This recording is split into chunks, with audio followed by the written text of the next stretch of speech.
Chapter 201. In the next few days, Chi Nemo received some messages from Klein. Creed has been appointed as the supreme lord of the castle. Although he has many political enemies on Cadia, these political enemies understand that now is not the time to sabotage, so they also carry out the defense orders issued by Creed without compromise. The Empire is investing more military resources in Cadia, and a large number of Astartes regiments, Battle Sisters, and Astra Militarum are gathering in Cadia. Creed. Klein helped to convey a message. The moment I became the supreme castle lord, I understood why you valued me so much. Cadia is standing firm, man. Following the news from Cadia was not all Chi Nemo had to do. He was still conducting research, and had to deal with some affairs in the Tyrone Star region. Most of the affairs in the entire Tyrone Star region had been handed over to the Stoneman, and the main control intelligence for processing. Only when something happened that the Stoneman and the main control intelligence could not make a decision, they would report the matter to Chi Nemo for processing. Now Chi Nemo needs to deal with something immediately. An Eldar ship just arrived in the Lonely Star system outside the Tyrone Star Zone and encountered the patrol fleet of the Tyrone Star Zone. These aliens claimed that they were old friends of the Lord of Tyrone and hoped to send 2 people to board the ship to contact the Lord of Tyrone and provide him with extremely important information. Chi Nemo allowed the other party's contact request and planned to listen to what they wanted to say. So the Tyrone patrol fleet allowed 2 Eldar to board a frigate and use the communication equipment there. After the communication was established, the face of an Eldar man appeared on the communication device in front of Chi Nemo. Lord of Tyrone? The Eldar man respectfully performed the Sky Eagle salute, and their etiquette was as standard as Gothic. When Chi Nemo saw this Eldar, his mouth twitched, because although the other party was not an old friend of his, he was indeed an acquaintance. Thrall, the leader of the Eldar army, who helped the Tyrone II Resistance Army in the Tyrone Galaxy Unification War. Chi Nemo had an instinctive aversion to psychic creatures, and this aversion became more and more serious as the power of the Star God recovered. But fortunately, the other party was not talking in front of him now, but in a lonely galaxy thousands of light years away. Chi Nemo nodded. You said you had something to tell me, go ahead. Don't be so cold. Sal smiled and started talking nonsense. Can't you see that I actually admire you? If I hadn't pointed out the location of the rebellious governor on the Talon II, you would have taken a long time to find him. The prophet scolded me for this, saying that I was making trouble. Chi Nemo confirmed that what Sal said was true, otherwise an Eldar would not be willing to salute a human, but he still didn't want to be friends with a psychic creature. Things related to psychic energy are like rat shit in a pot of food. I have to look for it carefully, but I will find it soon. Chi Nemo's attitude was still indifferent. Thrall shook his head helplessly, and could only get down to business. What I want to say is a prophecy. Prophecy about what? Chi Nemo asked. You should know that there is a wizard who is performing a large-scale ritual, right? Thrall asked back. Chi Nemo was interested in what Thrall wanted to say next, because the Eldar were psychic creatures, and no one knew more about the messy things in the subspace than them. Although we can't take everything the Eldar say seriously, we still have to listen. Go ahead. Chi Nemo nodded. Okay, the prophecy is like this. Thrall then began to tell the story. Thrall then told a long prophecy, which was full of the Eldar's riddle-telling style. The prophecy was like this. Now there is a water tank. The upper layer of the water tank is muddy water, and the lower layer is clear water, and there is a glass between the 2 waters. Then one day, there was an insect called Caliper. This insect grew in sewage, and had sharp and hard fangs, but was very small. Then the insect called Caliper began to drill holes in the glass. One insect couldn't drill the glass, but many insects worked together. Either you explain the prophecy to me clearly, or get out of here. Chi Nemo's patience was completely exhausted, and he interrupted Sal's narration. I also want to tell you something directly, but what I heard from the prophet is what I said. Sal was also helpless. Where is the captain? Chi Nemo called to the screen. Behind Sal, a middle-aged man in a black uniform flashed out and saluted. Let him go. Chi Nemo ordered. The captain immediately took out a gun and pointed it at Sal's head, asking him to get out of his ship immediately. Just as Thrall raised his hands, another Eldar man walked out from behind him. This Eldar man looked extraordinary. He held a long staff and introduced himself in a calm manner. You can just call me Uslan. Chi Nemo recognized Uslan. He was the prophet Usvi. Uslan had a close relationship with the Eldar Death Army, and the Death Army would play a great role in the resurrection of the Ultramarines Primarch Guilliman. Uslan would even discuss with Guilliman whether the Emperor was a god. Even so, Uslan cannot be called a friend of mankind. He is a prophet of the Eldar, who absolutely puts the interests of the Eldar first. Helping humans is only to indirectly help the Eldar. Are you going to explain the prophecy to me more clearly, or to tell me another riddle? Chi Nemo asked. Aslan did not speak in riddles like Thrall, but directly explained the prophecy he made before. I saw a wizard performing a cross-star ritual. His purpose is to temporarily weaken the curtain between the physical universe and the Sea of Souls, just like the insects drilling into the glass in Thrall's prophecy. As for what to do after weakening the curtain, I don't know. I only know that this is not a good thing for the Cadian Gate defense zone you want to defend. Chi Nemo listened to the prophecy patiently this time. He understood that the Sea of Souls mentioned by Aslan was another name for the subspace, just like the Supreme Heaven. There is a curtain between the physical universe and the subspace. If this curtain is weakened, the power from the subspace can exert more influence on the physical universe. For example, demons, supernatural phenomena, or various other bad consequences. Can this ritual be stopped? Chi Nemo asked. Yes. Aslan nodded. If you have tens of millions of warships, and nearly 1 trillion soldiers, you can stop this ritual on countless planets between the Misty Star region and the Talon Star region. Aslan paused, then continued, but even so, it is not 100% possible to stop the ritual, because the emotions of every living being in the Misty Star region are contributing to the ritual. That wizard is not an ordinary wizard, and the ritual he performs is not an ordinary ritual. Chi Nemo was silent for a moment, then asked Aslan, why did you come here to tell me this prophecy? Because the people of the Talon galaxy have no past or future. When some terrible beings who can predict the future intervene in the war, you have an advantage that no other creature can compare to. Aslan said. Chapter 202. Because the people of the Talon galaxy have no past and future. This sentence sounds like a riddle prophecy that is very characteristic of the Eldar, but it is not. Chi Nemo recalled what happened during the Talon Galaxy Unification War. Yawen, Gray, and Rita, Duncan. These people should have died in the bottom nest long ago, and were slaughtered by the Gene Stealers, but they survived. The demon who can predict the future cannot see through the fate of these people. Chi Nemo also thinks that Aslan is right. These people who have no past and future, but only the present do have advantages. It seems that you agree with what I said. Aslan suddenly felt relieved, thinking that he didn't need to explain any more. So, Chi Nemo narrowed his eyes and stared at Aslan on the screen. You came all the way here to tell us these things. Do you want to use us as a gun or something? Hearing this, Aslan suddenly smiled. Although the two sides are of different races, Chi Nemo still realized that Aslan couldn't hold it back. Sar, who was standing next to Aslan and listening, was surprised to see the prophet smile, because he had never seen Aslan smile in front of others. This smile is like the smirk of someone who is not ashamed but proud when his past is exposed. You have a thorough understanding of our entire race, but you have definitely wronged us this time.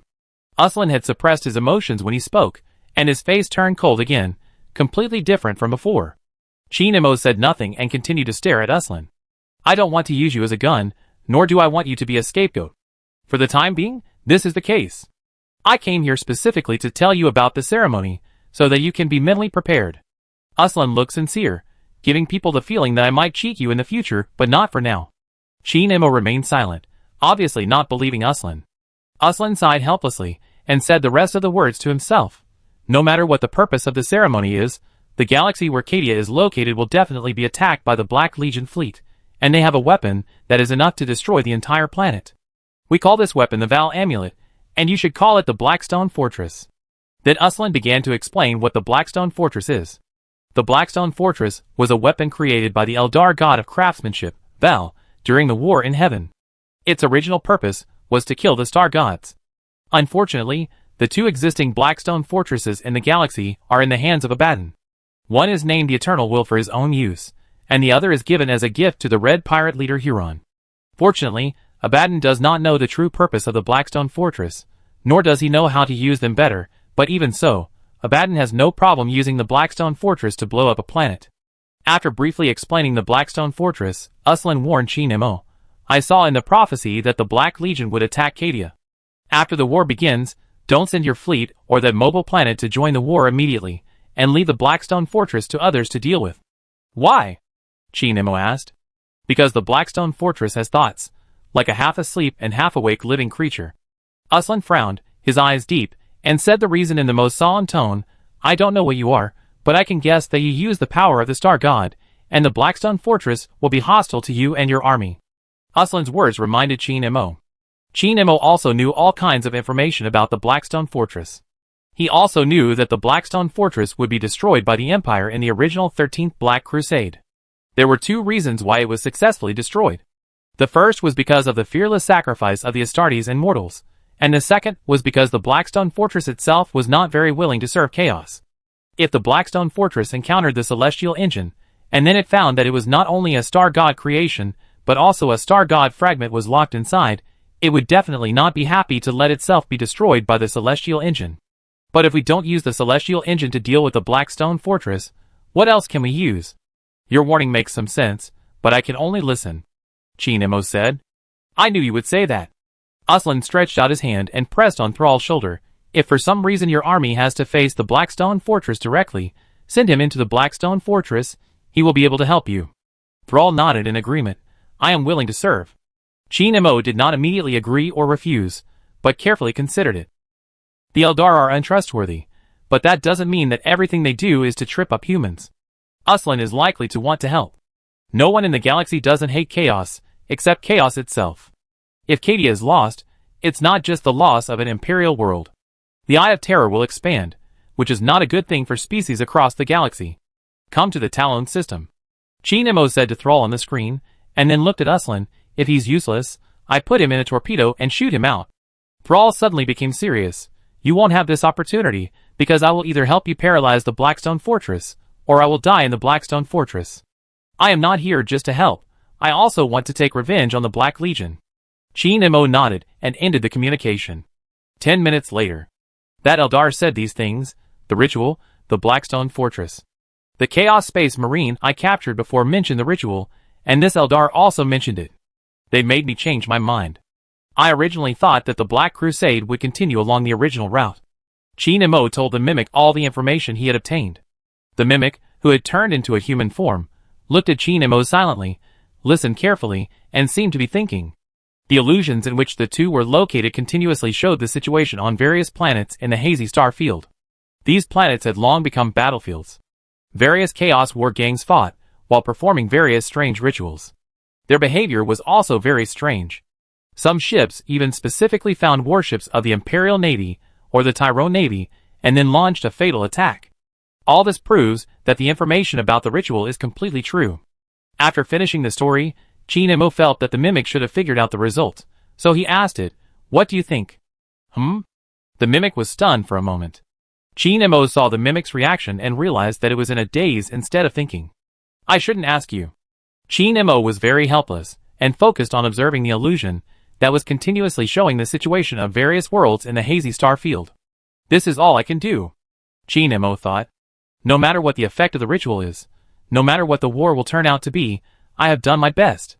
The main fleet of the Tyrone Navy is rushing to the Misty Star region, other fleets are fighting in the Misty Star region, and the Celestial Engine is still on standby in the Agrippina Galaxy. As long as Cadia is in crisis and Crete asks for help, the Celestial Engine will immediately rush to the Cadia Galaxy, and then it will act as a beacon, allowing warships in different places to make an ultra-long distance dimensional jump. As for the Blackstone Fortress, there is a way to solve it. Even if Thrall cannot play a role, the Celestial Engine will fight the Blackstone Fortress to death. In the most critical moment, the Star God's body can be activated, and the fragments of the Nightbringer can be released. Without knowing the effect of the ritual, and how Abaddon will use the ritual, Chi Nemo has done what he can. Chapter 203. In the Warp. The Queen of Glory-class battleship named Vengeance Spirit floated in the warp. It did not activate the device called Geller's Stand, so the warp creatures could approach the battleship without any hindrance. Twisted and strange creatures could be seen in every position on the battleship. The same was true in the bridge. Abaddon stood in the bridge, staring at the wizard in front of him. Occasionally, a demon with bared fangs and claws would pop out between the two of them, but because this situation was too common, both of them chose to ignore it. How is the ceremony going? Abaddon asked as he looked at the wizard. The wizard's appearance was always changing. His current appearance was very strange. His head grew between his legs, his two arms grew on his head, and feathers and pustules kept growing on his body. If this wizard was not still useful, he would definitely be stabbed by Abaddon. Wait patiently. We are not in the material universe now. The ceremony may end before we speak, or it may only be halfway through the next second. The wizard's beak opened and closed, answering with a voice that made Abaddon feel sick. Abaddon was a little impatient, but he knew the wizard was right, because there was no time in the warp. Be patient. The wizard suddenly began to circle around the bridge, and at the same time stretched out his hand to poke his pus, and drew indescribable marks on the floor with pus. Abaddon frowned at the wizard. He felt that his spirit of vengeance was desecrated, but he could only bear it, because everything the wizard did was for the ritual, and it was not the first time he had performed such a strange behavior. The wizard continued to paint with his pus, occasionally pulling off feathers and sticking them into the floor. The floor of the bridge is not the floor of a house, and using a power sword to chop it would only leave scratches, but the wizard's soft feathers could easily stick into the floor. As long as the ceremony is over, you will receive the gift of the dark gods. Your fleet will appear on Cadia, and you will slaughter countless ants in fear. The wizard muttered to himself while drawing the mark. Abaddon had heard these words countless times, as if he was making a wish to the dark gods. That abomination cannot stop you, nor can it stop the gods. Every word I say will become true.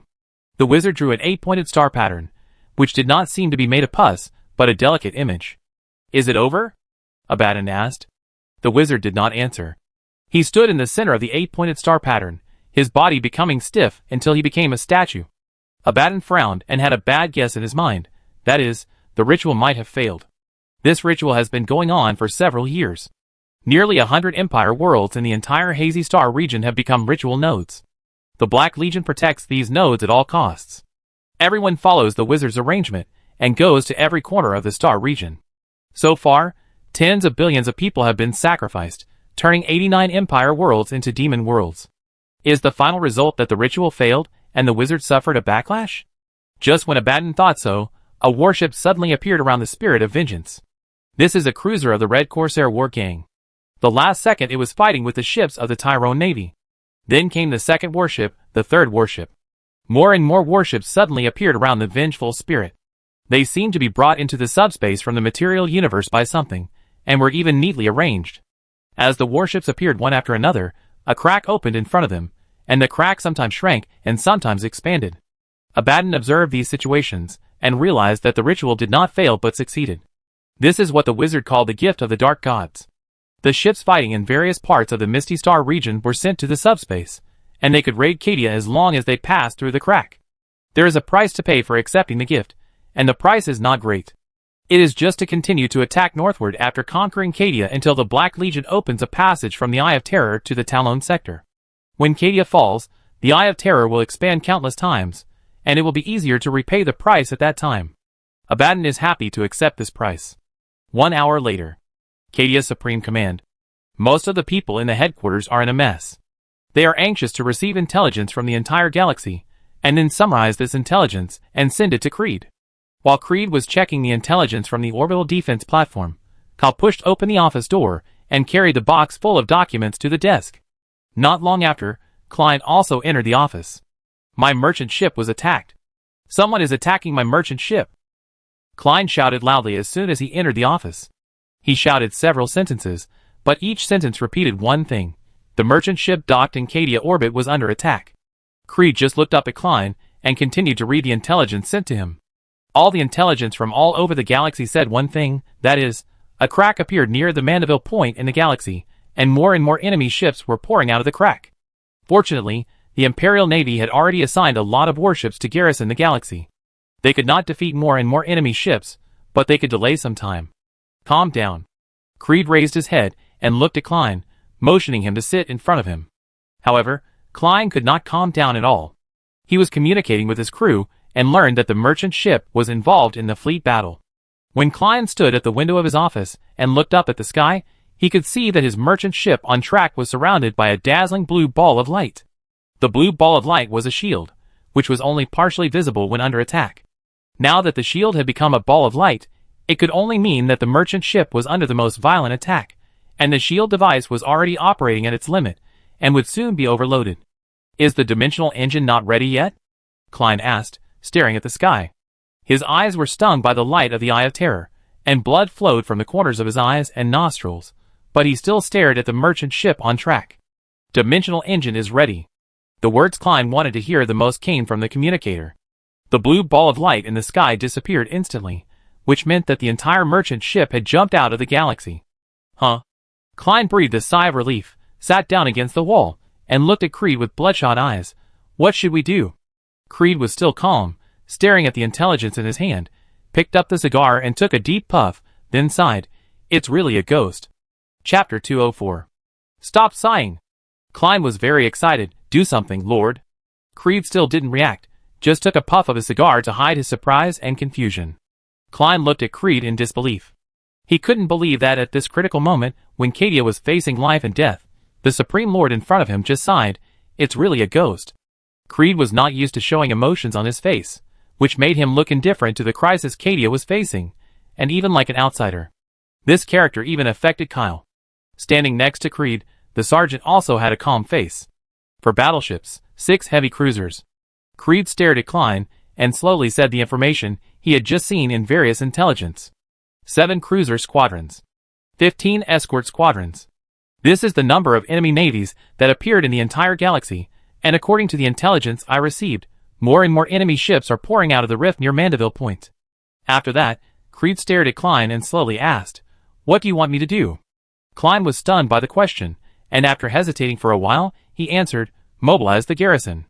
The defense plan was formulated and implemented a week ago. A total of 600 regiments are guarding the various bastions in the entire fortress world, Creed said. Then, the orbital defense platform. They should have been evaporated by now. Then well, there's nothing else to do. Klein thought for a long time, and finally realized that Creed had done everything he could. More and more enemy ships were inexplicably appearing in the galaxy, and every minute that passed, a warship of the Imperial Navy was destroyed. Most of the warships of the Cadian fleet were not in the galaxy, but were scattered in various places in the Cadian Gate defense zone. They were originally fighting with enemy ships, but who knew where the enemy got so many warships to this galaxy? The army on the fortress world had already stationed in various bastions. With a huge disparity in the strength between the enemy and us, and our side, in a serious disadvantage, Creed could not make adjustments in the overall strategy. However, Klein thought about it, and suddenly thought of something that Creed could arrange. Your safety? Klein pointed to the location of the Cadia Supreme Command on the map, which was the Mirak Bastion. Mobilize the army to focus on defending here. If you die, it will be all over. Upon hearing this suggestion, Sergeant Kyle looked embarrassed. Creed looked at Klein with complicated eyes, and after organizing his words in his mind, he said, "You were the commander of the Tyrone army before. Are you aware of this? That is, our Cadian army cannot be instantly teleported from the North Pole to the South Pole of the planet. It will take time for the army to rush from other bastions to Mirak Bastion. It is very likely that the enemy has already begun to raid the surface after my order is passed on." Klein was stunned for a moment. "You are too anxious and nervous. Calm down before giving the advice." Creed motioned for Kyle to pull out a chair for Klein, and then motioned for Klein to sit down and relax. Klein sat down obediently, and he muttered to himself with a confused look on his face. Why did the enemy suddenly appear in the galaxy? How is this possible? Creed didn't listen to Klein's nonsense, but silently wrote the document. From time to time, someone would run into the office to report the latest news to Creed, and these news were more desperate than each other. The time was too tight, and there was not even time for the clerical staff to write. All our fleets in the galaxy were destroyed. They protected Cadia until the last moment. The Mechanicus priest, who was responsible for maintaining the planet's defense shield, reported. He will try his best to ensure that the shield is functioning normally. 2 8-pointed star-like void buildings emerged from the cracks. Those 2 void buildings shattered a planet. The orbital defense platform was destroyed, and we can no longer see the situation in the void. One after another, officers walked into the office, reported desperate information, and left quickly. Creed finished writing the document in silence, and then handed the document and a feather pen to Klein. Klein took the document, and saw that it was a very formal request for help. Creed, in the name of the current Lord of the High Castle of Cadia, represented the entire Cadia and asked for help from all the star regions of the Empire.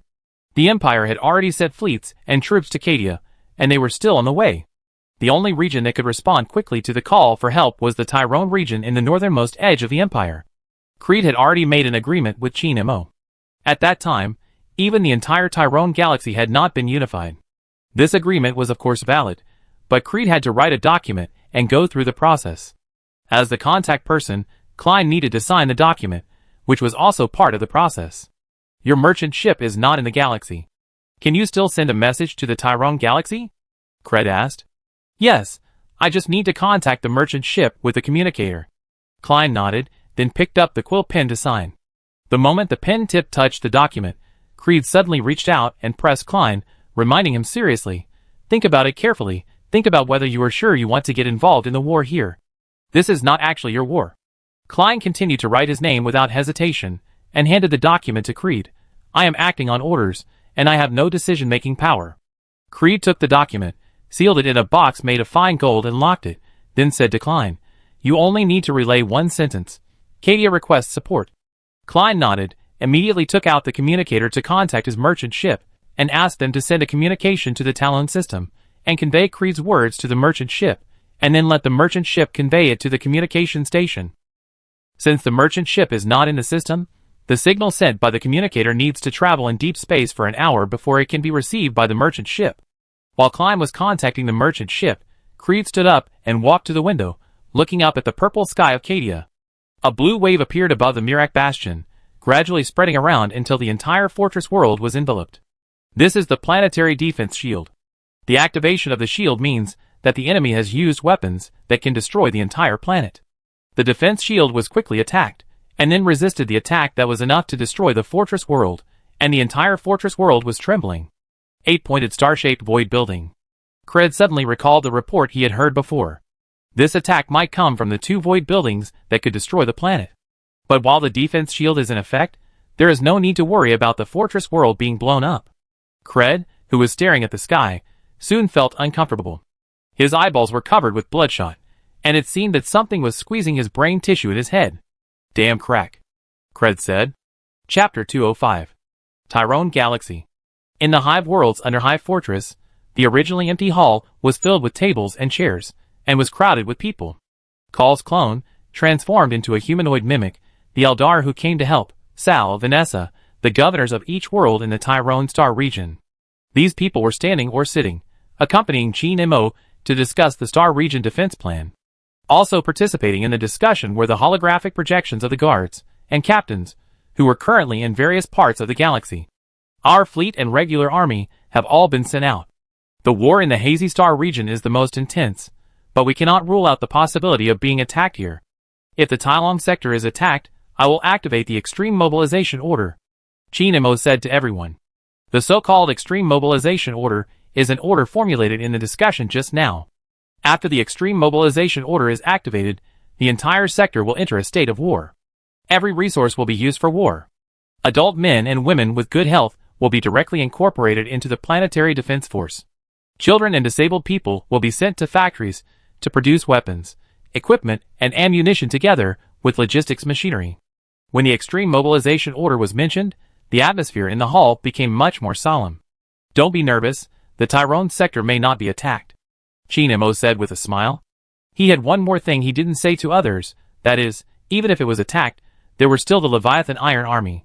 "We really support the Misty Star region with all our strength," Yao En said and looked at Vanessa.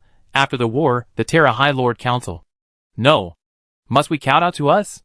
Yao En was far away in the celestial engine on the other side of the forging world. His image was transferred to the Nest City by the communication station in the dimensional space. His image should have been very stable, but now it kept flickering for some reason, and even his voice sounded a little stuck. "Why are you telling me? I can't even see the High Lord," Vanessa responded seriously. "This is not a place for jokes." Chi Nemo frowned and reminded Yao En, then glanced at everyone present. "Do you have anything to say?" Most people shook their heads. When others had nothing to say, Thrall raised his hand and asked loudly, "Should I go to the Cadian Gate? After all, my mission is to deal with the Blackstone Fortress. When I need you to deal with the Blackstone Fortress, I will find a way to get you to Cadia instantly," Chi Nemo said. "Okay." Sar was a little helpless. He knew he was still not trusted. Others looked at Sar curiously, wondering why this Eldar cared more about Cadia's safety than humans themselves. Since arriving in the Talon system, Sar kept talking about wanting to go to Cadia, and even asked them why they didn't go to Cadia when he saw the planetary defense team in training in the Hive world. "Get the celestial engine ready for navigation." Vanessa looked at Gray. "I feel very uncomfortable recently, and I always feel that Cadia has been attacked." "Is the celestial engine yours?" Gray asked dissatisfiedly. Vanessa realized that her attitude was inappropriate, so she saluted Chi Nemo. "Please prepare your celestial engine for sailing, please." Chi Nemo nodded to Gray. Gray did as he was told. "What we need to do is very simple. After Cadia is attacked, let the celestial engine rush over, then all ships will leave the battle, use the celestial engine as a teleportation target and jump over. That's all, let's adjourn. Qin Mo gave a few more instructions, then waved his hand to signal everyone to leave. At this moment, the door of the hall was suddenly knocked open, and the sound attracted everyone's attention. A guard rushed into the hall and shouted, "The communication station received a call. It's from the merchant ship." Everyone looked at the guard intently. Klein did not attend this meeting, and even Qin Mo himself was curious about what he was doing. The merchant ship relayed to us what the Lord of Carta said. The guard took 2 breaths and then reported, "Carta requests support." Vanessa trembled, her eyes shifted to Qin Mo's face, and she was very nervous and worried. The hall was silent, and everyone looked at Qin Mo and waited for him to make a decision. "And Tyrone will respond."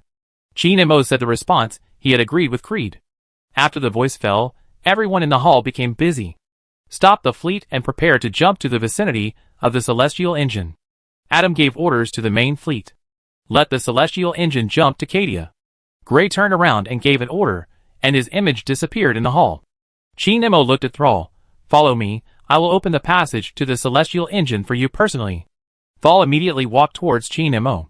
The call clone left the hall, and prepared to send a message to the original body, with the help of the communication station in the Talon system. Vanessa was preparing to find a ship to leave the Hive world and convey the message to the Empire that Cadia had been attacked. Everyone had their own duties. The celestial engine docked in the star orbit of the Agrippina system was ready to enter the dimensional space. The giant dimensional engine, like a mountain, was extracting the energy of the Nightholder fragments, and the Nightholder fragments at the center of the planetary structure let out a heart-wrenching howl. However, the howling sound was intercepted by the maze that trapped the Nightbringer fragments and did not spread out. The people on the celestial engine just felt a little uncomfortable, and their mood suddenly became low. Before entering the dimensional space, Gray stood in front of the screen on the bridge and sent a communication request to Vic on the Forge world. Vic's image immediately appeared on the screen. "Cadia is under attack. I must rush to Cadia with the celestial engine immediately." Gray said, "You have to protect the Forge world by yourself for the time being, Sage." Vic has become the ruling sage of the Forge world. In the past few years, Vic did not leave the galaxy defense work to the celestial engine and did nothing himself. He launched many orbital defense platforms to the planetary orbit, so he was not worried when he heard the news that the celestial engine was leaving. "Go with peace of mind. Don't worry about the Forge world," Vic said, as he pulled his servo-skeleton over and checked the information recorded in it. "Take my Titan Legion with you. Although they have just been formed and need to be honed, they are definitely ready to sacrifice themselves for the Owen Messiah." "Okay." Gray nodded in agreement. Vic immediately issued a teleportation order to the newly formed Titan Core. This Titan Core is called the Blade of the Owen Messiah. The Titans and Knights in the core were destroyed and repaired in the last war. They integrated some new technologies in the repair process. After the Blade of the Owen Messiah was teleported to the celestial engine, the satellite and planetary structure of the entire celestial engine instantly entered the dimensional space. Chapter 206. 3 days later. Abaddon stood on the bridge of the Vengeful Spirit, and in front of him were the leaders of other friendly fleets in the system. All the warships had come to the system through the rifts in the subspace, including the Plague Fleet led by Typhons, the Red Corsair Fleet sent by Huron, and the Conqueror of the Oathbreaker Thorax. 9 battleships had gathered in the system, and a total of 200 warships of other types, and even 2 Blackstone fortresses. What a grand occasion. Our fleet was attacking other planets except the Fortress world. We just had to wait for the Blackstone Fortress to smash the shield of Cadia, and then bombard it again to destroy the entire planet. Victory in the war is inevitable. What needs to be done now is to balance the interests of all parties. After destroying Cadia, you must help me attack the Agrippina Forge world. I still have some subordinates fighting guerrilla warfare there. Thorax made a request to Abaddon without hesitation. Abaddon looked unhappy after hearing this. Thorax was supposed to bring the fleet of the Oathbreakers to participate in this attack, but he only brought the Conqueror. With this attitude, he still wants the Black Legion to help. I remember. Abaddon looked at Thorax very seriously and nodded repeatedly. "Don't worry, I will help you." Thorax nodded with satisfaction. Abaddon immediately looked at Typhons, who also made a request. "Help me attack the Ultramarine." "Okay." Abaddon nodded in agreement. Finally, it was the turn of the leader of the Red Corsair Fleet. This man was not Huron, but a former captain of the Starclaws, but he could represent Huron. "I need your help to seize some ships of the Tyrone Navy." the captain said. Of course. Abaddon agreed without hesitation. Among the 3 requests, Abaddon wanted to agree to the request from the Red Corsairs the most, because they contributed too much. The Red Corsairs were reluctant to participate in this war, but they suddenly became willing to participate, not only sending a fleet, but also sending the Blackstone fortress that was given to them before. In addition, after destroying Cadia, they will have to pay back the price of accepting the gift from the Dark Gods and attack the Talon sector to the north.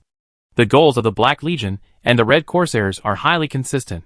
I agree to all your requests, Abaddon said, but you also have to understand that I don't really need your help.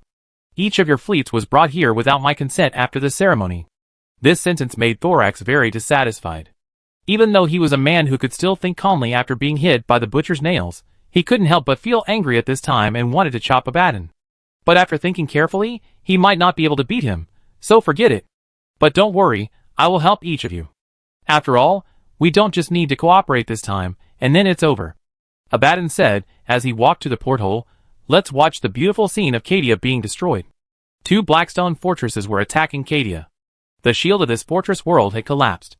It only took one of the 2 Blackstone fortresses' vortex cannons to fire again, and the entire planet would be shattered immediately. Abaddon stared at the Blackstone fortress. The 2 8-pointed star structures of the Blackstone fortress were constantly rotating, and strong subspace energy was gathering in front of the Blackstone fortress, which distorted the space near the Blackstone fortress. The rift near the Mandeville Point strengthens the subspace reaction in the galaxy, and the Blackstone fortress can release a stronger attack. It's finished storing energy, Abaddon muttered to himself, and in his mind, the scene of the energy torrent released by the Blackstone fortress destroying the entire Cadia appeared. But the imagined scene in his mind did not happen, and the energy stored in the 2 Blackstone fortresses suddenly spread to the surroundings. The rift in the galaxy is shrinking. Typhons, the leader of the Plague Fleet, lowered his head and looked at his swollen body. He noticed that this body was a little fragile. It's coming! Sorax suddenly recalled his previous experience. This phenomenon also happened in the Agrippina galaxy. That planet is coming!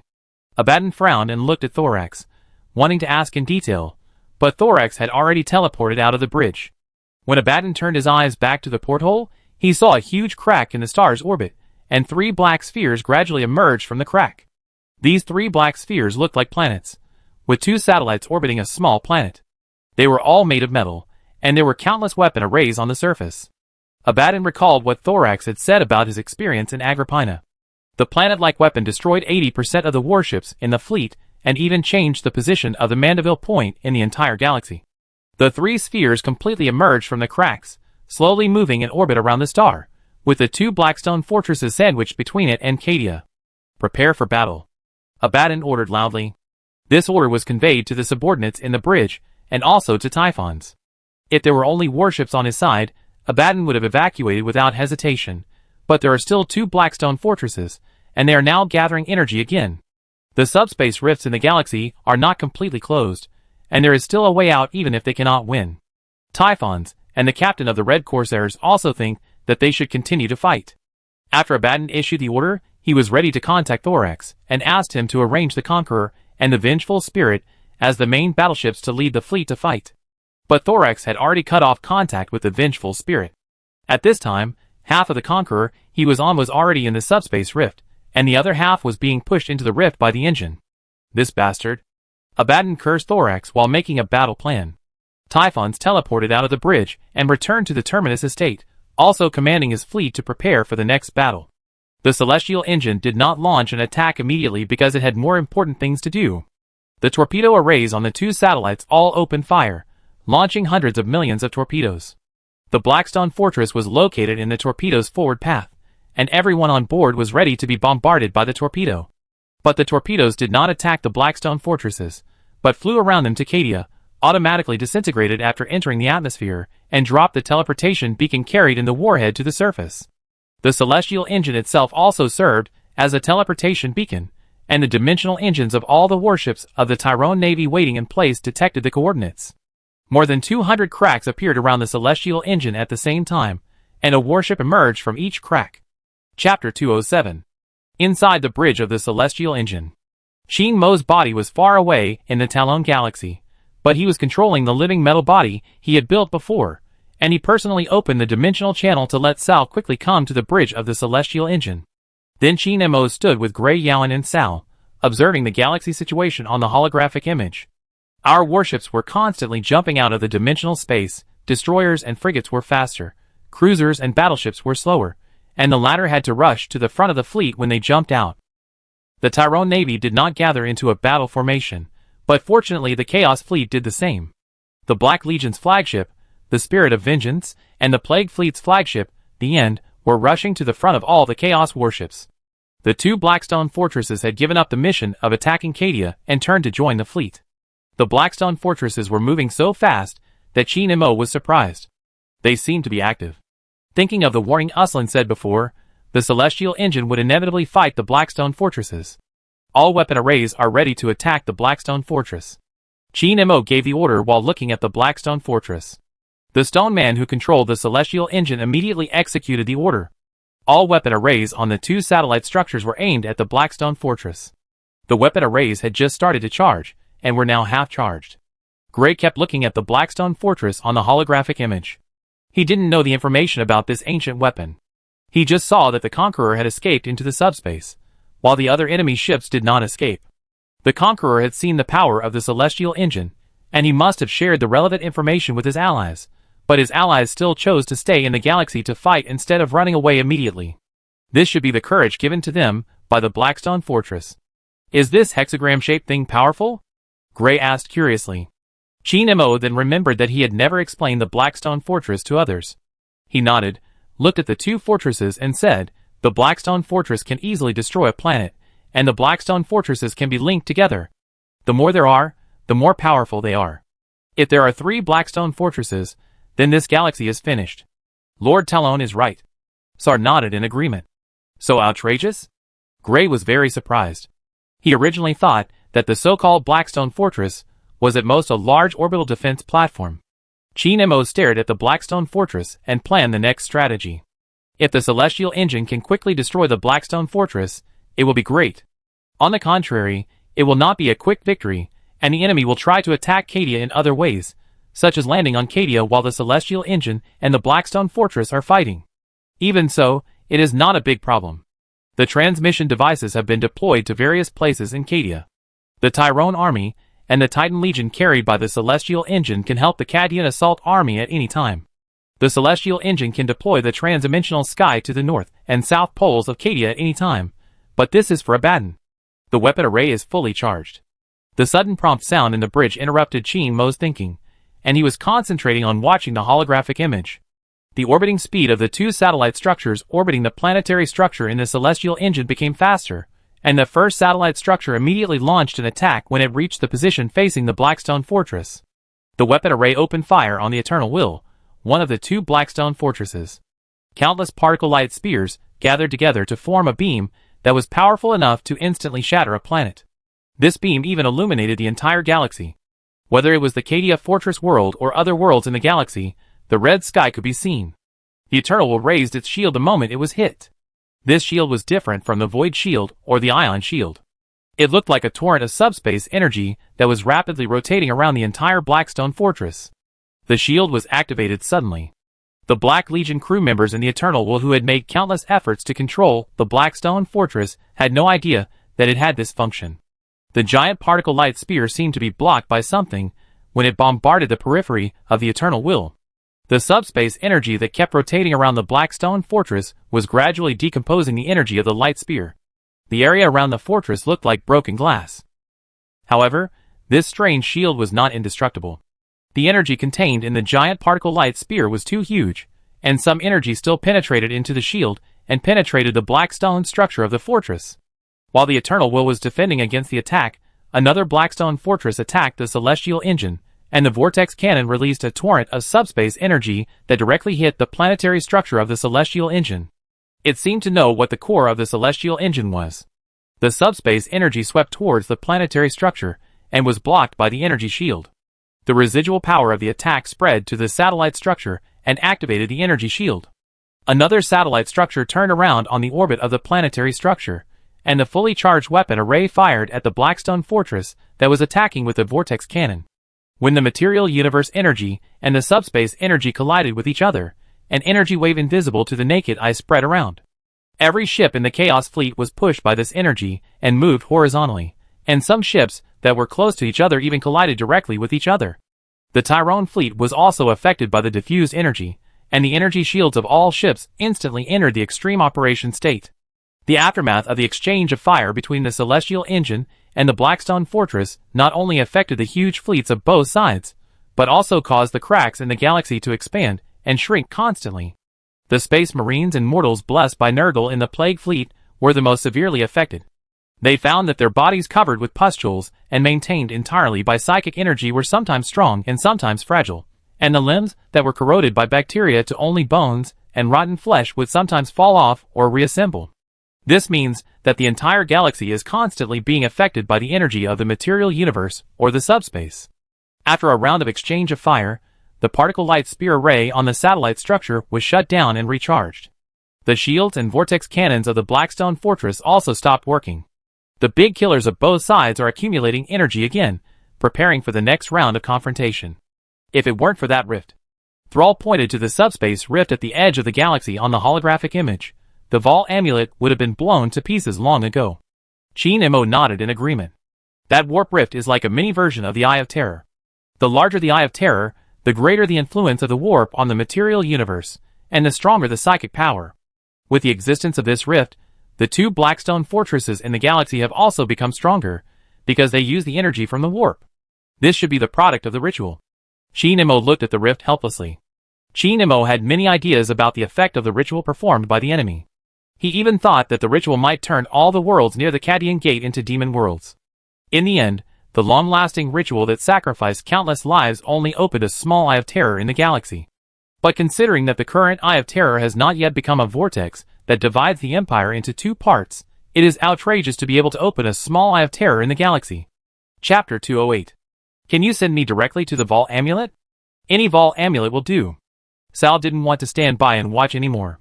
He was ready to go to the Blackstone Fortress to carry out the mission given to him by the Prophet, which was to assist the Tyrone army in destroying the Blackstone Fortress. Go ahead. Chi Nimmo nodded in agreement. Sal looked at Chi Nimmo in a daze, and then looked at the other two guards present. The two guards also looked at Sal, and then continued to stare at the holographic image. Thrall suddenly had a bad feeling, that is, he might have to go to Blackstone Fortress alone. Based on the hostility of these humans to the aliens, and the hatred of Lord Talon for everything related to psychic energy, they are likely to do something to deceive people. Just when Thrall felt that things were not going well, Chi Nimmo suddenly laughed, and Gray and Yao-En also laughed. Thrall was even more confused. Don't worry, you are here to help us after all. How could we let you go to Blackstone Fortress alone? Chi Nimmo smiled and patted Thrall's shoulder to reassure him. But you have to tell me one thing, that is, what you are going to do after entering Blackstone Fortress. I will interfere with their consciousness and paralyze them. Sar answered honestly. It sounded like he was talking about two living things. Due to the existence of the Celestial Engine, the Nightbringer fragments that power the engine, and the living metal body of another star god, the two Blackstone fortresses were doing their best for this war. Otherwise, Abaddon and Huron's crew would not be able to operate the Blackstone fortresses normally. The Blackstone fortresses really looked like living things at this time. How to interfere with their consciousness? Chi Nimmo asked. Thrall was a little helpless. He sighed and took out two things. These were two devices made of spirit bones. Spirit bones are the materials used by the Eldar, just like the living metal used by the Necrons. I want to go to the core of the Vol amulet. I don't know how to get there, but these two devices will guide me. They are ancient relics. Their function is to calm down the crazy technological creations. What Thrall said was very mysterious, but Chi Nimmo still understood it. The Eldar were a psychic species designed by the old saints. Their psychic talents far exceeded those of humans, so even technology was closely related to psychic powers. Such a mysterious thing as pacifying technological creation sounded incomprehensible to Chi Nimmo, but if it was an Eldar technological creation, it would be normal. Let the guards go with you.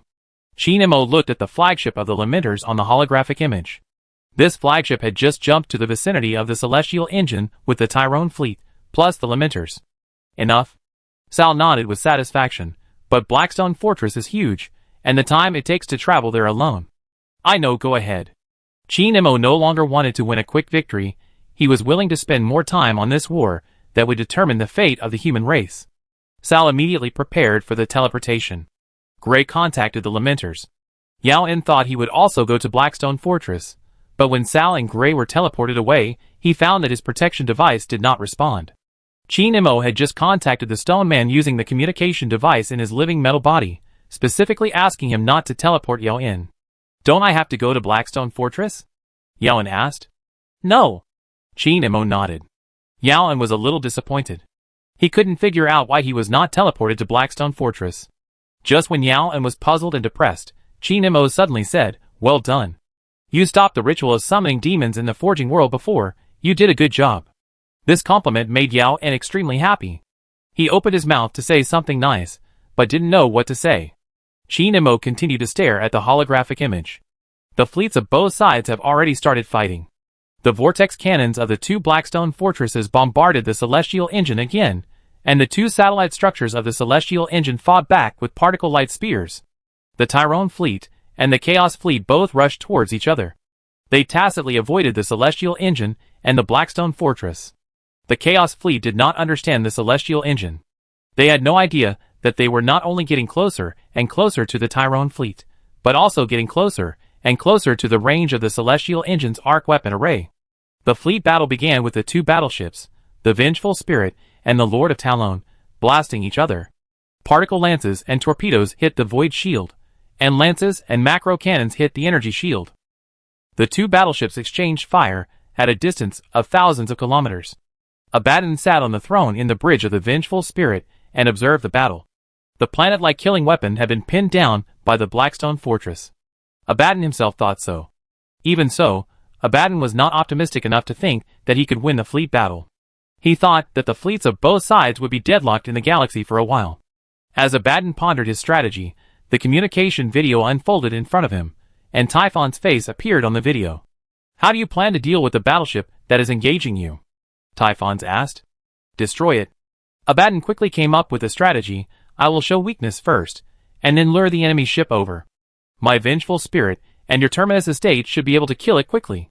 Destroying the enemy's battleships in a large-scale fleet battle may not win immediately, but it can hit the enemy's morale and prevent your own battleships from being slaughtered by battleships in battle." Typhon thought so too, and nodded with satisfaction. "Let's do it."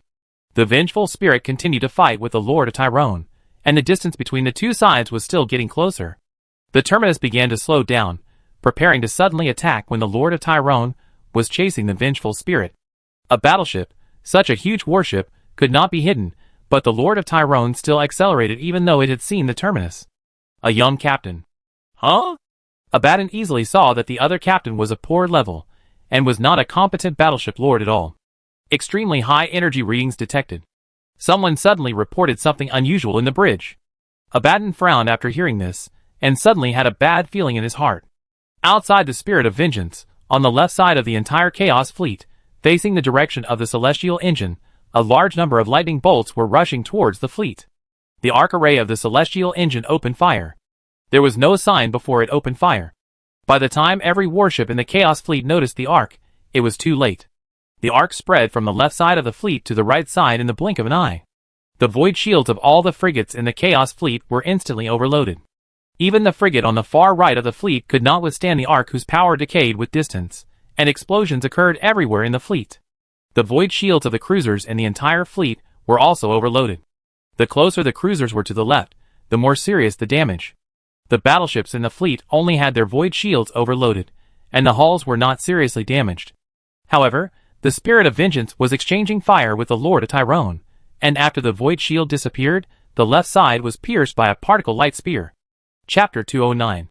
All our frigates are gone. The communication video of Typhon's popped up again, informing him of what Abaddon already knew. Abaddon had no time to talk nonsense with Typhon's. He was holding on to the armrests of the throne to try to stabilize his body in the violently shaking bridge. The port side was attacked. Waiting for the weapons groups on the port side to report the damage. Counting the damage to the warships in the fleet. The crew in the bridge kept reporting. The fleet had just been swept by a strange energy weapon, all the frigates exploded, and the void shields of other types of warships were paralyzed. And the Vengeful Spirit was hit on the port side by the particle light spear of the battleship in front. This series of situations made Abaddon upset. If you can't come up with a suitable strategy, my fleet and I will leave immediately. Typhons was much more upset and excited than Abaddon. His body was constantly weakening or strengthening due to the exchange of fire between the celestial engine and the Blackstone fortress. The pustules on his body were constantly breaking and recondensing, and the flesh was constantly festering or growing new granulations. Typhons felt that his body was sometimes enjoying unparalleled comfort, and sometimes suffering the most horrible torture. We must be calm at this time. Abaddon comforted Typhons in a calm tone. He knew that the more critical the moment, the more he should not panic. However, this calm tone made Typhons even more angry and excited. All the frigates are gone, and my fleet has lost 10 cruisers. The ships can be rebuilt, but my brothers and sisters can't be resurrected after they die. You arrogant bastard! Why didn't you investigate the enemy's strength before launching the attack? Why did you rush to Cadia? Abaddon calmly endured Typhon's complaints. He wanted to ask Typhons why he didn't investigate the situation properly. Although he thought so, Abaddon didn't say it, until an adjutant ran into the bridge and reported the situation on the port side. Sir, there is a big hole on the port side of your warship. After listening to the report, Abaddon felt that someone was squeezing his heart hard. The port side of the vengeful spirit, which he cherished so much, was severely damaged. This made him more heartbroken than the destruction of all the frigates in the fleet. Shut up! Abaddon roared at Typhons, who was still complaining, you running dog of the dark gods. Typhons actually calmed down a bit. This fleet battle can't be fought, Abaddon said. Typhons nodded in agreement. It has been less than half an hour since the start of the battle. All the frigates have been destroyed, and the void shields of other warships have been overloaded, making it impossible to fight the enemy fleet. And the captain of Huron did not send a communication to Typhons and Abaddon. He is likely dead. The Red Corsair fleet may not stay in the galaxy any longer. Victory was within reach 40 minutes ago, and Abaddon did not want to give up easily. His first idea was to let the fleet approach Cadia at all costs, and then airdrop the army onto Cadia.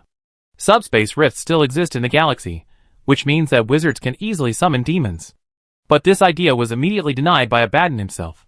Dropping the army without controlling the orbit of the planet, what is the difference between this and throwing the army down to die? Moreover, the fleet will suffer serious losses in the process of approaching Cadia, which is not cost-effective. 40 minutes ago, victory was within reach. Abaddon was unwilling, but reason told him that he had to evacuate, otherwise when the planet-like weapon fired arcs again, his fleet would be completely destroyed. However, before evacuating, Abaddon wanted to do one more thing, which was to obtain more information about the enemy's metal planet, and find a way to defeat it in the future. Typhons didn't have the patience to wait any longer, so he cut off the communication and ordered a retreat. Every warship in the Plague Fleet slowly turned to the direction of the rift and rushed over at the fastest speed. The Red Corsair fleet had already evacuated. Most of the frigates in the Chaos Fleet were provided by them. After all the frigates were destroyed and the commander lost contact, they decisively chose to leave. Abaddon did not want to give up. He still decided to give it a try, so he issued 3 orders to the lieutenants in the bridge. Other warships covered the evacuation of the vengeful spirit. Let all warships on the west side of the fleet load boarding torpedoes and prepare for a boarding battle. When issuing the last order, Abaddon's eyes fell on an adjutant holding 2 swords. This lieutenant named Terranon Layla is one of the founders of the Black Legion and a master of swordsmanship. In any previous war, whenever Abaddon needed someone to perform the most dangerous boarding mission, Layla would be the first choice. But Abaddon did not let this lieutenant go boarding. We have not yet confirmed whether the enemy's shield can intercept all entities. You wait in the bridge until I get enough information. After giving the order, Abaddon personally commanded the boarding battle. After all the cruisers on the west side of the fleet were loaded with boarding torpedoes, a total of 10 cruisers were organized by Abaddon into a boarding battle fleet. The boarding torpedoes of these 10 cruisers were only loaded with mortal servants. The 10 cruisers and the mortal servants they carried were cannon fodder used to test the waters. If they can successfully board, then the other cruisers and the elite combat forces of the Black Legion will participate in the second round of boarding battles. Under Abaddon's arrangement, the 10 cruisers broke away from the fleet and sailed towards the celestial engine, launching boarding torpedoes when they were pulled towards the celestial engine by gravity. Tens of thousands of boarding torpedoes were pulled toward the celestial engine by gravity, and they were pulled even faster than normal flight. As the boarding torpedoes got closer and closer to the celestial engine, Abaddon stared at the images in the bridge, hoping that they would land successfully. All the boarding torpedoes were pulled toward the satellite structure, and were intercepted by the close and weapon array when they were about to hit the shield. Most of the torpedoes were blown up by missiles and lasers, and only a few lucky ones survived the skywide attack and then crashed into the energy shield. Abaddon was a little disappointed, but not discouraged. He thought he had found out crucial information. That is, the shield used by the enemy is different from the void shield. It can intercept any entity. No matter whether it is a torpedo or a ship, it can't penetrate it without overloading the shield. If you want to jump into the boarding battle, you must use teleportation. These experiences will be used in the next battle. This war is not over yet. Abaddon stood up from the throne and clenched the power claws, staring at the battleship chasing the vengeful spirit outside the porthole. The battleship was gradually blocked by a large number of cruisers that went to obstruct it. Chapter 210. All the ships of the Chaos Fleet in the galaxy were evacuating. The cruisers took on the role of escort ships, covering the battleships, while exchanging fire with the Tyrone fleet and sailing towards the rift. The void shields of all the battleships were overloaded when they were attacked by the Ark just now. In the battle between battleships, the side without shields was destined to be at a disadvantage. To make matters worse, except for the battleships, the hulls of most cruisers had varying degrees of damage. Some cruisers that were not so lucky had damaged propellers.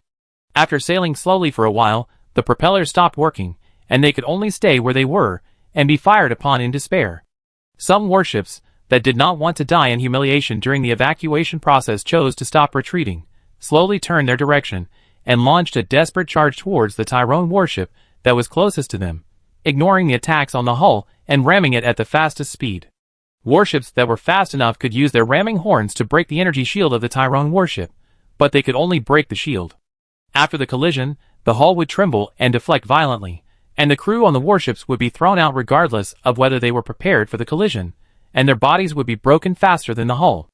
Abaddon in the bridge of the Vengeful Spirit observed the overall situation of the fleet, and then made a guess to Typhons, who was in contact with him. At least 40 cruisers will be destroyed during the evacuation. Typhon said something very angry after hearing this, but this sentence was drowned out by the explosion echoing in the bridge. Typhons, who was far away in the bridge of the terminus, saw that the entire bridge of the Vengeful Spirit was shaking violently, and Abaddon stabbed his power claw into the throne to maintain balance. Typhons wanted to ask what happened in the Vengeful Spirit, but just as he was about to open his mouth, he heard a more violent explosion on the video. Abaddon knew what happened without sending anyone to investigate. Before deciding to evacuate, the Vengeful Spirit was hit on the port side. The attack caused a fire near the hit point. It may be that the crew failed to contain the spread of the flames, and then the flames detonated the ammunition depot. This kind of collateral damage is very common in war. Perhaps nearly 10,000 crew members were blown away in the two explosions just now, but it doesn't matter. There are at least hundreds of thousands of crew members left on the battleship. Any little trouble on the Spirit of Vengeance was enough to make Abaddon feel worried, but he was more concerned about the situation of the Blackstone Fortress, because whether the war could continue depended on whether the Blackstone Fortress could evacuate with the fleet. Abaddon looked at the image in the bridge and found that the two Blackstone Fortresses had just finished another round of bombardment. They began to retreat while accumulating subspace energy, but they stopped and started. The Blackstone Fortress was fighting against the crew controlling them, and obviously did not want to retreat. "Have you noticed those Blackstone Fortresses?" Abaddon asked Typhus. "I have never seen them so active. Before, I didn't even know if they had any means of attack other than the vortex cannon, but now they are fighting for me so actively. If you also give me a Blackstone Fortress, maybe I can study them and answer your question," Typhus said. Abaddon did not continue to follow Typhus's words. He turned his head and glanced at the porthole, and found that the Spirit of Vengeance and the rift were already close at hand. "Lyra." Abaddon looked at his strongest lieutenant. "Go to the Eternal Will, and make sure it is not destroyed by boarding before evacuation." Lyra immediately prepared for teleportation. Subspace teleportation technology is not very stable and easy to use, but due to the existence of subspace rifts in the galaxy, the teleportation distance and accuracy are far beyond normal levels. Even though the thickness of the Blackstone Fortress is far more than 5 meters, Lyra still accurately entered the control room of the Eternal Will. This is a cubic space of about 4,000 square meters in the Blackstone Fortress. No one knows what its original purpose was. Now the purpose of this space is to serve as a control room. When Layla appeared in the open space in the control room, the Dark Mechanicus priest, who was responsible for providing technical support for the Eternal Will, was giving orders to his subordinates, ordering them to rush to various places in the Blackstone Fortress to add propulsion devices. "What's the situation here?" Layla asked. The priest glanced at Layla, and after issuing a series of orders, he answered him unhappily, I don't know. The Dark Mechanicus are members of the Mechanicus who betrayed the Empire. They have a strong interest in all technologies banned by the Empire, but the two are not much different in character. If it were someone else, Layla would immediately draw her sword and chop him into pieces, but the priest in front of her was hired by the War Master. Why does the propulsion device always shut down? The newly added propulsion device is the same. Damn it, this damn Blackstone Fortress, damn propulsion device. After hearing the priest's complaints, Layla could roughly understand the current situation, that is, the propulsion device installed on the Blackstone Fortress always shuts down for no reason. Even the newly added propulsion device has this problem. Even the people of the Dark Mechanicus were helpless in this situation, so Layla was even more helpless. I have something you can do. The priest summoned a servo skull and motioned Layla to look at the skull. After Layla's eyes met the two glowing holes on the skull, a picture appeared in his brain. It was an image in a passage at the edge of the Blackstone Fortress, recorded by another servo skull. This servo skull followed 5,000 mortal servants and 10 Chaos Space Marines from various war bands patrolling the passage. After they traveled a distance, they suddenly saw hundreds of blue cracks appearing in front of them, and a Space Marine walked out of each crack.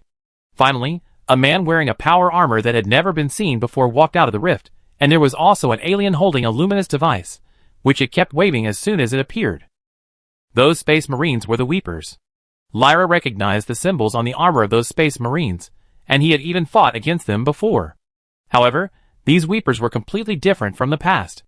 They were all wearing Terminator power armor, and they fired at the patrols while advancing forward. The vast passages in the Blackstone Fortress were suitable as battlefields in terms of space, but there was nothing in the passages that could be used as shelters. Every second, hundreds of mortal servants were beaten to pieces, and those Space Marines could not hold out for long. It's outrageous. Lyra was a little confused. The last time he saw so many Terminator power armor was during the Great Crusade 10,000 years ago. Lyra reported the situation to the War Master again and asked him for support. While reporting, Lyra suddenly thought of a mortal enemy named Kaon. It would be great if Kaon was the unlucky guy who had to intercept the Weepers now. Unfortunately, Kaon was even more unlucky. Chapter 211. While waiting for reinforcements to arrive, Layla made a simple plan. No matter how many Space Marines the War Master would send, or how many defenders were in the fortress, only 30 Space Marines would attack the enemy. Facing more than 100 enemies wearing Terminator armor, 30 Space Marines were too few, but even if there were 300, they would not be able to win. The role of these 30 Space Marines was to attract the enemy's attention and create an opportunity for faster, more agile, and stronger people to approach the enemy. The person who was faster, more agile, and stronger was naturally Layla herself. As for what to do after approaching, Layla remembered that there was an Eldar alien in the image she had just seen. The alien was holding a luminous device, which should be something that could lead the way. So the goal was to kill the alien and destroy the guiding device. After quickly formulating a plan, Layla prepared to find a suitable ambush site in the fortress. The Lamenters were still advancing in the passage. They had been walking for a long time, killing tens of thousands of enemies along the way and even destroying several tanks, but there was still no end to this huge passage, and it was unknown how long they would have to walk. Behind the Lamenters Astartes were Gray and Thrall, who walked at the end. Thrall held a spirit bone device that emitted a guiding light. His duty was to lead the way, but he had not spoken since he was teleported into the Blackstone Fortress, because the spirit bone device showed that this passage that could not be seen at the end was the correct route. Gray, who was beside Thrall, did not participate in any battles. His duty was to protect Thrall. How long do we have to go? We just received a communication that the enemy fleet in the galaxy has begun to evacuate. The Blackstone Fortress where we are is evacuating very slowly, but it will enter the rift sooner or later. Gray kept relaying the latest battle situation to Thrall along the way, intending to remind him that if there was any hidden gadget that could allow everyone to immediately reach the core of Blackstone Fortress, now was the time to use it. However, Thrall had no hidden gadget at all, so he could only move slowly following the guidance of the Spirit Bone device, because the Spirit Bone device did not know where the core was right now, but was constantly collecting signals to deduce the location of the core. It seems that we will most likely have to follow Blackstone Fortress into the subspace. Gray had to make the worst plan. We can't enter the warp. Feroz, who was walking in front, looked back at Gray. We must leave before Blackstone Fortress enters the warp, we must. Why?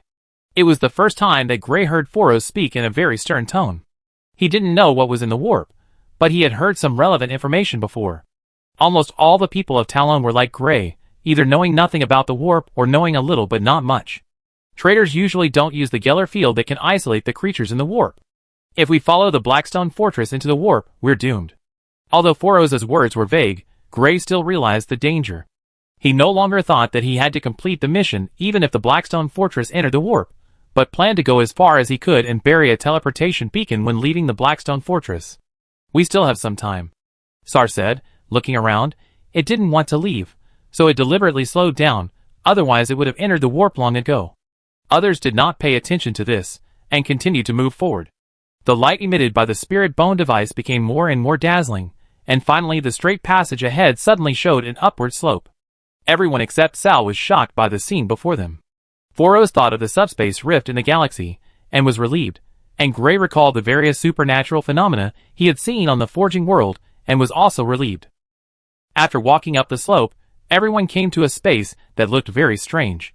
There are many entrances here, and various slopes and steps extend to each entrance in a slightly twisted way.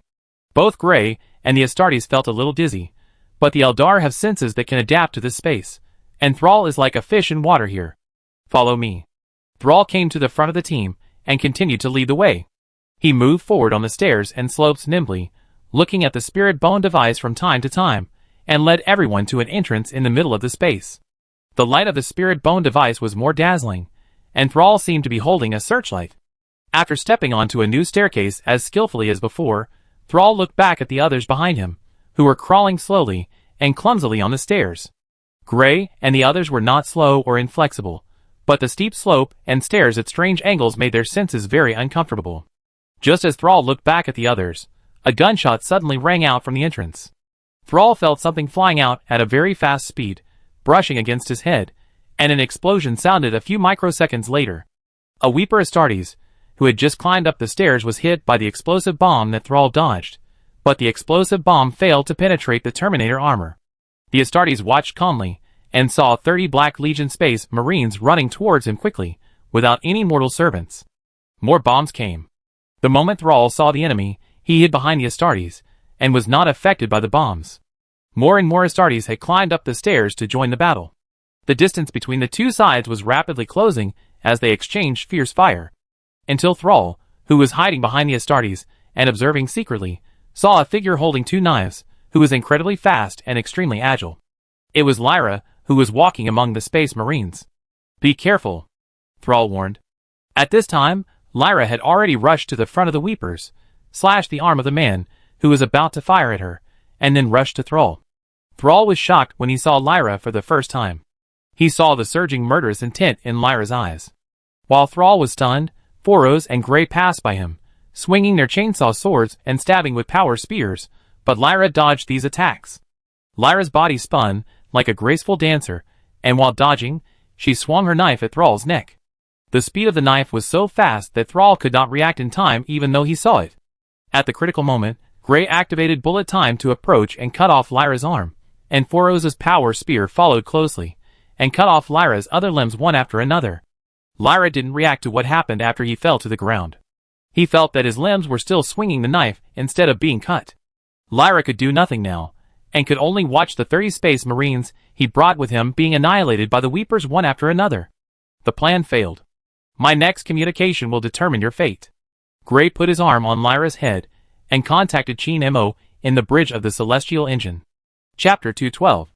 Chin Mo, who was far away on the Celestial Engine, was paying attention to the two Blackstone fortresses that were evacuating. When the Chaos Fleet had already evacuated, the Blackstone fortresses remained in the galaxy, and slowly moved towards the rift, fighting against the Celestial Engine while moving, but neither could do anything to the other. After the giant particle light spear released by the Celestial Engine collided with the subspace energy torrent fired by the Vortex Cannon again, two holographic images suddenly appeared in the bridge. One was Gray. The other was a Chaos Space Marine scanned by Gray. Chin Mo first glanced at the Space Marine, then looked at him carefully in surprise. Dual swords. A mask that looked like a white face. A head pendant on the waist. This series of features showed the identity of this Chaos Space Marine. One of the main lieutenants of the Chaos War Master, chosen by Abaddon himself, and one of the few souls who could say the name of the War Master, Terranon Lyra. He looks like a high-ranking enemy. How do we deal with him? Gray asked. Chi Nemo thought about it seriously. A high-ranking person like Lyra must be very familiar with all matters of the Black Legion, and may even know many secrets of the long time of 10,000 years. But precisely because Layla is a high-ranking member of the Black Legion, no matter what means are used to imprison him, he has a slight chance of escaping. Having his limbs cut off is not a big problem for Layla. After thinking about it, Chi Nemo decided to play it safe and chose the latter between obtaining what Layla knew and erasing this threat. Chi Nemo closed his eyes and began to sense the Guardian Power Armor. Among the many improvements made to the Guardian Power Armor, one of them was to add a medium that can be used to exert the power of the Star God to the Power Armor. Now is the time to use this medium. Gray in the Blackstone Fortress suddenly found that his right hand was lifted up involuntarily, and blue current was flowing and gathering on the surface of the arm armor. The moment the lightning burst out, the temperature in the entire fortress suddenly doubled. After being struck by lightning, Layla's body turned into scattered ashes, and even the ashes were gradually decomposing. After the last bit of dust flashed with blue light and dissipated, Layla's traces in the material universe were completely erased. Gray turned around a little blankly and looked at Foros. Foros looked at Sal, and Sal raised the spirit bone device and led the way. Everyone continued to move forward. As time passed, the light emitted by the spirit bone device became more and more dazzling, which meant that it was about to locate the core. Then, there was a very critical question. How do we destroy it after we locate the core? Gray asked Thrall. Maybe you don't want to blow it up but interfere with it, but how can we do it? Thrall stretched the spirit bone device in front of Gray's eyes, and answered him when Gray's electronic eyes automatically adjusted the brightness of the field of vision. Put this thing into the core, and the rest of the things will be left to you. Can your iron planet be broken into stars? Well, it seems we don't have to blow up Blackstone Fortress with you. Gray breathed a sigh of relief. He had been planning to formulate a defense plan to protect Thrall until he successfully destroyed the core, but now he saved energy. While the two were talking, the spirit bone device suddenly reacted violently, and the light it released projected a flat image of the entire Blackstone Fortress on the road. There was a light spot on the image, and the Eldar text was written next to the light spot. That's the core. Found it. Sal was very excited and gestured to the Eldar text. This beautiful text means the focus point, the key point. In short, that's the core. Gray and Foros glanced at the image and continued to move forward in silence. After a while, a large number of cracks appeared in the vast bridge of the celestial engine, and all the people who were in the Blackstone Fortress of the Eternal Will just now were teleported back. Done. Sal took a breath while sitting on the console, raised his hand and pointed at the Eternal Will. You can destroy it. Chi Nemo looked at the Eternal Will in the holographic image and nodded silently. At this time, the two satellite structures of the celestial engine were shooting out giant particle light spears, and the Blackstone fortresses also fought back with vortex cannons. The majestic impact generated by the collision of the two energies spread to the surroundings and activated the shields of the celestial engine and the Tyrone fleet. All this was no different from usual, except that this time, one of the two Blackstone fortresses, the Eternal Will, had an abnormality. The subspace energy surrounding it that decomposed the energy shock dissipated, and even the power of the vortex cannon was not as strong as it was a second ago. The Eternal Will was submerged in the red beam. The light spear array on the satellite structure stopped attacking and began to cool down, and the red beam that illuminated the entire galaxy gradually dissipated. The Eternal Will was gone. Very good. Chi Nemo nodded with great satisfaction. If the face of a living metal body could show expressions like flesh and blood, then others would see Chi Nemo's smile. There was only one Blackstone Fortress left in the galaxy. The two satellite structures of the celestial engine were suspended together, firing light spears at the remaining Blackstone Fortress in turn. As if to avenge its companions, the Blackstone Fortress no longer retreated intermittently but stayed in place, bombarding the two huge satellite structures. Its vortex cannon could not withstand the two giant particle light spears, and the subspace energy surrounding it could not decompose the majestic material energy, and it was gradually collapsing. Although Thrall still had a spirit bone device, he no longer needed to use it. On the only remaining Blackstone Fortress, the Dark Mechanicus were helpless in the current predicament. They had tried many methods, but it was useless to restart the propulsion device or install more propulsion devices. The propulsion device was strongly disturbed and could not operate normally. The War Master's fleet had left the system, and no one could support them. It seemed that being buried with the collapsing Blackstone Fortress had become everyone's destiny. When the priests gave up struggling and began to pray, a rustling sound suddenly came from the shadows in the control room. The priest looked up at the shadow, and the mechanical device in his brain suppressed the fear that was enough to make him collapse. A terrifying existence slowly walked out of the shadow. It had a metal skeleton, and the muscles attached to the skeleton were stretched and tightened, like a conveyor belt that kept the mechanical structure running. It held a forging hammer in its left hand, a sharp iron claw in its right hand, and two black horns on its hideous head. The priest's fear was only temporary, and he soon began to worship the dark existence in front of him. This creation is like a wild beast that is difficult to tame. It is not perfect enough and cannot obey the master's control like a machine. The ethereal words echoed throughout the control room. Every syllable of this sentence was like a spell. When the voice fell, all the propulsion devices on the Blackstone Fortress ran at full speed, causing the entire Blackstone Fortress to rush into the crack at an astonishing speed. Chapter 213. How could it be?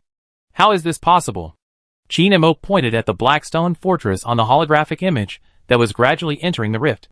This Blackstone Fortress had just rushed towards the rift at the speed of a frigate. Is this reasonable?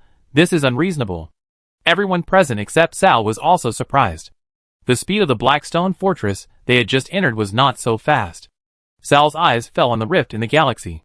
After the Blackstone Fortress was either destroyed or left, the diameter of the rift had shrunk to only 2 kilometers. Sea of Souls. Sar didn't know why Blackstone Fortress was moving so fast, but he knew the answer must be related to the warp. We should have teleported there immediately. Gray said. Can you stop it from entering the rift immediately after you teleport there? Chi Nemo turned to look at Gray. You will be taken into the warp. I would rather you do nothing than let you enter the warp. After saying that, Chi Nemo glanced at Foros. More than 100 Astartes wearing Terminators entered the warp. Even if only 1/5 of them were corrupted, it would be considered a contribution to the Chaos Forces. In any case, we won this battle. Chi Nemo no longer dwelled on the escaped Blackstone Fortress, and his eyes shifted from the rift to Cadia. From the arrival of the Celestial Engine at the star system, the teleportation of all members of the Talon fleet, to the destruction of a Blackstone Fortress, and the severe damage to the Chaos fleet, it took less than an hour in total. Abaddon is unlikely to give up just like that, and the Black Crusade he launched is unlikely to end, but Cadia is indeed safe. As long as Cadia does not fall into the crisis of being destroyed, the next battle will be much easier. Contact Klein for me. Chi Nemo ordered to the air. This order was given to the Stone Man. A screen popped up in front of Chi Nemo, and Klein's face soon appeared on the screen. At this time, Klein was in the command center of Mirak Bastion, and Creed was beside him. Tai. Klein was about to salute when he was pushed aside by Creed. What's the situation in the galaxy? Creed smoked a cigar calmly, and when he saw Chi Mo's living metal face in the image clearly, he showed a little surprise in his eyes. But he was asking about something more important. The communication array was interfered just now, and I couldn't contact you.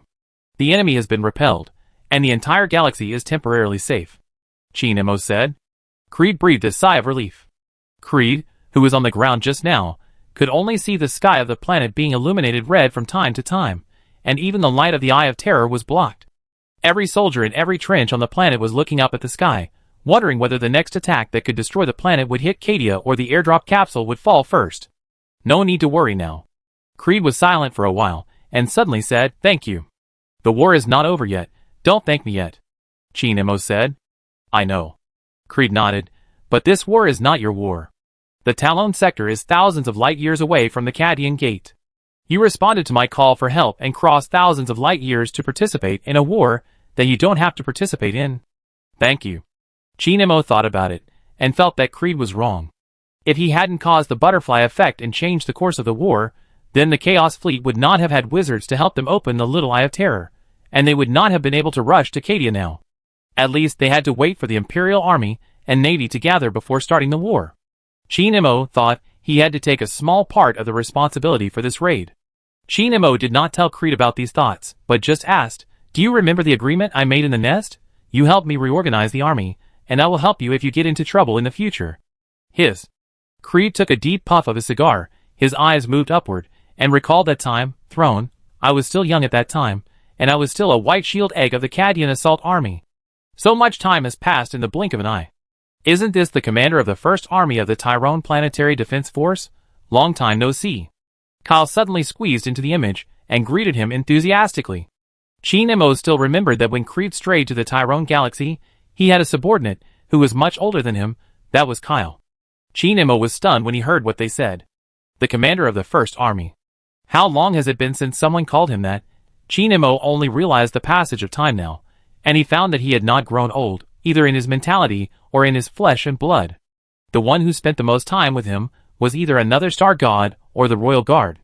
It had been quite a while since Foros was rescued from the desolate planet by Klein, but the Astartes would not age, and Chi Nemo would not feel the passing of time when he saw them. Can you lend me a regiment of the army? The next battle may not take place on Cadia's homeland. We may have to fight in a nearby galaxy, and I am only good at commanding the army. Creed's words brought Chi Nemo back to reality from his contemplation. You can command the entire Tyrone army, Chi Nemo said. Really? Creed couldn't believe it. A smile appeared on his expressionless face. That's great. Yes, that's great. Chi Nemo nodded. He had planned to let Creed command the Tyrone army. This was not a gift. Every order Creed issued when he commanded the army would be recorded, and then studied by a Stone Man, who would become the Stone Man version of Creed. Come to Mirek Bastion. Creed said, you must stay in Cadia for a while. Chi Nemo nodded in agreement. Meanwhile, in the subspace, the damaged spirit of vengeance has been completely shut down. The collateral damage has not ended yet. Explosions occur on the hull from time to time. Only personnel can be transferred from other cruisers to deal with the collateral damage. Abaddon and his lieutenants stayed in the bridge. Also on the bridge were Typhons, and the leader temporarily selected by the Red Corsair fleet. While others were discussing strategies, Abaddon sat on the throne and looked at the ground, a little confused. Abaddon was reminiscing. He remembered that he seemed to have an adjutant, a very powerful adjutant, who seemed to have been assigned by him to perform a certain task, and he has not returned until now. He didn't know where the adjutant went. Abaddon couldn't remember who this adjutant was. He tried to find the past of this adjutant in his memory, but couldn't find anything. All he could think of was, I seem to have a very powerful adjutant. The empty concept of the adjutant, without any specific memory, can't even remember the adjutant's name. Is every adjutant present? Abaddon suddenly interrupted the discussion and asked the adjutants present. Every one of your adjutants is in the bridge, no one is absent. An adjutant replied. Ah. Abaddon nodded absent-mindedly, then I must have remembered it wrong. Chapter 214. We made a mistake from the beginning. A serious and fatal mistake, Typhon said as he looked at Abaddon, obviously putting the blame on Abaddon. Before Typhons could continue, Abaddon's lieutenants had already cast hostile eyes at him. But Abaddon did not react. Still in a trance, the vague memory in his mind was bothering the Black Legion War Master.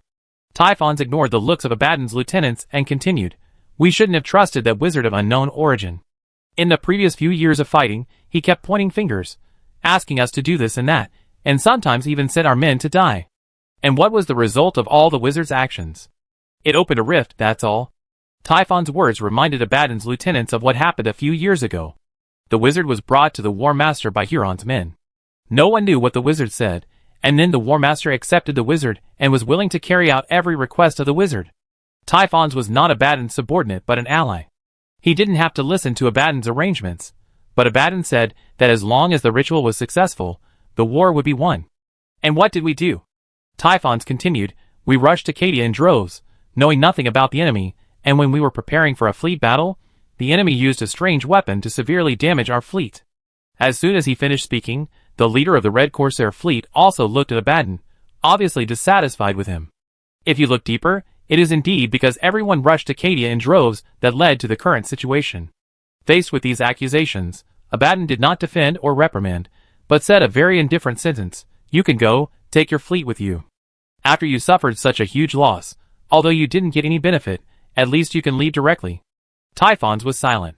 From a rational point of view, the Plague Fleet has already suffered heavy losses. No matter whether the next war goes smoothly or not, it is best not to participate. But if you give up like this, the previous losses will be wasted. Typhons decided to see what Abaddon's next plan is. If he can come up with a reliable strategy, he will continue to fight, otherwise he will leave immediately. Instead of arguing about who should take the blame, let's continue discussing strategy. Abaddon stood up from the throne and walked to the porthole, looking at the fleet outside. This fleet is no longer a qualified fleet. The frigates were all destroyed, and the remaining cruisers were also relatively damaged. The battleships were in good condition, only the Vengeful Spirit was damaged. The two Blackstone fortresses were not in the fleet. Abaddon felt that they might not have escaped into the warp through the rift. You said the ritual was useless. I think the opposite.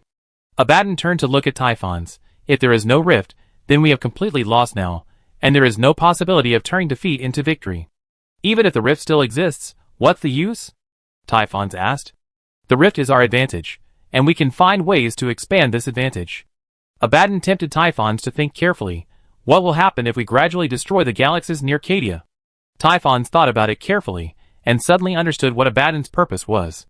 The celestial bodies in the universe will contain the warp, which is why the use of the warp drive requires going to the Mandeville point in the galaxy. If the galaxy near Cadia is destroyed, the curtain between the material universe and the warp will be weakened, and the rift summoned by the ritual will expand, which will bring many benefits. For example, the Blackstone fortress that uses the energy of the warp will become stronger. However, although Typhons understood Abaddon's purpose, he could not agree. It is feasible in theory, but have you ever thought about how we can destroy the galaxy? We not only need to smash planets, but also destroy stars. We also need to do these things as quickly as possible, because if it takes too long, we will be destroyed by the Tyrone Navy that is teleported out. Also, the distance between galaxies is very far. It is very likely that even if we destroy many galaxies, the effect will not cover Cadia. After raising all the questions, Typhons waited for Abaddon's answer and made a decision in his mind. Whether he would leave or stay depends on whether Abaddon's answer is reliable. Abaddon thought for a moment and said, "The wizard who performed the ritual once told me something." "Can you stop mentioning that bastard?" Typhon's patience had been worn out. Abaddon ignored Typhons and continued, "If the size of the rift summoned by the ritual is only enough to pass a few warships, there is no need to set up ritual nodes throughout the entire Hazy Star region. The rift can cover an area with a diameter of 300 light-years at most. Every celestial body lost in the surrounding galaxies will expand the size of the rift." Hearing this, Typhons thought of infinite possibilities. It would be a pipe dream for the rift to expand to cover 300 light-years, but even if it was only the size of a planet, it would be enough to summon demons directly in the enemy ship through the ritual. "Why didn't you say it earlier?" Typhons became increasingly dissatisfied with Abaddon, who always kept things secret. "If I could have predicted that the enemy's iron planet would only take a few days to reach Cadia, if I could have predicted that the two Blackstone fortresses could not even contain the iron planet, I would have made full preparations," Abaddon said helplessly. Typhons was silent for a moment and nodded. "The most important thing now is whether the Blackstone fortress can come back. If they can't come back, we will disband immediately." After saying this, Abaddon looked out the porthole. Everyone in the bridge was waiting anxiously. After all, whether the Blackstone fortress could come back would determine whether they could turn defeat into victory next. I don't know how long it took. The collateral damage suffered by the Spirit of Vengeance was completely contained, and the crew had begun to try to repair some minor damage that was not serious. At this moment, a wave appeared in the space in front of the fleet, and then an 8-pointed star-shaped black building suddenly appeared, which was the Blackstone Fortress. The Blackstone Fortress just passed through the rift and entered the subspace at a very fast speed. Following the Blackstone Fortress into the subspace, there was also a piece of light spear. This light spear flew past the surface of the fortress and hit the Vengeful Spirit, which was closest to the Blackstone Fortress, and penetrated the two thrusters at the rear of the ship. Abaddon, who was in the bridge, heard the news that the Vengeful Spirit had encountered an unexpected disaster, and felt that someone had stabbed his heart, which was healing. "Contact the garrison in Blackstone Fortress, and ask them to drive the fortress over," Abaddon ordered. An adjutant immediately started to contact the crew of Blackstone Fortress, but no matter how he called, he got no response. Abaddon guessed that there might be enemies in Blackstone Fortress. He didn't want Blackstone Fortress, the only hope, to be destroyed, so he gave the adjutant a second order: "I will personally lead a company into Blackstone Fortress." Chapter 215. After a while, Abaddon led his men into the Blackstone Fortress. Because a beacon had been placed in the Blackstone Fortress before, the location they were teleported to was the passage outside the control room. Although Abaddon had recognized that this was not his eternal will, but the fortress he had given to Huron, the environment here still made him feel very unfamiliar. The passage was full of cables, and occasionally one could see pulsating fascia on some of the cables. There are some devices on the wall whose purpose is unknown. Each device is connected to a head, which is like wetware. The fortress has obviously been attacked. Some machines are repairing the damage. These machines look like spiders, and they are inlaid with a head wetware like the devices on the wall. What's even more weird is that there are no living people in the entire fortress, and no sound of fighting. The fortress is extremely quiet. If Abaddon had not been to the Blackstone Fortress before, he would have thought that Huron held some kind of mysterious ceremony here. Abaddon had seen even more terrifying and bizarre scenes in the Eye of Terror, and he only felt strange about everything in front of him, but not terrified. Get your weapons ready. A subordinate reminded the others, and then all the Black Legion warriors who followed Abaddon raised their weapons. Abaddon did not stop his subordinates. Everything here was obviously wrong, and it was absolutely necessary to be prepared for battle. When Abaddon arrived at the door of the control room, he stopped and his subordinates immediately stepped forward to open the door. The method of opening the door was also different from before. There was a head embedded in the door. When the head saw Abaddon, it scanned him first and then opened the door automatically. The scene in the command room stunned Abaddon. The originally empty control room was now extremely crowded, with cables and devices with heads everywhere. The Dark Mechanicus priest, who was responsible for controlling the Blackstone Fortress, was in the dense pile of cables, his body embedded in a 10-meter-high device. How is this possible? Abaddon couldn't believe what he saw. Now it was certain that there were absolutely no enemies on the fortress, but the original crew members here had all been transformed. The technology used looked evil. It was impossible that they were transformed by the Empire or the Tyrones, and Huron didn't have the relevant transformation technology. These are all gifts for you. A more obedient Blackstone Fortress. A voice came from the shadow of the control room. Abaddon and his men immediately prepared for battle, and all weapons such as bolt guns and plasma cannons were aimed at the shadows. They immediately saw a terrifying thing coming out. At this moment, many images emerged in Abaddon's mind. A black planet, covered with black iron factories spewing steam and flames, the roar of pistons and shrill screams all night long. An angry and roaring demon, it was integrated with the machinery to become a demon engine. Many images flashed quickly, and finally a concept emerged in Abaddon's mind. Vashtor. An inventor, a craftsman. A demon demigod. Abaddon also saw that all the crew members of the Blackstone Fortress, where he was, were dead. They were killed by Vashtor. Vashtor made these people into mechanical creations that were integrated with the Blackstone Fortress, so they could better control the Blackstone Fortress. Although Vashtor didn't know how to use many of the functions of the Blackstone Fortress, after its transformation, the fortress would at least not have intermittent evacuations. What do you want? Abaddon didn't think these transformations were given for free. Vashtor must have had some plans like Typhons and Huron. This is a gift. I just made the fortress easier to control. It's not a deal. Vashtor shook his head slowly. Abaddon did not believe in the so-called meeting gift. Vashtor definitely had other intentions, but what he was planning was something conceptual. Just like the battles and blood, conspiracies and changes that the dark gods were planning. If you are willing to pay a little price, I can help you repair the spirit of vengeance, and it will be a quick repair. Vashtor suddenly said. Abaddon was immediately moved. If there is something that the Black Legion War Master cherishes, it is definitely the spirit of vengeance. It was hard for Abaddon not to be tempted by the condition of quickly repairing the vengeful spirit, but he still did not agree, because he knew the so-called God's temper. If you make a deal with God, you must be more careful, or you will definitely lose a lot. I don't want the vengeful spirit to be tarnished. Abaddon refused very rudely. Vashtor nodded slowly, gradually retreated into the shadows and disappeared. Abaddon turned around and ordered the priest, who was transformed into a control device. This fortress is now the new Eternal Will. Drive the new Eternal Will to the rear of the fleet. The priest followed Abaddon's orders like an intelligent machine, controlling the Blackstone Fortress to sail to the rear of the fleet. When Abaddon saw that his orders were carried out meticulously, he was very satisfied. The biggest problem of this Blackstone Fortress was that it would get out of control sometimes, but now this problem has been solved. The war can continue. Inside the bridge of the vengeful spirit, the person in charge of communication found that he could contact the Blackstone Fortress. When he sent a message, the people in the Blackstone Fortress would immediately give a reply, but this reply looked very mechanical. When Abaddon returned to the bridge of the Spirit of Vengeance, Typhus and the temporary leader of the Red Corsair fleet were already waiting there. Why is there only one Blackstone Fortress back? Typhus asked. I don't know, the other one might have been blown up.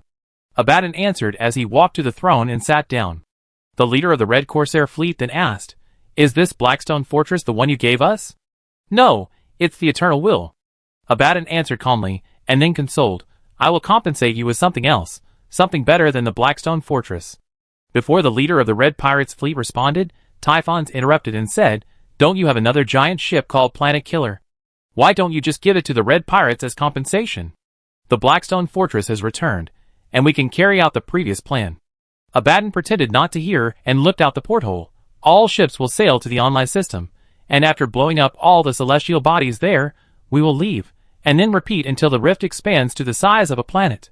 The leader of the Red Corsair fleet and Typhons all turned around and left the bridge. Although the cooperation with Abaddon was not going well, they did not want to break up now. After watching Typhons leave, Abaddon leaned on the throne and looked forward. The Black Legion fleet has received the order, and all cruisers are sailing forward. The ships of the Plague Fleet and the Red Corsair fleet also responded one after another. Watch your neck and wait. This war is not over yet. Chapter 216. Since the surviving Chaos fleet hid in the subspace, the system where Cadia was located was completely safe. The Tyrone Navy fleet began to perform defense tasks, activating the dimensional engine to jump to the system around Cadia. The celestial engine slowly rotated around the star, covering half of the sky of the fortress world. Countless laser rifles and power armor produced by the industrial world of the Tyrone Star Zone were separated from the planetary structure and sent to Cadia by means of teleportation or torpedoes. Due to the sudden attack of the Chaos Fleet, the Cadia Assault Army, which had no time to prepare, received supplies, and was able to cope with the next war. Every commander and guard of the Tyrone Army also went to Mirak Bastion. The current Supreme Lord Creed was still in Mirak Bastion.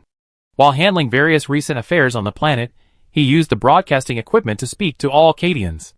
People of Cadia. Since Creed became the Supreme Lord, he would start every speech with this classic. It has been less than an hour since our allies' planet appeared in the system. The enemy left countless warship wreckage in the void and fled in panic. Our crisis has been temporarily resolved. For now. The enemy is unlikely to stop here, and we will face more challenges next. For the throne for the Cadian Gate. When he said the last sentence, Creed paused for a moment, because he saw the space in his office suddenly twisted and turned, and then a 5-meter-tall metal giant appeared in front of him. Creed remembered that he had seen this face in the communication with Lord Talon just now, so he did not call the guards, nor was he too surprised. When I saw you on the communication screen, I thought you were just wearing a mask. Creed put down the speaker and looked at Qin Mo's living metal body. What happened to you that made you change into such a body? This is just my body. I haven't experienced anything. If you can go to the Talon system, you can still see my physical body. Qin Mo floated to the office window and looked up at the sky. Outside the office window was the training ground. The 8,000 people of the 8th Regiment of the Cadia Assault Army were deployed on the training ground. There were a lot of people there, but they couldn't see Qin Mo standing in front of the window. Qin Mo stared at the light of the Eye of Terror for several minutes. Anyone in the fortress world who stared at the sky would feel uncomfortable, and even bleed from the eyes and nostrils. Qin Mo did not bleed, but felt very uncomfortable. I feel like I am bathing in a sea of dung, he said. After saying this, Qin Mo felt inappropriate and explained to Creed, I'm not saying that Cadia is a sea of dung, I mean here. I understand. Creed nodded calmly, reached to his waist with his right hand, took out a cigar, and held it in his mouth. Qin Mo took a look at the cigar, and lit it with a flame. The strange flame without any temperature stimulated the aroma of the cigar. Creed took a puff, then raised his eyebrows, and nodded repeatedly, feeling good, thank you. Creed took another puff of the cigar and suddenly asked, do you think the enemy will retreat or continue to fight? You just said in your speech that you think the enemy will not stop. Why are you asking me now? Qin Mo asked back. I can't say it either, I just have a feeling. Creed shook his head. I don't think they will stop. Qin Mo thought the same. He floated to the desk and raised his hand towards it. The desk immediately turned into a star map, showing the situation around Cadia. Cadia is located in the Cadian Gate Defense Zone, closest to the Eye of Terror, which is why Cadia would be Abaddon's primary target when he launched the expedition. And Abaddon's ultimate goal is not just to destroy Cadia, he has a big plan. If the enemy wants to continue fighting, they will definitely not come to Cadia. Qin Mo stared at the star map. He knew that the celestial engine had protected the forging world. A galaxy cannot be conquered as long as there is a celestial engine, but other galaxies may not be. Small-scale wars are still breaking out in various parts of the entire Hazy Star region. The enemy's fleet was only repelled, but they can still fight a landing battle. The Imperial Navy conveyed that they could not find the enemy ship before the enemy fleet passed through the rift to launch an assault. But we don't have a rift to use, and it will take some time for the Navy to rush to the Cadian Gate. This is the first time in my life that I have seen a war on a star-field scale. It's really a headache. Creed looked at the star map helplessly. The Imperial Navy does not need to defend the area around Cadia. Shinemo pointed to the light spots that kept jumping on the star map. Each light spot is a warship of the Tyrone Navy. 1. Are your warships so powerful that you only need one to resist the enemy's attack? Creed was confused. Shinemo then explained the Tyrone Navy's defensive tactics to Creed. A battleship formation can defend all star systems within the jump distance of the Dimension Engine. The star system where the main force of the battleship formation stays is called a strategic point. Only one battleship will be sent to other star systems around the strategic point. This battleship does not need to be responsible for fighting. It only needs to run away and report the situation after the enemy ship appears. Then the main force will jump to the star system where the enemy ship appears to fight, and then jump back to the strategic point after the battle. This set of defensive tactics brings the characteristics of the Dimension Engine to the extreme. The Navy used this tactic when the plague appeared in the Talon Star Zone, and the effect was excellent. After hearing this set of defensive tactics, Creed felt relieved and immediately asked another question. Does your cargo ship also have a dimensional engine installed? Shinemo nodded, not knowing why Creed asked this. Our naval force is sufficient to cope with the current situation, but the army is still a little weak, Creed said as he took out a pile of documents from the drawer. Shinemo glanced at them, and all the information on the documents entered his brain. These documents were all about the news that the Imperial Military Affairs Department had sent reinforcements. Space Wolves, Sisters of Battle, and even the Inquisition. These reinforcements are on their way. Shinemo immediately understood that Creed wanted him to send a cargo ship to pick up these reinforcements, but he didn't think it was necessary. The main battlefield is no longer on the ground. Whether it is the ships of the Tyrone Navy or the Imperial Navy, a single lance of light can destroy a Titan, and the Tyrone Navy can easily control the orbit of the planet. Our current army is fully sufficient. There are always all kinds of accidents in war, Creed said. Well, after all, you have more experience in ground warfare than me. Shinemo agreed, but he couldn't ensure that the reinforcements would be willing to board the Talon freighter. The Space Marines of the Space Wolves were a bunch of stubborn old men, and the Sisters of Battle might also be influenced by all kinds of negative news about the Talon sector, and refused to board the freighter. Creed also knew this problem, and he immediately began to write a letter of guarantee, guaranteeing the Talon freighter as the Lord of the High Castle. Shinemo didn't know what the next war would be like, and he didn't agree with Creed's idea that reinforcements were needed, but there was one thing he could be sure of. That was that if Abaddon wanted to continue fighting, he would definitely suffer from the defensive tactics of the Talon Navy. Chapter 217. The Online system is 200 light-years away from the east of Cadia. All the intelligence obtained by the Black Legion during the war showed that the defense of this system was lax, and its presence was extremely low.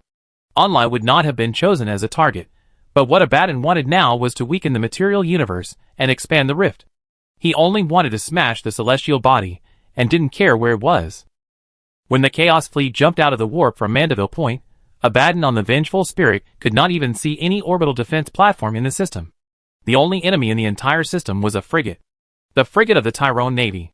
Without the need for Abaddon or Typhons to issue orders, the warships that had been full of resentment towards the Tyrone Navy in the fleet battle had already launched an attack. The cruisers of the Black Legion, the Plague Fleet, and the Red Corsairs were the first to rush out of the fleet and headed straight for the frigate, attacking the frigate continuously as they advanced.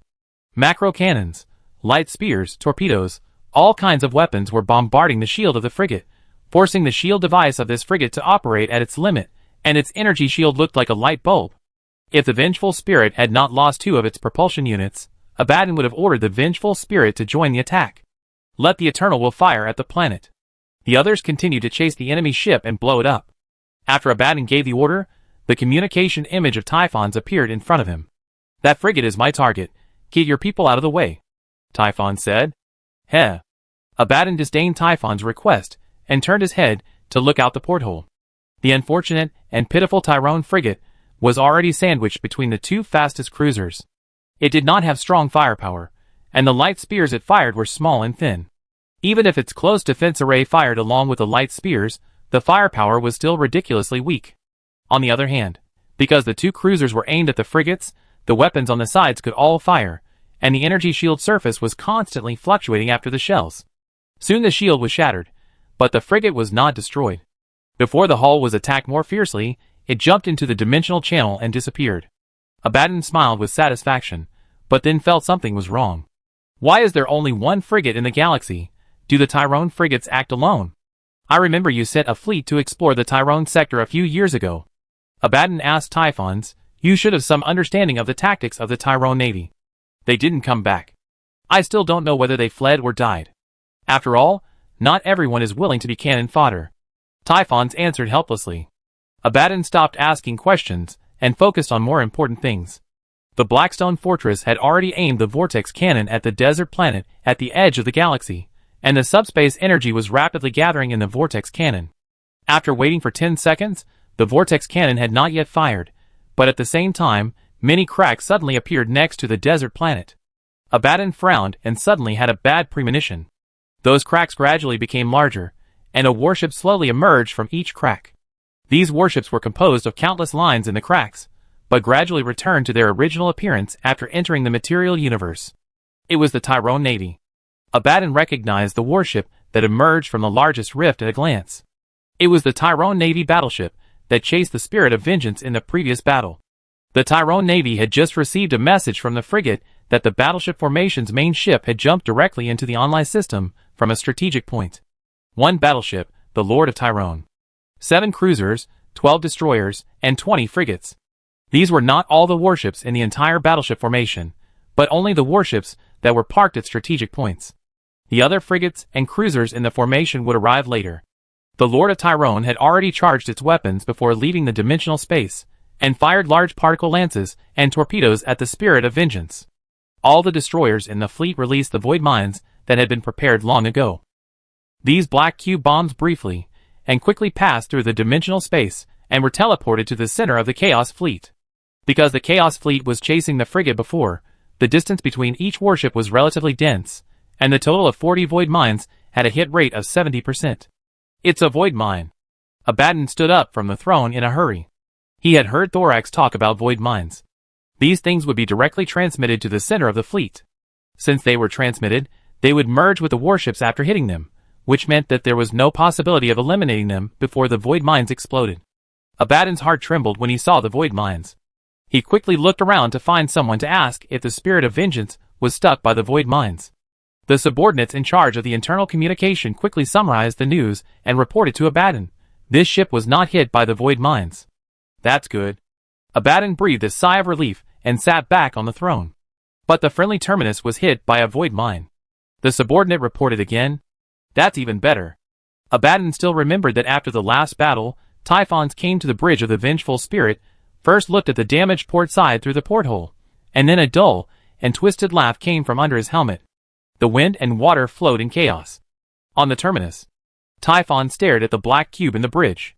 That was the thing called void mine that Thorax had mentioned before, and it was now embedded in the bridge. It merged with the flesh and blood floor of the bridge. The Plague Warlock and his lieutenants were racking their brains to think about how to clear the mine. Corrode it. How can we have time to corrode it? The methods proposed by the Plague Warlock and his lieutenants were either not feasible or not feasible in the short term. In the end, Typhons, who was most familiar with the Terminus estate, proposed a more reliable method. Drain it! Typhon shouted, let the warship drain it. This order was not given to the people present. The Terminus received the order, and the flesh floor inside the bridge began to wriggle, quickly sending the part overlapping with the void mine out. Typhon stared at the void mine until this disgusting thing that contained the designer's strong malice disappeared from his sight. The void mine exploded before it was discharged by the Terminus. Fortunately, Typhons made a decision quickly enough. The explosion only affected the bridge and opened a big hole in the bridge. The shock wave that followed overturned everyone in the bridge. Typhons let out a shrill scream and rushed to the hole to check the damage. The void mine exploded and destroyed everything within a kilometer in diameter. Typhon stood at the hole in the bridge and could see the bottom part of the battleship. No! Chapter 218. Is your warship damaged? When Typhons was extremely sad, Abaddon's image appeared in the bridge. Typhons moved aside so that Abaddon could see the damage caused by the void thunder. I'm sorry.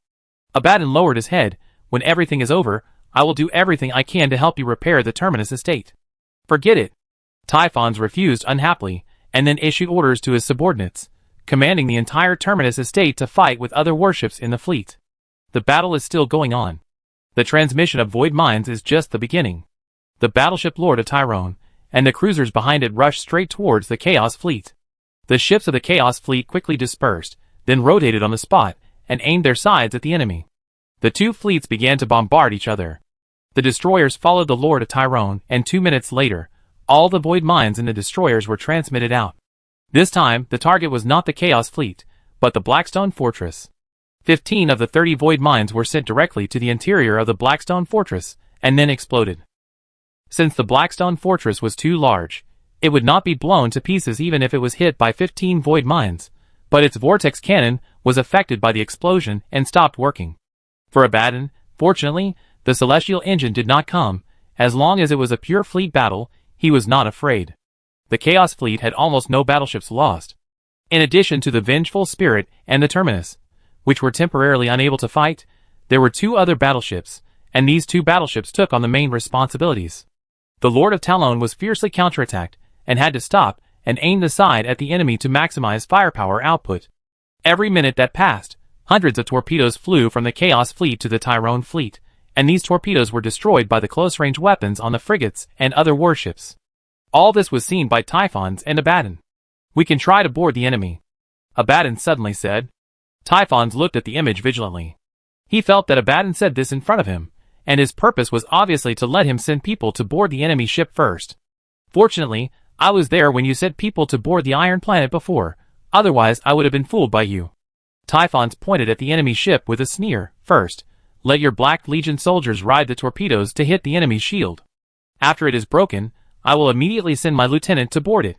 It will do you no harm to use your brain more." Abaddon knocked his head twice. "Teleport in." Typhon suddenly became excited. "Do you think you know everything about the enemy? Does the enemy only have a shield and no other means of defense?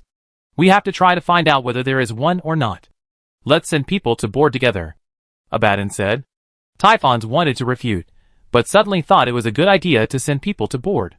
Some things can only be known by trying with cannon fodder. "Okay." Typhons nodded in agreement. Abaddon sent an adjutant and 20 Black Legion Space Marines. Typhon sent the same number of troops as Abaddon.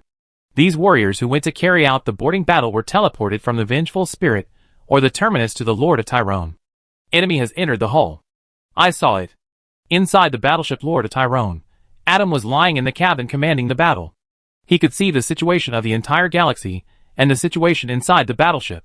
2 teams of enemies appeared from the landing pad at the rear end of the battleship and the ammunition depot at the front end. Since they did not set up beacons in advance, several people were stuck in the wall when they were teleported out. "How do we deal with them?" The image of the crew responsible for ship maintenance appeared in front of Adam. They faced each other in the virtual space, and a cross-section of the battleship appeared between them. "This is our battleship. We have plenty of ways to clean up the dregs that stain the battleship." Adam stared at the cross-section, then reached out and tapped the door of the ammunition depot. The giant gate of the ammunition depot closed instantly. Those enemies who looked dirty and smelly were blocked in the ammunition depot. They were helpless in their current situation, and could only keep trying to find a passage to the outside and crack the gate control program of the ammunition depot. The conversations of these people reached the ears of Adam and the maintenance crew. "Put that thing on." "Okay." A space marine took a tumor from his neck and stuck it on the door. The tumor immediately extended colonies on the door, which were like wires and signal transmitters. The maintenance crew looked up at Adam and found that the captain, who had never had any emotional fluctuations, was gritting his teeth at this time. The battleship Lord of Tyrone was not the flagship, at least not in Qin Mo's plan, because there would be more powerful battleships as flagships in the future. But this battleship is the first battleship, and its name represents its status in the hearts of all the personnel of the Tyrone Navy. "Quickly fire the ammunition in the number 11 ammunition depot, leaving only 1 torpedo with a flaming warhead," Adam ordered. The battleship immediately operated according to his idea. All the torpedoes in the number 11 ammunition depot were transferred to the torpedo tubes and then fired, leaving only 1 torpedo. "Calculate the damage of the torpedo explosion," Adam ordered again. A red circle appeared on the battleship's analysis chart. This red circle was only 1/10 the size of the ammunition depot, but it just included the people who boarded the ship. "Detonate it." When Adam gave the third order, the torpedo was instantly detonated, and the entire ammunition depot was engulfed in flames. After destroying a boarding team, Adam looked at another group of enemies on the ship. These enemies were not in the ammunition depot, but it was still easy to clean them up. Block this area. Adam didn't need to specify which area it was. He just needed to think about it, and the device connected to his brain would read his specific thoughts. Every gate in the area where the boarding team was located was locked. All the crew members in the entire battleship were in the core cabin of the battleship, so there was no need to worry about any crew members being blocked with the enemy. Enable the cleanup procedure, Adam ordered. In the battleship warehouse, a number of hunched sleeping Iron Men were awakened. They stood up straight, and their eyes released red light. These Iron Men received an order: kill all hostile organics. All the Iron Men were teleported to the vicinity of the enemy. There were so many of them that they filled a huge passage in the battleship that could allow tanks to pass through. Adam saw the Space Marines gathered together, desperately fighting back with their backs, but they could not resist the Iron Men's advance. The Iron Men slowly moved in front of the Space Marines, tearing the ceramic steel armor and the flesh and blood wrapped inside like tearing paper. Adam's eyes moved away from the cross-section view and continued to stare at the battle situation in the galaxy. Chapter 219. The cracks in the galaxy flickered, and another battleship formation jumped into the galaxy to participate in the fleet battle. Abaddon was no longer surprised when he saw the scene. The only thing that puzzled him was that his boarding team lost contact too quickly. Did your people lose contact? Abaddon asked Typhus. Typhus was organizing people to repair the hull at this time, and did not pay attention to the boarding team he sent out. When he heard Abaddon's inquiry, he tried to contact them, and then he knew that the boarding team had lost contact long ago. According to the standard combat procedure, the last thing they reported was, "We are trying to crack the gate." Typhons informed Abaddon of the situation and asked him about the situation. "The last report I received was..." Abaddon imitated, "We are fighting steel." "What nonsense." Typhons was looking forward to some important information, and Abaddon's answer disappointed him. Abaddon had nothing to say, and he was also dissatisfied with his subordinate's inexplicable answer. "It's a pity that no video images were sent back, otherwise we would have a clearer view of what was inside the enemy ship. From a strategic point of view, this boarding attempt was an extreme failure. The people sent out died too quickly, and the reports were unclear, so we didn't get any useful information at all. Evacuate." Abaddon glanced at the star system where enemy ships were pouring out of the porthole. "We have to go back and summarize the existing information. We can't act rashly anymore." Typhons nodded helplessly. "But before leaving, I have to do one thing to ensure that the vengeful spirit can be evacuated." Abaddon stood up from the throne and sent a series of secret orders to one of his lieutenants. After receiving the secret order, the lieutenant immediately went to the torpedo launcher on the starboard side of the vengeful spirit. The Chaos Fleet began to evacuate to the nearest Mandeville point, and the vengeful spirit, which was the most seriously injured, sailed slowly at the end of the fleet. This was not because the vengeful spirit wanted to stay behind to cover the retreat, but simply because its propulsion device was damaged before and could not run fast. Adam, who witnessed the enemy's evacuation, immediately thought about it, and the auxiliary thinking device connected to his brain helped him quickly make a deduction. If he chased after it at this time, the probability of sinking the vengeful spirit was 85%. All ships pursue. Adam's order spread throughout the fleet in an instant, and the Tyrone Navy and the online system immediately advanced at full speed to pursue the vengeful spirit. During the pursuit, the vengeful spirit fired a flashing torpedo from the front of the still intact starboard side. Adam's eyes fell on the torpedo, and the picture was zoomed in. He could clearly see that it was a black torpedo, which was completely inconsistent with the torpedo model used by the enemy stored in the database. Strong subspace reaction detected. The crew member responsible for monitoring the battlefield environment suddenly reported. The torpedo in Adam's sight was marked with a subspace energy reading, which was ridiculously high and kept rising. The subspace energy reading of this torpedo was actually 1/10 of the rift in Cadia. "Try to intercept it," Adam ordered calmly. Then another crew member reported the latest situation. "Report, the dimensional engine suddenly began to charge." As soon as the voice fell, the status of the dimensional engine was displayed in front of Adam. A series of commands were written on the controller of the dimensional engine. Extremely high subspace energy readings detected, defense protocol activated. Adam, the captain, was at a loss, not knowing what this so-called defense protocol was. This protocol was not one of the tens of thousands of protocols he had read during naval training. The torpedo quickly flew near the Lord of Tyrone, and the subspace energy readings rose exponentially. A purple vortex appeared in front of the battleship, and it was constantly expanding and moving. This was the last scene Adam saw. The next second, the Lord of Tyrone and other nearby warships appeared in the dimensional space. Why do you want to start the dimensional engine? We can destroy the enemy's battleship soon. What's going on?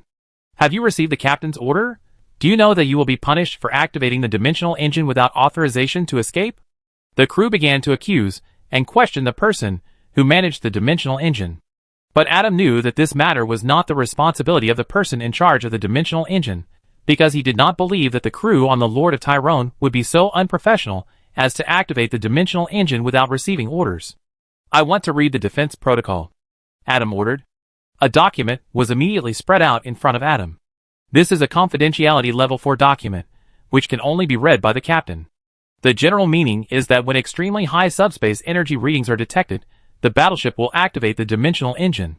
This is a protocol implanted in the battleship's main control program, with the highest priority. The online system defense war was very successful, and everyone worked hard. Adam closed the protocol page. After I go back, I will write a report on the dimensional engine self-starting incident and submit it to the Navy Department. This matter has nothing to do with other people on the ship. At the same time in the warp, is there a vortex torpedo on your warship? A dull and angry question came from Typhon's armor. Why didn't you use it before? As a man who fought in various parts of the galaxy 10,000 years ago, Typhon knew all about vortex torpedoes and other vortex weapons based on the same principle. Although the Terminus estate had already jumped into the warp when the vortex torpedo was activated, he could confirm from the fragments sent by other warships that Abaddon used the vortex torpedo. As the name suggests, a vortex torpedo is a weapon that creates a vortex on the battlefield. This vortex will send anything that does not have time to escape into the subspace. To be loosely speaking, this weapon is similar to the principle of a void shield. A vortex torpedo is enough to destroy any warship, but the vortex it creates on the battlefield is uncontrollable. It may move forward in the direction of the enemy, or it may suddenly turn around and rush towards its own people. You don't think that a vortex torpedo is a weapon that can be obtained casually, right? I will only use it in times of crisis. Abaddon was unimpressed by Typhon's questioning. Typhon wanted to continue to express his dissatisfaction, but after thinking about it, he swallowed his words back and finally asked a gentle question. How many vortex torpedoes do you have? No more. It seems that we have no ability to continue fighting. Typhon immediately picked up the communicator and ordered the Terminus estate, leave the fleet and return home. Abaddon was silent for 2 seconds, and after thinking, he made a decision. There is one more. This one is for you, you use it. Typhon also changed his words on the communicator. We will continue to follow the War Master until victory. Chapter 220. You made the right decision. Abaddon nodded with satisfaction, turned around and ordered his adjutant, go and deliver my only remaining vortex torpedo to the Terminus estate. My only remaining one? The adjutant immediately took the order, turned and left the bridge to arrange for a transport plane to deliver the vortex torpedo to Typhon. Typhon looked very satisfied, and he nodded twice under his heavy helmet. Aren't you worried that I will tamper with the vortex torpedo? As long as your Terminus estate dares to escape, I will detonate it. Abaddon asked coldly. I believe you can't do such a thing. Although you are not a good person, you won't attack your allies. Typhon said. Heh. Abaddon laughed meaninglessly and nodded in agreement. After talking about the vortex torpedo, Typhon asked the most critical question. Can we continue to fight? Abaddon didn't answer in a hurry, but thought for a moment in silence. Forget about using the Blackstone Fortress to destroy the planet and expand the rift. The Blackstone Fortress was just damaged and needs to be repaired. There are a few Cyclone torpedoes in the fleet, which were looted from an Inquisitor ship. This thing can be used to execute the extermination order, but the Cyclone torpedo cannot smash an entire planet into powder.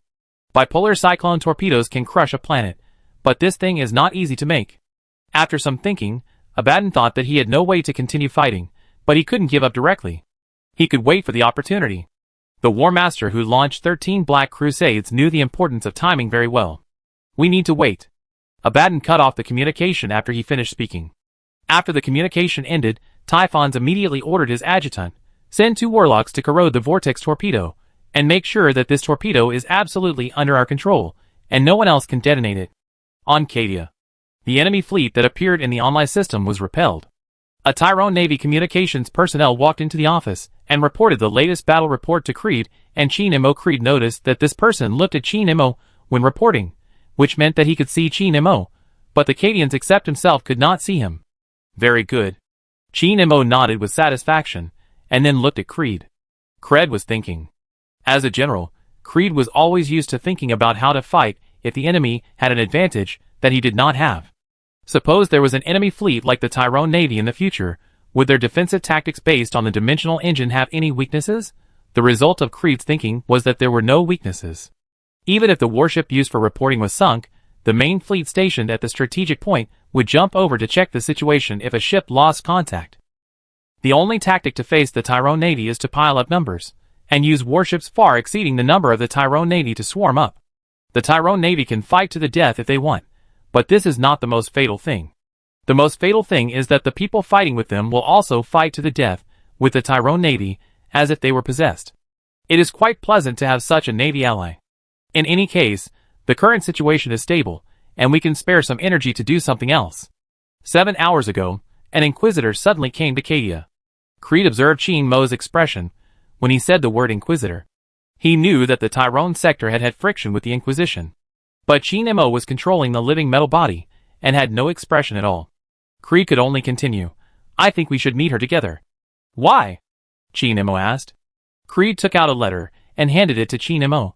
This Inquisitor wrote me a letter. She said she had a way to close the rift. Chin Mo was stunned for a moment, then read the letter carefully. The Inquisitor did not tell the letter how to close the rift in the galaxy. She just said that she could do it, and then signed her name after the brief message. Bologna? Chin Mo put down the letter. It sounds familiar. Creed asked, would you like to meet her? She might see your body. It's just a matter of modifying the vision. We should meet her. Chin Mo agreed. He believed that if someone could close the rift in the galaxy, then Cardo would be completely safe. Creed nodded and ordered Kyle outside to invite the Inquisitor to come in as the deputy of the Lord of the High Castle. The Inquisitor named Bologna seemed to have been waiting outside the Supreme Command of Cadia. Less than 3 minutes had passed since Creed ordered Kyle to invite someone to Bologna's office. An Inquisitor has the right to see the Lord of the High Castle, but Cadia is now in a wartime state after all, and Bologna does not want to leave a bad impression on Creed. Lord of the High Castle. Bologna first saluted Creed with the Sky Eagle, and then saluted Chin Mo, governor of the Tyrone Star region. This was a polite gesture rather than a salute between superiors and subordinates, so Creed stood up to return the salute, while Chin Mo remained indifferent. Bologna did not speak immediately, but looked at Chin Mo. In her eyes, the Lord of Talon was just a young man. Chin Mo also looked at Bologna. The judge had short white hair, a mole at the corner of his left eye, and a scar next to his mouth. Bologna looked familiar, but Chin Mo could not remember where he had seen her. I have a way to close the rift in the galaxy. Bologna said to Creed, that rift is affecting every world in the galaxy. Perhaps you have noticed that the number of psychers on Cadia is increasing. Creed blew out a smoke ring and nodded silently. As the Supreme Lord, Creed is not only responsible for the war, but also has to manage the entire Cadia. The daily reports from the various bastions in Cadia mention that the number of psychers is increasing. How do you close the rift? Chin Mo asked. He guessed in his heart that Bologna might know more about Blackstone. She might activate the Blackstone obelisk on Cadia before Belisarius' core. Use all the illegal psychics that can be found. Bologna took out a bottle of liquid medicine and explained the effect of the medicine. The medicine can make the psychic burst out psychic energy far beyond the normal level, and then guide the psychic energy to take effect on the rift. The specific means are very complicated, but the final result according to Bologna is that the rift can be closed. Creed doesn't know much about psychic energy, and he wants to hear Chin Mo's opinion. Chin Mo looked at Bologna in surprise, and finally remembered why he was familiar with this female judge. Bologna was a judge who wanted to close the Great Rift. If the Eye of Terror of Cadia's fall expanded to span the galaxy, she would work hard for it. Now Bologna actually appeared on Cadia, wanting to experiment with her crazy idea here. And Bologna's ultimate goal was far more than just using some illegal psychics to close the small rifts, but to cause riots in several star regions, and then take the opportunity to implement her crazy plan. Let her go. Chin Mo's voice echoed in Creed's mind. Creed didn't know why Chin Mo was so excited, but he also felt that the female judge in front of him was a lunatic. I expel you in the name of the Lord of the High Castle. Creed pointed the cigar in his hand at Bologna. I have this right in wartime. You must leave Carda immediately. Chapter 221. As an official judge of the Inquisition, Bologna cannot be expelled by anyone, even if the one who issued the expulsion order is the Supreme Lord of Cadia. But now is wartime. If Creed writes a letter saying that an Inquisitor is a threat to the security of the Empire, then Bologna will be investigated by her peers. Although she was very unwilling, Bologna nodded and said goodbye, Supreme Lord, Lord of Tyrone. Goodbye. Bellona turned and walked out of the office, and looked back at Chinemo when she was about to step out of the door. Chinemo stared at Bellona with a bad look, and Bellona suddenly smiled and said, I thought you were a tolerant person who was willing to accept advanced things, but now I am disappointed. Being willing to accept advanced things and seeking death are two different things. Chinemo said. Heh. Bellona turned and left, leaving with the apprentices and assistants waiting outside the office. Bellona's apprentice was a male psychic, and he glanced at Chinemo before leaving. Chinemo forgot the name of this apprentice, but he still remembered that this apprentice was a ruthless person who could use psychic power to explore other people's memories many times in a day. Apprentices can even use psychic powers to explore the memories of untouchables with much stronger talents than Yawen. If these people are allowed to wander around Cadia, there will definitely be big trouble. I don't think the Inquisitor's method is feasible, but the number of psychics on Cadia is indeed increasing exponentially, and they may get out of control before the black ship arrives. Creed said, holding a cigar. Indeed. Chinemo is well aware of the dangers of psychics. The psychics on Cadia must be cleared. I have a way. Creed also knew that he should clean up the psychics, but he didn't know what means to use. If it was an army, Creed would be able to control the situation of the entire army, but Cadia is a fortress world, and human diversity will be fully reflected in the macroscopic scope of the planetary level. Where there are brave people, there are cowardly people, and where there are people who are willing to die for the Empire, there are deserters, but the probability of deserters among Cadians is infinitely small. Maybe there will be 1 or 2 among a billion Cadians. But it is definitely not 0. These 1 in a billion cowards may be hiding in every corner of the planet. If there are psychics among them, they cannot be detected. The Celestial Engine can launch a scanning array, which can detect all life forms on this planet. Chinemo said. Kreider's eyes lit up. But there are 2 problems now. Chinemo continued. First, how to deal with psychics after they are detected. There are 2 options. One is exile, and the other is to let the Celestial Engine send out order drones to wipe them out. You have to choose one of the 2. The light in Creed's eyes faded, and he lowered his head slowly, smoking a cigar. Most of the psychics that are appearing on Cadia are members of the Assault Army. They have all fought for the future of the entire human race. Are they going to be wiped out together? But if they choose to exile, they must first find the psychics, then rush over to capture them, and send them to the ship, and then the ship must fly out of Cadia. Even if this process is carried out by the Tyrone army, it will take at least half a month, and the total number of psychics is constantly increasing. This is a trolley problem. I choose 2. Creed made a decision quickly. I am the Supreme Lord. I have to be responsible for the majority. Okay, then the second question. Chinemo looked up at the celestial engine that covered half of Cadia's sky. The scanning array will clearly detect everything on Cadia, including every person and every building, even every gun. Creed understood what Chinemo meant. Cadia Fortress World is a military stronghold. Unless the Military Affairs Department has granted permission, the Cadia fleet, as one of the Imperial Navy, cannot use the Auspex to scan Cadia. This is a kind of insurance measure, because Cadia Gate is an absolute military focus area. Any fleet or military rebellion here will inevitably bring serious consequences.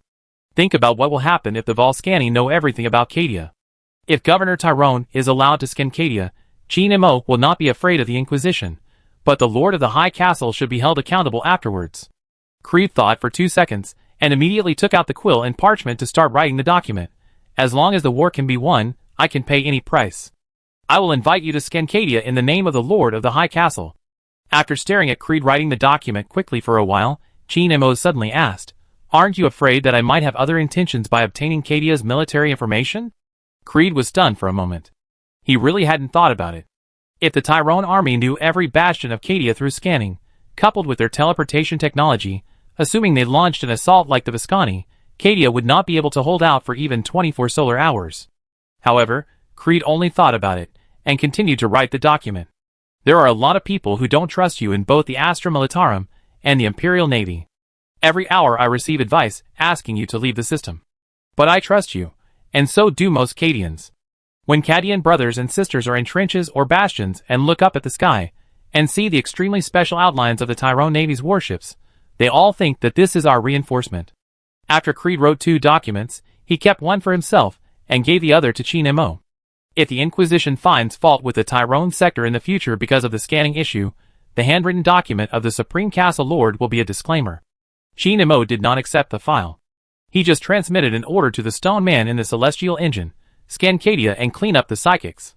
The scanning wave quickly penetrated the entire Cadia, and the strong detection wave even made the hair of every Cadian stand up. Then other worlds in the galaxy were scanned one after another. All psychics in the galaxy were detected and marked. There were not many people, only more than 70 people, but the total number would increase every once in a while. The role of the small eye of fear in the galaxy is not as simple as opening a portal for the enemy. The subspace energy diffused through it is affecting every world in the entire galaxy. This is why the number of psychics will increase. A large black cloud poured out of the celestial engine and flew over Cadia. These black clouds were made up of countless drones. The drones spread out in the air and flew to the locations of all the marked individuals. These drones would not use explosive bombs to smash the psychics in public, but would allow the psychics to be teleported a short distance without resistance. Their souls would be swallowed by the dimensional space, while their bodies would remain intact. As for those psychics who resisted, they would be shot and killed by the weapons carried by the drones. Chapter 222. Toyoko Plain. The 112th Regiment of the Cadia Assault Army. 2 fully armed Kashigen jumped off the transport plane. These most elite fighters immediately attracted the attention of all the soldiers stationed there. The Kashigen are the most elite armed forces on Cadia. Each of them is the most elite fighter in each regiment, using the best weapons and equipment. When Kashigen appeared on the battlefield, it proved that the war had entered the most intense stage. Now the appearance of Kashigen means that there are exposed psychics nearby. The increase in the number of psychics is not a recent phenomenon. It was discovered when a rift was opened in the galaxy, and the Cadia Supreme Command also responded. Kashigen will use the held gun to neutralize psychics, regardless of whether the target psychic is a soldier or an officer. The 2 Kashigens moved freely in the garrison. They followed the guidance of the auspicious instrument in their hands, and came to a newly built dormitory building. An officer happened to run into them and hurried forward to report the situation. We tried to help him, but for some reason all the weapons couldn't hit him. I understand. A Kashigen stopped and put away the auspicious instrument, raised the held gun with prayers written on it, and pushed open the door facing 3 double-barreled felling rifles. There was only one soldier in the dormitory, who was resting in bed. The temperature in the dormitory was lower than outside, and there was some frost on the quilt covered by the soldier. When the temperature drops for no reason, it proves that someone nearby is using psychic power. A lie? Kashigen took out the file, glanced at the information on it, and softly called the name of the bedridden soldier. Yes. Yes. The soldier named Eli stood up and saluted Kashigen, trembling. Cadia. Assault. Corporal of the 112th Assault Army. Eli. Eli was trembling all over, his eyes emitting a faint blue light, and some daily necessities were floating strangely in the air. Kashigen wanted to tell Eli why he was found, and what he would face next. But Eli spoke first. I've been waiting. Waiting for you for a long time. Many voices kept talking in my ears. I can't hold on any longer. Kill me. Cadia will not fall. Cadia stands firm. The 2 Kashigen responded and raised their held guns at the same time. The moment they pulled the trigger, Eli felt like he fell into the sea, and the salty sea water rushed into his lungs. Eli coughed violently, and when he opened his eyes again, he found himself lying on the bed. The Kashigen from before was not in front of him. At this time, Eli realized that everything that had just happened was a prophecy. Why hasn't it come yet? I can't hold on any longer. Eli complained with gritted teeth, and tried his best to keep his will firm and not let the things in his head occupy his brain. Comrades in the base were training with live ammunition outside, but Eli could not hear the gunshots, only whispers. Cadia will fall, and you will all suffer eternal torture in hell. This sentence was repeated 1,000 times by different voices, and Eli heard it 1,000 times, but only 2 seconds passed. They say that the corpse on the throne is the god of mankind, and this is the truth. Your Lord of Mankind was omnipotent when he was still able to walk on earth. He did not need to breathe or eat, and he could not be injured or killed. So why was he sitting on the throne? He led everything. The rebellion 10,000 years ago, and all the sufferings that humanity has endured in the past 10,000 years are all part of his plan. You wanted to be a painter, but had to become a soldier because of your identity as a Cadian. This is your suffering, and your praying to him and fighting for him was also planned by him a long time ago. Countless information flashed through Eli's mind. He saw that 10,000 years ago, when the Emperor was still able to walk on Earth, one of the Emperor's sons launched a great rebellion. The information contained in each picture was instilled into Eli's brain. He knew the name of the rebel and what happened. Then many images flashed through Eli's mind. That was before the establishment of the human empire, when the human race was rational and prosperous. At this time, a god wanted to gain more powerful power, and he began to think about how to gain the worship and faith of the entire race. How could a rational and prosperous race worship a god? You must fall into endless suffering. Only in this way will you pin your fate on a savior, use your faith to support the savior, and make him stronger. The emperor's figure appeared in Eli's mind, but this emperor was not in human form, but a golden ball of light with a twisted and hideous face on it. The emperor was excited about the plan he had come up with. Then, the countless sufferings that the human race had endured in the past 10,000 years were replayed in Eli's mind. The race fell from abundance and rationality to the abyss of suffering. The emperor, as the initiator of the suffering, jumped out and put on the skin of the savior.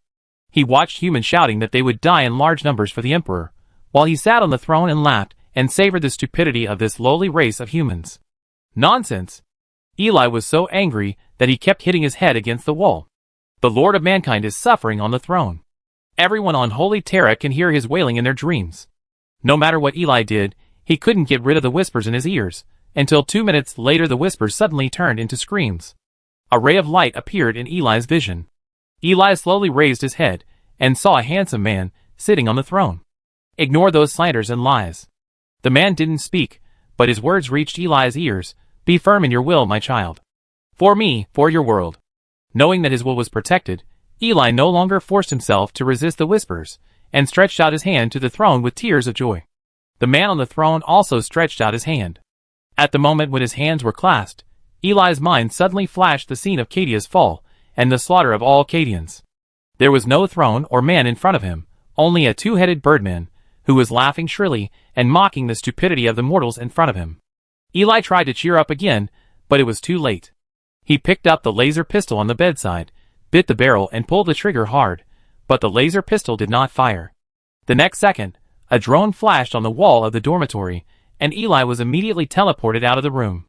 Before his soul was torn apart by the dimensional space, Eli thought he was seeing an illusion. The soldiers on the garrison quickly surrounded Eli, who was suddenly teleported and confirmed that he was dead. He was holding a gun in his hand. It seems that not only we can't shoot at him, but he himself can't. May your soul return to the throne, brother. Guys, why is it so cold all of a sudden? Is it because the big thing of the Tyrone people blocked the sunlight? Chapter 223. The temperature at the 112th Regiment's base was dropping rapidly. Every soldier found that the armor on their bodies began to freeze, and ice chips fell off with every movement of their bodies. The soldiers recalled the psychic identification manual issued by the Cadia Supreme Command before the war, which stated that psychic reactions would cause the environment to cool down.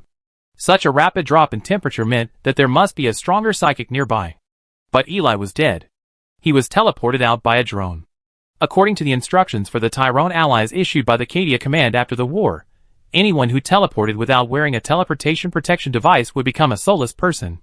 A soulless person in the literal sense. Although he didn't know what was going on with the strange situation, the officer still issued the most appropriate order based on his past experience. Report the situation and prepare for battle. All the people in the 112th Regiment took action immediately.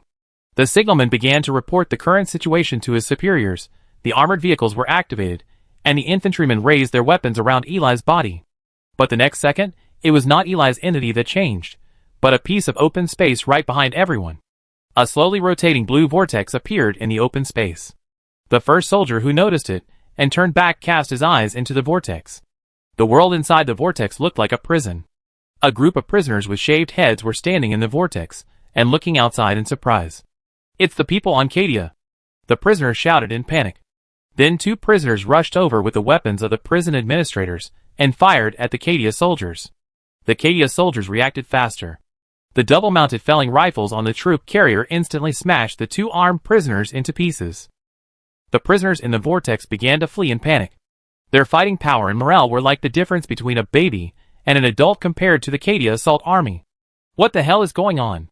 The officer approached the vortex with a laser pistol in hand, and took a step forward. Be careful. The soldiers nearby immediately dissuaded the officer. Don't go in. Someone has to see what's going on in here. The officer walked into the vortex, and looked around. The place under his feet was an activity area in the prison, where the prisoners were allowed to take a walk. The environment outside the prison was desolate, and it was impossible for the prisoners to survive outside the prison. The entire prison was obviously controlled by the prisoners. A body of an armed member of the Ministry of Justice was lying on the playground. The officer swallowed his saliva and walked to the body, squatted down and searched, and soon found the armed member's ID. Lon, an employee of the Ministry of Justice of St. Josman. The officer read out the information on the ID and looked at his subordinates outside the vortex in astonishment. "This is the world of St. Josman Prison. Report the situation to your superiors." The signalman immediately reported the information to his superiors. The officer also quickly got out of the vortex and arranged his men to set up positions near the vortex. So, the dead psychic opened a door in the station, the door leading to the St. Josman prison world. In the office, Creed looked at Kyle in disbelief.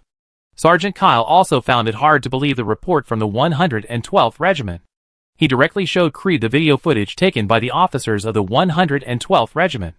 In the video footage, Creed clearly saw a vortex standing on the base, and opposite this vortex was a prison. "It seems that my drone was a step late." Shinemo was also in the office, and he didn't think the news sent by Kyle was so surprising. Psychics are such unstable and seriously harmful things. Everyone has a soul projection in the subspace, and the soul projection of a psychic is like a beam of light in the dark, which can mark the location of all malicious things in the subspace. That's why only trained psychics are allowed to live in the human empire. Shinemo pondered and speculated. He believed that the soul of the psychic named Eli had been corrupted before being torn apart by the dimensional space, and released psychic energy before death. The drone went a little late, but not too late. Assuming that Eli could live 2 more seconds, the evil existence in the subspace would not just use Eli's psychic energy to open a door. His body would become a bridge for demon invasion. St. Joseman Prison World. Cred took out the blueprint of the entire galaxy and pointed to the 9th planet in the star orbit. "This is St. Joseman. The door on the 112th Regiment's base leads to here. Obviously, St. Joseman is out of control." Shinemo said, "But it doesn't matter, as long as there are no problems in Cadia." Cred didn't think so. In order to prevent the St. Joseman prison world from getting out of control, 2 regiments were sent to garrison the prison world. Now that the prison world is out of control, it proves that the 2 regiments have lost their strength. They didn't even have time to send any messages. There may be many psychics killing people on the prison world, or something has caused the prison world's communication array to go out of control. No matter what the real situation is, it has been no more than half an hour since the prison world went out of control. Because half an hour ago, the troops stationed there reported that there was no abnormality on St. Josman. "Destroy it," Shinemo suggested. Shinemo didn't know why the psychic energy released by Eli before his death was used to open the door, but he knew that there was definitely a reason why the subspace thing opened the door between St. Josman and Cadia. Maybe the remaining psychic energy on Cadia was not enough to release the demon, so it was necessary to open a door to St. Josman and then corrupt the psychics on St. Josman. There happened to be a cyclone torpedo on Cadia. Creed also agreed to destroy St. Josman. All it took was for the Tyrone Navy ships to carry cyclone torpedoes and fire them at St. Josman. This weapon used to execute the extermination order could kill all the prisoners on the prison world. "There is a simpler way," Shinemo said as he gave an order to the stone man on the celestial engine, asking him to destroy the St. Josman prison world. Shinemo then gave a second order, which was to let Yao En, who was on standby on the celestial engine, lead the 13th Regiment of the Tyrone Army under his command to teleport to the station where the door was opened. The 13th Regiment was formed 2 months ago, using the number of the 13th Regiment of the 1st Army of the Planetary Defense Force that was destroyed in the bottom nest.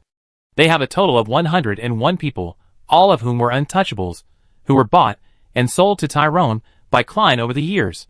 If a group of people are to be sent to deal with matters related to the subspace, the 13th Regiment is definitely the best choice. 100 untouchables only need to be present to disperse the door on the station. Chapter 224. 2 minutes later, the 13th Regiment, which had just been prepared, was teleported to the 112th Regiment's base. All the Cadian soldiers on the base looked at the Tyrone, who was suddenly teleported to the open space. These 101 people were wearing standard Tyrone Army power armor. The only difference was that all of them were equipped with spears and shields made of fine gold, and the long-range weapons were integrated into the shoulders or arms. An officer was about to step forward to say hello to the friendly forces, but he fell to the ground and vomited before he finished speaking. All the Cadian soldiers on the garrison felt seriously unwell, and the closer they were to the 13th Regiment, the more severe their discomfort became. Some even had diarrhea on the spot. Then the Cadian soldiers realized that the friendly forces in front of them were untouchables. For a while, the sounds of vomiting and spraying were endless. "We are here to help, bastards," a company commander of the 13th Regiment yelled at the Cadians, who were pinching their noses and retreating. "They don't want to dislike you either." Yaoan looked back at the company commander. "Everyone follow me." The 13th Regiment immediately rushed to the location of the Psychic Gate, and all the Cadian soldiers fled along the way as if they had seen the plague god. When the 101 untouchables of the 13th Regiment walked to a distance of only 20 meters from the Psychic Gate began to shrink. The temperature of the entire base rose by 6 degrees. "Make sure no one runs out before the door is closed," Yaoan ordered. The 13th Regiment immediately deployed defenses in front of the Psychic Gate. All soldiers held the adamantium shield in their right hands, and raised their left hands to aim the energy weapons integrated in the armor at the prison world inside the door. While the others were setting up defenses, Yaoan was watching the celestial engine through the information system of the Guardian Power armor. The celestial engine had just been transmitted to the star orbit where the prison world was located, and the Stoneman began to implement the extermination protocol. The first process was to detect whether there were still any friendly personnel on the extermination target. The detection wave emitted by the celestial engine instantly scanned the entire prison world.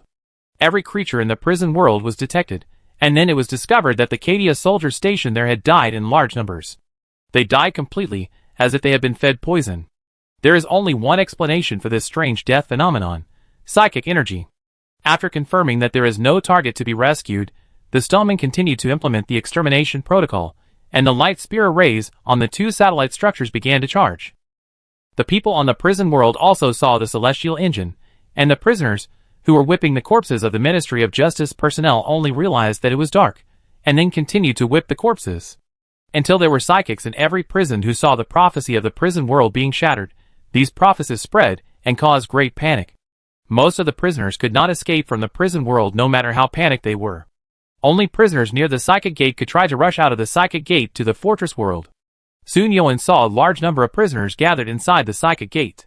They were looking at the world outside the gate in horror, hesitating about who would go to die first. "Open fire," Yaoan ordered in the communication channel. All the soldiers of the 13th Regiment opened fire at full power, and the dense beams formed an insurmountable firepower network. A large number of prisoners, who had just gathered, fell down in an instant. More and more prisoners were gathering, trying every possible way to rush out of the Psychic Gate. Some used others as human shields, some crawled on the ground and prayed that they would not be discovered, and some even drove tanks. But none of these methods worked.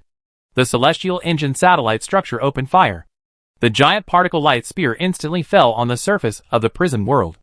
Yaoan, who was outside the Psychic Gate, saw that the sky of the entire prison world turned red, and there was a giant light column in the distance. The next second, a tsunami-like flame spread from the point where the prison world was hit to the entire planet, and this was only the collateral damage caused by the particle light spear as it gradually penetrated the core of the earth. Yaoan did not see the destruction of the prison world, because when the flames were about to spread over, the Psychic Gate gradually shrank to a size invisible to the naked eye, and finally completely dissipated. The St. Jasmine prison world was blown to pieces, and a large number of logistics machinery flew out of the celestial engine, selecting 2 pieces at the east and west ends of the countless scattered and separated wreckage of the prison world, and then began to build a superdimensional sky dome device on the wreckage. In the future, the Cadia galaxy will not lack any planets, but it will lack a large number of prisoners and psychics. Although we have only stayed here for a while, the mission is indeed over. Yaoan looked back at the soldiers of the 13th Regiment, get ready for the teleport and return. When the soldiers of the 112th Regiment heard that Yaoan and his men were about to leave, they were very happy. They did not hate these friendly forces, but it was too torturous to stay in front of more than 100 untouchables. In the subspace, Carlos, the great demon weaver of Tsinch, is in the crystal demon domain, facing the bloodletting army that keeps coming, but what he is looking at is not the battlefield in front of him, but a galaxy in the material universe. Carlos has 2 heads. One head looks at the past in the galaxy. On the planet called Cadia in the galaxy, there is a psychic named Eli who is corrupted by deception. One head looks at the future in the galaxy. There is no war in this galaxy. People on every planet in the galaxy can't even see the light of the Eye of Terror when they raise their heads. Through the past and future he saw, Carlos realized that his plan had a small setback. It originally wanted to use the psychic energy released by the psychic before his death to connect Cadia and St. Josman, and then send the psychic on St. Josman to Cadia, so that these psychics could become entrances. They must have thought that the door was closed and it was over. Carlos said, just as I expected. While Carlos was talking to himself, the battle in the crystal demon realm continued. A bloodletting vampire killed through the line of changelings and rushed towards Carlos. Carlos could see the future ahead and saw a scene at this time. A vampire cut off its head. Carlos held the scepter tightly and used a psychic spell to turn the vampire that attacked him into ashes. The battle continued. The edge of the crystal demon realm had become a brass fortress with a river of blood flowing. More and more vampires were trying to capture the crystal demon realm and offer a gift to the master they served. Carlos did not think these vampires were brave, but stupid. A strange existence in the material universe is interfering with the great plan of the Lord of Change, while other dark gods are still investing most of their power in killing each other. While Carlos was thinking, a gaze suddenly cast towards the battlefield in the crystal demon realm. Carlos sensed the gaze, and it trembled and was respectful. The gaze quickly moved away from the crystal demon realm and looked at the boundless subspace, and found a soul projection that was shining with light. My master. Carlos trembled violently, and it saw the future after its master intervened in the soul projection. A psychic will suddenly appear on Cadia, and this psychic will become the entrance. At the same time that Carlos saw the future, it sensed that its master withdrew his gaze, and continued to fight with other gods. Chapter 225. Cadia Fortress World. The number of psychics has not gone from 0 to 1 for 3 consecutive days. It seems that this war will be won as long as the defense continues. The Tyrone Navy has never fought the enemy again. The Cadia Assault Force and the Tyrone Army are stationed on the Fortress World, exchanging tactical experience with each other, a meaningless act. The only ones who are still busy are the Tyrone cargo ships that keep going in and out of the Cadia galaxy. These cargo ships were originally civilian ships responsible for logistics in the Tyrone Star Zone. After Chinemo decided to transport the reinforcements sent by the Empire to Cadia, the cargo ships kept picking up and sending reinforcements between various galaxies. The person in charge of leading the cargo fleet was Klein, and there was another woman who left a very bad impression on Klein. Lord Wolf, I know you don't want your subordinates to take the Tyrone ship to Cadia. But have you ever thought that you and your company are still 100 light years away from Cadia, and Cadia has already fought several battles before we spoke? We must hurry there. I guarantee you in the name of the throne that nothing will happen. Vanessa was surrounded by 6 space wolves, and facing her was Sven Bloodhowl, one of the space wolves' lords. Vanessa, who was looked down upon by the space marines, was not timid at all, and tried to persuade the wolf lord in various ways. Vanessa's patience was also limited. She had to persuade not only Sven, but also other Astra Militarum legions and space marine chapters, and even several Titan legions of the Mechanicus. As a psychic without offensive ability, the only thing Vanessa could do in this war was lobbying. In the name of the throne? Sven stroked his beard and looked down at Vanessa. What qualifications do you have? In the name of the throne? Before Vanessa answered, Klein walked towards Sven and said, the dimensional engine used by the Tyrone ship is more reliable, and the tithe paid by the Tyrone Star Zone is the dimensional engine. This is a technology certified by the Empire, and there is nothing unreliable about it. Don't try to lie to me. You are indeed paying the dimensional engine as a tax, but the Empire is jointly testing the dimensional engine with the Mechanicus. It is difficult for me to determine that it is reliable before the test results come out. Sven shook his head. Klein wanted to say something else, but Vanessa indicated to him that she could handle the matter. Please get on board. Vanessa gestured to the transport plane, her eyes covered with a layer of golden light, and she was using her psychic power to persuade the old stubborn man in front of her. Yes, ma'am. Sven nodded vigorously, then waved his hand, and took his wolf cubs into the transport plane. The transport plane quickly flew out of the strike cruiser and headed towards the cargo ship docked in the planet's orbit. Why didn't you use this trick at the beginning? Klein looked at Vanessa with dissatisfaction. Vanessa didn't know how to explain. Using psychic power to control other people's minds often brings bad results. When she meets the Wolf Lord next time, she will definitely be chopped off. So if she can avoid using psychic power on those in high positions, she should try not to use it. Do I need to go to other galaxies to persuade those who don't want to board the ship? Vanessa asked. Yes. Klein nodded, but the good thing is that there are 2 war group think tank directors who don't need you to lobby. They have already persuaded their superiors to board the cargo ship, but there is one request. What request?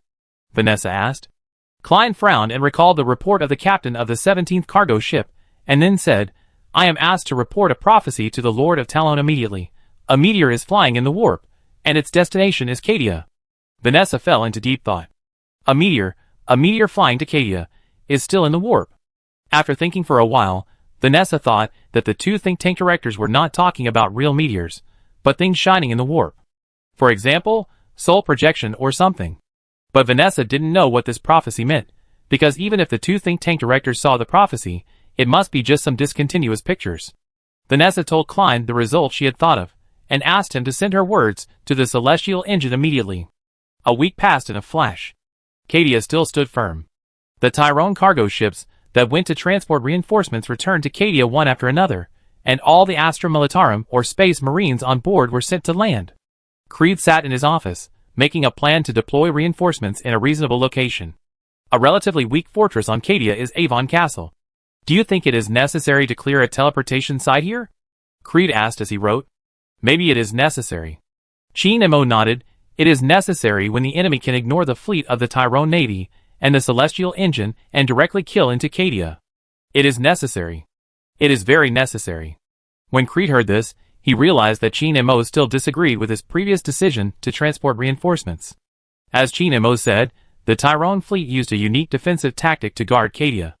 In terms of the army, there were more than 100 Tyrone army regiments on Cadia, a Titan regiment from the Agrippina Forge world, and 2 Titan regiments assembled by Cadia before. Almost all members of the Cadia assault army were present. Creed did not really think that reinforcements were needed, but he thought that this was the way to go.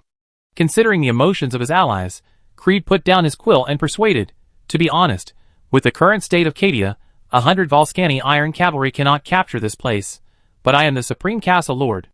If I cannot achieve a perfect strategy at the strategic level, I will not be at ease. Chi Nemo did not refute upon hearing this, but nodded in agreement. I was not being sarcastic just now.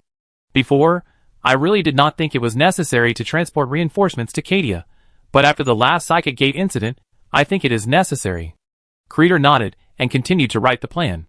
While writing, Creed suddenly remembered something. A week ago, Klein sent a communication and said a prophecy. To be honest, I don't know. Chi Nemo felt a headache when the prophecy was mentioned. The living metal body he was controlling now had no organs at all. Since receiving Klein's prophecy a week ago, the Stone Man in the Celestial Engine has used 90% of its computing power to calculate the prophecy and speculate on what the prophecy might represent. But there was no result. Things like subspace and psychic energy are always so disgusting. You can't just ignore the prophecy, but no matter what, you don't know what the prophecy means, and you are so anxious that you scratch your head. Chi Nemo even asked the mimicry in the Talon galaxy to predict the future, but it could not see too far ahead, and all it could foresee was that Cadia was peaceful, and nothing happened at all. The only thing that could be done about the prophecy was to be fully prepared, and to deal with the enemy with all the available resources. This was also why Chi Nemo changed his attitude towards reinforcements, believing that Cadia needed reinforcements now. Chapter 226. When Cadia was at peace, the Celestial Engine was always monitoring the entire galaxy. At the core of the Celestial Engine planetary structure, the Stone Man who was responsible for operating the entire planetary war machine sat in a metal chamber. The length and height of the interior space of this chamber were both 40 kilometers, and it contained a master control device as huge as a mountain. The Stone Man would only use the spare humanoid body when he left the chamber. Normally, he would hide his consciousness in the master control device, and control the Celestial Engine as if it were his own arm. The secret room itself is a security measure. It is located in the interlayer between the material universe and the dimensional space. There is no means to detect or observe here. Even if people outside the secret room come to the secret room, they can only see an endless void. The secret room in the interlayer has no concept of time. The energy released by the dimensional space affects all concepts except space. The Stone Man in the secret room must detect the energy fluctuations overflowing from the dimensional space through the master control device, and then determine where he is at the time node through complex and tedious calculations that make creatures feel desperate. Then, through the medium created by Chi Nemo himself, which is integrated into the master control device, the Stone Man can mobilize the power from the star god to slightly affect the dimensional space, and change the position of the time node by increasing or decreasing the energy overflowing from the dimensional space. Simply put, The Stone Man can control the celestial engine in the past or the future. The 44,400th detection. Start. Mountains. There are light blue energy fluctuations flashing on them, and the detection array located on the planetary structure is controlled to operate, releasing fluctuations mixed with dimensional space energy to scan the entire galaxy. The detection array occupies a space of 1 million square kilometers in the planetary structure. Any creature is absolutely forbidden to approach within a range of 2 million square kilometers. Otherwise, their bodies will be wiped out if even 1 billionth of the energy fluctuation passes through their bodies, and the same goes for their souls. The energy fluctuation spreads to the edge of the galaxy, and astronomical data packets are input into the master control device by the detection array. Tens of millions of devices in the master control device process data at the same time, and the temperature they generate is discharged into the secret room, causing the temperature of the entire secret room to rise sharply to about 300 degrees. The chamber extracts heat energy and discharges it within a millisecond, bringing the temperature down to around 0 degrees. The extracted heat energy cannot be reused and can only be discharged into the interlayer between the material universe and the dimensional space. The Stone Man reads the data. Detection results. Subspace energy moving at high speed in the galaxy is detected. Subspace energy source. Rifts in the galaxy. Processing. The drones on Cadia were immediately dispersed to all corners of the planet, and at the same time, they also issued an alarm to the people on the planet, trying their best to curb the negative effects of subspace energy. However, everything was too late. The subspace energy, like a meteor, fell on Cadia in an instant. It was not because of its fast speed, but because psychic energy could affect reality, and could quickly cross any distance. The Stone Man in the master control device controlled the observation device to aim at Cadia, and saw the scene of the subspace energy landing point. It was a person suspended in the air. His body was twisted and deformed. Another person grew on his head, and many hands and feet grew on his body. Then this twisted and mutated grotesque body began to collapse from the center, gradually forming a blue vortex. A large number of demons emerged from the vortex, and began to slaughter everyone they saw. Those pink and blue monsters spewed out psychic flames, burning tanks and buildings to ashes. Then a two-headed birdman emerged from the vortex, waving the scepter in his hand to summon a psychic storm. Wherever the storm swept, whether it was human bodies, the ground, or buildings, everything became distorted and grotesque. The storm swept towards the bastion, leaving a long string of crystal traces. The Stone Man watched all this without emotion, recording all the data calmly.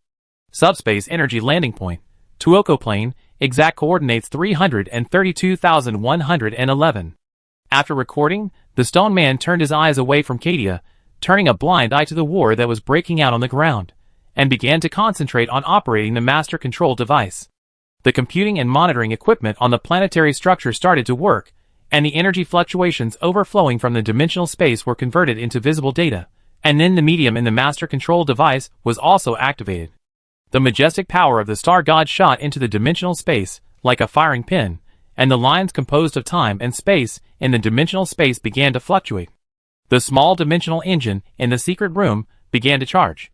Finally, the secret room hidden in the interlayer between the material universe and the dimensional space flickered and returned to an hour ago. The subspace energy will arrive in 1 hour, and the landing point will be Tuoko plane, with the exact coordinates of 332,111. A string of information and images was transmitted to the information device in Chin Mo's metal body brain. On Cadia, Chin Mo, who was discussing the defense plan with Creed, suddenly froze. "What's wrong with you?" Creed quickly stood up and knocked on the metal shell twice. He thought it had crashed. A second later, Chin Mo returned to normal and quickly said, "Withdraw the garrison troops on the Tuoko plane." "What's going on?" Creed couldn't understand. He was just chatting with Chin Mo about the defense plan, and now he suddenly asked him to evacuate the people on the Tuoko plane. Who wouldn't be confused, Chin Mo didn't explain, but immediately sent an order using the information device. There were also Tyrone troops on the Tuoko plane. All of them were ordered to withdraw to the border of the plane and build a defense line. Only the 13th Regiment of the Tyrone Army was ordered to go to the plane immediately, and be prepared to kill anything that was about to appear. Creed was not wearing power armor, so he was not in the communication channel. He didn't know what Chin Mo was doing. He just waited for a while in confusion, and then the report from Deputy Kyle came from the communicator he carried with him. "Lord of the castle. All the Tyrone people have begun to retreat outside the plane." "What's going on?" Is the asteroid going to hit the plane? After listening to the deputy's report, Creed looked at Chin Mo and found that his eyes were flashing continuously. He should be sending messages, and had no time to explain all this. Creed knew that Chin Mo never went crazy, and that there must be a reason for what he did, so he gave Kyle an order: let all the troops on the plane withdraw from the plane. Yes. Kyle obeyed the order and hung up the communication. Creed could probably guess what would happen next, and he immediately called his subordinates to issue 2 consecutive orders. Other bastions should be prepared to support the plane. Send a request to the Mechanicus, asking them to immediately mobilize the Flame Titan Legion and the 100 aircraft fleet stationed outside the plane to the edge of the plane. Chapter 227. While the Tyrone Army and the Cadia Assault Force on the Toyoko Plain were evacuating quickly, the 13th Regiment had already assembled quickly and was teleported to the guard point. Highest alert. There will be actual combat next, so be prepared. Yao En patrolled and shouted among his 100 subordinates, and every soulless soldier of the 13th Regiment listened quietly. The advanced teleportation protection devices in the power armor of these soldiers vibrated slightly. These advanced teleportation protection devices were always in a waiting state.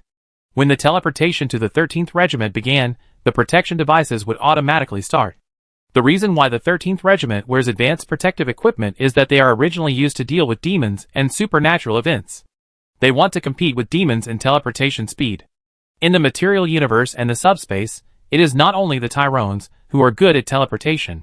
Why are we the only ones teleported here? A soldier looked at the coordinates in the visor. 332,111. The biological scanning device shows that there are no friendly troops nearby. If there is a battle next, it is better to have friendly assistance. This is what the soldier thought. When the soldier asked, he immediately attracted the attention of others.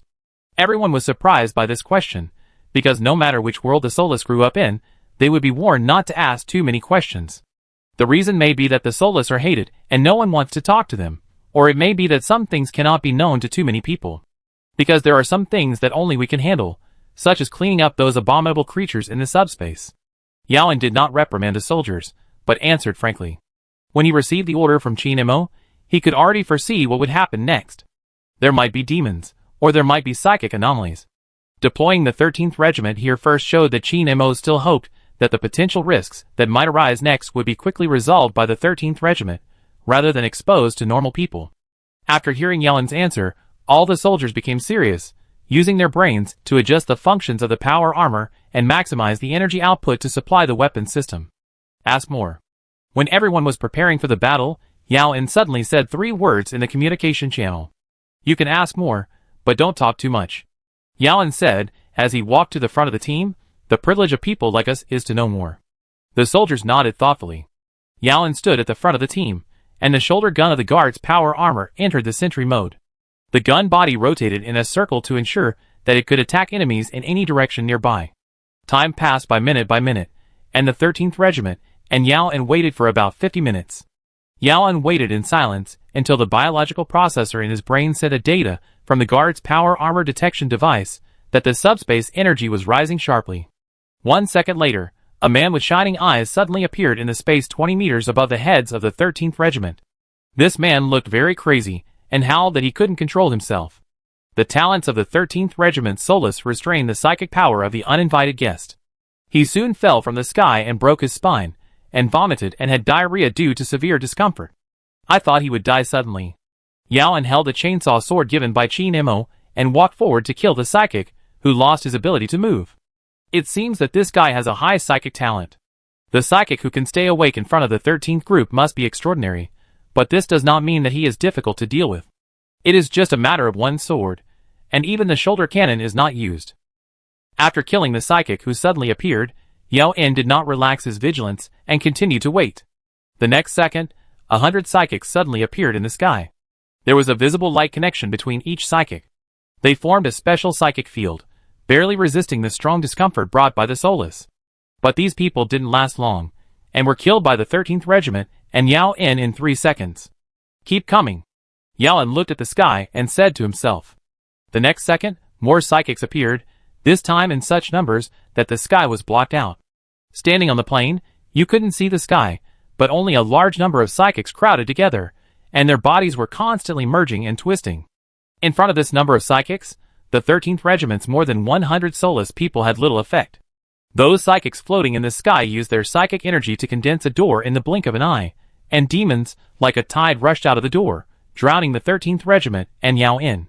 The soulless were instantly annihilated by a blue sea of fire caused by a psychic spell in the battle with the demons. Only Yao In dodged the spell at the moment the sea of fire started, and cast his eyes on the guy who released the psychic spell. Yao In saw a two-headed birdman holding a scepter in his hand, with a book inlaid on it.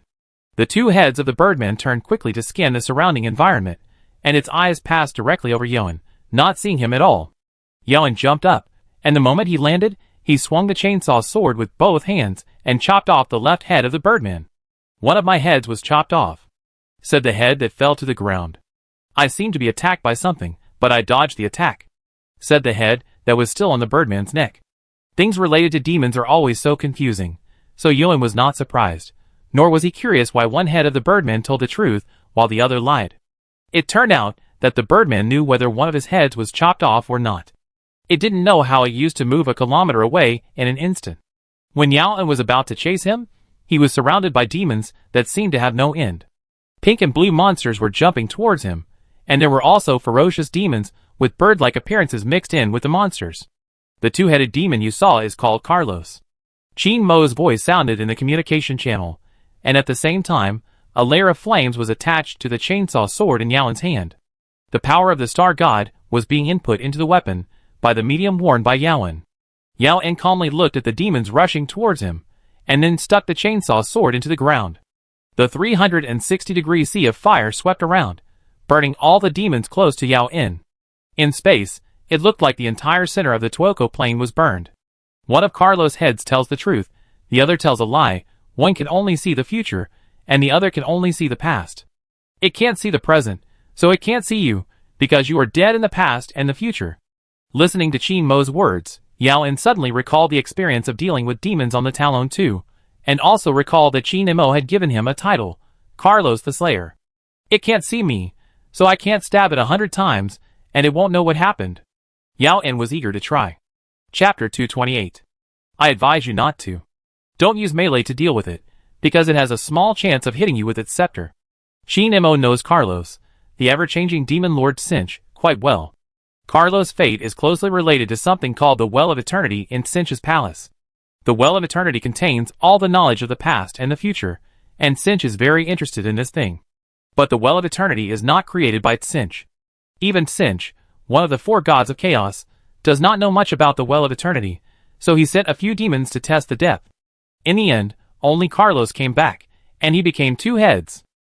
The scepter in Carlos's hand is called the Staff of Tomorrow, which is used to stir the Well of Eternity. This scepter itself is very powerful, and it becomes even more powerful after being used to stir the water in the Well of Eternity. People hit by it will keep changing. In addition to the Staff of Tomorrow, there is also the Book of Destiny, which records past and future events, and its content will be rewritten due to changes in various factors. Yao In didn't know these things. He was a warrior, not a scholar. He only needed to know what the demon in front of him was, and what means to kill it. I will kill it with the shoulder gun. Everything in Yao In's field of vision quickly shrank, locking onto Carlos standing 1 kilometer away. But then, the locking system went wrong, showing that Carlos was now 10 kilometers away, and then showing that it was right in front of him, so he could only use the manual shooting mode. It is your mission to eliminate Carlos, but it is not your mission now. Qin Mo suddenly stopped. Yao In, the 13th Regiment has been killed, let's reload the game. Yao In didn't understand what reloading the game meant, nodded absent-mindedly, and then asked, what should I do next? Do whatever you want. Anyway, this is not the first time. It's the second time. The stone man in the celestial engine received the order to return to an hour ago. The stone man detected the energy fluctuations overflowing from the dimensional space as he did the first time, and then input the power of the star god through the medium to fine-tune the dimensional space, so as to return the secret room in the interlayer to the past. This is not the first time it has done something like this. It has been repeated 12 times in a row. When it returned to the past for the second time, the first psychic who appeared was not at the position of 332,111, but appeared in the north of the Tuoco plain. Then, they were killed by the 13th Regiment that was teleported over. Then 10 psychics appeared, scattered all over Cadia, opened the psychic gates and released the demons. The stone man returned to the past, and started the third interception. In the third interception, the 13th Regiment was scattered on Cadia and killed the 10 psychics. Then 100 psychics appeared, and the situation got out of control again. The Stone Man returned to the past and started the fourth interception. It felt that something was playing a game with it, and both sides were constantly testing each other. After the 10th attempt, the first psychic that appeared on Cadia was fixed at the position 332,311. The enemy seemed to realize that no matter where they put the first psychic, he would be killed by the people who were teleported there, so they simply stopped adjusting the position of the psychic and just increased the number of psychics. The Stone Man could guess what the opponent's strategy was, to keep increasing the number of psychics until he could not change the result even if he teleported back, and had to accept the result that a large army of demons would appear on Cadia. That's why Yalan saw psychics appearing all over the plains in the 12th attempt just now. Strange. The Stone Man expressed his emotions in words for the first time. To the Stone Man, everything was strange. The meteors predicted before represented the psychics that would appear on Cadia, but the problem was that the material universe was still our home turf, and the enemy certainly couldn't add psychics to the material universe out of thin air. So the question was, where did the mini psychics that appeared in the last test come from? After thinking about it, the Stoneman thought that the psychers might have been transferred here. They might be anywhere in the galaxy, and then they were dragged into the subspace by some extremely powerful force, and traveled through the subspace without the concept of time and distance, and flew to Cadia. If it weren't for the rifts in the galaxy, the enemy would probably not be able to continuously transport psychers to Cadia, because every time the psychers flew out of the rifts. Following this line of thought, the Stoneman thought there were only two ways to prevent the psychers from being sent to Cadia. First, go back to the time node 100 or even 1,000 years ago, and kill all the psychics in the galaxy. This way, the enemy will not be able to transport psychics to Cadia later. Second, close the rift in the galaxy. After calculations, Shirin thought the second method was more feasible, because it was possible that the enemy could transfer psychics on the timeline, and killing all the psychics at a certain time node was unlikely to be effective. Shirin's series of thoughts and judgments were transmitted to Qin Mo's metal shell, and then communication was established, allowing Qin Mo to learn about the current situation and make a final judgment. Killing all the psychers is not feasible at all. Qin Mo first ruled out the first method provided by the Stone Man. It is more realistic to close the rift. There is only one way to close the rift, that is to use the Blackstone Obelisk on Cadia, but Qin Mo does not know how to use it at all. The Blackstone Obelisk was indeed built with the help of the Star God, but not all Star Gods can use it. The only one who can use it is probably the Void Dragon. Every Star God has something he can and cannot do. For example, the Burner has a way to enter the webway. Perhaps the Forger has learned how to use the Blackstone from the Void Dragon, and it is even possible that it also contributed to the construction of the Blackstone. But Qin Mo does not have any memory of the Forger in his mind. I must study the Black Stone. Qin Mo made a decision, and then ordered the Stone Man, continue to try to intercept the psychic. I need time. The Stone Man calculated and responded, don't worry. Although every attempt failed to intercept, this is the material universe. I can delay time by constantly going back to the past. Forget it. Qin Mo didn't think this method of traveling back and forth was feasible. Carlos had the Book of Destiny. It might have seen the consequences of this decision before the Stone Man made the decision to go back to the past, but it still used the tactic of adding fuel to the fire to continuously increase the number of psychics in each attempt, instead of throwing thousands of psychics on Cadia at the beginning. Every time the Stone Man returns to the past, he will bring about changes. Compared with conspiracy and intrigue, Cinch actually prefers changes.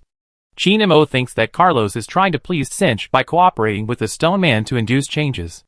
If this cycle continues, the consequences will be disastrous, and Cinch may take action himself. With the Eye of Terror still existing in the galaxy and a crack opened, Cinch will definitely bring a little subspace shock to Cadia. Do you want mortals to fight demons? The database data shows that the Inquisition will kill anyone who knows the existence of demons. The Stone Man asked. The Cadians, and we must make a choice. Qin Mo said, whether to choose to fight the demons, or to let Carlos, and you continue to induce a series of changes to please its master. Chapter 229. I understand.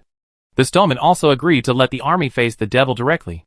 It can directly use the computing power of the master control device as huge as a mountain to deduce the future, or it can let the situation develop and witness the result before returning to the past. But even without these auxiliary means, the Stoneman can understand that the consequences of allowing Carlos to please Cinch are unbearable. The celestial engine, does not need to be involved in the battle on the ground.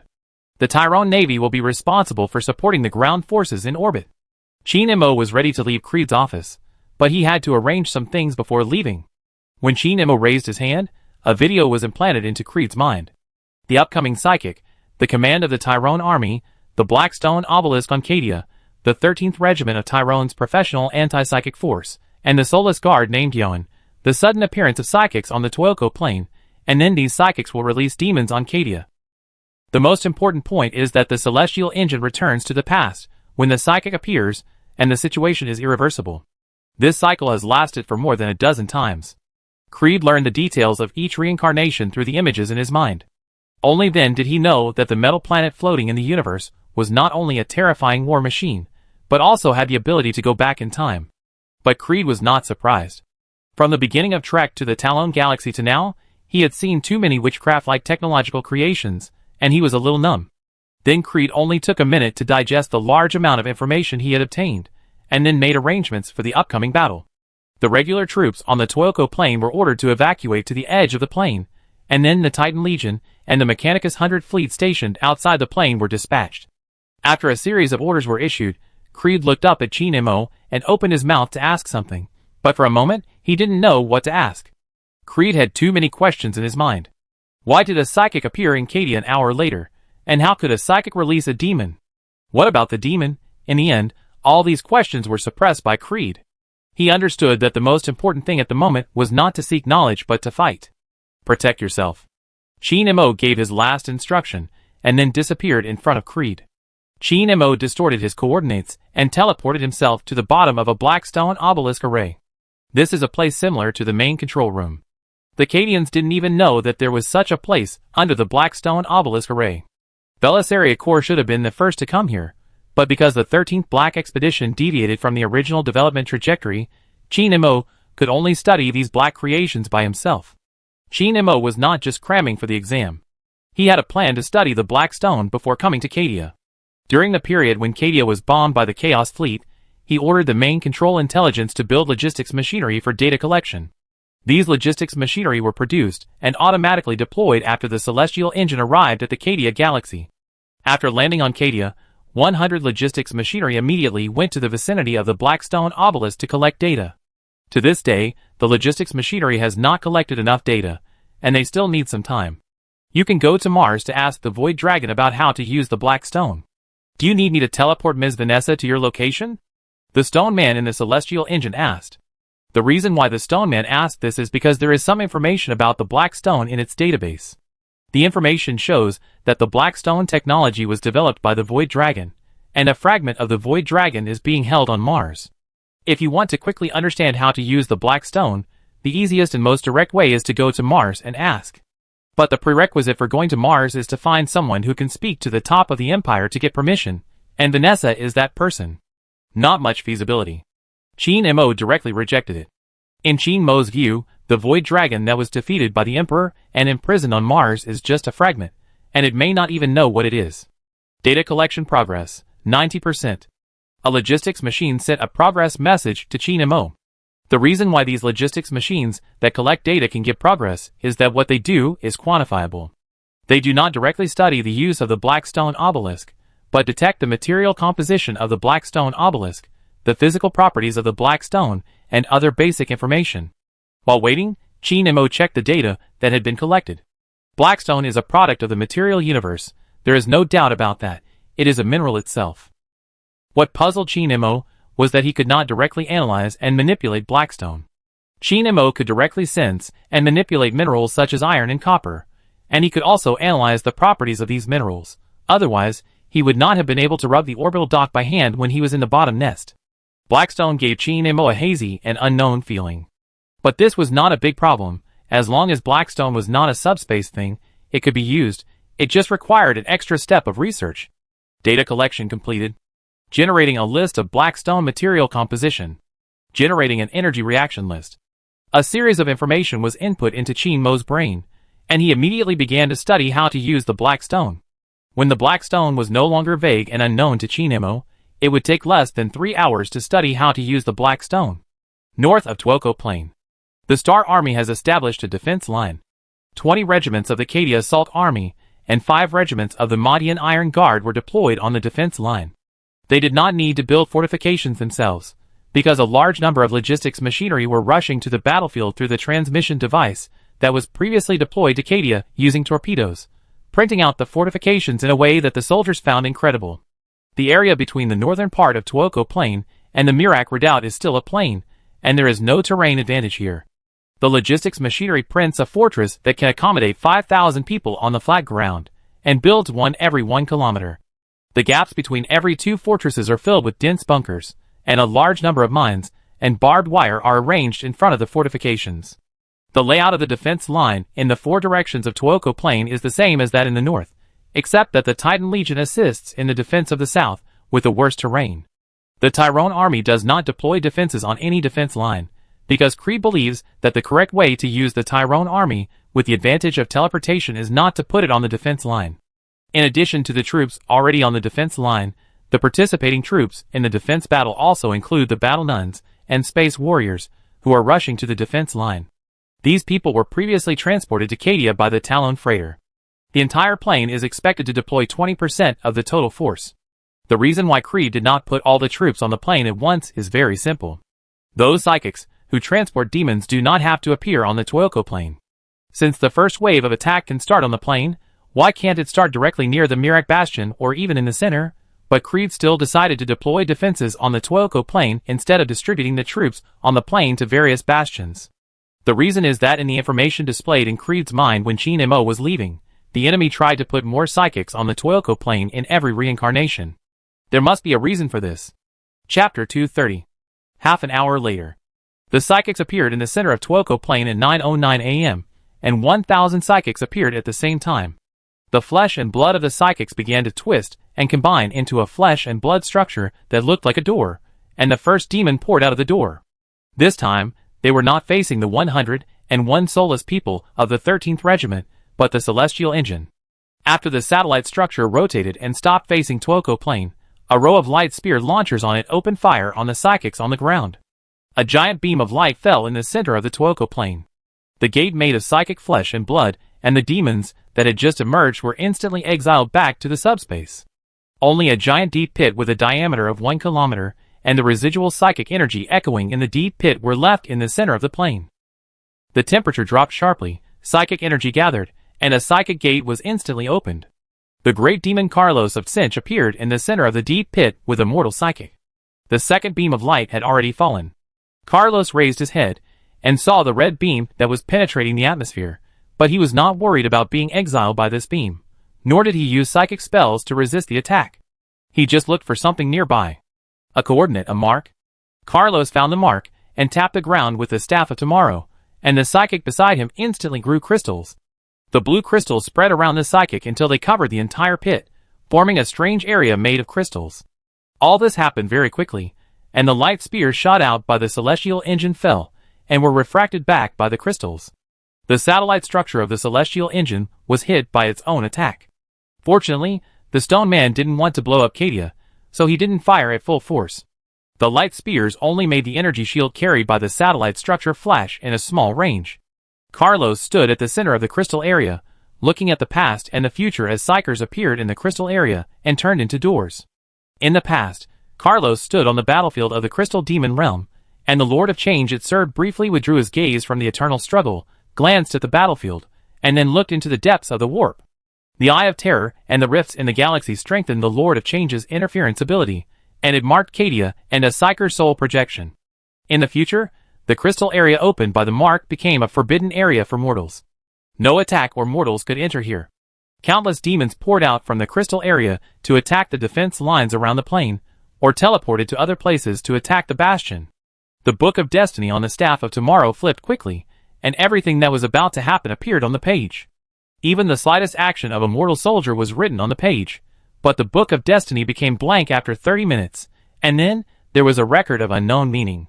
There is a dead man in the Talon system. He and his wife died of starvation. A businessman sold their ashes. His ashes were made into torpedoes and fired by the Eternal in a battle.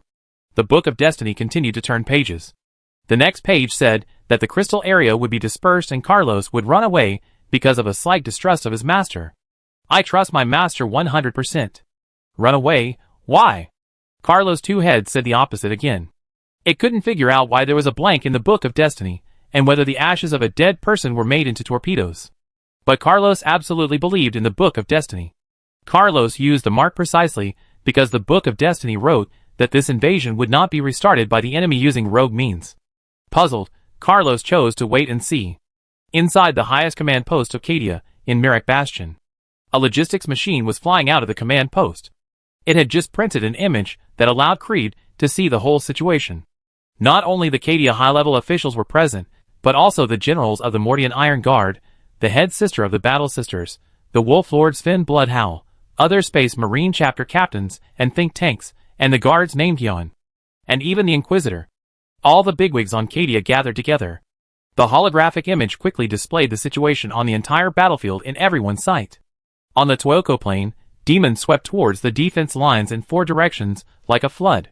Those pink little demons approached the defense line under the cover of other demons, and then spewed flames to burn the soldiers in the fortifications. The soldiers who were burned to death had no ashes left, and the rest of the soldiers took their place, and continued to fight. There was no need for Creed to explain the battle situation. Everyone present could realize that the tug-of-war on the Tuoco plain could last for several days. However, it was not just the Tuoco plains where enemies appeared. As time went by, more and more locations with subspace energy reactions were marked on the image, indicating that other places had also been opened. Fortunately, the celestial engine could erase them. The reactions of the people watching the battle were inconsistent, and Creed and the Space Marines were a little surprised. The Inquisitors and the Elder Sisters had complicated expressions, and they looked at each other from time to time, and then they all looked helpless. Some people knew, and tried their best to conceal the existence of demons. Some people don't know the existence of demons, and if they know, they will be wiped out. Lord of the Castle. An Inquisitor smiled and said, "Before you let everyone come here, why don't you find a private place to talk to us first? If you have any ideas about strategy, you can tell us directly. We don't need to go to a private place to discuss," Creed said. Creed was stunned. He knew that if demons were so rampant that they could directly invade Cadia and most of the Empire didn't know the existence of demons, then some information must have been concealed by certain forces. Concealment means include, but are not limited to clearing evidence and erasing witnesses. Haha, you are right. The judge smiled awkwardly and turned to look at the head nun, who had fought against the devil. The head nun raised her eyebrows and said nothing. That area cannot be attacked. Creed reached out to the holographic image and wanted to operate it, but he didn't need to operate it, and the image automatically showed the crystal area on the plane. At this time, every place in the crystal area was filled with doors made of twisted flesh and blood, and countless demons poured out of them every minute and every second. Creed looked at Yoan. "Based on your experience, can you dispel this place?" Yoan stood in the corner of the room, and everyone looked at him with hatred. It should be possible, probably. Yoan looked at the scene of demons squeezing demons on the video, and felt a little unsure. In Yoan's opinion, it would be easy for a guard to kill through, but the problem was that he could not dispel the crystal area alone. It would be 100% possible to add the people of the 13th Regiment, but the crystal area could not be attacked and should not be teleported. If they killed all the way through, how many people could survive and reach the crystal area was a question. "I go with you." Sven frowned and said, "We will help you, but if you, a stinking fellow like Wolf Shit, dare to run away, be prepared, and ask for any assistance you need." Creed interrupted Sven, "Be careful not to lose your life. I don't want to find that your governor is missing a capable person and a large group of untouchables when he returns." Yao En nodded, then took out a small teleportation protection device from his jet backpack and handed it to Sven. Sven did not take the protection device, and turned away after saying, "We will use the airdrop pod." Chapter 231. The Celestial Engine established a communication channel with Yaon. After learning that Yaon wanted to perform the task of dispersing the crystal area, it immediately found a suitable location for him to teleport. The Celestial Engine fired light spears toward the outside of the crystal area, trying to clear a space closest to the edge of the crystal area for Yaon to teleport, but just like when attacking the crystal area directly, all the light spears fired were refracted back and hit the energy shield. The Celestial Engine could only continue to adjust the shooting target, aiming the light spear array at a position about 1 kilometer outside the crystal area and firing again.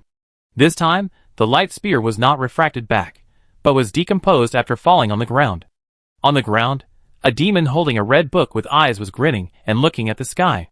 It was obviously the one who decomposed the light spear. During the exploratory shooting, the celestial engine always maintained communication with Yoan, and Yoan, as a guard, had a biological processor implanted in his brain, so he could also see what the observation system of the celestial engine saw. The Lord of Transient Change.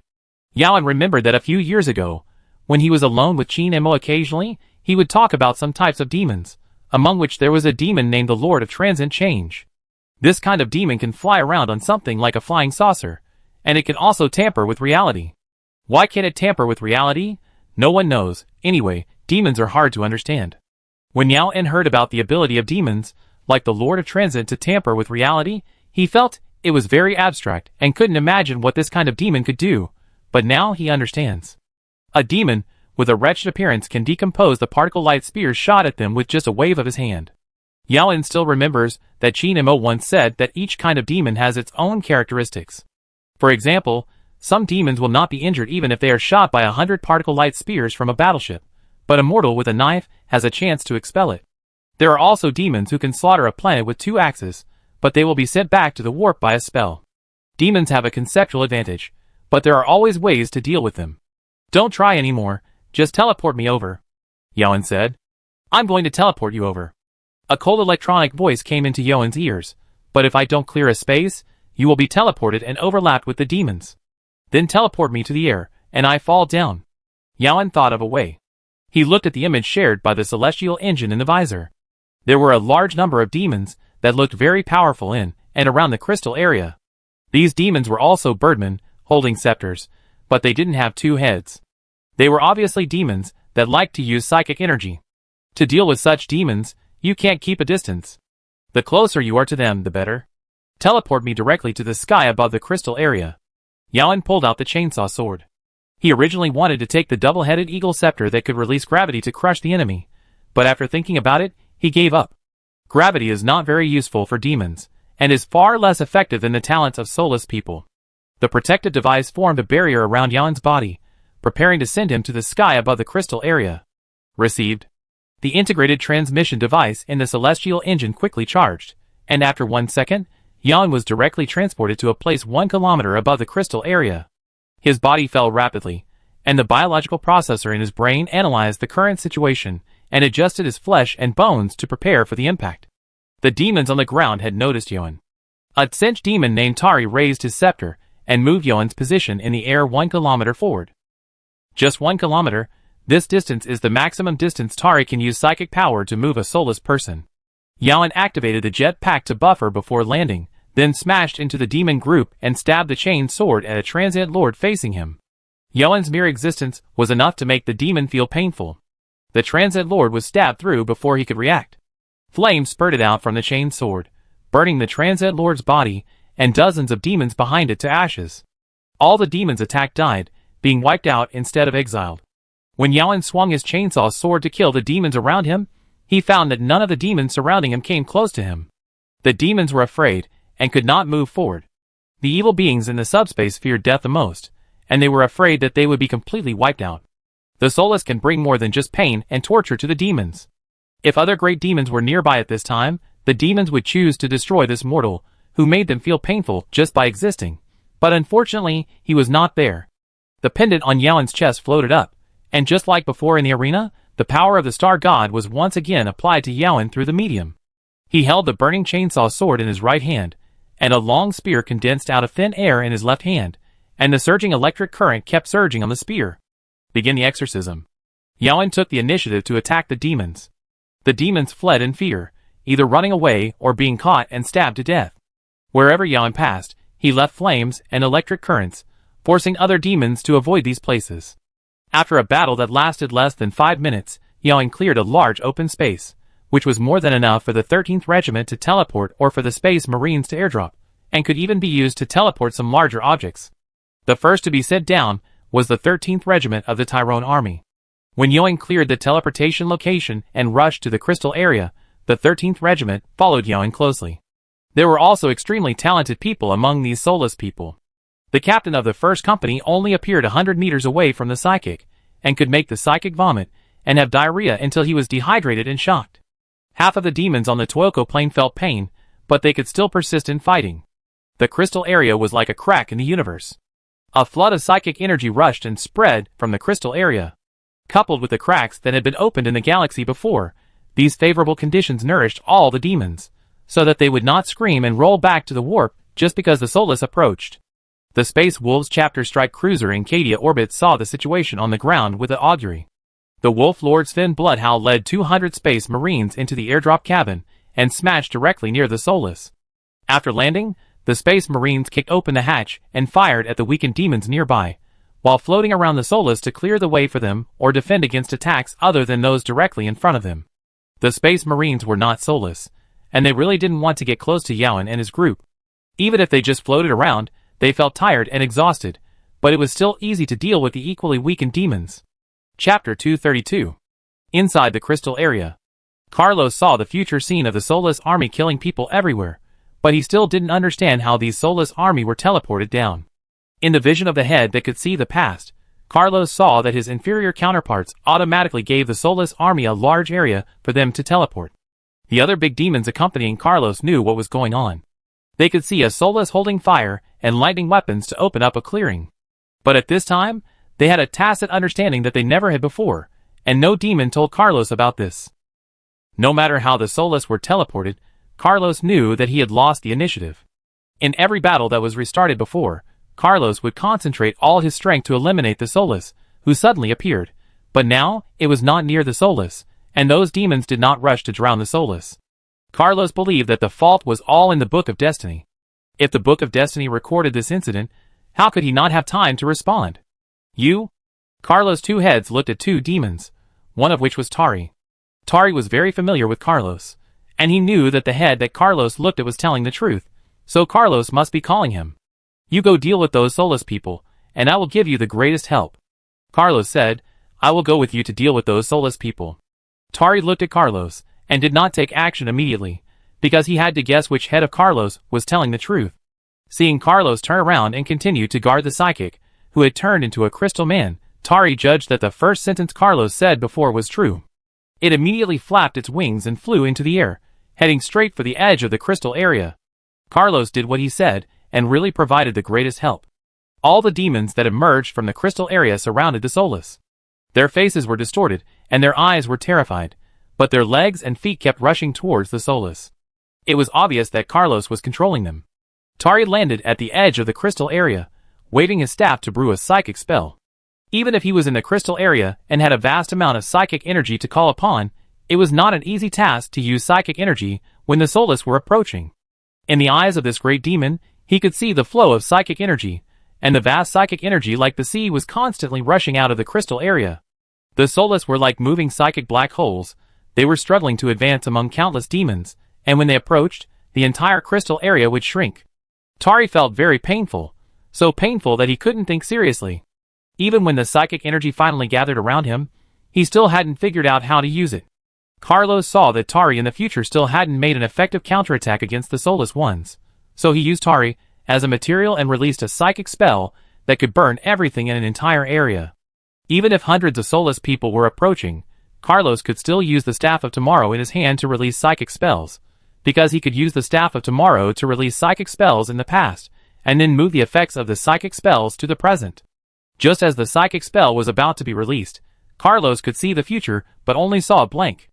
The Book of Destiny on the Staff of Tomorrow was turning rapidly, but there was no information on each page, only blankness. Time passed, and when the future became the present, the demons also saw the blankness that Carlos saw. In the eyes of the Solus and Space Marines, a 5-meter-tall metal man suddenly appeared right in front of them. The flames instantly swept across the entire Toyoko plane, and even the defenses built by mortals were engulfed by the sea of fire. Everything happened so fast that neither mortals nor demons could react. When the soldiers on the defense line saw the demons they had just fought turned into ashes, while they were in the sea of fire but unharmed, they realized that the source of the fire did not want to hurt them. All the demons on the Toyoko plane that were not in the crystal area were wiped out, and it looked much cleaner, but there was still a stain on the crystal area. Praise the god of creation. Yaoan raised the chainsaw sword in his hand and cheered. It was Chin Mo who used fire to wipe out the demon. Because the psychic power was rampant and even hindered the research on the Black Stone obelisk, Chinemo came to the plane from under the black stone obelisk. The Staff of Tomorrow, which was shining with blue light in Carlos's hand, gradually dimmed, and its intention to release psychic spells failed. The sudden appearance of Chinemo did not suppress the psychic power, which was not the reason why Carlos could not release psychic spells. Rather, the reality structure of the entire fortress world became more stable because of Chinemo's appearance, just like a dam suddenly appeared on the way of a flood. Chinemo turned his head and looked at Yao En, the 13th Regiment, and the Space Wolves Space Marines. The Space Marines were far away from the Solus, but their superhuman vision could not ignore the metal man standing on the plane. Chinemo turned his head and looked at the crystal area again.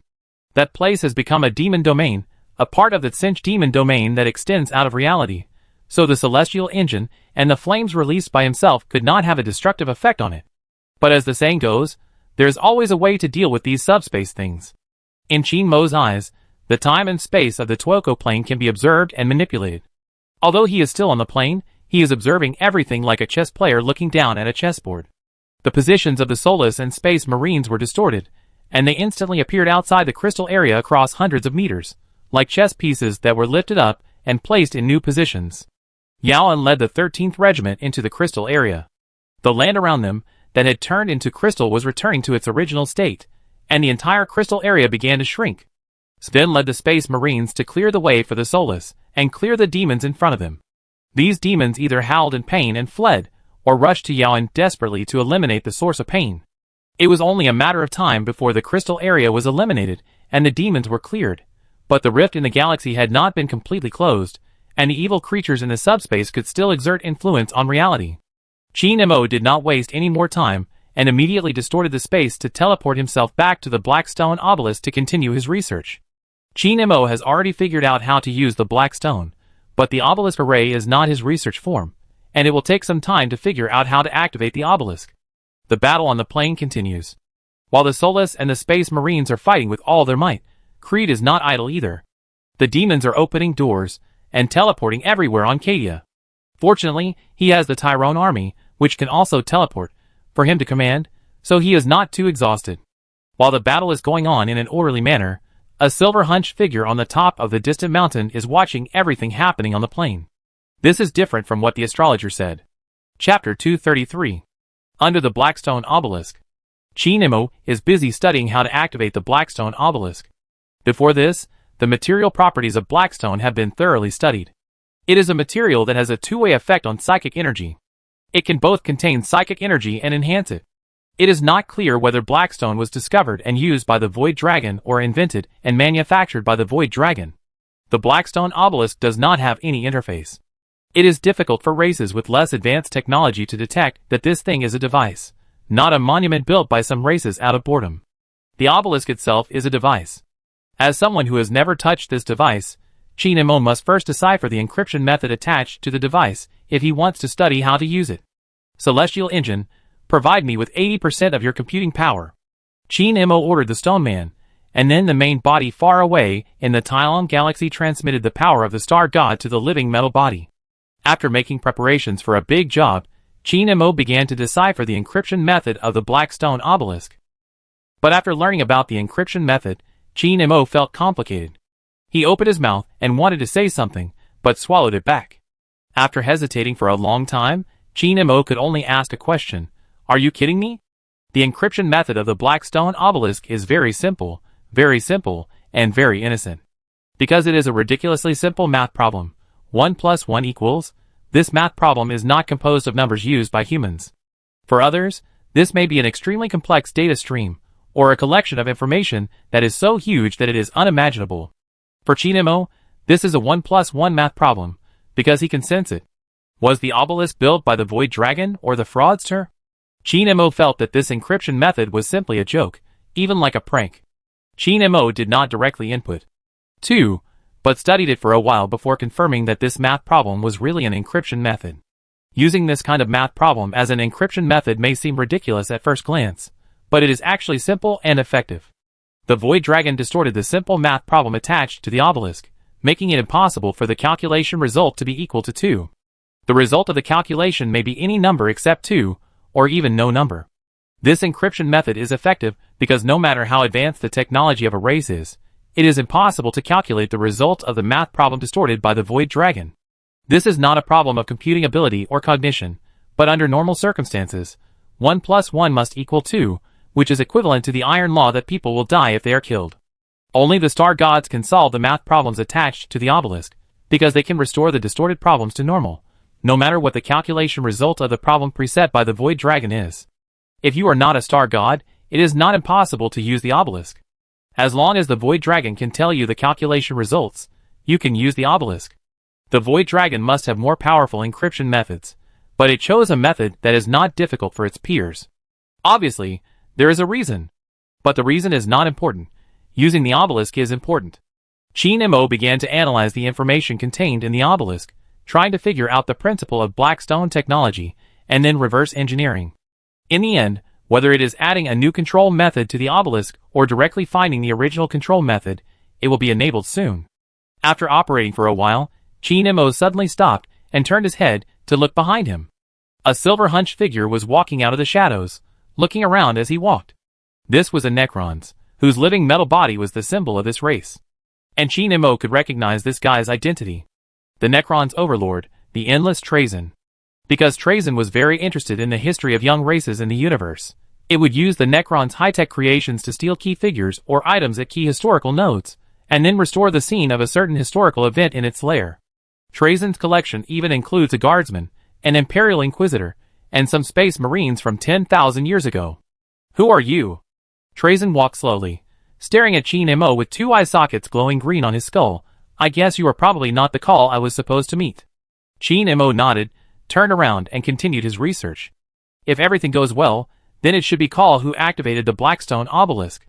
In the process, Call will encounter unsolvable troubles, and Trazyn will appear to help him. The Necrons also have fortune tellers, and Trazyn would certainly know this. Trazyn wandered behind Qin Mo, and turned his eyes to the logistics machines flying around. Although he was sure that he had never seen these mechanical creations, he felt that these creations looked a little familiar, but he couldn't remember where he had seen them. Who are you? Trazyn repeated his unanswered question again. I'm not asking your name, you can understand it as, what are you? Qin Mo continued to carry out his important work, ignoring Taraxin, who was pacing back and forth behind him. Taraxin carefully analyzed Qin Mo's living metal body, and found that the material of this thing was roughly the same as the living metal used by his own race, but the atomic structure was slightly different. Taraxin observed the situation of the Blackstone obelisk again, and found that Qin Mo had begun to look for a way to control it. In this case, it is not difficult to guess what this metal man in front of him is. Either it's a member of another dead dynasty or a star god. No one else can crack the Blackstone obelisk. Thinking of this, a very mechanical laugh came out of Trazyn's metal skull. Ha ha ha. Don't you know it's dangerous to expose your back to uninvited guests? But it doesn't matter, I won't attack you. I just want to know what you are, let me guess. Before he finished speaking, Trazyn's metal body was instantly twisted into a knot. Trazyn didn't feel any pain and didn't try to struggle. Although all the Necrons were made of living metal, the metal body also had a main body and a shell. Trazyn's main body was not on Cadia, but on the tomb world of Solemnas it ruled. It didn't matter if the shell it was using was broken. I'm very familiar with this ability to distort matter through space. You are indeed a star god. You do things with a purpose, so you shouldn't be a fragment. A complete star god, and a star god who is not crazy. It's incredible. Even the twisted body can't affect Taraxin's speech at all. You show up here just to show your face? Qin Mo asked without turning his head, and continued his business. Let's get to know each other. Maybe we can cooperate with each other in some things in the future. Taraxin said. Qin Mo paused, turned his head and looked at Taraxin. You and I, the star god and the Necrons cooperate? Is there something wrong with your brain? I thought you would find a way to capture me alive. No one can live in the past forever. Times have changed. Taraxin's voice sounded like he was smiling. It may be due to the situation or some conspiracy. Even the Inquisitor of the Empire has cooperated with the aliens they mentioned? I don't have anything to cooperate with you to solve. You can go, Qin Mo said. Not for now. The green light on Taraxin's body began to flicker, proving that it was transferring its consciousness, but within 2 seconds, the green light on the body that had been extinguished lit up again, and Taraxin's voice came out again from his mouth. The fleet that you drove away before appeared in the galaxy again. I left some gifts on your celestial engine. You're welcome. Trazyn left. When Chinemo released the force on Trazen's body, its twisted body fell to the ground, and parts such as its eye sockets and ribs no longer glowed. Chinemo remained silent. He had learned about the situation outside Cadia through the celestial engine. The Chaos Fleet came back again, and it came out of the cracks in the galaxy. Chapter 234. Inside the Bridge of the Conqueror. Abaddon, Typhons, and Thorax stood around the brass blood pool. Everything in the galaxy was marked by the blood drops in the brass blood pool. The Chaos Fleet was gradually pouring out of the expanding rift. The Eye of Terror, the crystal area on Cadia, and the rift in the galaxy, they were a trinity that influenced each other. Under the nourishment of psychic energy, the rift had expanded to an unprecedented scale, with a diameter of at least 70 kilometers. After emerging from the crack, the Blackstone Fortress marched at the front of the fleet. Because it had been bombed by Void Thunder before, this ancient war machine had lost its attack capability, but it still had the advantage of its huge size. Behind the Blackstone Fortress were 3 battleships, namely the Conqueror, the Vengeful Spirit, and the End. The Vengeful Spirit looked very dilapidated from the outside, but it was still a powerful battleship. It had been repeatedly hit hard, but it could continue to fight as long as it was repaired. The remaining 60 cruisers followed behind the battleships. The fleet had not yet been supplemented with frigates, but there were a large number of transport ships. These transport ships are loaded with space marines from various war bands, knight families, and titan legions that broke away from the Empire 10,000 years ago, and a large number of demon engines. You ran too fast last time, and you may not know this. Abaddon looked at Thorax and pointed at the celestial engine formed by 3 large blood drops in the blood pool. This thing can release an arc. Our transport ships may be destroyed in an instant. I know. Although I ran fast last time, I still observed the battle through the wizard. I know the enemy's abilities better than you, Thorax said nonchalantly. Abaddon didn't know where Thorax's confidence came from, but he chose to believe Thorax. After the previous plan to expand the rift by destroying the celestial body was thwarted, Abaddon wanted to retreat temporarily for a long-term plan, but Thorax found him and proposed a ritual. This ritual was designed by the late Lieutenant Quain, called the Blood God's Gladiator. Thorax assured Abaddon that if the ritual could be successfully carried out, they could directly skip the fleet battle and play the advantages of the Black Legion and the war bands to directly fight the landing battle and the boarding battle. Although he didn't know how to skip the fleet battle, Abaddon chose to trust Thorax once. We have accompanied you for a long time in the Hazy Star region, and now the war is about to start. Have you completed your ritual? Typhons asked. Sorik still stared at the blood pool and nodded silently. After a long silence, Thorax said, "There is only one last step left, that is, we all have to go to board, whether to go to Cadia or the Iron Planet. Please make a choice, War Master." Iron Planet. Abaddon did not hesitate. In Abaddon's opinion, as long as the enemy's Iron Planet still exists, there is no point in going to Cadia. Even the demons were defeated on Cadia, let alone himself. Abaddon put his hand with the claw of Horus on Thorax's shoulder. Even if this legendary weapon was not used to attack, it left deep claw marks on Thorax's shoulder armor. You have to go with me. If you dare to run this time. Of course, I have to go together. I'm just afraid that the Conqueror will be destroyed, not that I'm afraid of death. Thorax reached out and moved the War Master's arm away, then ordered his new lieutenant, "Send us all to the Iron Planet." Abaddon and Typhons did not come to the Conqueror alone. They brought their most elite warriors with them, and these people, like their commander, were ready to board. Yes. The lieutenant turned and left. 1 minute later, Abaddon appeared on the celestial engine satellite structure. Typhons, Thorax, and all their elite subordinates also passed through the warp and quickly teleported to Abaddon's surroundings. This was the first time he had come into such close contact with this huge war machine. Abaddon observed everything in front of him and found himself in the gap between 2 weapon arrays on the satellite. This gap was very flat and vast. If the weapon array was a mountain range, then the gap would be the plain between the 2 mountains, which was very suitable for fighting. When Abaddon looked up at the sky, he could see another satellite and a planet orbiting between the 2 satellites. The celestial engine was preparing to attack the Chaos Fleet. The arc weapon arrays on the 2 satellite structures all started to operate, charging and turning to aim at the fleet. The roars produced by the towering turrets on the weapon arrays, when they turned, were like thunder, deafening. Abaddon was shocked and sighed from the bottom of his heart. It would be great if these iron planets were mine. No, not good. Typhus shook his head. Abaddon ignored Typhus, turned his head to look at Thorax, and pointed to another satellite in the sky. The arc will soon blow up our fleet. When will your ritual be completed? Thorax did not answer, silently taking the chain axe from his back and preparing for battle. Abaddon did not ask any more questions. He knew Thorax was better at escaping than anyone else present, and if the ritual failed, Thorax could not stay here. They are coming. Typhons held the sickle tightly and stared straight ahead. A large number of blue cracks appeared 700 meters in front of the crowd, and a total of 200 Iron Men emerged from the cracks. These Iron Men were fired upon as soon as they appeared. 5 Black Legion Terminator squads fired at the Iron Men with all the weapons they had, and other Chaos Space Marines habitually stood sideways and aimed their shoulder armor at the enemy, and then used grenade launchers to bombard the Iron Men. But the effect of these attacks was very limited. The Iron Men stood in the storm of attacks, with scarlet observers staring at every enemy.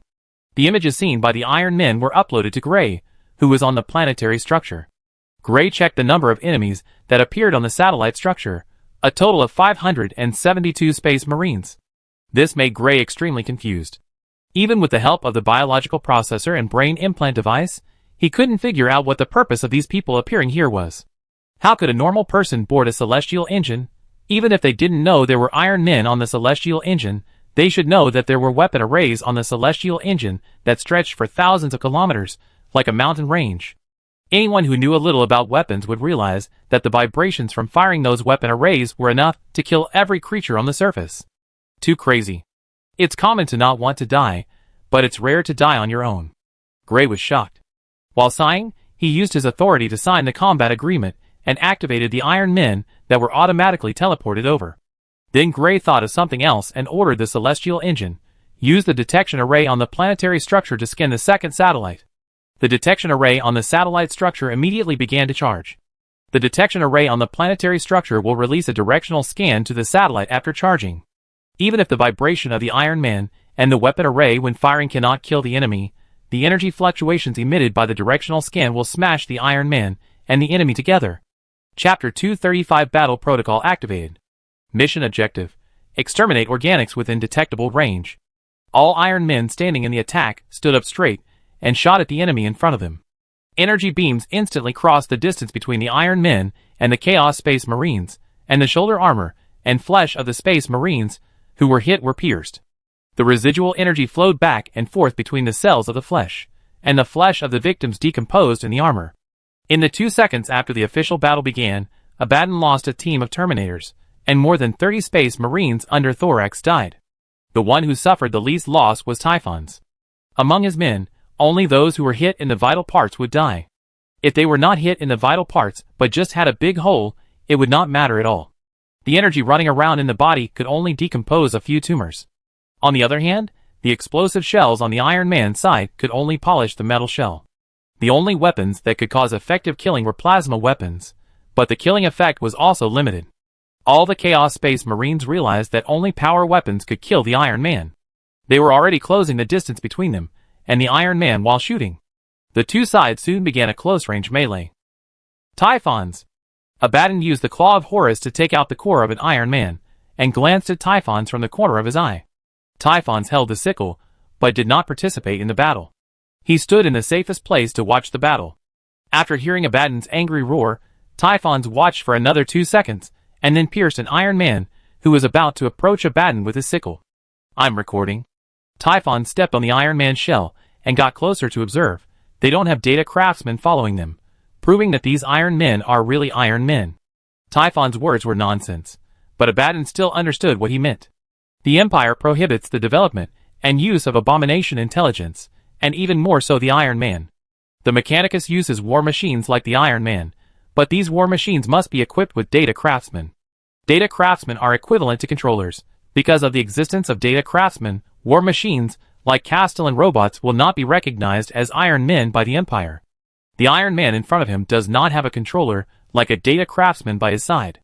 If this matter is spread, the Tyrone sector will be punished.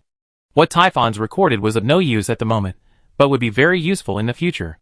Abaddon continued to focus on the battle, easily slaughtering every Iron Man he saw. His fighting skills were amazing, and the 2 weapons he held could kill any enemy who dared to fight him in close combat. The Claw of Horus was the weapon used by Horus himself, Abaddon's genetic father. The demon sword was not actually a sword, it was a demon named Dracnian, and even the Emperor could not kill this demon. The Claw of Horus, the sword of Draconia, and the spirit of vengeance were not Abaddon's own, but now they were all in his hands. They were proof that Abaddon was the war master of chaos. After the close combat, Abaddon killed the last Iron Man in less than 2 minutes. What a pity. Abaddon raised his foot and stepped on the broken body of the Iron Man. If these old treasures were used one less, if they were in my hands, I would not let them die in vain. Typhons nodded in approval. Iron Men are the product of the most prosperous period of the human race. They became powerful and precious after the decline of mankind. During the Great Crusade, if a legion encountered a warlord or other forces with Iron Men, it could only fight a war of attrition, with a casualty ratio of 100 or even 1,000 to 1. Abaddon recalled the combat effectiveness of these Iron Men and felt that they were probably stronger than the Space Marines. 30 people were torn apart by the Iron Men in the melee just now. Look at that. Typhon suddenly patted Abaddon on the shoulder and motioned him to look up. Another iron satellite in the sky glowed yellow. In the last battle in the Cadia system, the red light on the iron planet meant that the light spear was about to fire, and the yellow light meant that the arc was about to fire. The disadvantage of these weapons is that they take a long time to charge, but their power makes up for this disadvantage. Whether it is the arc or the light spear, as long as they fire, they can instantly put the entire fleet into a desperate situation. Abaddon did not have the ability to predict the future, but he could infer that if the fleet was attacked by the arc, the hundreds of transport ships carrying the landing troops would definitely explode spectacularly. Abaddon wanted to ask Thorax about the ritual, and Thorax also looked at Abaddon. In fact, the ritual was completed when we boarded over. Thorax said, we proved our courage and bravery to the blood god. Hearing this, Abaddon suddenly felt his heart tremble, and he felt that something was suddenly staring at him. Typhon's, Thorax, Abaddon's personal choice. Everyone present had the same feeling. A gaze was staring at the galaxy, and everything in the entire galaxy was visible to it. The witchcraft bastard that made it angry and hateful has already touched Cadia, and part of the crystal demon realm has extended on the planet, but fortunately the extended part of the crystal demon realm is shrinking, and will be dispelled sooner or later. The mortal warriors on Cadia are fighting in fear. The mortals are afraid just by seeing the demons, but they don't run away because of fear. They still hold their positions, and fight desperately. Only a few mortals collapse and run away because the demons suddenly appear behind them, and kill them. This satisfied it. After giving these mortals courage and strength, it turned its eyes away from Cadia and looked elsewhere. Transport ships loaded with warriors were heading for the Iron Planet in the galaxy. They wanted to drop hundreds of millions of mortal soldiers, Titan legions and Space Marines, on the Iron Planet to start a bloody war. It was very happy. But those transport ships would be completely annihilated by an energy weapon in the future, and the landing battle would not be possible at all. It was very angry, and decided to do something. It seemed as if a huge entity, as big as a star, appeared in the galaxy, swinging its giant axe to chop down at the weapon array that was charging. The energy shield of the celestial engine satellite structure was instantly shattered, and a canyon was cut out at the location of the arc weapon array. The entire satellite was pushed by the residual force to crash into the planet. The stone man who had reacted began to allocate energy supply. All other devices on the planet except the shield device stopped supplying energy, and all the saved energy was sent to the shield device. The satellite hit the energy shield and bounced off, then crashed into Cadia in the other direction. The stone man quickly allocated all the energy on the planet to the gravity device to pull back the satellite that was about to collide with Cadia. The energy was allocated again, this time to the giant material printing device on the planet. The printing device was fully operational, extracting materials stored in the planet's warehouse to repair the damage to the satellite structure. The giant printing device is not usually activated because it consumes 80% of the energy supply system to maintain its normal operation, which is why it can repair the serious damage suffered by the satellite within an hour.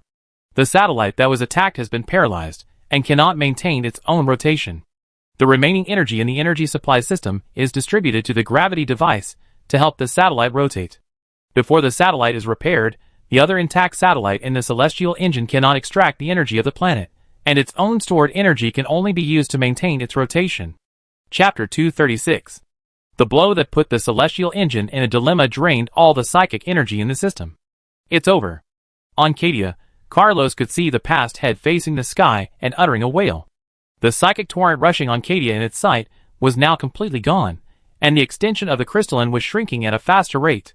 Before the war officially began, the rituals performed by the Chaos Sorcerers and Abaddon throughout the nebula sector weakened the structure of the real universe and tore a rift in the Cadia system. This rift releases psychic energy to the galaxy every second. Carlos used the mark made by the Lord of Change on Cadia, causing an extension of the Crystal Demon Realm to appear on the Toyoko plane, and relying on the protection of the Crystal Demon Realm, he used the gate made of psychic flesh and blood to release demons and psychic energy. However, Carlos did not enjoy the benefits of these arrangements, and was overwhelmed by a large number of soulless people. During this period, the psychic energy that was enough to turn the entire Cadia into a demon world was used by the powerful enemy of the Lord of Change.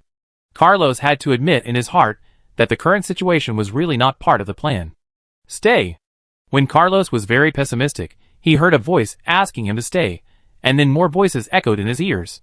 These voices were not complete words, but words or concepts. Carlos was very good at analyzing these vague messages, and finally interpreted an order: stay on Cadia and wait for the intervention and help from the Lord of Change.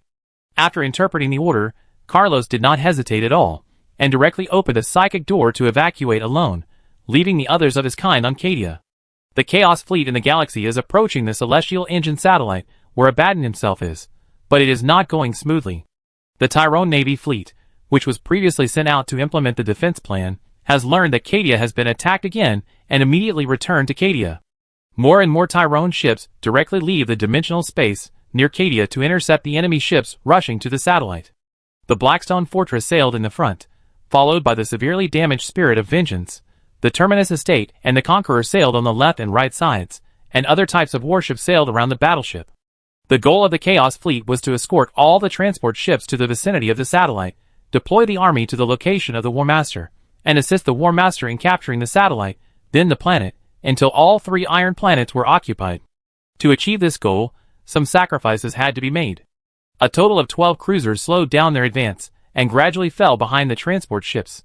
The warships of the Tyrone Navy bypassed the Blackstone Fortress and attacked the 2 sides of the fleet, but their attacks were all borne by the cruisers, and the transport ships were still sailing safely in the fleet.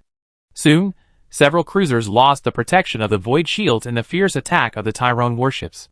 These warships broke away from the fleet and crashed into the Tyrone warships closest to them. The crew shouted for the War Master, and then their bodies and the hulls were torn into pieces. After the cruisers that broke away from the fleet were blown up, other cruisers quickly replaced them. Until the Chaos Fleet arrived in the satellite orbit at the cost of 7 cruisers, the Tyrone Navy had not yet returned to the galaxy. Everything happened too suddenly. It has only been less than 20 minutes since the start of the war, and the dimensional engines of the large battleships scattered at strategic points have just been charged. Drop pods, landing ships, and other various army drop facilities lit up the satellite sky in a fiery red. After thousands of Chaos Space Marines and millions of mortal servants landed on the satellite's surface, 3 large landing ships flew to a distance of 50 meters from the surface. 30 Titans of various types were dropped onto the surface, followed by various knights. These Titans were painted black and gold, with blasphemous emblems in the shape of 8-pointed stars on their shoulders. This was the Death Skull Titan Legion. As the most powerful Titan in the Legion, the Death moved forward. An ancient knight holding a lance slowly moved forward beside the Death, taking on the duty of guarding the supreme command of Cadia. Creed stared at the holographic image. The current holographic image showed the situation of the 2 planets. The crystal area on Cadia had been dispelled, but the demons were still teleporting everywhere to fight. The Tyrone army was assigned to deal with these demons. The Tyrone army did not have a stable battlefield when fighting against the demons. They might be shooting at each other on the plains in the last second, and they might be crawling in the ice and snow of the Arctic in the next second. Anyway, the situation on Cadia is still controllable. The real headache is the war on the intact satellite of the Celestial Engine. The holographic image has shown all the enemy's forces, including the Space Marines' mortal army and even the Titan Legion. The enemy's army is easy to deal with. The Space Wolves and other chapters of the Space Marines have returned to the strike cruiser and are ready to be airdropped to the satellite to participate in the war. A total of 80 regiments of the Cadian Assault Army and the Mordian Iron Guard were drawn from various bastions and shipped to ships. They can also go to the satellite to fight. Of course, there is also the Tyrone army. They can just teleport there. But the question is how to deal with the Titan core. No matter how powerful the Titan is, it cannot withstand the light spears of the warships. But the Chaos Fleet is entrenched in the satellite orbit, and the Tyrone Navy has just arrived in full force, so it is unlikely to bomb the enemy Titans on the satellite in a short period of time. There are Titan core on Cadia, even more than one, but they have just finished fighting and are resupplying. The resupply takes a long time, and after the resupply is completed, they have to find a transport ship to load them. Creed knew how difficult it was to transport the Titan Legion. It took the Mechanicus a week to install fixtures on the Titans that entered the transport ships. Let's go to the battle on the satellite. The head sister, who was kneeling on one knee in prayer in the corner of the headquarters, suddenly spoke up. The head sister had been praying to the Emperor from the beginning. Creed did not intend to let the battle sisters go to the satellite to participate in the battle because the head sister was resistant to everything about Talon. Are you sure? Creed asked. The Emperor has instructed us to fight on the Iron Moon. The head sister said seriously, I will find a way to deal with those Titans. Thank you. Creed nodded. It is a good thing that the Sisters of Battle are willing to fight, but they cannot deal with the Titan Legion. The army can deal with the Knights, but it is difficult to deal with the Titans. If a regiment of troops is deployed to a battlefield with Titans, they will all die in less than 2 hours. The only ones in the army who can deal with Titans are Titans. ZZZZ. The holographic device fluctuated twice, and then projected Gray's image in the headquarters. The Celestial Engine is under attack. Gray wanted the Tyrone army to return to the Celestial Engine to fight, but he also knew that the Tyrone army was fighting a teleportation battle with the demons, so he didn't say it directly. I need the Tyrone army to deal with enemies that can also teleport, but I have arranged a sufficient number of army troops to go to the Celestial Engine, and they have already set off. Creed said, if we force a battle without Titans, both Space Marines and ordinary soldiers will be cannon fodder. Gray replied calmly, there is a Titan Legion on the Celestial Engine. Creed didn't know why the Tyrone people had a Titan Legion, but now was not the time to ask questions. He immediately moved his eyes away from Cadia, and personally directed the battle on the Celestial Engine. Chapter 237. The army drawn by Creed rushed to the satellite on a transport ship. When the Chaos Fleet and the Tyrone Navy were firing at each other in the satellite orbit, the transport fleet came to the other side of the orbit and dropped the army. The Cadia engineering troops began to build a supply base, and the planets of the Celestial Engine transported various engineering materials and weapons to the army drop point, and of course the indispensable logistics machinery. The supply base quickly rose from the surface of the satellite, and the army quickly prepared and then advanced to the enemy's position and exchanged fire. The armies of both sides fought on the satellite equator. There were weapon arrays on the east and west sides of the battlefield. Most of the infantry and space marines of both sides fought for control of the weapon arrays. They fought under towering turrets. There were thousands of turrets in each weapon array. To the battleship fleet facing the Celestial Engine, those turrets looked only the size of ants, and the light spears they fired were only one of tens of thousands of light spears. But to the army, the weapon array was as huge as a mountain. You couldn't even see the whole picture of the turret with your eyes. The various mechanical structures used to assist the rotation of the turret, and the space to accommodate the turret's electronic devices could all become battlefields. Fighters from both sides were fighting in the pipes used to release heat in the turret. Amphibious combat vehicles swam and fought in the glass tubes used to transport coolant. Infantrymen used incendiary bombs and rapid-fire weapons to fight in the gaps between gears. Commanders looked at the turret drawings and gave orders, commanding infantry or tanks to capture gears and battery compartments, and occasionally asking space marines to help in the gaps between gears. This was just a battle in a turret, and there were thousands of such turrets in the weapon array. The gaps between the two weapon arrays also became battlefields. These gaps looked small in space, but when you were in them, you would feel that they were almost the same as planes. The armored forces of the two warring parties galloped on the plains, and the fighter formations flew out from the gaps between every two turrets of the weapon arrays, dived down to drop bombs, and then flew back to replenish ammunition. The Chaos side quickly gained an advantage in the battle on the plains, not only because they had the Demon Engine, but also because they had the Titan Legion. The Death Skull Legion's 15 Warhound Titans were moving quickly in front, accompanied by infantry and armored units. Behind the Warhound Titans were 10 Predator Titans. These larger Titans were equipped with many weapons, and moved slowly behind to pour fire on the enemy. The most powerful Titan in the Legion, the Death, was walking at the back, with 4 Warlord Titans scattered around it. Protecting the Death and the Warlord Titans were the Knight families loyal to the Death Skull Legion. The history of these Knight families can be traced back to the period when the Emperor led mankind to the Great Crusade. There are some very old knights in these families, and the knight holding the lance is one of them. The Titan Legion is called the God's Machine. The speed of advancing the front line on the satellite depends on their movement speed. No conventional troops can withstand the attack of the Volcano Cannon and Hell Cannon. However, Kree did not let the armored troops advance too quickly, so the Titan Legion did not cause too much damage, but their own front line was compressed. Half an hour after the war began, the Titan Legion loaded in the planetary structure of the Celestial Engine had just completed the battle ceremony. This Titan Legion named Om Messiah's blade came from the Agrippina Forge world, and was a special Titan Legion carefully crafted by Vic. In addition to the common Warhound and Predator Titans, it even included a War Master-class Titan named Agrippina's Glory, as well as the Skitarii troops and knights. Only a few high-ranking officials in the Forge world knew of the existence of the Agrippina's Glory. This War Master-class Titan had been dormant underground in the Forge world for a long time before, and would only be awakened when the Forge world suffered the most terrible catastrophe. Vic, who became the Sage Ruler, sent the Glory of Agrippina to the newly formed Titan Corps. Of course, the Forge world did not suffer a catastrophe, but Vic had a reason to activate the War Master-class Titan to fight for Om Messiah. After all the Titans were ready and the ceremony was over, all the crew members on the command deck looked behind them. The captain named Oemin sat on the throne, praying with his eyes closed. Oemin's limbs were removed, and cables replaced his arms and legs. Only a little biological tissue remained in his head, and the rest of his brain functions were replaced by implants and cables connecting to the Titan. Oemin closed his eyes and felt it. The machine soul of the Agrippina's Glory roared, and the plasma destroyer installed on the Titan's arm started to charge automatically. Every missile and every heavy artillery in the Titan became active, and they couldn't wait to bring destruction to the enemies of Om Messiah. For the god of all machines, for Om Messiah. Oemin opened his eyes and ordered his crew members, "Go."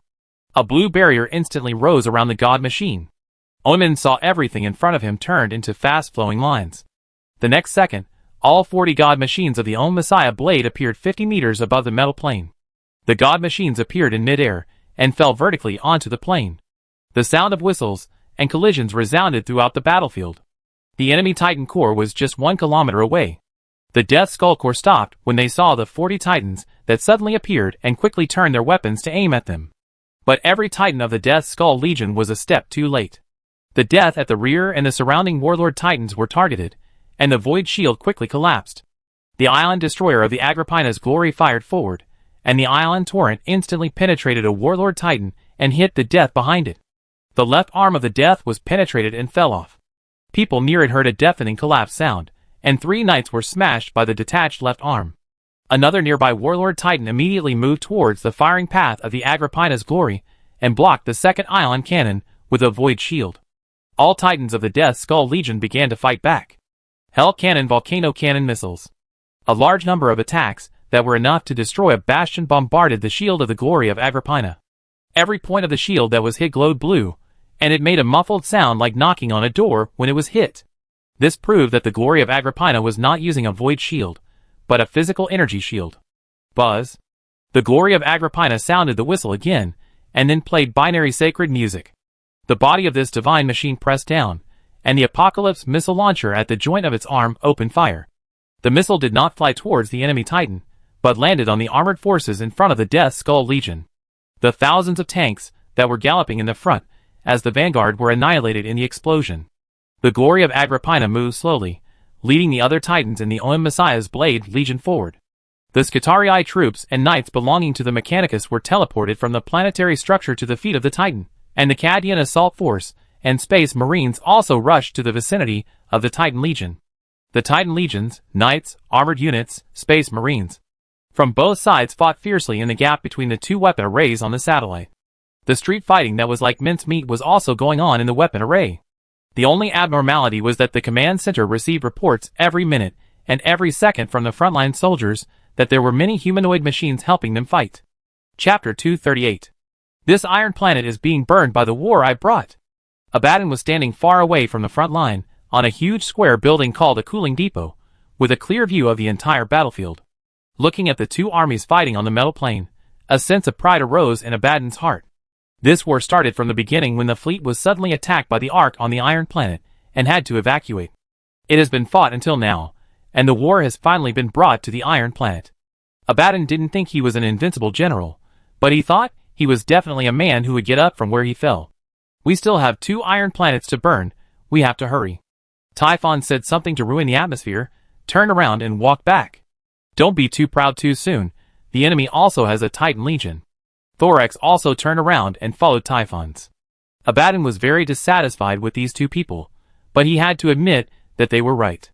The most important task now was not to watch the war or participate in the war, but to immediately find a way to paralyze the Iron Planet where everyone was. In order to implement this strategy, Typhus found his wizard and asked him to make an auspicious instrument. This auspicious instrument, which is covered with pustules and tentacles and looks like a living creature, is one of Typhus' treasures. It has magical powers.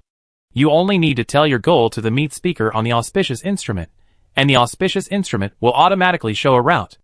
I want to paralyze this Iron Planet, destroy its power system, or make it stop rotating and disintegrate on its own. Typhus said to the auspicious instrument. The flesh whiskers on the auspicious instrument swung a circle, and then a light spot, and the route to that light spot appeared on the screen of the mechanical structure. Typhons and Thorax immediately followed the War Master on his journey. Except for Thorax, who only brought 20 elite warriors, Abaddon and Typhons not only brought hundreds of elite warriors and veterans, but also brought all their adjutants. The group was guided into the cooling warehouse, and quickly moved forward in the cooling warehouse, and found a passage leading to the underground of the satellite. Didn't you notice that there are no guards on this Iron Planet? Thorax asked as he walked. If we exclude those who are fighting on the surface, there are indeed no guards on the Iron Planet, Abaddon said. Typhons on the side did not interrupt. He was concentrating on staring at the auspicious instrument and walking in front to lead the way. The situation is in our favor. Abaddon continued, while the enemy focuses on the surface, we can quietly destroy this Iron Planet, and then go to the next Iron Planet. Or we can do something simpler and more direct. Thorax looked at Abaddon. What's the simple and direct thing? Find a way to make this Iron Planet hit Cadia, Abaddon said, and turned to look at the entourage behind him. In the center of the team of more than 200 Space Marines, 2 Black Mechanicus members were being escorted forward. Just let the Iron Planet work for you, Thorax said. Wouldn't that be better? Abaddon smiled and nodded. You wish. Gray's eyes moved away from the surveillance image projected by the visor. What Abaddon and his group didn't know was that they had never been silent. The satellite structure of the celestial engine was full of recorders, which existed in various things, on the walls, on the floor, or in some mechanical structure. Abaddon was being observed by a monitoring network, and his whereabouts were unilaterally transparent to Gray. Since you knew the whereabouts of that guy, why didn't you just run over and kill him before? The person who asked this question was Groot. Groot is now the leader of the 44th Regiment. Just 5 minutes ago, Creed pulled the 44th Regiment of the Tyrone Army from Cadia and deployed it to the ongoing war on the Celestial Engine satellite structure. When being transported from Cadia to the vicinity of the satellite battlefield, some stray bullets fell on the 44th Regiment's teleport point. Stray bullets from the exchange of fire between the two Titans. Hell cannons, volcano cannons, missiles, and so on. The 44th Regiment lost 9,000 people, leaving only Groot and his 100-man guards alive, and then they were besieged by Chaos Space Marines. Gray was carrying out a decapitation mission, and he ran into Groot, who was fighting hard, and rescued him and his guards. Now Groot is accompanying Gray to carry out the decapitation mission against the enemy commander. The enemy commander was just next to his Titan Legion. Do I have to rush all the way to the Titan Legion and then kill the enemy commander under various concentrated fire attacks? Gray was very helpless. Are you serious? Groot grinned. I thought the transformed guards were omnipotent. Gray got up helplessly and rushed to the target location. Move. Groot ordered his guards and led them to follow behind Gray. The path they were walking on looked similar to a corridor, but it was not a corridor. Instead, it was a pipe with heat dissipation holes for dissipating heat energy from the weapon array. When the weapon array fired, the heat energy would be drawn into the pipe and then released through the heat dissipation holes. When Groot walked in the pipe and looked to the left, he could see the ground at the level of his neck and the battle going on above his head through the heat dissipation holes. The Oem Messiah Blade Legion had just destroyed 2 enemy Warlord-class Titans. These divine machines and the troops under their feet had just pushed the battle line to the position above Groot's head. Groot soon saw a giant object flying overhead and crashing to the ground with a deafening roar. Then a second giant object flew overhead and crashed to the ground again. When Groot got close to the heat dissipation vent and glanced up, he recognized that the 2 giant objects were the legs of a War Master-class Titan. The divine machine named Agrippina's Glory moved forward. It looked like a moving mountain, and this mountain shot out giant beams as it moved. More Titans passed over Groot's head. A minute later, a poison blade tank from the Astra Militarum armored forces drove over. Because of its high speed, It crashed into the energy shield of a Predator-class Titan with a thud. For the throne, for Cadia, for OM Messiah. A large group of Crusaders and Cadian infantrymen howled as they ran over, and then they seemed to be hit by the knight's missiles, and the roar stopped abruptly. Groot was surprised. The war was going on right above their heads. The artillery fire and the inside of the pipeline were only blocked by a layer of metal ground less than half a meter thick, but the artillery fire could not get in, and even the vibration could not be transmitted into it. After walking for a while, Gray led everyone to a corner, which was deep underground. Gray said something when he led everyone into the corner, but his voice was drowned out by the sound of the Titan's whistle, and no one else heard anything. Chapter 239. The group continued to go deeper underground. With the help of the power armor, they advanced at an astonishing speed and soon arrived at a location 1 kilometer underground. The terrain here was a bit strange and looked like a maze. Groot's power armor released a scanning wave, which detected the nearby terrain and generated a three-dimensional model displayed in the visor. Groot saw the model and realized that he was in the fire control device of the weapon array. This fire control device has a super large processor, and the maze is on the processor, just like a circuit. After moving forward for a while, a gunshot suddenly sounded from the corner ahead, and everyone immediately leaned against the wall at the corner. Both the standard model and the guard's power armor released scanning waves. The scanning results showed that a group of people were fighting in the straight passage behind the corner ahead. The intelligence system in the power armor compared the clothes and weapons of those people with the information in the database, and finally determined that some were friendly forces, and the other part were enemies. A female Inquisitor, 18 Space Marines, these are friendly forces. Gray conveyed the information on the communication channel. The enemy is 50 Space Marines. Inquisitor? Why is there an Inquisitor here? Groot was shocked. He had expected to encounter the enemy, but he didn't expect that there would be an Inquisitor under the surface of the satellite. The only reason that can explain the appearance of this Inquisitor here is that she had been lurking here a long time ago, and she was discovered when the enemy went deep into the underground of the satellite, and then she was involved in the battle. Damn the Inquisition. Groot gritted his teeth, kill them all. Gray shook his head, we have to help them. The relationship between the Inquisition and the Talon sector has always been bad. Although he didn't know why the Inquisitor appeared in the satellite, Gray still planned to help and ease the tension between the Inquisition and the Talon sector. In addition, Gray didn't think that the Inquisitor was lurking here, because no matter whether the Celestial Engine was normal or damaged, any creature on the Celestial Engine could not escape monitoring. You are the Royal Guard. I have to listen to you. Groot nodded helplessly. Go ahead. Go. Go ahead. Groot's voice sounded very long to Gray, because he turned on the bullet time. Gray quickly rushed out of the wall and ran into the corner. 18 Space Marines were protecting the Inquisitor and exchanging fire with the enemy at the same time. The power armor models of these Space Marines were something Gray had never seen before, and they looked very ancient. And the female Inquisitor was holding a one-handed crossbow and shooting at the Chaos Space Marines at the end of the passage through the gap between the Space Marines' shoulder armor. Gray shuttled between the slowly flying arrows and explosive bombs, and finally rushed to the side of the 50 Chaos Space Marines, killing 5 enemies in succession before the bullet time ended. In the eyes of others, time did not slow down. They saw a figure suddenly join the battle and kill 5 Chaos Space Marines across a distance of hundreds of meters, and all this was done in an instant. Focus fire. The Chaos Space Marines reacted and concentrated their fire on Gray, who had escaped from the bullet time. All these explosive bombs were intercepted by the gravity shield activated by Gray. Gray stood there facing the enemy's attack, took out a beacon from his backpack and threw it on the ground. A crack appeared behind the Chaos Space Marines, and Groot and his guards emerged from the dimensional space and launched an attack. Lut wants to kill the big guy. Ogryn, named Lut, roared and sprinted, breaking up the formation of the Chaos Space Marines. The Inquisitor and the Space Marines who protected her also joined the battle. When the last enemy's helmet was pierced by a crossbow arrow, the battle was over. The female Inquisitor walked to the corpse, raised her right leg in high-heel boots, and stepped on the head of the corpse, leaned down, and pulled out the arrow. After putting away the arrow, the Inquisitor turned his head and looked at Gray. Gray also looked at the Inquisitor. The female Inquisitor held a one-handed crossbow and a rapier. These two weapons were not ordinary cold weapons. They might have a power field attached. Even the thin-looking rapier could easily penetrate the power armor.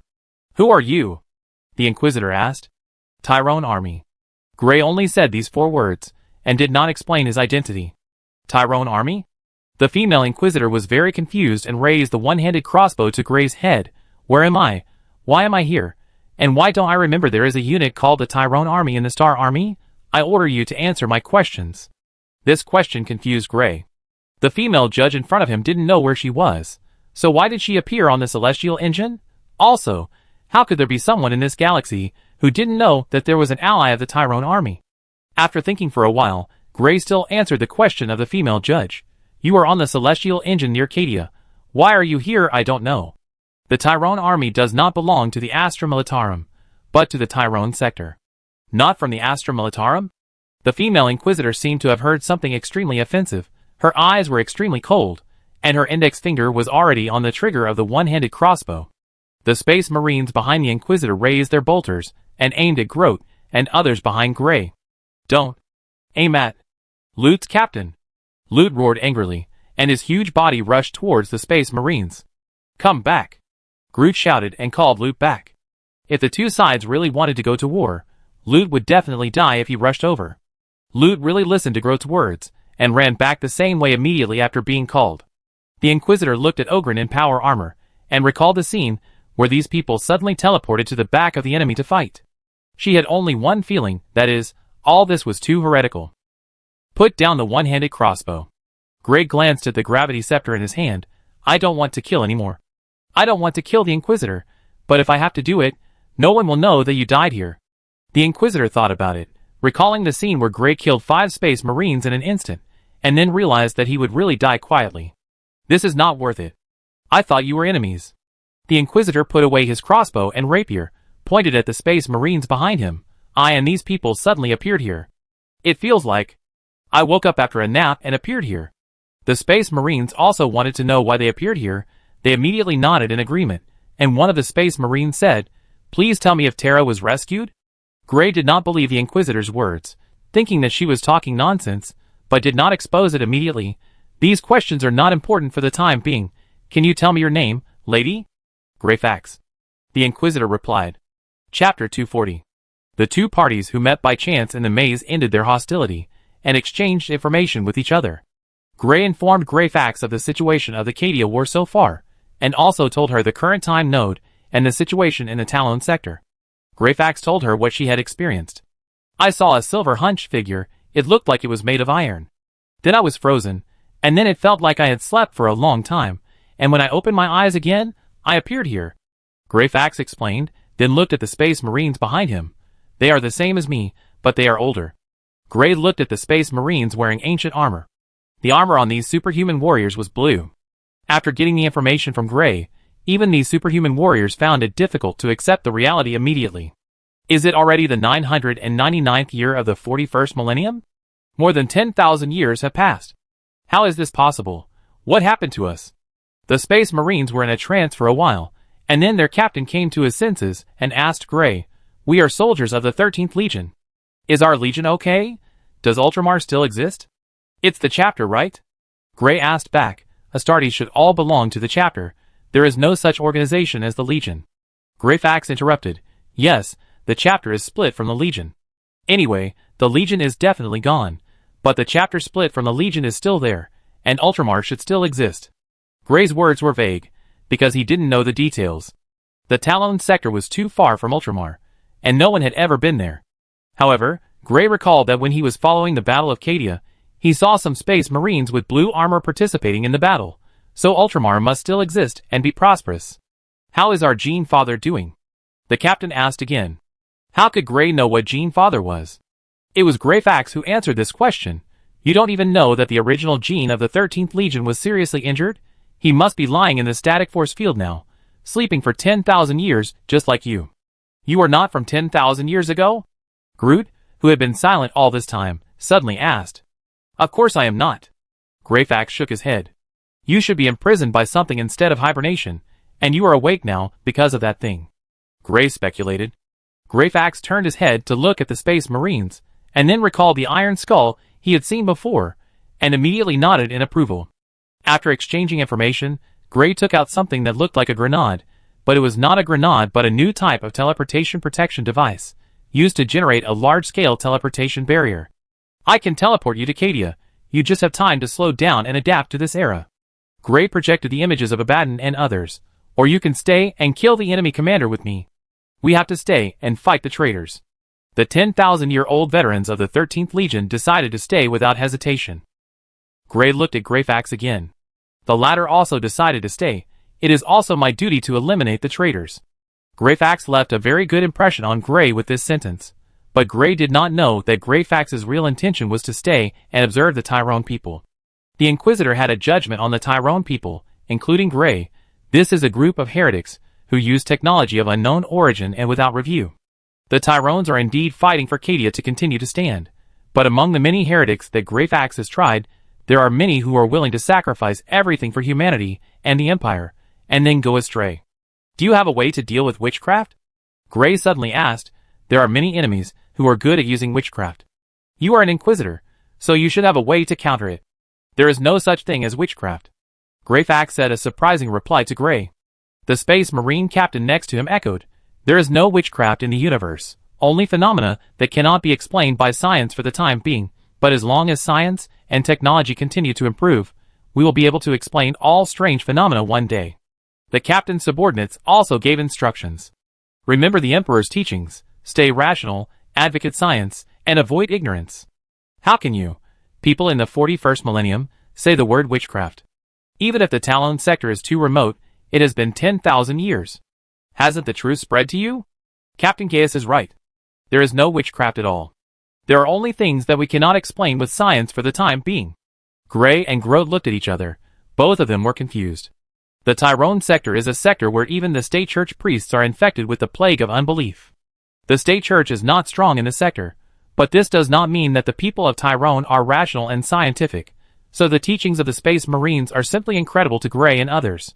Isn't the Emperor a god? Groot asked. Of course not. Why do you think the Emperor is a god? The captain named Gaius was surprised.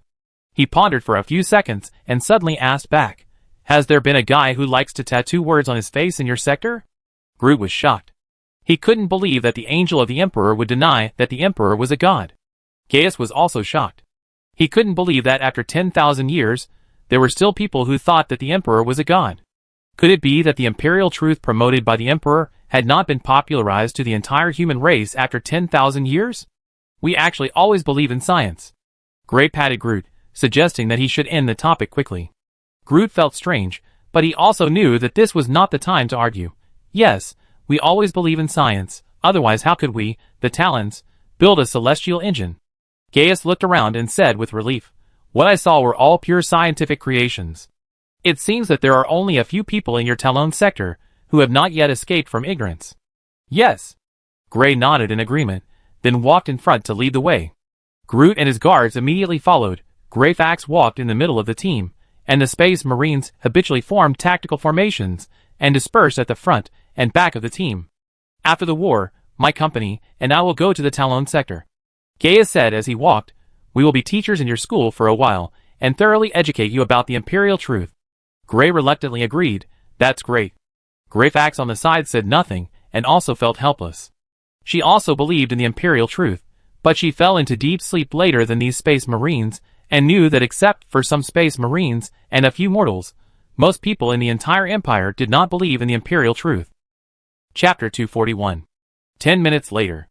Gray and his team rode the piston structure inside the Celestial Engine satellite to the depths of the satellite, near the master control device. The visor of the guard's power armor has been showing the whereabouts of Abaddon and others, and they have also come to the master control device. The two sides can meet by turning a corner. Gray stopped and projected the image displayed on the visor onto the wall, so that other people in the team can also see the image. Captain Gaius raised his hand and made a tactical gesture, and his subordinates immediately stopped and hid.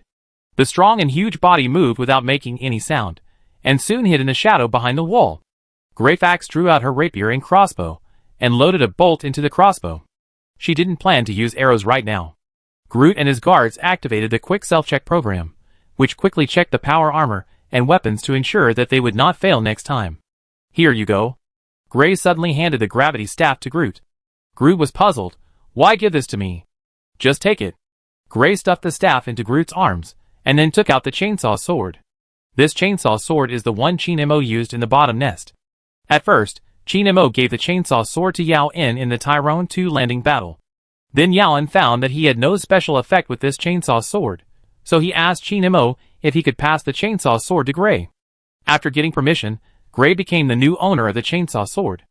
After using the chainsaw sword for a while, Gray found that it did have a special effect, that is, the person holding this sword is more likely to gain the trust of others. We ambushed them here. Gray whispered, help me hold them back, and then I rush out and chop off their commander's head. Gaius and Greyfax both recalled Gray's performance just now, and thought that he could really do it, so they agreed. Doesn't this thing generate a gravity field that crushes people? Grodd raised the scepter. Why can't we just crush the enemy's commander? Now is not the time to explain. Gray didn't explain it to Grodd in detail, but he just thought it was not feasible. The gravity scepter does not instantly apply enough gravity to the target area to crush everything, but gradually increases the gravity. It takes less than half a second for the gravity to be increased to the limit, but this process takes time no matter how fast it is. People who have faced gravity weapons before can easily detect the change in gravity, and then avoid it. Enable the stealth plug-in and prepare for battle. Grodd ordered the guards.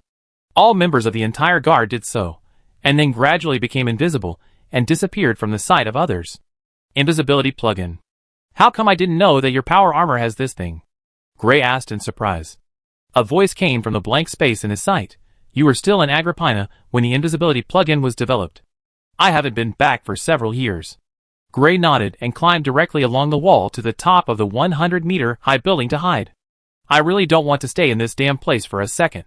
This place is too huge and too twisted. I feel like an ant running around in a fortress, and I can't even tell the direction. Thorax complained as he walked. Every complaint challenged Abaddon's patience, and his arm with the claw of Horus clenched and creaked. But Abaddon still held back, because he knew Thorax just wanted to hear him scold him to get out, so that Thorax could just leave. Keep complaining. Abaddon turned his head and stared at Thorax. Since you helped me fight, I'm happy to listen to your nonsense. Heh. Thorax stopped talking and began to be silent. The group continued to move forward. A total of 200 Chaos Space Marines walked in front of or behind Abaddon, and the total number was much less than before, because some of them were sent out to scout and search for a more direct route to the destination. Why hasn't the reconnaissance team you set out come back yet? Typhon suddenly asked. Maybe they can't contact us. This place is like a maze, and there is strong electromagnetic interference. The communication is sometimes good and sometimes not. Abaddon said, turning back to look at an adjutant. The adjutant was constantly testing the communication, and when the communication was temporarily restored, he would contact the people scattered in other places. As the communication was still interrupted, the adjutant shook his head at Abaddon.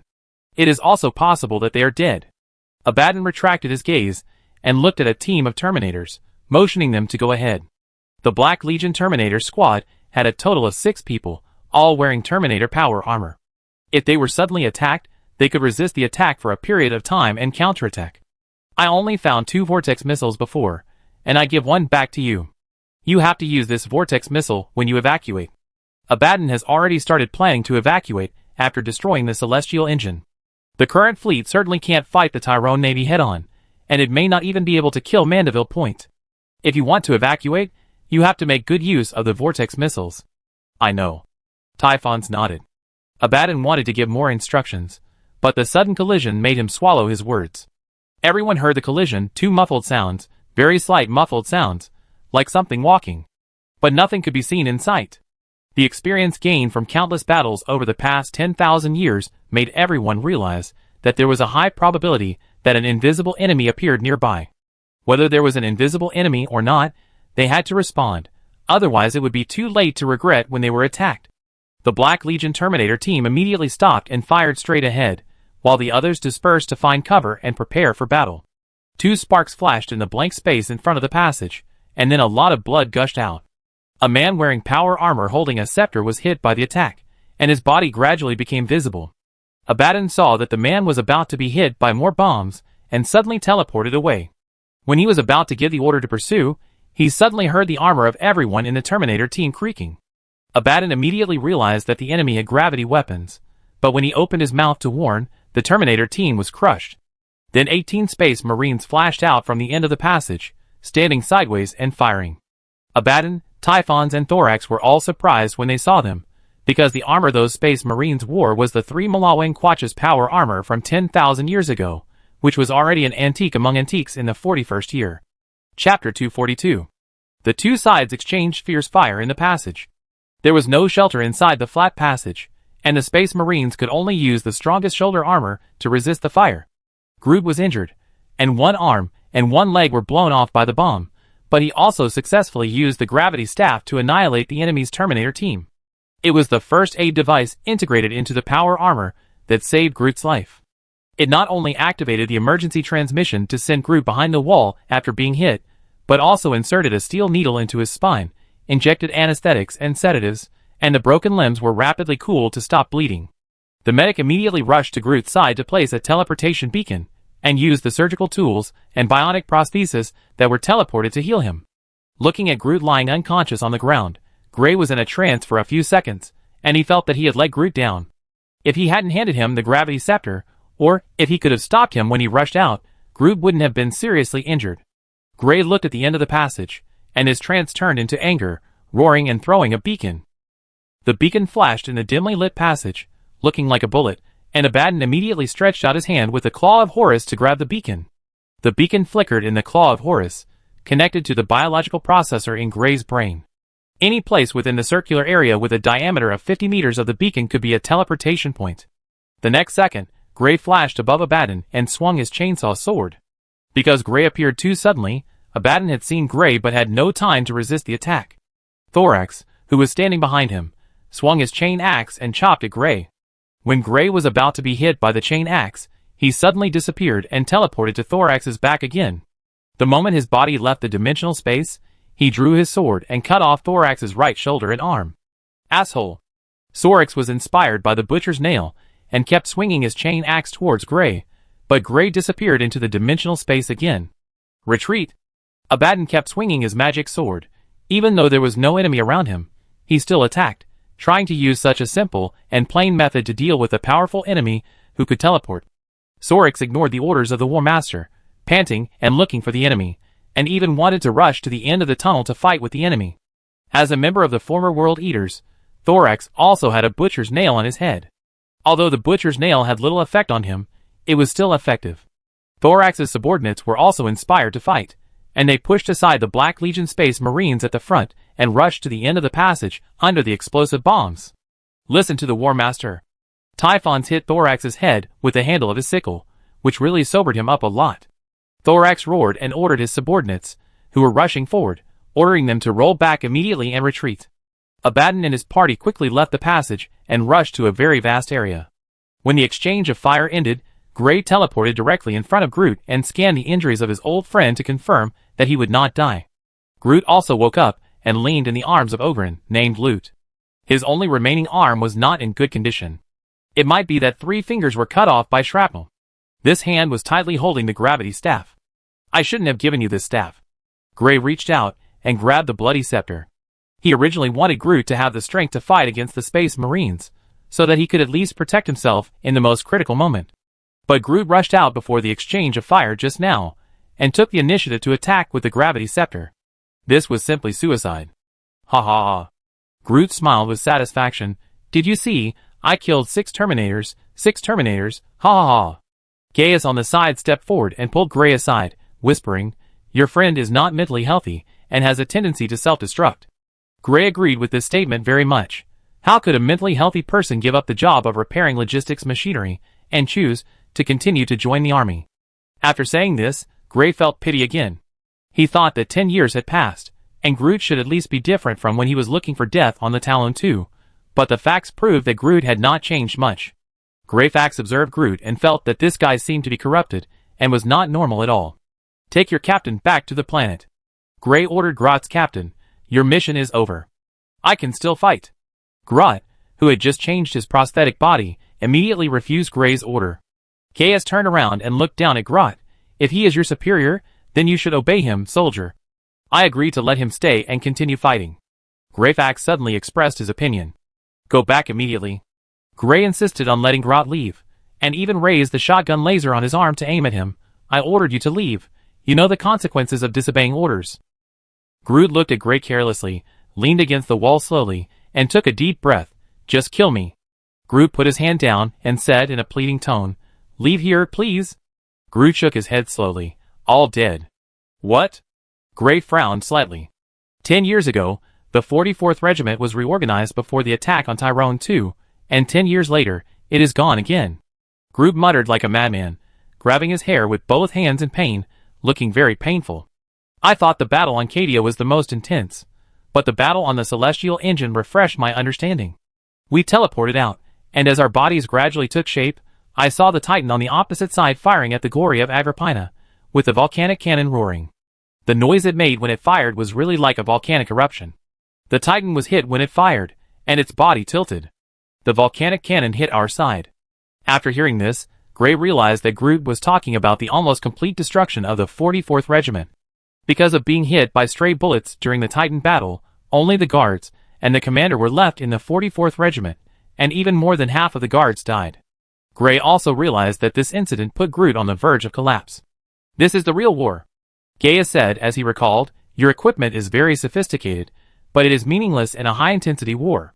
In the war 10,000 years ago, warriors like me and my brothers were just casualties that increased over time in a war.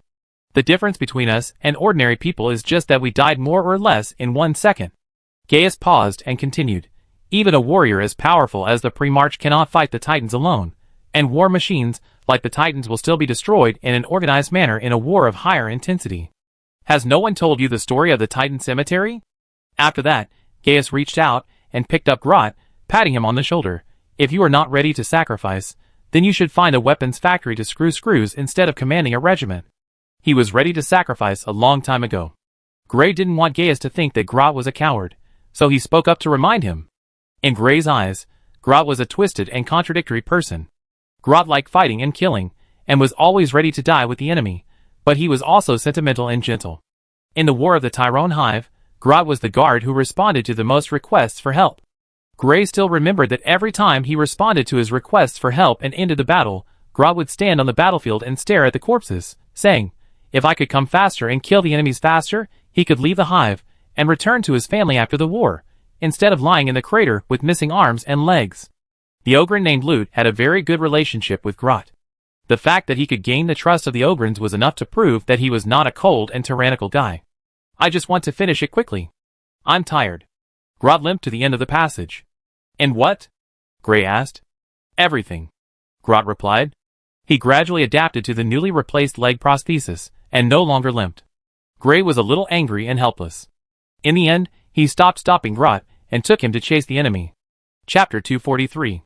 Abaddon did not run away at all.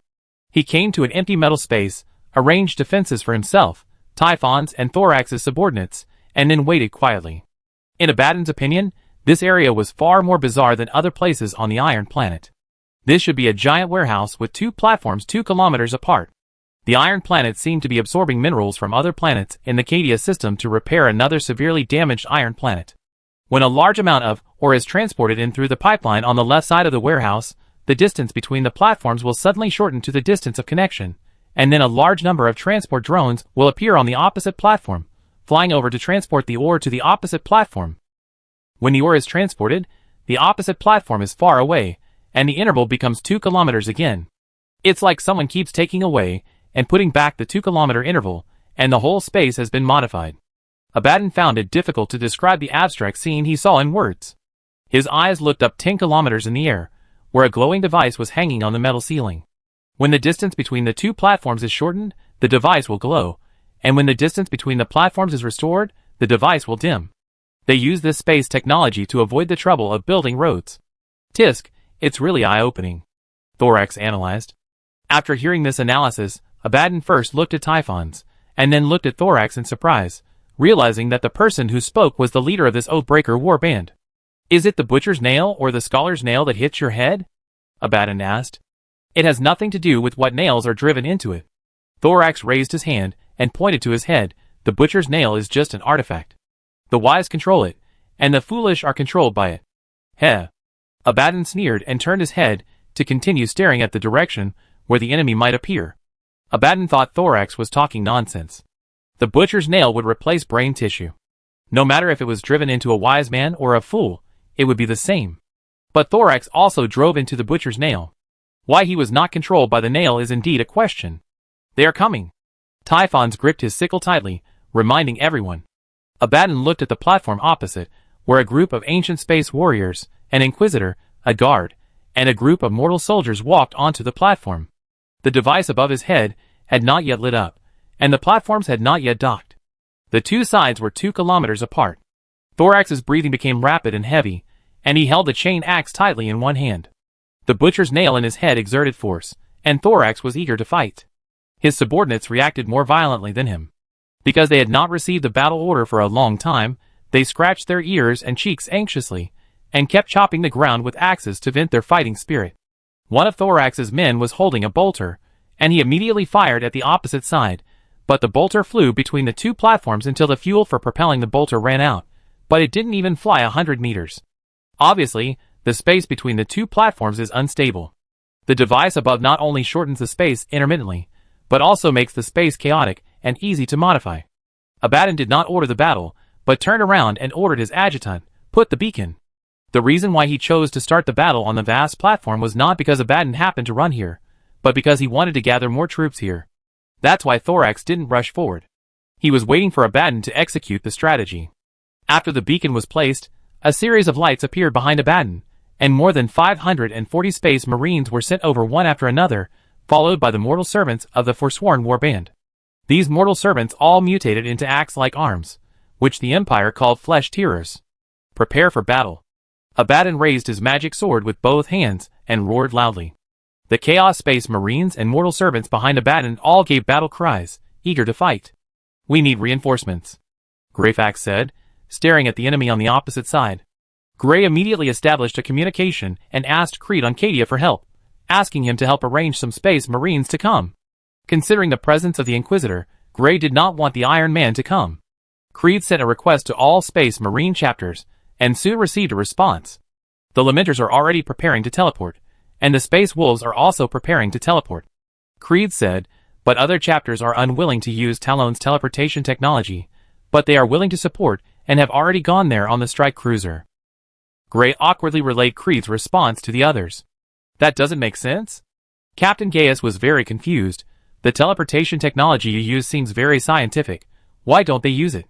I won't use teleportation technology of unknown origin either. If something goes wrong, the whole group will be wiped out, and there will be no remains. Greyfax said. Of unknown origin? How can there be teleportation technology of unknown origin? Why hasn't this more advanced science and technology been promoted and applied? Gaius was even more confused. Grey couldn't help it now. He looked at Gaius and said times have changed. Some cracks opened up behind Gaius, and Captain Foros led the Weepers who could withdraw from the battle, a total of 72 people. The battles on Cadia and the surface of the satellite were going on, and the Weepers were unable to split up. Then Sven appeared with 50 Space Wolves Space Marines. These Space Wolves Space Marines had just finished a battle. Their appearance was very different from that of normal Space Marines. They looked like werewolves in horror stories. Several of the werewolves were covered in blood, with ceramic steel and flesh fragments in their nails, and blood dripping from their nails, when they were teleported out of the dimensional space. Greyfax stared at the Space Wolves, because these guys seemed to be a bit heretical. In addition, Greyfax also realized that these Space Wolves were willing to use the Tyran teleportation technology to rush here, and they must have felt that the Tyran people were easy to deal with in the previous war. In addition to the Weepers and Space Wolves, there was also an Eldar teleported out. It was Thrall, who was previously assigned by the Eldar Prophet to deal with the Blackstone Fortress. He was wearing a custom-made Tyrone army power armor, disguising himself as a human. Revenge. Thrall drew out his wraithbone long knife, and shouted loudly. Then he realized that he was shouting revenge in the Eldar language, and turned back to look at the Space Marines. The Space Marines looked at Thrall in confusion, but there were more important things to do now, so no one paid attention to him. Can anyone tell me what year it is now? Sven looked at Gaius and the others. Did you get lost in a storm while sailing? It's a long story. Gaius planned to explain after the battle. Buzz. The space device roared, and the two platforms 2 kilometers apart instantly connected. The two sides, ready for battle, also began to exchange fire. Grey rushed forward at the beginning of the battle, ready to find an opportunity to stab Abaddon, or crush Abaddon to death with a gravity shield. But someone was faster than him. Just as Grey was nimbly shuttling between the bombs, he suddenly saw a group of burning space marines appearing in front of him. These space marines appeared suddenly, as silent as ghosts. Chapter 244. More and more people noticed the sudden appearance of the space marines. The space marines were burning with flames, blocking the front of the Chaos Space Marines. They were not afraid of the incoming firepower, and instinctively stood sideways to fight back. These space marines did not emerge from the cracks in the dimensional space, nor did they appear with a flash of light deployed by the subspace teleportation technology. Instead, they appeared on the battlefield out of thin air, like ghosts that floated nearby and then appeared. One team of space marines charged forward at a speed faster than Gray, running and shooting, opening up a passage directly to Abaddon. Gray's gravity shield was always on. When he passed by the burning space marines, he wanted to turn off the gravity shield to avoid accidental injury, but he found another space marine with a burning flame running past him, and was not accidentally injured by the gravity shield at all. The space marine who ran past rushed towards a Black Legion adjutant who tried to stop Gray, and knocked away the power sword in the adjutant's hand with a burning grenade launcher. Gray didn't bother about where these suddenly appearing space marines came from. He focused on more important things. Abaddon is 10 meters in front of him, very close. Gray activated bullet time. The bioprocessor released electrical signals through the biochemical spine, and Gray's senses were accelerated 100 times. The objective flow of time was still normal, but everything slowed down in Gray's subjective feeling. The trajectory of the bombs flying in the air could be seen clearly. Soar, Law K. Svingo shouted Thorax's name in anger, and at the same time, he swung his axe at Thorax, who retreated and dodged to avoid the Wolf Lord's attack. Gray changed his route and ran to Thorax's back and stabbed him, then continued to run towards Abaddon. Also attacking Abaddon was Thrall. This Eldar warrior was faster than the others, but he was still faster than the bomb. There was a bomb in his path, and he hadn't reacted yet. Gray ran to Thrall again and knocked him away, then continued to run towards Abaddon, passing through the space marines of the Black Legion, passing through Abaddon's personal choice, and finally came to Abaddon. Just as Gray was about to press on Abaddon, Gray suddenly found that the sword with a twisted face of pain suddenly lit up. The gravity shield failed after 2 milliseconds. The War Master was waiting, and he swung the magic sword. The sky-high blade swung vigorously with the War Master's movements, and the hair flew in the air. Gray easily avoided the edge of the magic sword and slashed at Abaddon's neck with the chainsaw sword in both hands. But before the teeth of the chainsaw sword touched Abaddon, Gray's bioprocessor sent out an injury signal. Gray's sword-wielding arm was deflected by the attack, and only cut off Abaddon's arm. Bullet time ended, and everything returned to normal. You ant? Abaddon, who lost an arm, was extremely angry, and swung the magic sword to slash Gray. Gray raised the chainsaw sword to try to block the sword, but the magic sword easily cut through the chainsaw sword. Finally, when he was about to be cut in two by the magic sword, Gray teleported to the other end of the battlefield. What? Gray lowered his head, and saw Abaddon's arm stuck in his chest. This arm was wearing a weapon called the Claw of Horus, which easily pierced through the adamantine ribs and grasped a fusion reactor. The biological processor replayed and analyzed the battle just now. The gravity shield restarted in less than a microsecond after being shut down, but it did not crush Abaddon to death. As for the reason, it is not clear yet. Anyway, it detected that the magic sword released psychic energy. And Abaddon did not expect to kill Gray, who was approaching him quickly with the magic sword. That was just a cover. While swinging the sword, he punched Gray on the path he had to attack. After the analysis, the biological processor's combat system scored Abaddon and evaluated him as the enemy with the best combat skills and experience among all Gray's enemies. It's really amazing. Gray put away the broken chain's word and used the shotgun laser to smash the arm left on his chest. The Claw of Horus still remained in Gray's body, but he didn't feel any pain, and there was no time to remove it now. Gray looked up at Abaddon, and Abaddon also looked at him. The fight just now made Gray realize that he was not as experienced as Abaddon in combat. Even if he turned on the bullet time, he only cut off one of his arms, that's all. Gray realized that he had no combat experience. If he wanted to complete the decapitation operation, he would have to pay a price. He could not think of successfully decapitating and escaping unscathed. The final result might be that both of them would perish together. It didn't matter. In Gray's view, some things had to be paid for, such as the guards had to give up being human and accept the transformation into killing machines in order to deal with those powerful opponents with rich combat experience. If paying the price of his life could kill Abaddon, then Gray would pay this price. Come again. Abaddon raised his magic sword and pointed it at Gray. Abaddon's chosen ones have gathered around the War Master. They are the lieutenants with the best equipment and combat skills. They will ensure that Gray cannot get close to the War Master for the second time. Gray stood up and activated his jetpack, rushing towards Abaddon at a very fast speed. The lieutenants also rushed towards Gray. The guards are not as tall as the Space Marines, but because of this, they are more flexible. Nothing can stop them when they shuttle on the battlefield. Cover him. Foros pulled out the power spear from the corpse and prepared to rush to Gray with a squad closer to him. But Gray glanced at Foros as he moved forward. It was not the first time that the two fought side by side. Foros quickly understood what Gray meant. 6 Weepers wearing Terminator armor gathered around Foros. They were led by the chapter master to circle around and approach Gray from another direction. Gray was soon intercepted by Abaddon's chosen, and he continued to move forward while detaching from the power armor. The Guardian power armor is like a living thing. Even without a controller inside, it can still continue to fight, just like a Guardian clone. While moving forward with the power armor, Gray took out the fusion reactor near the spine in his abdomen and threw it forward. The fusion reactor exploded the moment it hit the ground, and the flames engulfed everything within a radius of 10 meters. The armor and flesh of Abaddon's chosen people were burned to ashes, and Gray and his power armor were also engulfed by the flames. After the flames dissipated, the Guardian power armor continued to move forward side by side with its master, and it began to clear the way for its master. Gray was not dead. When he rushed out of the flames, his bionic skin was burning, and a large area of metal bones were exposed on his body.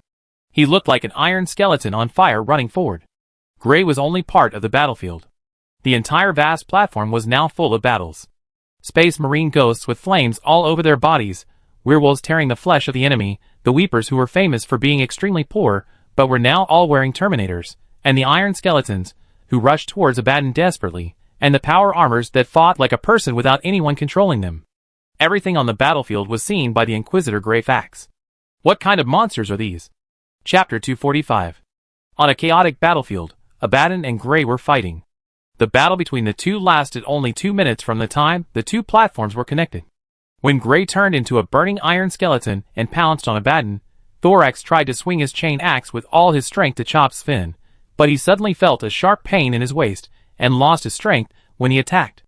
In a trance, Sven chopped him on the shoulder with an axe. Thorax immediately retreated, stretched out his hand and touched his waist. When he saw the blood on his hand, he realized that he had just been stabbed. I don't know who did it. The wound should be caused by the chainsaw sword.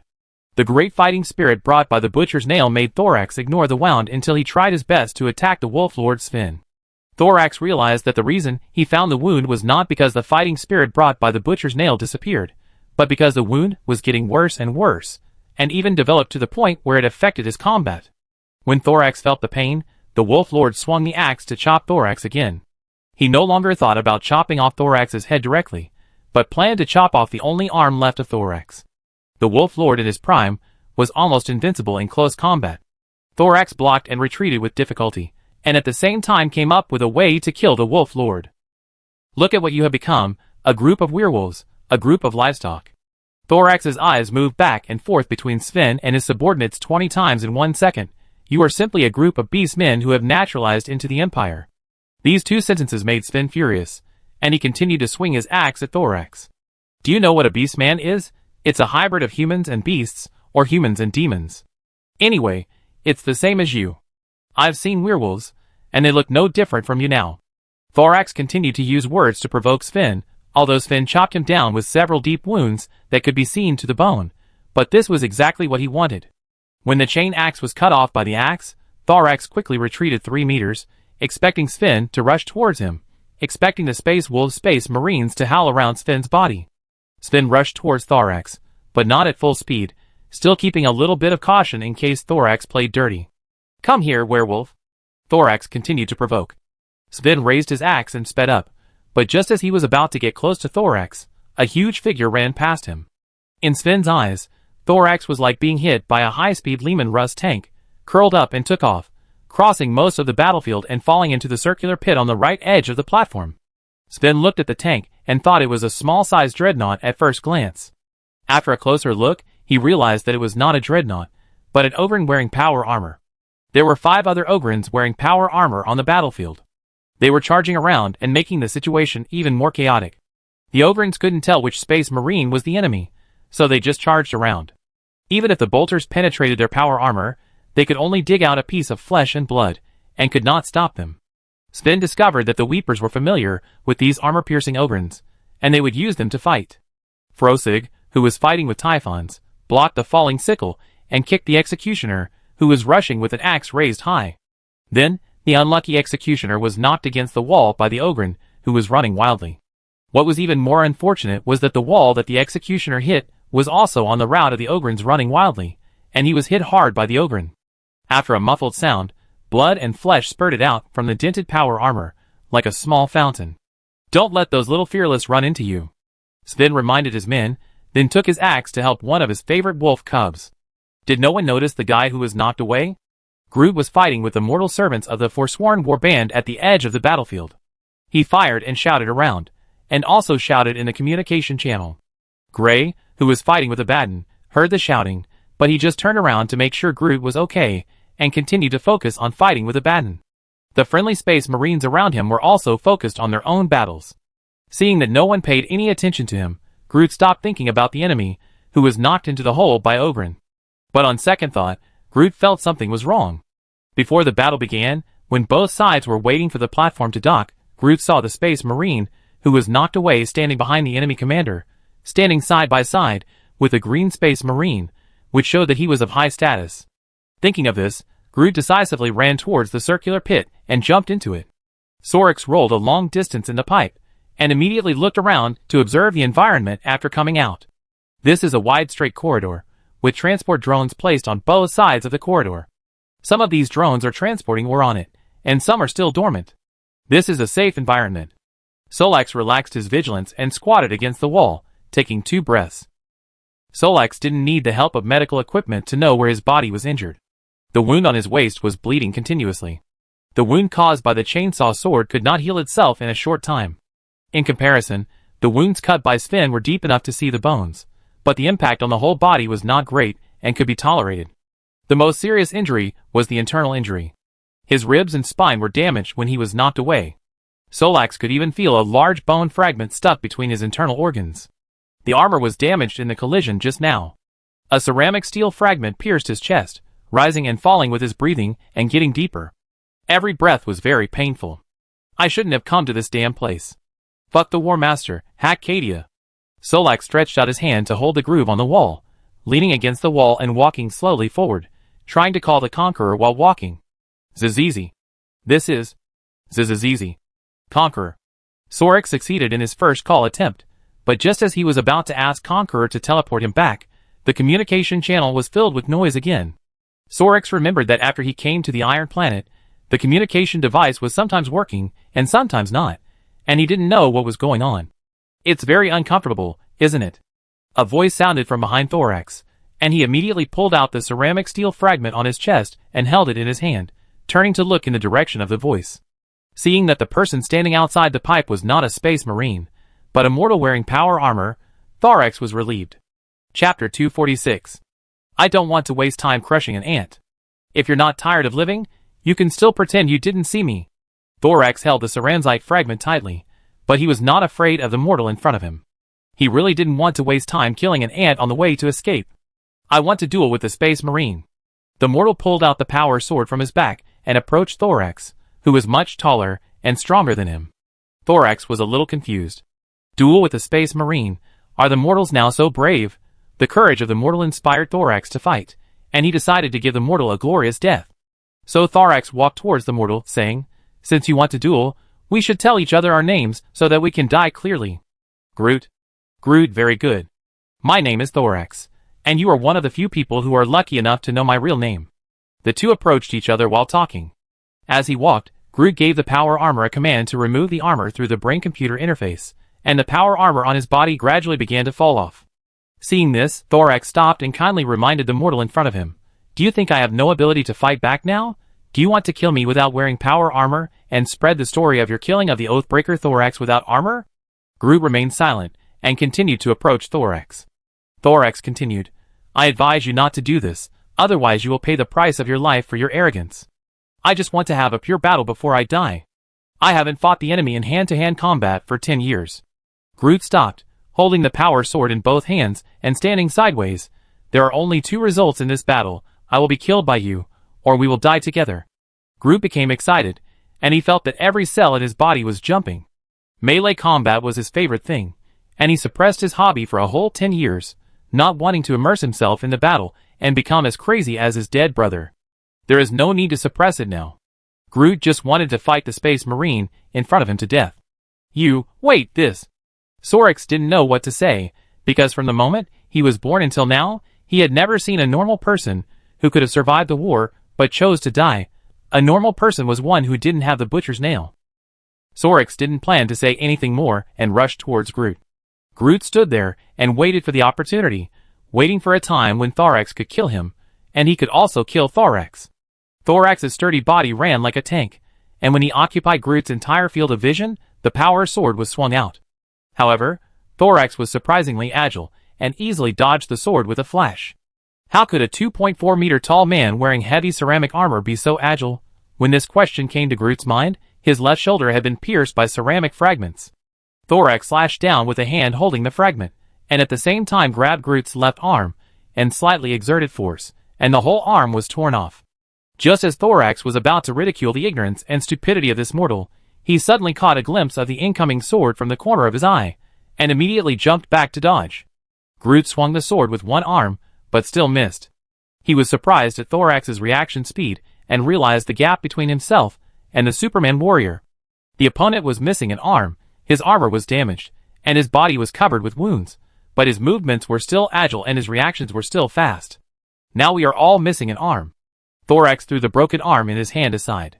Groot said nothing, holding the power sword in one hand and standing sideways. Thorax did not rush to attack, but observed Groot and found that this guy was a little strange now. Groot looked excited, his body was trembling slightly, and he seemed to have no fear or pain. This was a very strange thing. Although the Blood God continued to pay attention to the battlefield on the Iron Planet, it was too strange for this mortal to have such courage and fighting spirit. In order to prevent this mortal from being blessed, Thorax decided to end the battle quickly. Groot saw the other party suddenly rushing towards him, with a ceramic steel fragment in his hand aimed at his chest, and he chose to move forward to meet it. The flesh and bones were instantly pierced by the ceramic steel fragments, and the intense pain was transmitted to the brain later. Groot was easily pierced, but his behavior, which was no different from seeking death, also won him an opportunity. At the same time as the ceramic steel fragments pierced the bones, the power sword in Groot's hand pierced into Thorax's chest. "You ant?" Groot was lifted up by Thorax, and pushed against the wall with a furious scolding. Before he could react, he was hit in the chin with a punch, and the entire jaw was smashed to pieces. Then the chest, the shoulders. Thorax beat Groot to vent his anger, and every time he hit him, a part of his mortal body would dent. He kept hitting him more than 10 times, and only stopped when he was sure that Groot had stopped breathing, and turned to leave. "Conqueror! Conqueror! This is Conqueror. ZZ." Thorax breathed a sigh of relief when he heard the voice instead of the noise, and immediately ordered, "Take me away." After receiving the order, the Conqueror immediately prepared to teleport Thorax out of the Iron Planet. But before leaving, Thorax suddenly felt something holding his legs. He looked down and found that Groot was beaten beyond recognition. Alas! Thorax was a little helpless, but he didn't step on him. Instead, he stretched out his hand. "Come with me. I will transform you into a space warrior. You can gain more powerful strength. You don't have to curb your instincts anymore. You can become a warrior favored by the Blood God." "Blood God, go to hell. Blood God. I don't want to become a murderer." Groot responded weakly. Thorax stared at Groot for a second, then kicked Groot 3 meters away with a light kick. But before Groot's body rolled and hit the wall, a ball with a blue glow rolled out of him. "Blood God, please don't let this be a transmission beacon." Thorax looked disgusted. "I've had enough." The light on the blue ball suddenly disappeared. The entire passage was instantly engulfed in flames and shrapnel, and the deafening explosion could be heard a kilometer away. The passageway filled with drones on both sides of the wall no longer existed under the storage platform. The explosion had changed the terrain here. Groot was lying in a pile of metal debris, gradually regaining consciousness, and then was surprised that he was not killed by the explosion even though he was less than 4 meters away from the explosion point. After discovering that he was still alive, Groot was not happy, but angry and disappointed. For those who want to die, surviving a disaster is actually sad. Groot lay there and took a few breaths, then crawled forward to find his weapon, but he could not crawl after crawling 2 meters, feeling like he was tied by something. Groot turned his head and felt a rope that was pressed under the metal fragments. He then followed the rope and felt his way into his abdomen. Throne. Why can't I just die in the explosion? Although he is not dead now, he is dying soon. After wailing, Groot turned over with one arm and lay flat, quietly waiting for death to come. Subspace energy detected. Subspace energy detected. The power armor pressed in the metal fragments sounded a prompt. Groot opened his eyes and looked up. His vision was blurry. A moment later, a golden light appeared in his vision, and 3 winged women emerged in the light, 2 of whom were circling in the air, and 1 was slowly falling from the air. Concepts such as holiness and beauty emerged in Groot's mind. He found that his injuries were gradually recovering. Even the broken arm and the broken lower body were recovering. Although he was told since childhood that Space Marines were the Emperor's angels, Groot felt that the 3 women in front of him were angels on both the conceptual and visual levels. The angel landed beside Groot and examined his body with a holy sight. There was an explosion from above, which attracted the angel's attention. She looked up, flapped her wings and flew into the sky. Chapter 247. I can't contact that bastard who hit the nail. He should have been blown to death. The roar of typhons reached Abaddon's ears. Abaddon, who was fighting with Gray, quickly retreated and thought for a while. Just now, there was a violent vibration and explosion under the platform, and Thorax rolled down the pipe. I wanted Thorax to roll up immediately and continue fighting, but now it seems that he is most likely dead. Your lord is dead, avenge him. Abaddon raised his magic sword to block the oncoming chainsaw sword, and shouted at the Oathbreakers. The Oathbreakers could not contact Thorax either, and they believed that the War Master was right. Thorax was dead. The Oathbreakers were driven mad by hatred and began to launch suicidal attacks on nearby enemies, letting the enemies' weapons penetrate their bodies and chopping off their heads at the same time. The Space Marines of the former World Eaters were masters of close combat, and this desperate attack allowed them to kill at least 1 enemy before they died. Seeing the Oathbreakers working so hard, Abaddon felt that Thorax's death was not a bad thing. He could focus more on dealing with the iron skull in front of him. Look at your ghostly appearance. Are you still human? Abaddon swung the magic sword and stabbed it into Gray's chest. He deliberately avoided the location of the fusion reactor. Since Gray now looked like an iron skull, his fusion reactor was clearly visible between his ribs. Gray did not respond, and silently drew his sword to counterattack, but Abaddon realized that Gray was going to counterattack before the chainsaw sword was swung. He quickly retreated and easily avoided the sword, looking down on Gray. But the latter's speed suddenly increased, leaving a trail of afterimages in his movement. Abaddon watched Gray approach him, and when he was about to use his skills to protect his vitals, he saw a flash of light from Gray's chest. After approaching, Gray activated the self-destruction function of the fusion reactor. The magic sword absorbed most of the power of the explosion, but Abaddon himself was still blown away by the impact of the explosion. Just now, Gray not only activated the self-destruction function of the reactor, but also turned on the bullet time. This was the second time that bullet time was activated in a short period of time. Gray's nervous system entered an overloaded state. He felt that he was in the Tyrone Hive, accompanying Chi Nemo to assassinate the leader of the rebels. But the next second, he became a general fighting on the Tyrone II, assassinating the rebellious governor. The recovery of the Tyrone II is only a matter of time. Gray raised his chainsaw sword and said, "What nonsense are you talking about?" Abaddon stood up and observed Gray's body. A big hole was blown out of the chest of this iron skeleton. The metal skeleton was partially dissolved by the heat generated by the reactor, but more heat was collected and discharged by a circular device in the abdominal cavity. Every gap in the metal skeleton was releasing steam. The missing bones in the big hole in the body were being rebuilt quickly. Some dense and tiny black substances were crawling on the abundant bones. Every second, several ribs were rebuilt. Abaddon believed that Gray was a sophisticated killing machine. His condition would not deteriorate as the battle progressed. Even if he was seriously injured, he would quickly recover to his prime. On the other hand, he looked at himself. Although most of the heat and destructive power generated by the explosion were absorbed by the magic sword, Gray's shattered metal bones had the effect of grenade fragments, leaving a large number of bone fragments embedded all over his body. If they continued to fight like this, they would lose sooner or later. Thinking of this, Abaddon decided to chop off Gray's head in the next fight, even though it was conceivable that the iron skull in front of him would not die like a flesh and blood body without a head, but he had to try. Abaddon held the magic sword in one hand, and killed Gray at the fastest speed in his life. Gray, whose consciousness was not clear, still thought he was on the Talon too, and had forgotten that he had just activated the bullet time for the second time. His brain sent the command to activate the bullet time to his spine again through the biological processor. But Gray took the initiative to cut off the command halfway through transmission, because he thought of a better way to fight. Gray raised his arm, and used the magnetic field to control a power sword that fell on the ground and threw it at Abaddon. Abaddon had seen this kind of throwing trick countless times, and he had at least 100 ways to avoid it. After using a sideways move to gracefully avoid the thrown long sword, Abaddon was about to ridicule Gray for being like a child in fighting, but he suddenly felt a pain in his lower back, and then a long sword shining with golden light came out from his waist. Abaddon trembled and lowered his head to look at the long sword, then looked back with difficulty, and saw a woman with wings shining with golden light. Gray immediately rushed forward and swung the chain sword. Abaddon could not dodge, and decisively transmitted an order to the spirit of vengeance, and then used his body to meet the chain sword that chopped down. The teeth cut through the armor, and tore the flesh. The long sword was pulled out from the waist, and then inserted into another part. Gray and the angel who suddenly joined the battle kept attacking, stabbing Abaddon 18 times in less than 2 seconds, and each knife hit the vital point. Before the angel's 19th attack was about to hit, Abaddon's body was teleported back to the spirit of vengeance. Gray looked at the chainsaw sword in his hand. This chainsaw sword stained with the blood of the War Master was only half left in the previous battle, otherwise it would have been able to cut Abaddon in two.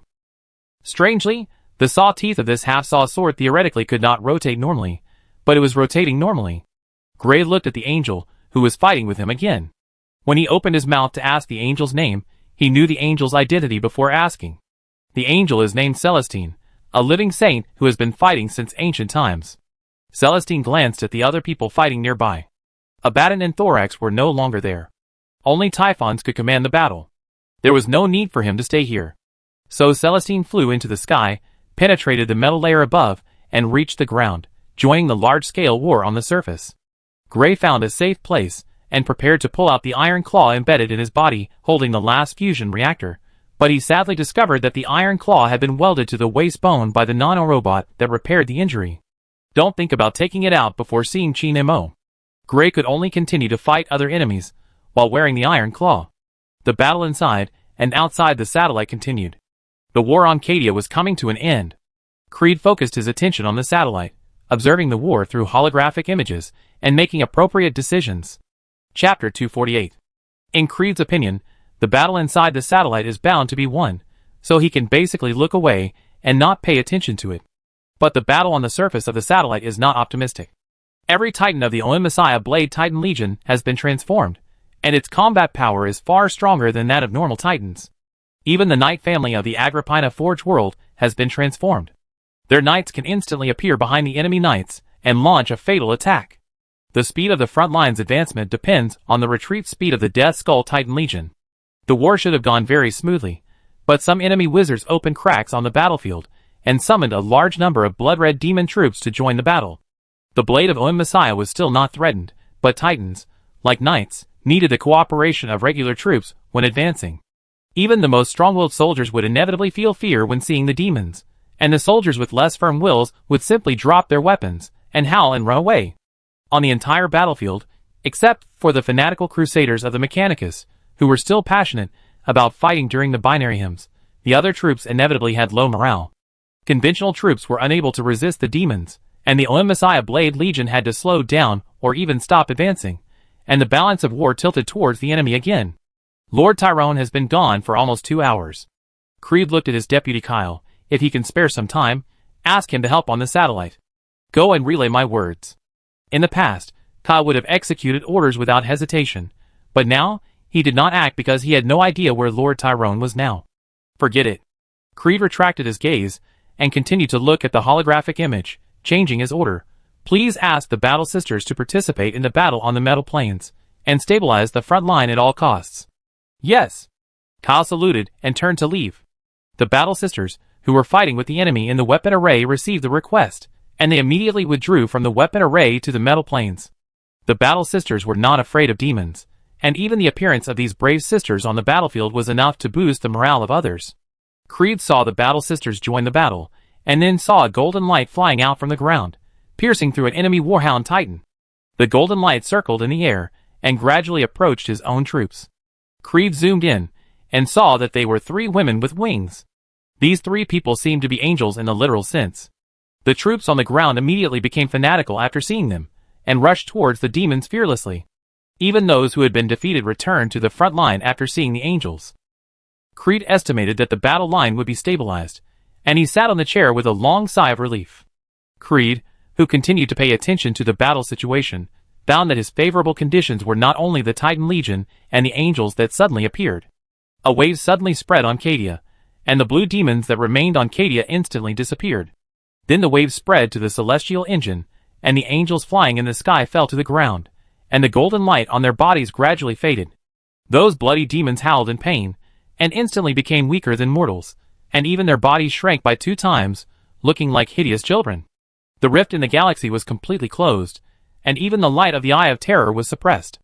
People on Cadia could see the normal sky. Some power spread from Cadia to the entire galaxy, strongly suppressing psychic power. Not only the subspace creatures and people who use psychic power were affected, but ordinary people also felt extremely uncomfortable. Creed fell off his chair in the office. He felt something pinching his head and burning his consciousness. The same happened to Kyle. Outside the office, there were cries of people busy in the command center. As time passed, almost all the troops in the galaxy, both enemy and friendly, lost their combat capability, with the exception of the 13th Regiment of the Tylong Army and the soulless ones like Yawen. But fortunately, the power that weakened the psychic energy soon weakened, and ordinary people gradually became unaffected. The space in the office twisted and turned, and Chi Nemo, who had lost contact before, appeared in front of Creed. "Are you feeling better now?" Chi Nemo asked. Creed got up from the ground, his face pale, and sat on the chair and took a few breaths. What's going on?" "It's a long story," Chi Nemo said helplessly. Just now, Chi Nemo finally figured out how to use the Blackstone Obelisk and activated it. The effect of the Blackstone Obelisk was amazingly strong. It not only affected the psychics and demons in the galaxy, but also ordinary people. Chi Nemo could only weaken the effect of the Blackstone Obelisk to prevent the souls of ordinary people from being dispelled by it. But in any case, the Blackstone Obelisk was activated, and the war was won. "Cadia will really stand firm," Chi Nemo said. Creed's face was still expressionless, but his hands were shaking, and the cigar he had just taken out of his waist fell to the ground before he could put it in his mouth. Creed recalled that when he was still a white shield, he had received training as a recruit, running 15 kilometers with a weight. At the end of the training, he took off the weight, and his body was shaking just like now. The joy of victory. Not disappointing the expectations of the brothers and sisters of Carda. These emotions filled Creed's heart. "The enemy has begun to withdraw," Kyle reminded quietly. After falling into an extreme disadvantage, the Chaos side began to evacuate. The Death Skull Titan Legion realized that it was impossible to evacuate safely anyway, so it stayed behind to cover the other friendly forces. When the army wearing a large number of blasphemous symbols withdrew to the parking place of the transport aircraft cluster, only the Titans of the Death Skull Legion passed over the army's head and faced the blade of the Messiah of Oem. The knights loyal to the Death Skull did not choose to retreat either. They controlled their knight mechas and rushed in front of the Titans to face the ion beams and missiles released by the glory of Agrippina. The Chaos Space Marines fighting inside the satellite began to teleport and evacuate, and only the members of the Oathbreakers chose to stay and continue the bloody battle. Abaddon was stabbed 18 times, and his life or death was unknown. Thorax was shattered to pieces. Only Typhons was left among the Chaos Giants participating in this battle. The Lamenter's chapter master Phoros didn't even need to make a move. Typhons knelt in front of him. Goo-goo. Goo-goo. There was a sound of something spurting out from Typhons' mouth under his helmet. Phoros saw a large amount of pus mixed with blood flowing out of the holes in Typhon's armor. After the Blackstone Obelisk was activated, Typhons, like all his followers of Nurgle, lost their ability to fight. The pustules on their bodies became real pustules instead of some kind of blessing. The friction between the dirty flesh and the lining of the armor would squeeze the pustules, and the smelly pus would leave a red rash when it flowed through the skin. They became powerless, and the children on Cadia had the courage and ability to kill them. "Damn you, you stinking ghost." Swain stepped forward and stepped on Typhon's breastplate, and a large amount of pus gushed out from the hole. "You can't kill me." Cough cough. Typhon kept coughing while speaking, and green liquid mixed with maggots gushed out from the gap in the helmet. I am immortal. The merciful Father God will let me be reborn. It doesn't matter, I can kill you again. Foros thrust out a spear and pierced Typhon's head. Swain looked at Typhon's body with satisfaction, and then ordered the coordinators in Acadia Command. Use the Tyrone stuff to teleport us to the surface. I want the enemy to leave more bodies on the iron ball. Foros was also ready to chase the retreating enemy with Swain, but before he took action, he suddenly received a communication from Tessa on the flagship. Captain. The girl's voice was as sweet as ever. Lord Talon asks you to return to Cadia. I be there soon. Foros nodded. Chapter 249. The captain of the Lamenters was transported from the Celestial Engine to the Cadia's Supreme Command. Creed had already begun the cleanup work, and was broadcasting to the people of Cadia about the upcoming victory. Chi Nemo stood aside, staring at the empty space, as if studying something complicated. When Foros came in front of the two, Chi Nemo turned his gaze to him in a trance and said, "Go to Baal." Baal? Foros shuddered. Baal is the home planet of the Blood Angels, and the home of all the descendants of the 9th Primarch Sanguinius. The Weepers born from the Cursed Founding are also one of the descendants of Sanguinius. Although the entire Weepers have never seen what Baal looks like, they still think Baal is their home. I want to go back too. But Foros hesitated, feeling very complicated. There is a reason why the Weepers were poor and looked down upon in the past. The root of it should be prejudice. The founding of the damned, also known as the 21st Founding, took place in the 991st year of the 35th millennium. The details of this founding have been covered by countless legends. Even Foros only knows that most of the chapters in the founding of the damned fell into darkness. Most people in the Empire are prejudiced against the Weepers, because the Weepers were born from the founding of the damned, just like those chapters that fell into darkness. Foros doesn't know what other brother chapters, who are also descendants of Sanguinius, think of the entire Weepers, but they are unlikely to let the Weepers chapter get close to Baal. This is why Foros has mixed feelings. He wants to go back, but he is afraid of being driven out, and he is also afraid of defiling the sacred Baal. All angel descendants have genetic defects, that is, bloodthirst and black rage. Chi Nemo said. Foros nodded in agreement.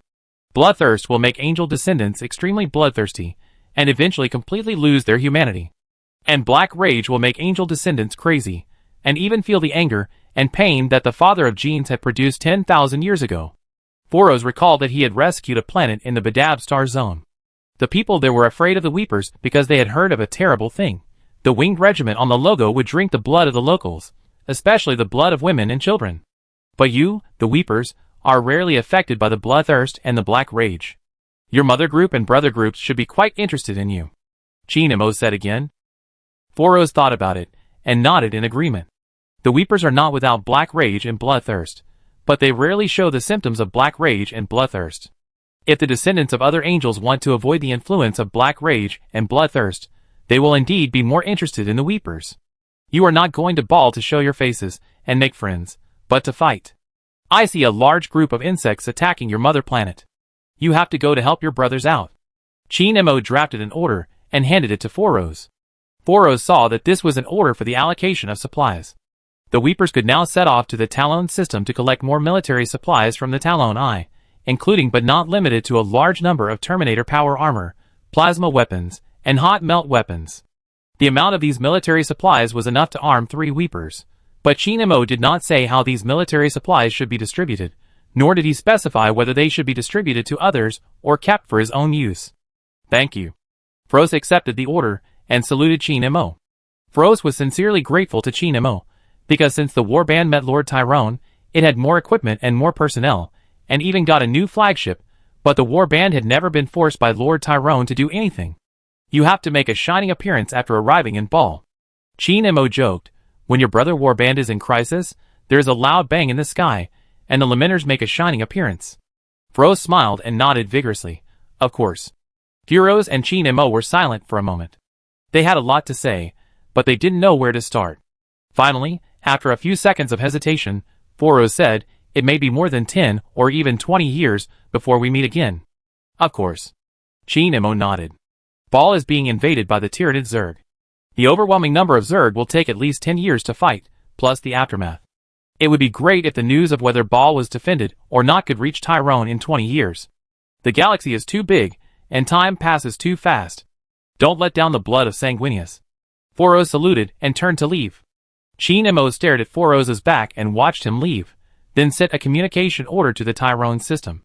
According to the original process, Cadia would be destroyed, the Eye of Terror would become a large rift that cuts off the galaxy, and the Tyranids attacking Ball would be temporarily out of control due to the influence of psychic energy at the moment the large rift opens, and then Ball would be defended. Now Cadia is defended, the Eye of Terror has been reduced by half, and the Weepers and the Blood Angels can only fight the Zerg to death in Ball. Chi Nemo couldn't say for sure whether this war would be won, but he did what he could. In addition to letting the top-equipped lamenters return to Ball, Chi Nemo also prepared another thing, that is, Leviathan loaded with countless iron men. Leviathan will fight against the Tyranids, and continue to learn and improve itself in the war. As for what Leviathan will improve itself into, it is hard to say. Inside the flagship of the Daughter of the Storm, Foros and all the members of the regiment were teleported back to the bridge, and Tessa was already waiting for them in the bridge. Where is our next destination, Chapter Master? The girl saluted to Foros and asked enthusiastically. To Ball in the Ultramarine, the home planet of all angel descendants. Foros ordered. Yes. Tessa immediately went to set the destination and prepared to start the dimensional navigation. Since Foros had told Tessa about the Lamenters chapter before, Tessa not only knew where the Ultramarine was, but also where Ball was. Without asking too much, the route to Ball was set. The dimensional engine began to charge. Captain, an Inquisitor wants to come aboard to see you. The captain entered the bridge and reported to Foros. Foros had a bad impression of the Inquisition, but considering that they had fought side by side in Cadia, he agreed. Soon the Inquisition ship docked next to the flagship of the Daughter of the Storm. A small transport plane took the Inquisitor from her ship to the interior of the Daughter of the Storm, and then Foros met the Inquisitor. A female Inquisitor with short white hair, scars on her face, and a teardrop mole. Bellona. The Inquisitor stood with her hands behind her back, introduced herself neither servile nor overbearing, and then said her intention before Foros asked, I have a way to help all the descendants of Sanguinius to defend Ball. This method is very simple. You just need to take me there. Foros remained silent, and did not respond. I know that you Astartes, who have suffered so much, are unwilling to believe in the Inquisition, but why not try? Bellona smiled and said, If I succeed, Ball will be defended. If I fail, you will continue to defend Ball with your own strength. There is no harm in trying. After hesitating for a while, Foros nodded silently. Chapter 250. The Daughter of the Storm flagship disappeared into the dimensional space. Every ship in the galaxy, whether friendly or enemy, noticed that the Daughter of the Storm had left, but no one cared about it. The Chaos Fleet left the Titan Legion and the Mortal Servants on the Celestial Engine and fled quickly with the Space Marines. They deliberately did not let the Space Marines board the transport ship, but squeezed into 3 battleships. This time, it was not the cruiser that was used as bait to attract firepower, but the transport ship. Since the Chaos Fleet was previously besieged in the orbit of the Celestial Engine, they were still besieged when they retreated, and a transport ship was sunk every minute. In the bridge of the Vengeful Spirit, an old soldier, who was temporarily transferred to command the Black Legion fleet, held Abaddon's body, and felt painful and embarrassed when he saw the War Master bleeding profusely, and his life or death unknown. 2 hours ago, an axe appeared from nowhere and paralyzed the enemy's Iron Planet, which was the reason why the landing battle began.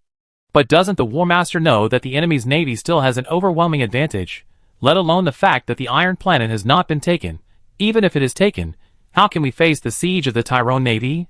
The old soldier holding Abaddon frowned and thought hard. War Master, please tell me what I should do. The old soldier begged Abaddon in a low voice, but the latter did not respond. The wound on Abaddon's body can be seen from the front to the back. This kind of injury has never happened before. The wizards and pharmacists who came to check before said that the War Master was not completely dead, but his vitality was very weak, and this extremely weak vitality was still fading away with time.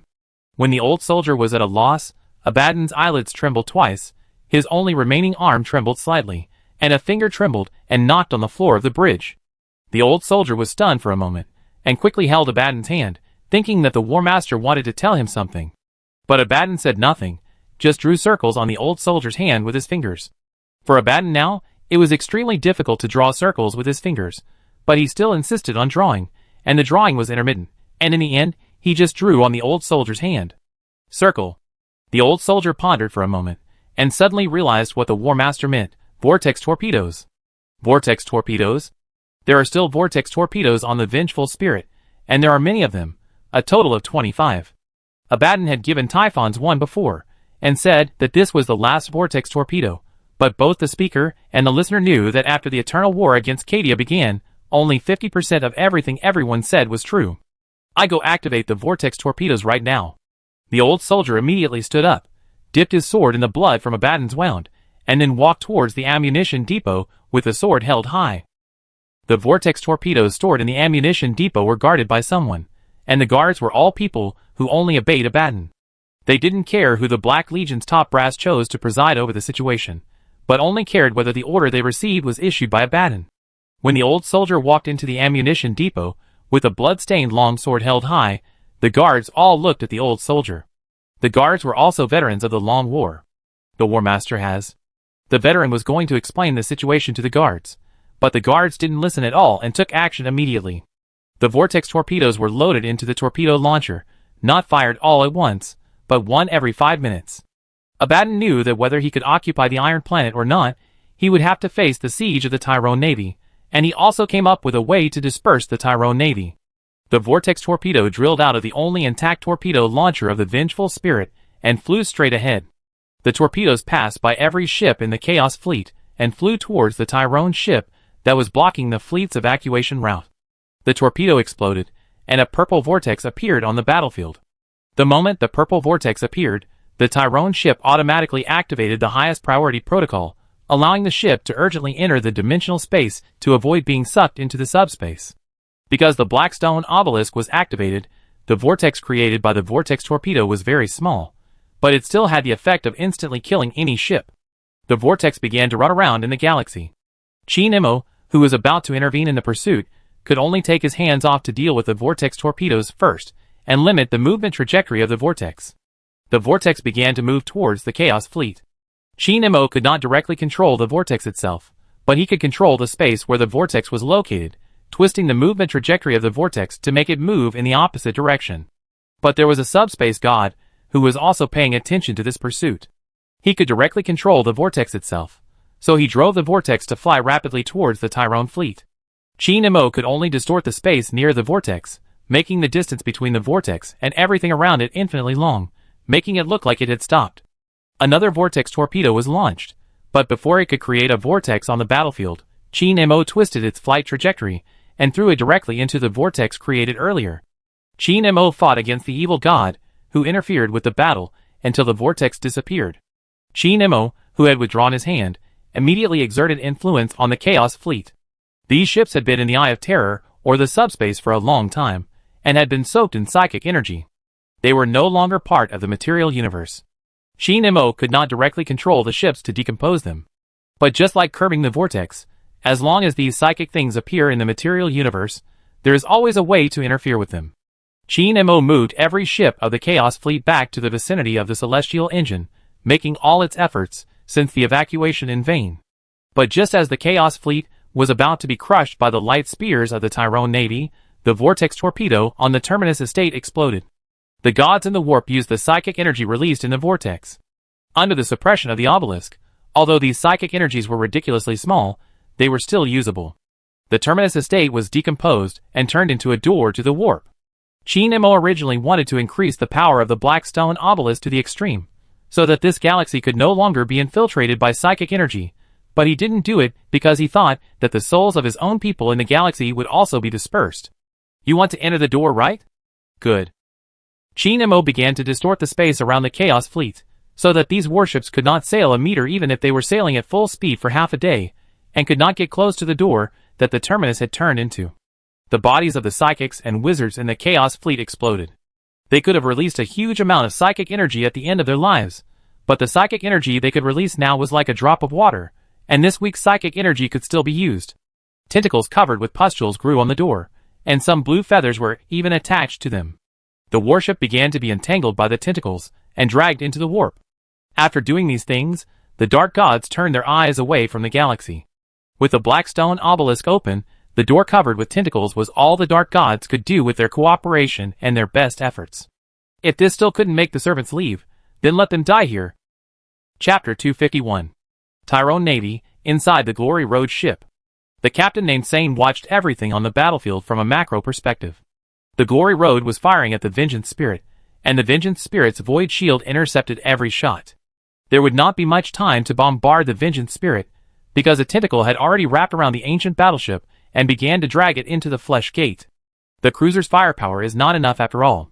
It is estimated that it will take another 7 minutes to break the Void Shield. The weapons officer reported loudly. Sane had expected this report, and the auxiliary thinking AI connected to his brain had already reached a conclusion in advance. It would be great if there was a battleship nearby. But the Lord of Tyrone battleship had already entered the dimensional space urgently due to the violent subspace energy reaction and left the battlefield. Sane suddenly felt a little strange. When the vortex appeared on the battlefield, the Lord of Tyrone and a large number of other battleships were all evacuated urgently, except for the Road of Glory. Since the last time the Lord of Tyrone urgently left the battlefield, everyone in the fleet knew that there was an emergency protocol in the warship, which would be activated when a strong subspace energy reaction was detected to leave the battle.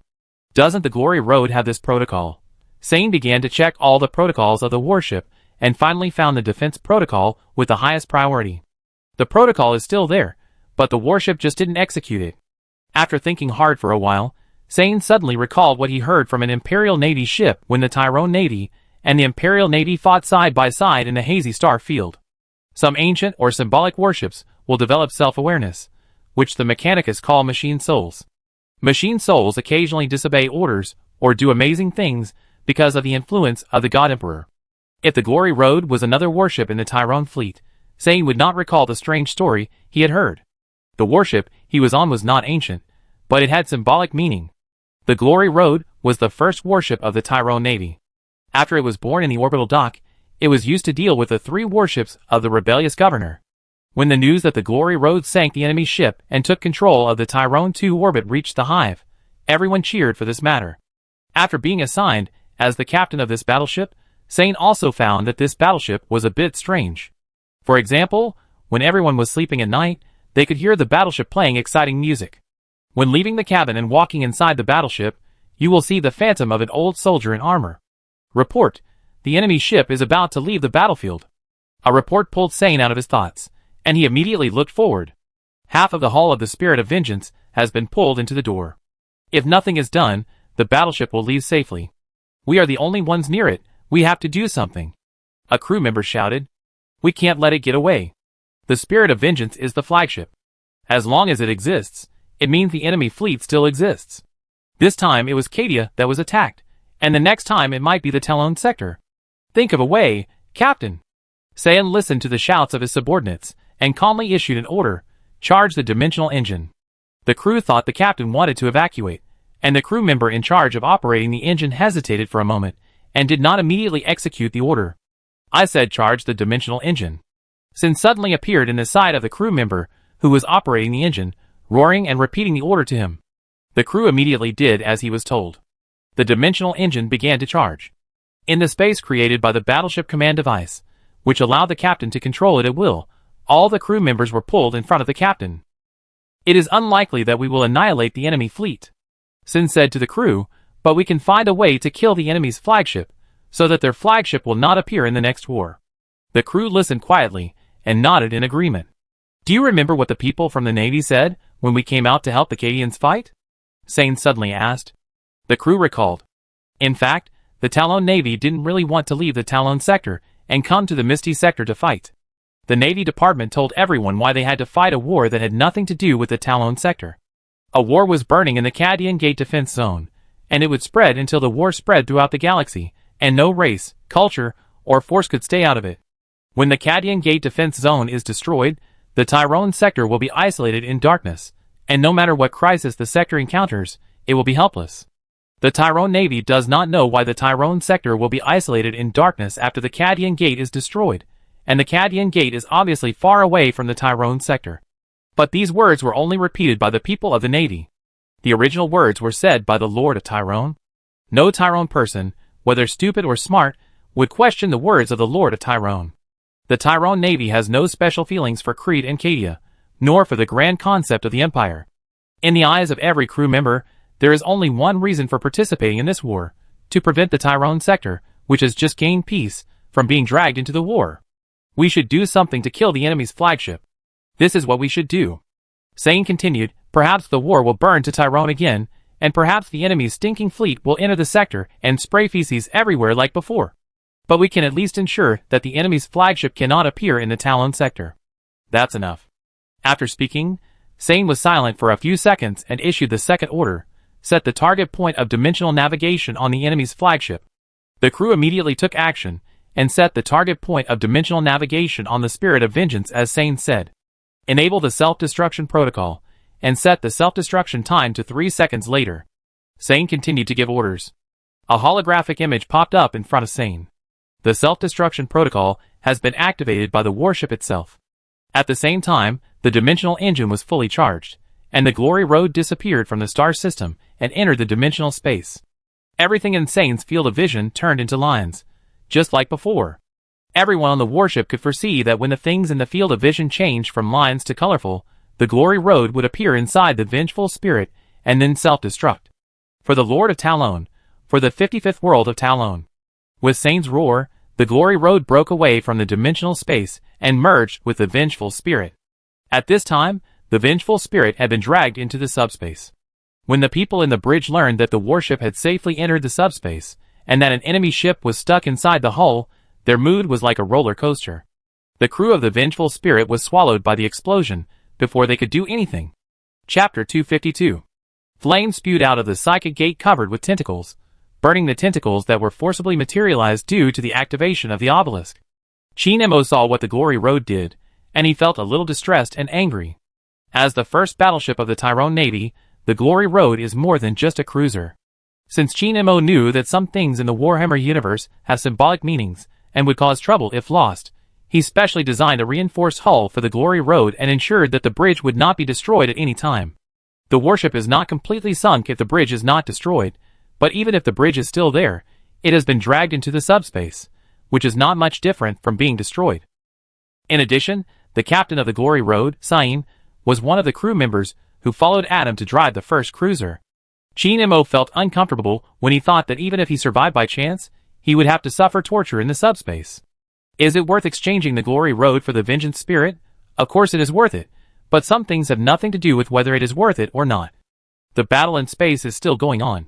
Some important ships of the Chaos Fleet were dragged into the subspace, and the remaining ships were either destroyed on the spot.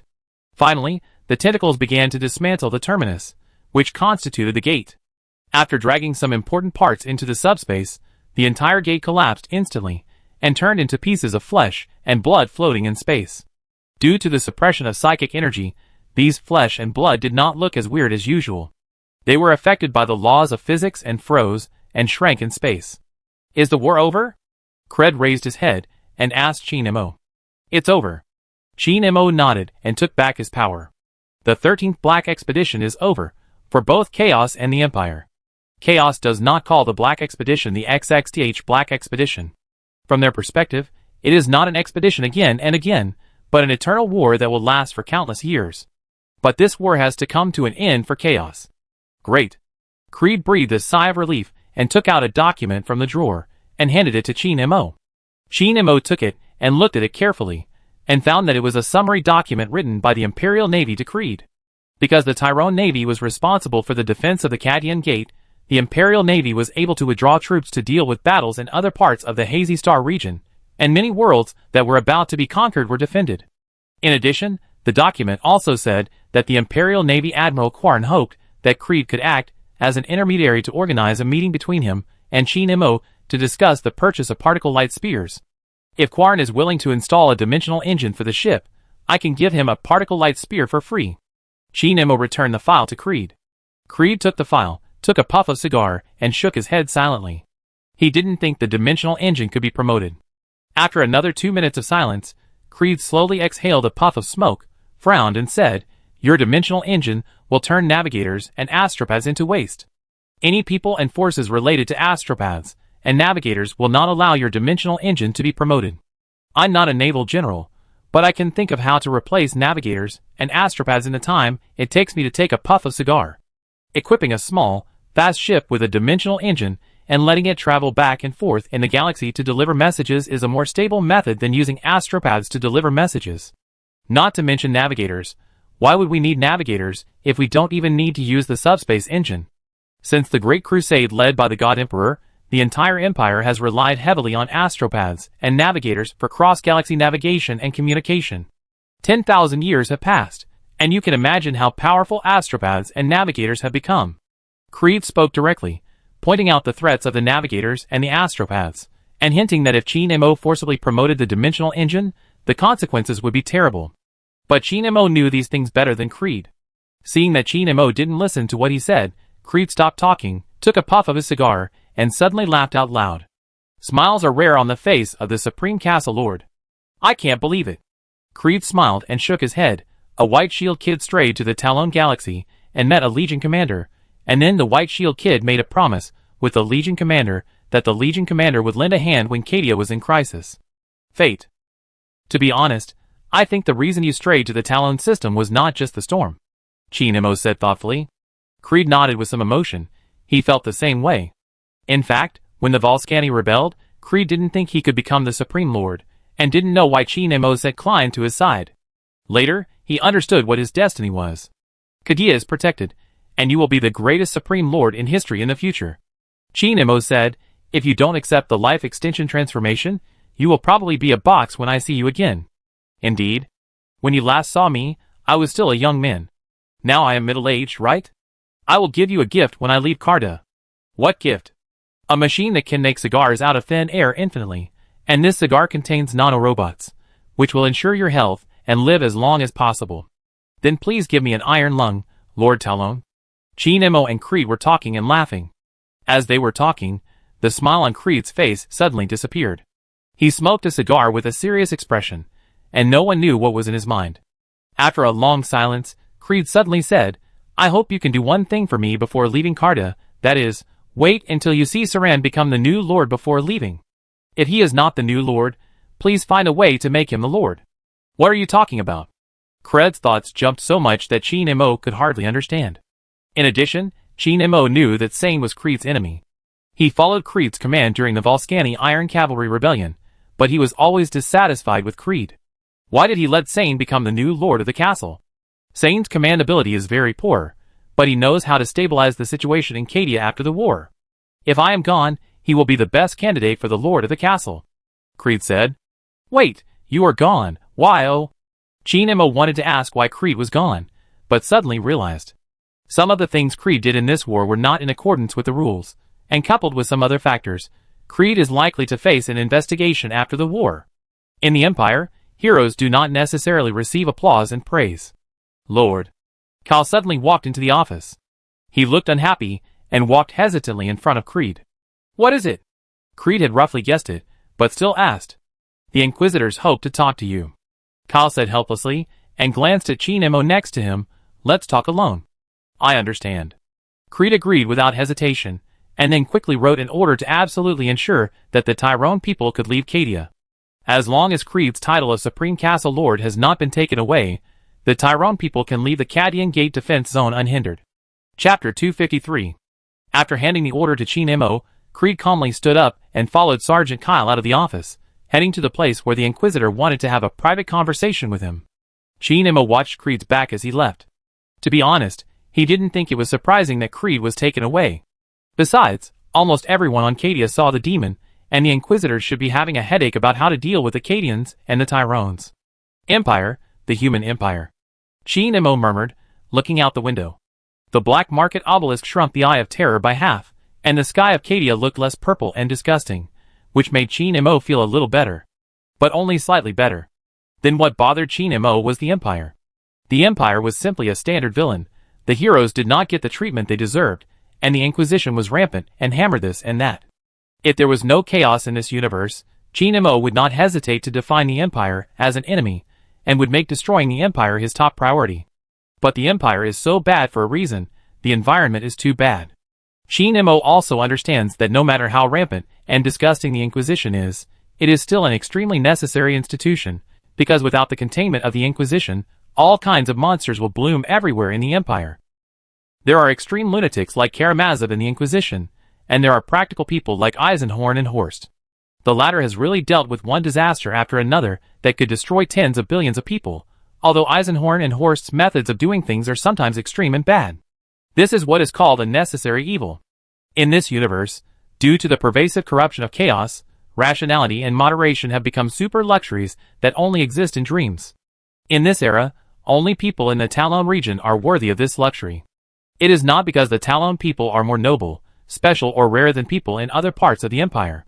It is just because the Talon system has a star god plus a star god fragment, which can make the material structure within the Talon region more stable and more difficult to be infiltrated by psychic energy. That's all.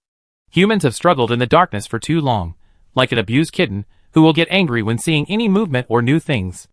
The Inquisition is still necessary for most of the Empire, but that doesn't mean everyone has to put up with their misdeeds. At least Creed shouldn't suffer this unprovoked disaster. Thinking about this, Chi Nimmo established communication with the top brass of the Tyrone army, and contacted Gray and Adam at the same time. The celestial engine has been repaired, and we can leave Cadia and return to Tyrone at any time. Gray thought Chi Nimmo was looking for him to tell him to return to Tyrone. No, we can't go back so soon.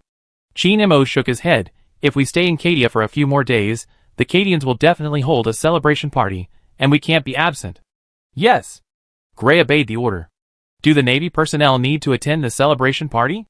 Adam asked. Chi Nimmo did not respond immediately, but thought for a moment, then shook his head. No, you all stay on the battleship to ensure that as soon as my order is conveyed to you, the Navy can immediately go into battle. Dong dong dong. Dong dong dong.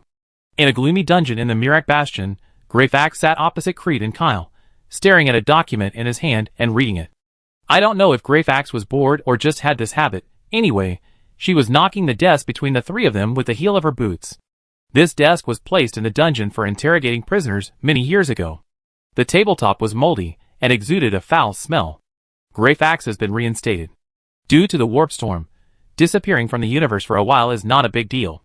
Greyfax even learned from another Inquisitor that the report of her disappearance was not passed to the Inquisition's top brass until half a year ago. Where are those ancient space marines with you? Creed took out a cigar and asked while lighting it. Next door. Greyfax said. As expected. Creed nodded calmly and took a deep puff of the cigar. Greyfax observed Creed and saw that he was exhausted. He immediately thought from experience that this guy must be a tough guy if he had not undergone mechanical transformation. You said you wanted to talk to me alone. Why did you let him stay here? Creed said and glanced at Kyle. Greyfax smiled and asked back, I just want him to stay here. Is that not okay? Creed did not answer. He knew that Greyfax was using this behavior to show his power, and then formed a kind of psychological oppression. No matter what attitude Greyfax showed next, whether it was contempt or arrogance, these attitudes were just part of her interrogation method. This experienced Inquisitor probably did not have a real personality. I ask you questions. Greyfax put his legs on the table and leaned back. Why did you issue an expulsion order for Inquisitor Bologna during the war? Because this crazy woman came to make trouble. I will kick out any crazy woman who comes to make trouble. If it is wartime now, you will be treated the same as her. Creed answered. Why would the Talonians come to support Cadia? The Talonian sector is ridiculously far away from Cadia. Greyfax asked again. Because the Talonians are human, that's it. Even if they don't take action, there's nothing to blame. At least they won't look for trouble and embarrass themselves. Creed answered again. During the war, you signed the scanning permission document, remember? It's the document that allows the Talonian ships or void buildings to scan Cadia. Greyfax asked again. Of course, this is to find out the psychics on Cadia that may be used by the enemy. Cadia and the Imperial Navy do not have such powerful scanning capabilities. Creed answered again. Greyfax stopped asking questions and took out a document with a meaningful smile and placed it in front of Creed. This is Creed's file. It shows that he encountered a storm and was lost in the Talon sector for a while, but the specific process was not recorded. This file. Creed stared at Greyfax, exhaled a puff of smoke at her, and tapped the table with his cigar-holding hand. Who allowed you to retrieve it? I wanted to check it, so I checked it. Is there a problem? Greyfax asked back. Kyle, who was standing by, could no longer tolerate Greyfax's rudeness to the castle lord, and stood up angrily, but suppressed his anger when he spoke. Since you are so curious about the affairs of the Tyrone people, why don't you bring the Lord of Tyrone here to interrogate him? Are you just willing to beat around the bush, or bully the weak and fear the strong? Is it because when you interrogate the castle lord will put the overall situation first, and will the interrogation of The Lord of Tyrone really eat the laser? Hearing what Kyle said, Creed's face changed suddenly. Greyfax still had a smile on his face and asked casually, "Why can't I interrogate the so-called Lord of Tyrone? Why will he eat the laser when I interrogate him? Isn't the Tyrone sector part of the Empire? Is the Lord of Tyrone an enemy of the Empire? Do you know something?" "Shut up." Creed rolled his eyes at Kyle. "The Tyrone people have nothing to do with this conversation. Why do you mention them?" Chapter 254. Ha ha ha. Greyfax suddenly laughed, very happily. But the atmosphere in the dungeon did not become relaxed, but even more solemn. Kyle sat down and looked at Creed apologetically, and the latter glared at Kyle fiercely. Kyle had never seen Creed glare at him in his life. He always admitted that although he was much older than Creed and joined the assault army earlier than him, he was not as good as Creed in any aspect. On the battlefield, you can be passionate and fearless of life and death, but it is not a good thing to be passionate in other places. Don't resist this conversation too much. Greyfax suddenly raised his hand and patted the floating servo skull next to him. The light from the eye holes of the skull dissipated and turned to the wall. Creed knew that the recording function of the servo skull was turned off. Greyfax did this for only one reason, that is, she didn't want the next conversation to be recorded. "Let's talk about something private." Greyfax leaned back in his chair. "Ask anything, as long as my answer can relieve your hostility towards me. Why has the Inquisition been targeting the Tyrone sector?" Creed immediately asked the biggest question in his mind. This conversation was about the Tyrone sector, and all of Greyfax's previous questions were to obtain more information about the Tyrone sector. Creed was very puzzled. If they didn't want to use the dimensional engine, then they didn't have to use it. Why did they target the Tyrone people? "Because we have enough reason to suspect that the Tyrone people are heretics," Greyfax said. "You're talking nonsense." Creed shook his head. "Don't worry, listen to me." Greyfax began to tell the story. Greyfax told about the experiences of the Inquisitors sent to the Talon sector by the Inquisition, and also about what Greyfax herself had seen on the celestial engine. Especially the man named Grey whose skin was gone, and only his steel skeleton remained, and there were many more people like him in the Talon sector. Greyfax also told her own guess. She thought Grey was an Iron Man. This was not just empty talk, but Greyfax had seen a similar Iron Man before. In addition, Greyfax also told Creed about the intelligence he had collected from other colleagues in the galaxy. Some Inquisitors, who knew the Tyrone people well, claimed that there were only a few operators in the Tyrone warships. It is known that the Imperial Navy ships are equipped with cogitator array wetware, and the required crew members are tens of thousands. Why do Tyrone ships only need a few people to operate? Isn't this because of the use of abomination intelligence? Greyfax talked for a long time, telling Creed all his and the Inquisition's suspicions about the Tyrone sector, hoping that Creed could use his brain to think about whether these hostility and targeting were groundless. But the Tyrone people really helped defend Cadia, and the Cadians fought side by side with the Tyrone people. If they were really heretics, they would have launched an attack long ago. How could Cadia still stand? Creed asked. "Ah." Greyfax sighed, and knocked on the table in front of Kyle with his heel. "Get out." Kyle looked at Creed worriedly, and when the castle lord nodded and ordered him, he turned around and left the dungeon. When Creed and Greyfax were the only ones in the dungeon, the latter began to tell a secret. "Have you heard of the Thousand Sons? The story of a group of traitors. The Thousand Sons are an Astartes legion. They once fought for humanity, but in the end they were bewitched and turned into traitors. The Thousand Sons can drive the elves. Those weird and disgusting elves are like their slaves, and even clean guns and do housework for them. Can you imagine it? But these elves played a huge role in the process of the Thousand Sons' fall. Later generations know what elves are. They are psychic creatures. It's just like the blue monsters Eucadians saw in the war. Suppose Eucadians are the Thousand Sons, and the Talonians are elves then." Greyfax didn't continue, but Creed understood what the Inquisitor meant. Even if the Talonians are heretics, they will not write the word heresy on their faces, baring their teeth and claws everywhere and loudly proclaiming that they are heretics and that they want to kill the false emperor. Instead, they will lie dormant and show a friendly side, and then jump out and stab in the back at the critical moment. It's the same as the rebellion of the Viscani. "So, Lord Castle, do you understand the seriousness of the matter?" Greyfax frowned and asked, "You are not a fool. You don't really think that a group of bumpkins in a remote star region can come up with teleportation technology and iron planets in just a few years, right?" Creed said nothing, just smoking a cigar. But Greyfax felt that Creed understood, so he asked him, "I wonder if what I have said can make Lord Castle turn back from his wrong path." Creed was silent for another 2 minutes, and finally shook his head. I don't believe it. Greyfax stood up and left the dungeon, then kicked the door shut with a bang. The next second, the door was opened again, and Greyfax came in and took away Creed's belt full of cigars, and kicked the door shut again when he left. Greyfax left the cell, and went to the lounge next door. This was a place for interrogators to rest, but the light was a little dim, not as gloomy as the dungeon. When Greyfax pushed open the door of the lounge and walked in, all the Inquisitors in the galaxy were waiting for her. The atmosphere was a bit solemn. You can't take the castle lord into the dungeon for interrogation. This is absolutely inappropriate. An Inquisitor stood up and said. Most of the Inquisitors present stood up and expressed their positions and attitudes. Not only these people, but even Greyfax thought that it was absolutely excessive to put Creed into the dungeon, but she needed to keep Creed absolutely isolated from the Tyrone people to prevent the castle lord from being deceived by the Tyrone people, and becoming more resistant to interrogation. Do you know what the impact of this matter will be if it gets out? The opponent said, the Cadians will want to eat you alive. Then don't let this matter get out. Greyfax sat in a chair, and took a sip of wine from his glass. Okay, crazy enough. The opponent left the lounge, and the other Inquisitors, who also opposed Greyfax, left. Most of them left, only one stayed. It was a young-looking new Inquisitor. Greyfax didn't trust his colleagues very much, so he ignored him until he spoke. I know what you are doing. The Tyrone system is absolutely heretical, and what we need to do is to obtain enough evidence to at least convince the majority of the Inquisition that it is necessary to destroy the Tyrone sector. Hearing this, Greyfax said nothing. The young Inquisitor continued, I think you are right to start with the castle lord. We must avoid direct conflict with the Tyrone people as much as possible, and we must not let them find reasons to start a conflict, otherwise the top leaders will consider the situation and order the cancellation of the investigation, and the investigation of the Tyrone sector will come to nothing.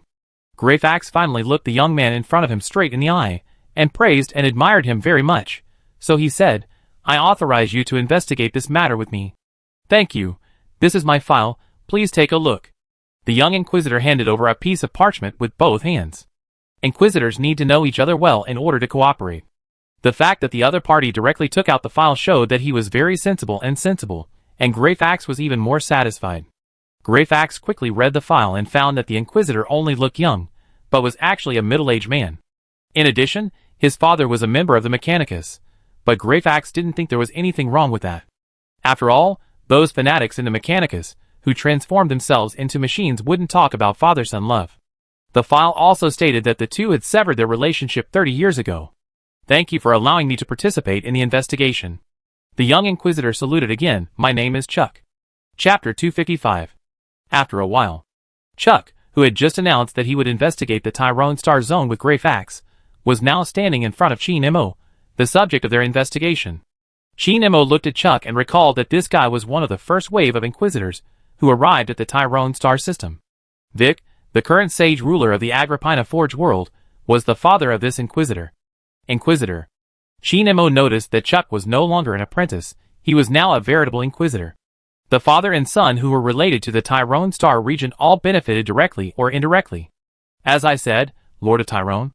Chuck just recounted his conversation with Greyfax, and then talked about Creed's current situation, that bitch is targeting you, and the castle lord is just a way for her to obtain information that is unfavorable to the Tyrone star region. Chinemo listened to all Chuck's words quietly, and asked him with a smile, Does that bitch know that you said she is a bitch? No, of course not. Chuck smiled awkwardly. If she knew, she would definitely step on me hard with her high heels. Why do you look like you can't wait for her to know? Chinemo asked with a smile. No, how did you see that? Chuck shook his head quickly. After joking for a few words, Chinemo became serious and began to think about what to do next. Ever since the Inquisition sent the first wave of Inquisitors to investigate the Tyrone Star region, the two sides have been maintaining a strange balance. The Inquisition is really hostile to the Tyrone sector, but it does not want to tear its face off immediately. When the Tyrone sector shows its tough side, the other side will compromise. The reason for this delicate balance is actually very simple, because in the eyes of the Inquisition, the Tyrone sector is really a heretic that is a bit outrageous. Ordinary heretics can be attacked at will, but heretics with celestial engines and large-scale navy cannot be attacked at will. When it is not possible to ensure the annihilation of the Tyrone sector, it can only maintain the balance first. This balance will only be broken in one situation, that is, when the Empire can withdraw from the current mini-crisis and invest a huge amount of manpower and material resources in a war zone. The balance cannot be broken now, and the Inquisition will try its best to prevent its people from breaking the balance. After thinking for a while, Chinemo looked at Chuck. I have an idea, but I don't know if you dare. Since I'm here, don't ask if I dare, Chuck said helplessly. In Chuck's opinion, the Tyrone Star region is undoubtedly a heresy, otherwise what else can it be? If possible, I really don't want to come and get involved in the affairs of Tyrone. Chuck didn't come to Carta voluntarily, but his father Vic thought that the Inquisition would find fault with Chinemo again, so he asked him to come and get involved.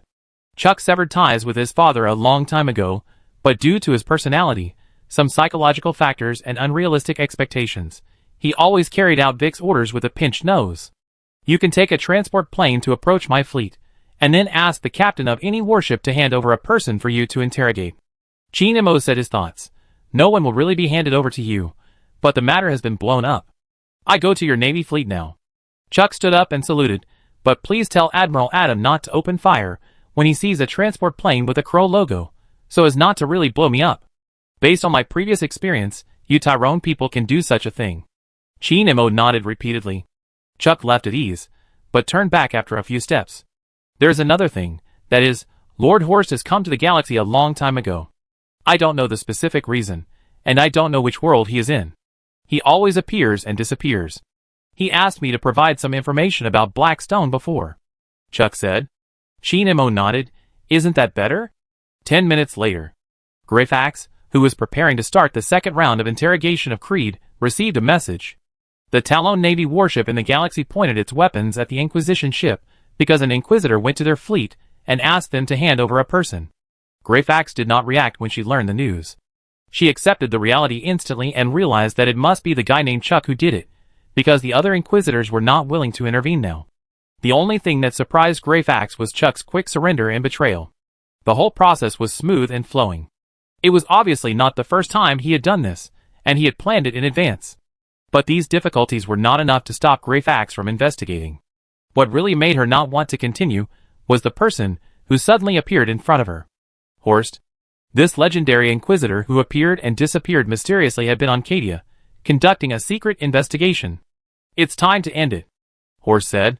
Just because they pointed their guns at us, we were scared and stopped investigating. So the Inquisition has now become a soft-hearted department that can be intimidated by others at will? Greyfax was so angry that she laughed. Don't say such angry words. You know the real reason. Horst said, we know they are heretics, and they also know they are heretics, but we can't do anything about it at this stage. Greyfax nodded. She did understand the reason, but she couldn't help but want to say something. The Tyrone forces are unprecedented. We have to treat them in a more special way, and we have to carefully consider whether they are enemies. That's why the investigation into the Tyrone sector must be stopped. Horst continued to persuade. Greyfax listened quietly and realized that Horst was not very vigilant about the Tyrone sector, and even felt that whether they were enemies had to be carefully considered. This also made Greyfax think that the Tyrone forces were indeed very special, and even the Empire could not have a relatively unified opinion on them. Some people think that the people of Tyrone are heretics, some are sitting on the fence and watching, and some are trying to get some benefits. If there is a relatively unified opinion, it will definitely not be so passive. Isn't the Lord of Tyrone doing this just to get the Lord of the Castle out? I will ask the Lord of the Castle to leave the dungeon now. Greyfax felt that this would be a long-term battle, so he compromised temporarily. No, wait 5 days. Horst shook his head. No matter whether the Lord of the Castle can let you know more about Tyrone, you should never put him in the dungeon. This is very inappropriate. But since you've done this, let's wait 5 days. Greyfax nodded.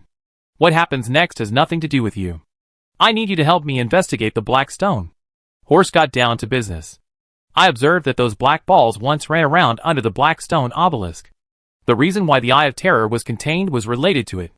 We have to figure out how the obelisk works. Without waiting for Greyfax's consent, Horst left first. The former could only hurry up and catch up. Chapter 256. It is difficult to calculate time in the darkness. Creed did not know how long he had been in the dungeon, but he knew that his beard had grown longer. The stormtroopers of the Inquisition standing guard at the door respected Creed very much, and often told Creed what was happening outside the door, and even occasionally secretly slipped a cigar in. Creed learned that Greyfax's imprisonment of him was not approved and had not been spread outside. The Cadians thought that the lord of the castle was just too tired and needed to rest. Almost all the Inquisitors thought that imprisoning the castle lord was a crazy move, and they even had a quarrel with Greyfax and pointed their guns at each other, but Greyfax still insisted on his own opinion. The stormtroopers believed that Greyfax would soon release Creed, because the order from the Inquisition to get her out of Cadia would soon be delivered. The Inquisition believed that the castle lord needed to be investigated, but definitely not in the dungeon. Creed only listened to this information and did not think it was necessarily the truth, because the two stormtroopers at the door were probably arranged by the Inquisitors, and every word they said was prearranged. After an unknown amount of time, Creed suddenly saw the door of the dungeon opened. Cheen Mo's metal body appeared outside the door, and the stormtrooper at the door opened the door and turned around to leave. You were locked up for 5 days. Cheen Mo entered the dungeon. The height of the dungeon could not accommodate this body, but Cheen Mo stood upright in the dungeon instead of curling up. The space here was distorted. 5 days? I thought it was 50 years. Creed said with a wry smile. Cheen Mo floated in front of Creed and handed him a belt. When Creed's hand touched the belt, a cigar appeared out of thin air in his hand. I thought you were joking before. Creed quickly put on the belt. What did the female judge ask you? Cheen Mo asked. You should be able to guess. Creed shook his head helplessly. Cheen Mo had long felt that if Creed was just being investigated, he would not be locked up in the dungeon, so it must be because of the hostility of the Inquisition, and some high-level officials of the Empire towards the Tyrone Star Zone. Get out of here, Cheen Mo said. Creed didn't know he was allowed to leave the dungeon, but he believed in Cheen Mo, so he followed Cheen Mo out of the cell. The judge outside was signing a secret document with Kyle, asking him to keep Creed's experience in the past few days confidential. Kyle was reluctant to sign until Creed nodded in acquiescence, and he wrote his name on the document. Creed was also asked to sign a secret document, and he signed it. A judge came over to apologize to Creed, then put on the commando coat for him, and tidied his appearance to make him look more energetic. When they reached a deserted place, Creed suddenly said to Cheen Mo, you should find a way to ease the relationship with the Inquisition. If you continue like this, you will be labeled a heretic. I am a heretic. Cheen Mo's response made Creed stunned for 2 seconds. If this universe is not so dangerous, if it is not surrounded by dangers and wolves. Cheen Mo continued, I will become the enemy of the Empire, and I will slaughter everything that makes humans fall into ignorance and suffering. The reason I came to Cadia to fight alongside you is because I hate those chaotic bastards more than I hate the Empire. Hearing this, Creed felt mixed emotions. Creed actually understood Cheen Mo's thoughts. Cheen Mo had said in the Tyrone Hive that he fought for humanity, not for the Emperor. As the Lord of Cadia, Creed thought he should be hostile to such people, but he just couldn't be hostile. Lord of Tyrone? An Inquisitor suddenly interrupted the conversation between the two. He walked over with his hands behind his back and asked with a smile, the Lord has been released. Can your warship move the guns away from our ships? Cheen Mo nodded silently. Only then did Creed realize how serious things had happened during the days he was imprisoned. The attitude of the Inquisition was also intriguing.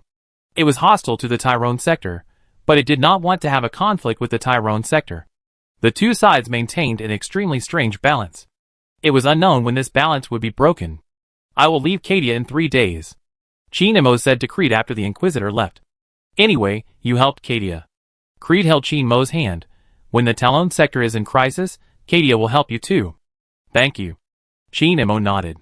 Creed continued, I will also help you promote the dimensional engine. At least the Cadian transport ships must use the dimensional engine. If one day the transport ships don't use the dimensional engine, it must be because my status as the castle lord has been stripped because of this. Then don't promote it.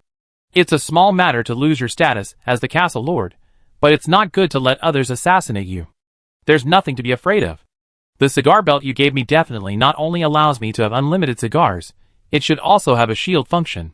It really doesn't have a shield function, but when you are in danger, a cigar god will jump out of the belt to protect you. The two joked a few times, and Creed turned back to his usual expressionless tough guy face. He took a deep breath and said goodbye, see you later. Although there are still 3 days before returning to Tyrone, these 3 days are used for preparation. Cheen Mo knows that this is the last time they will meet. Goodbye. 3 days later. All the Tyrone army boarded the ship and rushed to the empty area in the galaxy with the Navy warship. The celestial engine left the star orbit and sailed towards the edge of the galaxy.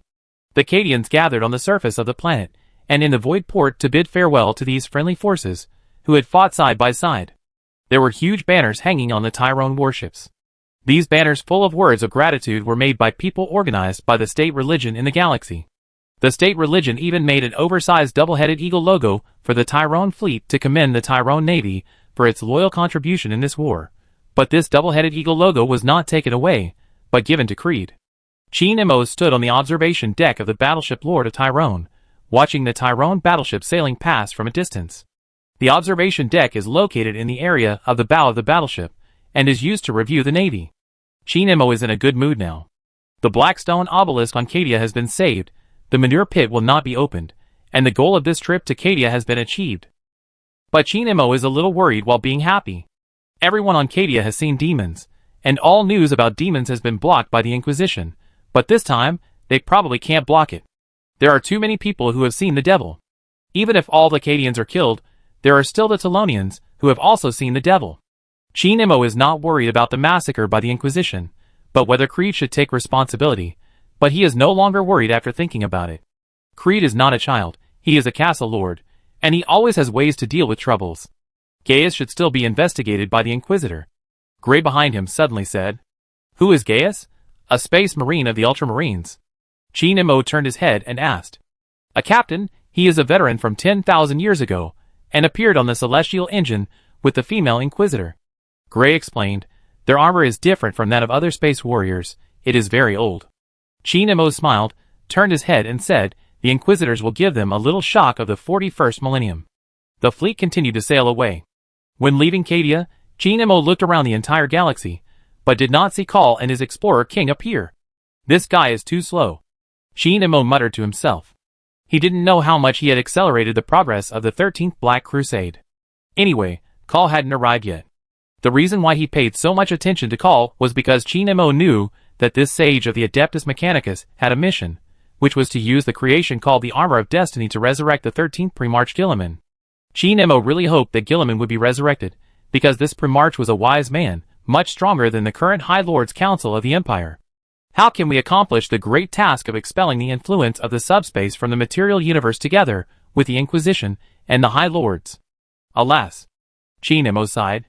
"Why is the governor sighing?" Gray asked. "The war is won, but there are still many things to deal with." Chi Nimmo turned and looked at Gray's abdomen, for example, the claw in your stomach. "I have to find a way to take it out when I return to Talon." Gray smiled helplessly, and looked down at his abdomen. At this time, the bionic skin has not been attached yet, and the claw of Horus is clearly visible in Gray's metal skeleton, holding the only remaining reactor. Chapter 257. Tyrone No. 3 Ocean World. The blue waves washed the coastline. Vanessa, who wanted to swim in the sea, was washed ashore. She stood up from the mud and sand, awkwardly but elegantly shaking her long golden hair. The Tyrone soldiers, who had just returned from Carda, and the civilians on leave on the beach looked at her sideways. Under the gaze of many people, Vanessa walked to a local stall selling drinks on the beach and took out a throne coin to buy a cold drink. "Thank you for your patronage. I wish you a happy vacation." The stall owner put the throne coin into his pocket and said something he had repeated countless times without any expression. "There are locals on Tyrone 3. These locals moved here after Tyrone 3 was transformed into an ocean world by the super dimension sky. These people are the only permanent residents in the ocean world. Their jobs are to sell things and maintain facilities." Vanessa strolled on the beach with a cold drink. It was late, but colorful lights were shining in the city not far away. Singers who were forbidden to leave the Tyrone Star Zone sang and danced on the stage in the city center. There are many entertainment facilities near the beach, and even a surfing facility that creates more stable waves. There is a mineral extraction device that touches the planet's orbit far away in the field of vision, but it is harmless, and part of the entire ocean world still looks beautiful. I heard that 100 years ago, only nobles could come to this ocean world for vacation. Who the hell is telling you this nonsense, recruit? I can tell you clearly that 10 years ago, this place was still a hellhole full of stones. Ah, I heard from a noble in the hive world. Can't you use your brain to think about it? You were a screwdriver before joining the army, right? How can the one screwing with you be a noble? Besides, most of the nobles in the hive world were killed because of the rebellion. Vanessa heard a group of soldiers talking about the ocean world. She passed by these soldiers and said, "I am a noble. I know that Tyrone 3 was the ocean world 100 years ago." The soldiers looked at Vanessa in unison, and a question mark seemed to appear above their heads. Vanessa walked away with a sly smile. Every 10 meters on the beach, you can encounter something interesting, but Vanessa did not stop until she came to the road into the city, and suddenly saw a group of people recruiting pioneers on the roadside. Then she stopped and watched. Join the pioneers. We will go to the uninhabited planet to open up a new home. We will drive engineering machinery to flatten the primeval forest, and we will build an oasis in the desert. For Lord Talon, for Tyrone to no longer have only 55 worlds. People wearing red pioneer uniforms were preaching loudly to the holidaymakers. Many civilians surrounded the pioneers, and a long queue stretched from the road to the coastline in front of the registration position. Vanessa looked up at the sky.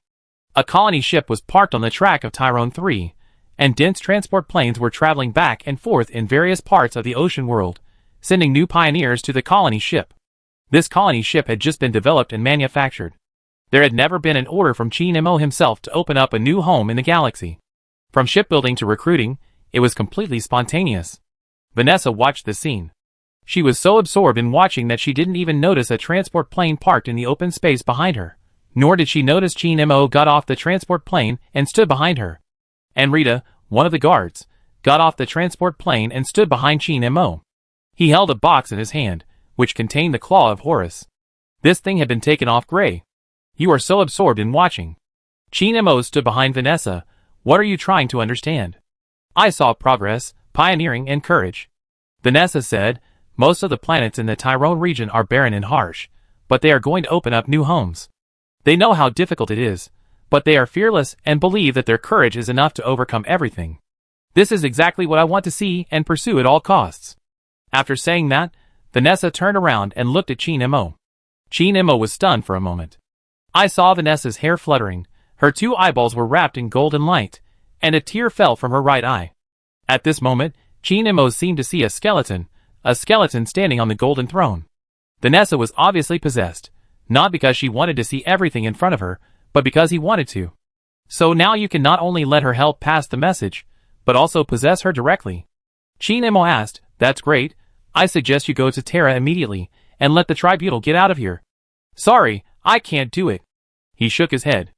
After a moment of silence, he continued, this girl is a rare treasure.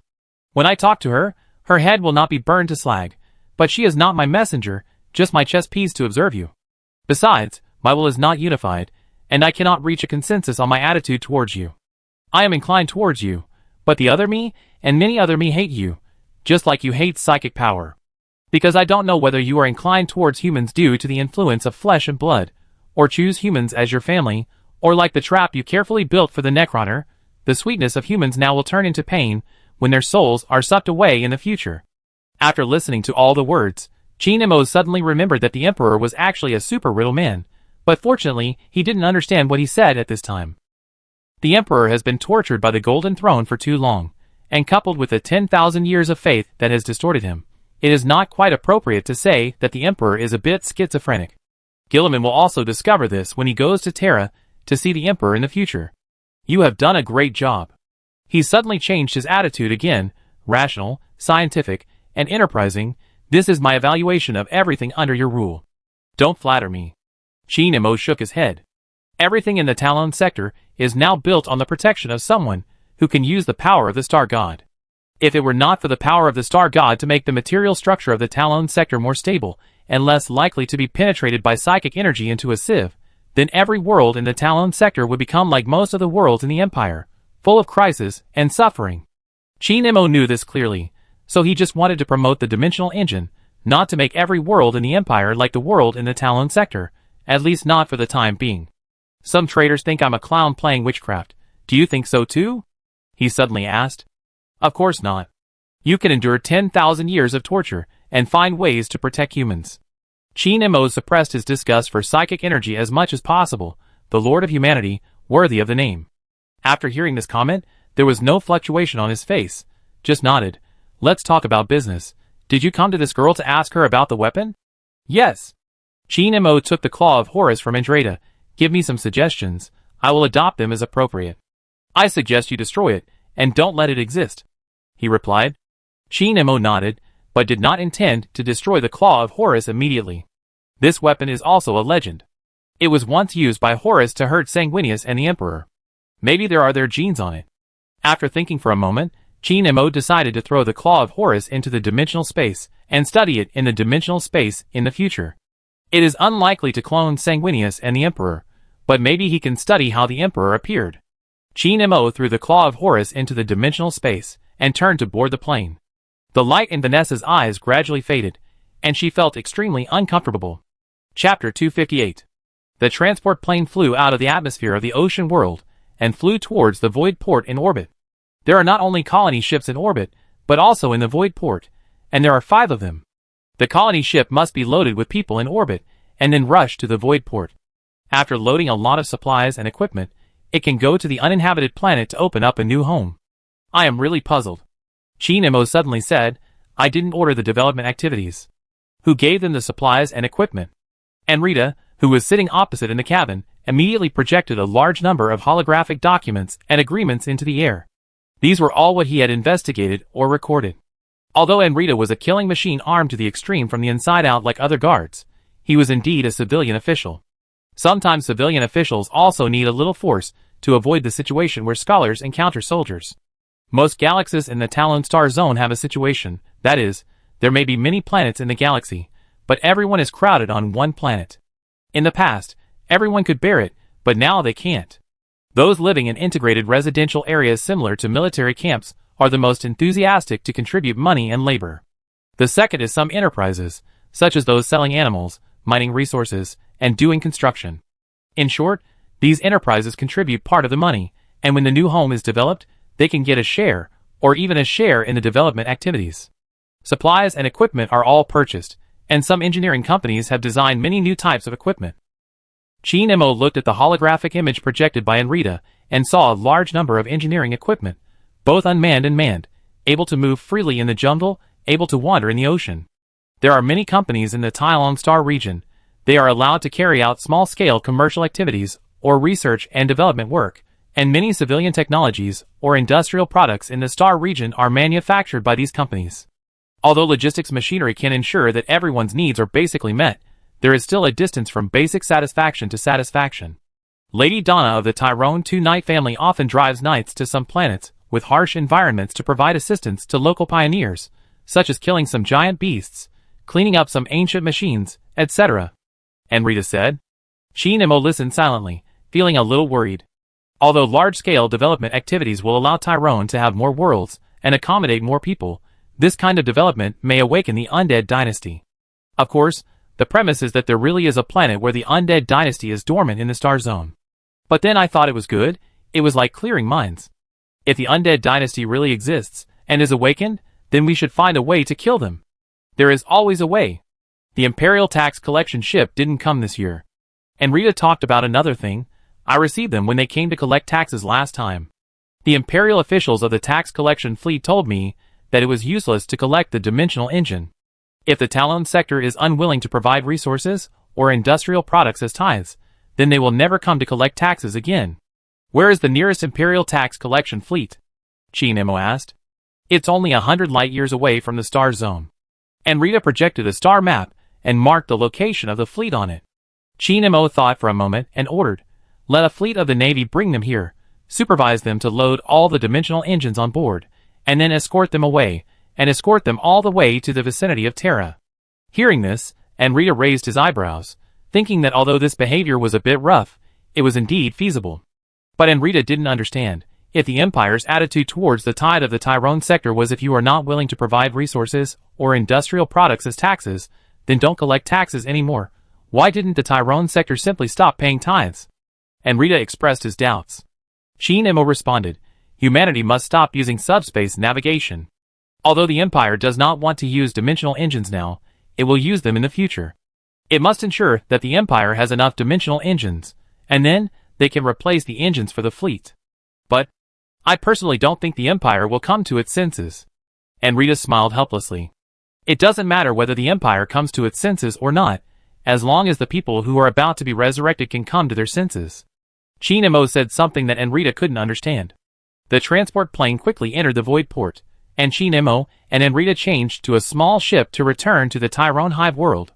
The Hive world is no longer a hive, but it still has the word hive in its name.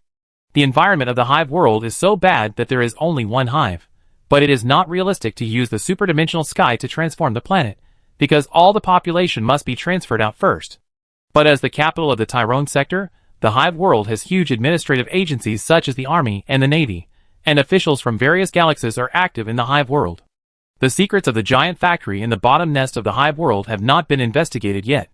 Due to many conditions, the Stone people who manage the Hive World started a massive planetary transformation project 5 years ago, building a new city in the desert, and then transferring the people in the Hive World in batches, and then building more giant cities to transform the Hive World. When the project is completed, the many secrets of the Hive World will be thoroughly discovered, and the entire planet will be transformed into an ideal city. Cast a city for the world, and cast the world for a city. Thanks to material printing technology and many other advanced technologies, this transformation was carried out in an orderly and very fast manner. When Chinemo stood in the bridge and looked at the Hive World, he saw that the entire surface of the world was made up of a steel forest. There was a triangular area shining with light on the surface of the planet, which was the casting area. In the Antarctic part of the world, there was a city-sized scientific research center waiting to be used. Chinemo planned to go there to study the Claw of Horus. Compared to the war period, there are not many things to do now, and there is plenty of time to study slowly. The things worth paying attention to are nothing more than the battle on Baal's side, and the goo-raising battle between the Iron Man mothership and the Tyranid Zerg. Before starting the research, Chinemo suddenly remembered that there was something he had to tell Enrita. In the future, the Tyrone Star Zone may be attacked, and the attack may come from aliens or from subspace creatures. We can't let the Star Zone become a battlefield, Chinemo said. Enrita immediately understood what Chinemo meant, which was to build a defense belt around the Tyrone Star Zone. This was easy.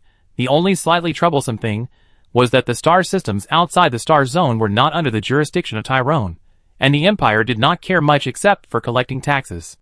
Send a message to the surrounding star systems. No matter what trouble they are facing, as long as they come to the Tyrone Star Zone for help, they can get help. The only condition is to declare to the outside world that they will be incorporated into the Star Zone, Chinemo said. This method is a repeat of the old trick. When the Star Zone was not established, this method was used to win over other star systems near the Tyrone Star System, and the effect was very significant. Yes. Enrita saluted and accepted the order. Chapter 259. The Scarlet Scar Sector. Compared to the environment of most of the Empire star regions, the environment here in the Scarlet Scar is extremely harsh. There is radiation in the star region, and this excessive radiation even causes the surface of every planet in every star system in the star region to be blood red. The planet Baal, where the 9th Primarch Sanguinius grew up, is in the Scarlet Scar Sector, and the Blood Angels and all other angel descendants regard Baal as their home planet. The importance of the star system where Baal is located far exceeds that of other star systems in the star region, and the second most important is the Hades star system. But in the eyes of the captain of the Lamenters, Phoros, the third planet in the Hades galaxy is more important than Baal, which he has never been to, because it is his home planet and the place where he grew up before becoming an emperor angel hundreds of years ago. Therefore, the first destination of the Daughter of Storm is not Baal, but the Hades galaxy. When the flagship of the chapter emerged from the dimensional space, Phoros and the captains on the bridge saw the Hades galaxy. Tessa, who had just rushed from the engine room, also saw it. Because she did not want to stimulate the defending army and fleet here, Tessa deliberately set the dimensional exit point to the edge of the galaxy. If the warship wants to sail into the inner part of the galaxy, it must first cross an asteroid belt. Don't sail directly over there. Phoros ordered Tessa. Those asteroid belts have abnormally low temperatures, and will freeze the warships passing through them. Yes. Tessa nodded, looked at the asteroid belt outside the porthole, and murmured, "Is this the shining shield you mentioned, Chapter Master?" Phoros was surprised at Tessa's good memory, and nodded at the same time. When he rescued the young Tessa sisters from the plague-ridden planet, Phoros worked as a nanny for a while. There is no way, because the Tyrone system is a place where even the priests of the state religion can be infected with the plague of faithlessness. Until the sisters Tessa were taken to the Tyrone system and entered the orphanage, Phoros would tell Tessa the story of the Hades system every night. The asteroid belt called the Shield of Radiance, which can freeze ships, was also told. Phoros even said that the Shield of Radiance is part of the system's defense force. If the hostile ships from outside cannot find a route through the Shield of Radiance, they will not be able to attack Hades. We are using an energy shield, so we should be able to pass through it directly. Tessa made some calculations, and told Phoros the result. Phoros did not respond immediately. He stared out the porthole in a daze. The captains all saw that Foros was distracted. He was thinking about other things when he was about to leave the dimensional space, as if he had returned to a long, long time ago. The Storm Daughter flagship could pass through the radiant shield directly, but in Foros's memory, the battleship he was on could not. Keep sailing. The captain did not disturb Foros, but turned to give orders to Tessa. The flagship sailed at full speed. After entering the radiant shield, the energy shield was covered with frost. The frost did not affect the shield, but it activated every corner of the shield, and the size and range were all visible. The flagship shuttled through the radiant shield, and some asteroids were bounced away by the energy shield, and the vision ahead gradually became clear. When the flagship was about to sail to the edge, everyone in the bridge could already see the current situation of the Hades galaxy through the porthole. It was a hellish scene. There were densely packed huge creatures floating in the Hades galaxy, and these creatures were as big as warships. Black fog composed of countless black dots traveled back and forth between each planet and the biological warships. Except for the two iconic stars of the Hades galaxy, other places in the galaxy had changed. Tessa looked at Foros's back with concern and found that the commander was trembling. At this time, the scanning wave automatically released by the flagship detected the entire galaxy and transmitted the results back to the bridge. A data projection appeared in front of everyone. Zerg warships, 39,782. Zerg creatures, countless. Number of humans in the galaxy, 0. Data evaluation. Every planet in this galaxy has lost its value. There are no friendly forces or humans on it, only bugs. In addition, most of the planets in the galaxy have been burned by solar energy, and the reason is unknown. Captain! A company commander walked quickly to Foros, hoping that he could give the order to leave the galaxy.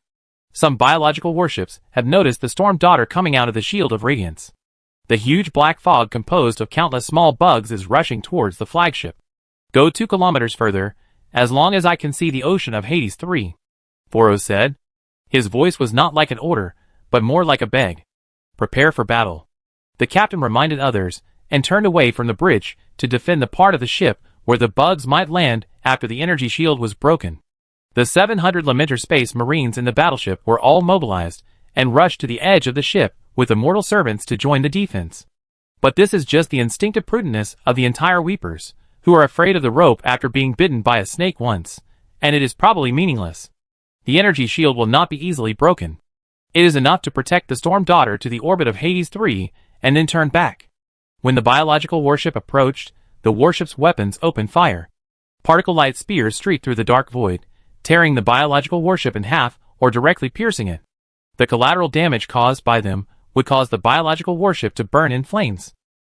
It was not that the flames were spreading, but that the biological structure of the biological warship was heated by the particle light spears to self-ignition, but it was quickly extinguished in the vacuum environment without air. There are many oceans on my home planet, but they are not as stable as the oceans on Talon 3. In order to avoid floods and tsunamis, we all live in giant mobile machines. Just like land battleships. Frust told Tessa what he had told him. We fight against the ocean, we struggle in radiation. Although everyone has to take anti-radiation drugs to survive, we have never succumbed to the harsh environment. The black fog has enveloped the Storm Girl. The bugs that look like carrier-based aircraft keep attacking and even crashing directly into the shield. The flagship's close-range weapons fire a barrage of bullets. The flagship cuts through the sea of bugs and gradually approaches a position where Foros can see the surface of Hades 3. In the gap between the bugs and the close-range barrage, Foros sees a bare planet with no ocean at all. Tessa thinks that either Foros is lying or the bugs have sucked the ocean dry. Dimensional engine recharged. The crew in the engine room reported to Tessa on the communication channel. Captain. Tessa called Foros softly. Foros stared at the bare mother planet for a few seconds and nodded, go to ball. After Tessa passed the order, the Daughter of Storm instantly entered the dimensional space. Everyone in the battleship felt like they had left hell and breathed a sigh of relief. No one on the Daughter of Storm saw that a giant black sphere appeared in the Hades galaxy the next second after they left. The sphere hid in the gap between the universe and the dimensional space, and only its tentacles stretched out of the gap to pull out the mineral veins from the ground on the planet at the edge of the galaxy. Chapter 260. The Daughter of Storm arrived at Ball in 10 minutes. Foros stood in the bridge and looked at the galaxy. He found that the situation here was slightly better than that of Hades.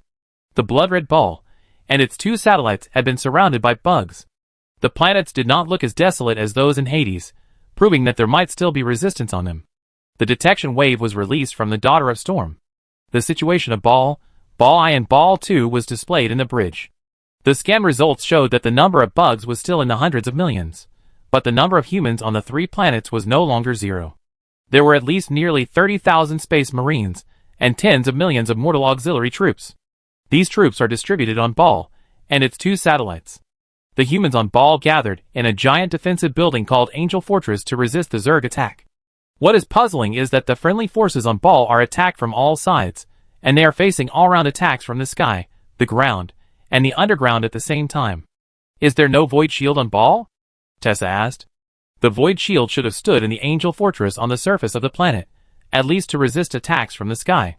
Ball, a planet with great symbolic significance and strategic value, cannot be without the protection of the void shield. Maybe there is a void shield, Boros said ambiguously. He didn't know much about Ball, and didn't know what was going on. But it's not that the void shield can't be turned off. Maybe the enemy has infiltrated the fortress. As he spoke, the Angel Fortress detected by the scanning wave was projected on the holographic image. It looked very three-dimensional, and every detail was visible. Boros and the captains gathered around the image and watched. The Daughter of the Storm was gradually penetrating the encirclement formed by the biological warships and approaching Ball. Before the flagship reaches Ball, everyone must come up with a suitable battle strategy. Is this a fortress? I thought it was a city. The captain exclaimed. Of course, this is a fortress monastery. Boros looked at the fortress and nodded slowly. Due to the loss of the void shield protection, everyone in the fortress was facing all-round attacks, and the outer wall was gradually lost. The mortal servants of the Blood Angels, called Blood Slaves, were being surrounded and slaughtered by the insects. Some space marines tried to kill them to rescue them, but they were surrounded by the insect swarm instead. The outer wall was obviously undefendable. The space marines and the Blood Slaves who were not on the outer wall held on for a few more seconds, and suddenly began to retreat in an orderly manner to the core area of the fortress. It was obvious that the commander ordered them to retreat. The Zerg were much smarter than expected. Some airdrop capsules landed on the widest central road of the fortress, trying to intercept those retreating. We teleport here. Boros pointed to the central road of the fortress. Everyone except mortals must participate in the battle. The captains all nodded. Ever since the Weepers were rescued by the Telonians, they have been searching for their lost brothers. The size of the regiment is gradually recovering, and the current combat strength of 700 people is enough to control the central road. This road is not of great strategic value. It is not that it cannot be used without it, but if it is used, the armored forces and large-scale mortal servants in the fortress can retreat quickly from the road, instead of being divided on the small road and retreating with difficulty while being slaughtered. What should the flagship do? Tessa asked. After arriving at the Ball orbit, leave a defense platform on the orbit immediately, and then hide in the dimensional space. Boros glanced at the tens of thousands of biological warships in the galaxy. He didn't think the Storm Girl could hold out under the attack of these biological warships. Yes. Tessa nodded and turned to execute Boros' order. The Storm Girl's transmission device began to charge, and after killing through the encirclement of biological warships, it came to the orbit. 5 large holes were opened under the hull, and the orbital defense platform was launched. This is an experimental function that has not been applied to the Tyrone Navy ships, nor is it necessary to apply it.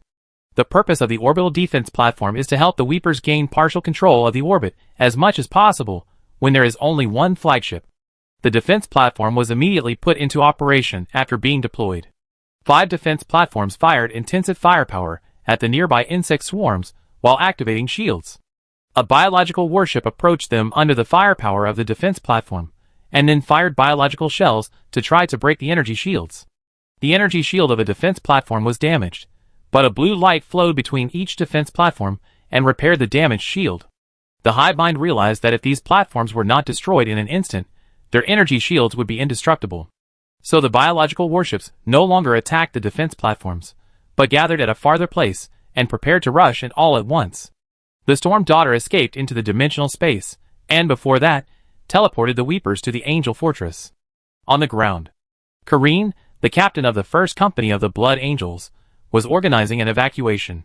He sent a death squad composed entirely of hopeless Black Rage creators to attack the Zerg swarm that controlled the central road of the fortress.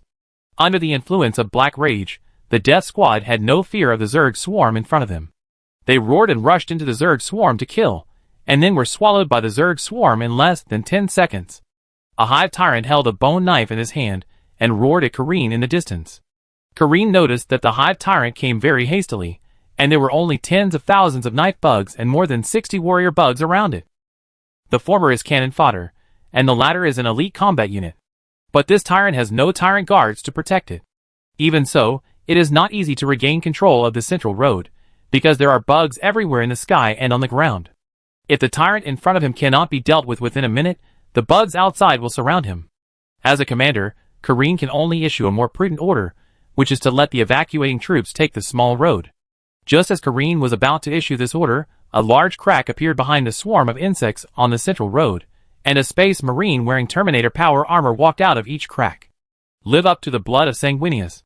The war cry reached Kareen's ears, and he immediately saw these space marines, who suddenly appeared attacking the Zerg. The equipment configuration of this regiment is luxurious. 6 Terminators form a combat team, 3 of whom are holding assault guns, 2 are holding hot melt weapons, and the remaining 1 is holding a large bolter, but his power armor is equipped with a small Cyclone missile launcher.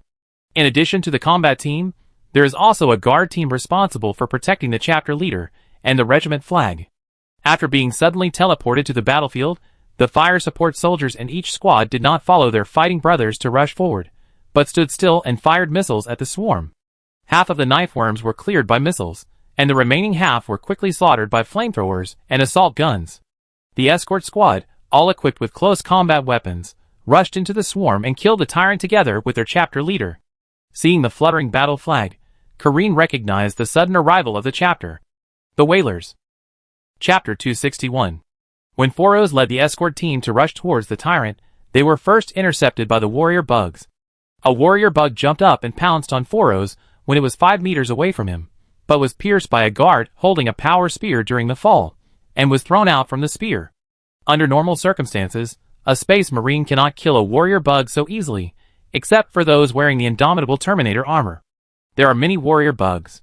They realize that the tyrant is in danger, so more and more warrior bugs come with knife bugs to intercept Foros and his escort team.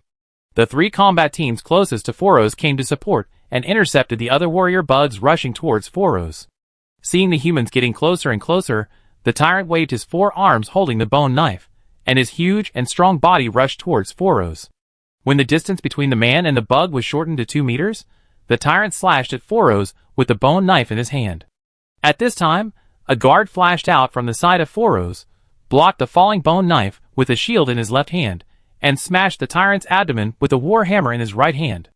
An energy wave spread from the point where the hammer landed to the whole body of the tyrant, and the huge Tyrian war beast was exploded and retreated as if it had eaten a small grenade. Foros jumped up from behind the guards and inserted the power spear into the tyrant's head. The decomposition point on the weapon destroyed the tyrant's head carapace and skull, allowing the spear to easily penetrate its entire body and nail it to the ground.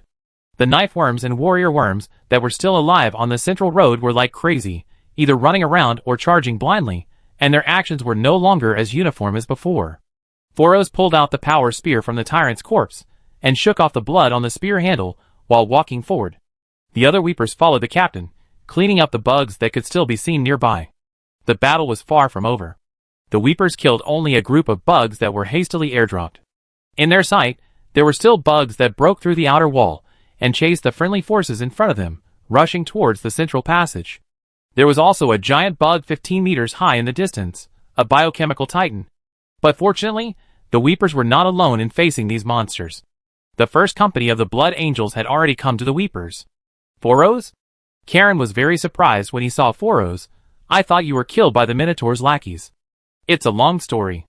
Foros did not explain too much, and looked at a space marine behind Karen, whose arm was broken. Foros turned his head and looked behind him. Pharmacist. The pharmacist in the regiment immediately stepped forward to heal the space marine with a broken hand and replace the prosthesis. Before the next battle, Kareen looked at the Weepers in front of him and felt that they were a little strange. Even the pharmacists were wearing indomitable Terminator armor. Moreover, most of the people in their regiment were about 3 meters tall, much taller than normal space marines. Although they were all descendants of Sanguinius, and the Blood Angels were the mother group of the Weepers, Kareen did not feel friendly, but rather a strange sense of alienation. Kareen thought that this sense of alienation might be due to Foros' words. Pharmacist. The apothecary of the Lamenters is called the apothecary, while the apothecary of the Blood Angels is called the Blood Priest. But no matter what, the Lamenters are here to defend Ball, and they should not be treated coldly. Thank you for coming to support us. Kareen stepped forward and shook Foroz's hand. You are still a little late. I'm not saying that you didn't join the battle in time, but you missed the banquet of all the brothers a while ago. Sorry, we were still in Cadia at that time. Foroz walked forward, holding the power spear in both hands and standing solemnly. The friendly forces retreated, and the mortal servants such as the blood slaves passed through the Space Marines and ran to the core area of the fortress. Some Space Marines from the Blood Angels chapter or its descendants stayed behind. When will we retreat to the back? The captain of the Blood Knights chapter ran over and asked Kareen. Kareen did not respond immediately, but looked at Foroz. The Weepers, who were armed to the teeth, should not stay here now, but should immediately go to Dante's side, listen to his arrangements, and participate in the defense of the core area. But Foroz was standing here, with his men. You should retreat first. The Blood Knight captain looked at Foroz. The core area is more important. We will retreat. Foroz looked at the Zerg swarm rushing in front of him. After the last mortal runs past me. The captain sighed helplessly, turned around and shouted to his men, prepare for battle. All the Space Marines at the front of the central passage were ready to meet the Zerg swarm. Foroz sent an order to Tessa, asking her to send down the chapter servants to supply all the Space Marines present at the moment. The Storm Daughter detached from the dimensional space and reappeared in orbit, and tens of thousands of servants carrying large and small boxes were sent to the ground. These servants began to distribute ammunition to the Space Marines, and some of them also went to replenish new missiles for the warriors equipped with missile launchers in the Weepers battle team. The new missiles were not conventional high-explosive missiles, but incendiary missiles specifically used to deal with the Zerg. After the missiles were loaded, the Space Marines equipped with missile launchers set fire to the swarm in front, and the servants reloaded for them again. The missiles created a sea of fire in the swarm. Those cannon fodder knife worms would be burned to ashes if they were touched by sparks, but the number of knife worms still seemed to be large. Foroz estimated that there were at least hundreds of thousands of knife worms in the swarm in front of him. And those warrior worms and other war beasts were also burned by the flames, but they seemed to be smarter and would not go through fire and water directly. After thousands of them died, they began to deter. There were so many warrior bugs that they were impossible to count. Fortunately, there were artillery in the fortress. After a few tests fired and calibrated shells exploded in the swarm, the shells rained down into the swarm. After providing supplies, the mortals teleported back to the flagship, and the flagship escaped into the dimensional space again. At this time, Foroz suddenly found that everything in his vision became very dark. Is it dark? No. Karan pointed to the sky. It's just that there are too many bugs. Foroz raised his head and looked at the sky. The flying swarm of insects that covered the sky had just entered Ball, and was swooping down towards the fortress. Tens of thousands of anti-aircraft weapon positions in the fortress began to fire at the sky, and the ground was illuminated by the fire from the anti-aircraft weapons. Kareen forced a smile to Foroz. Welcome to Ball. After saying that, Kareen rushed towards the warrior bugs coming towards him. All the Space Marines present began to fight with the swarm of bugs. Chapter 262. The battle lasted for 5 hours, and all the blood slaves and wounded were evacuated to the core area of the fortress.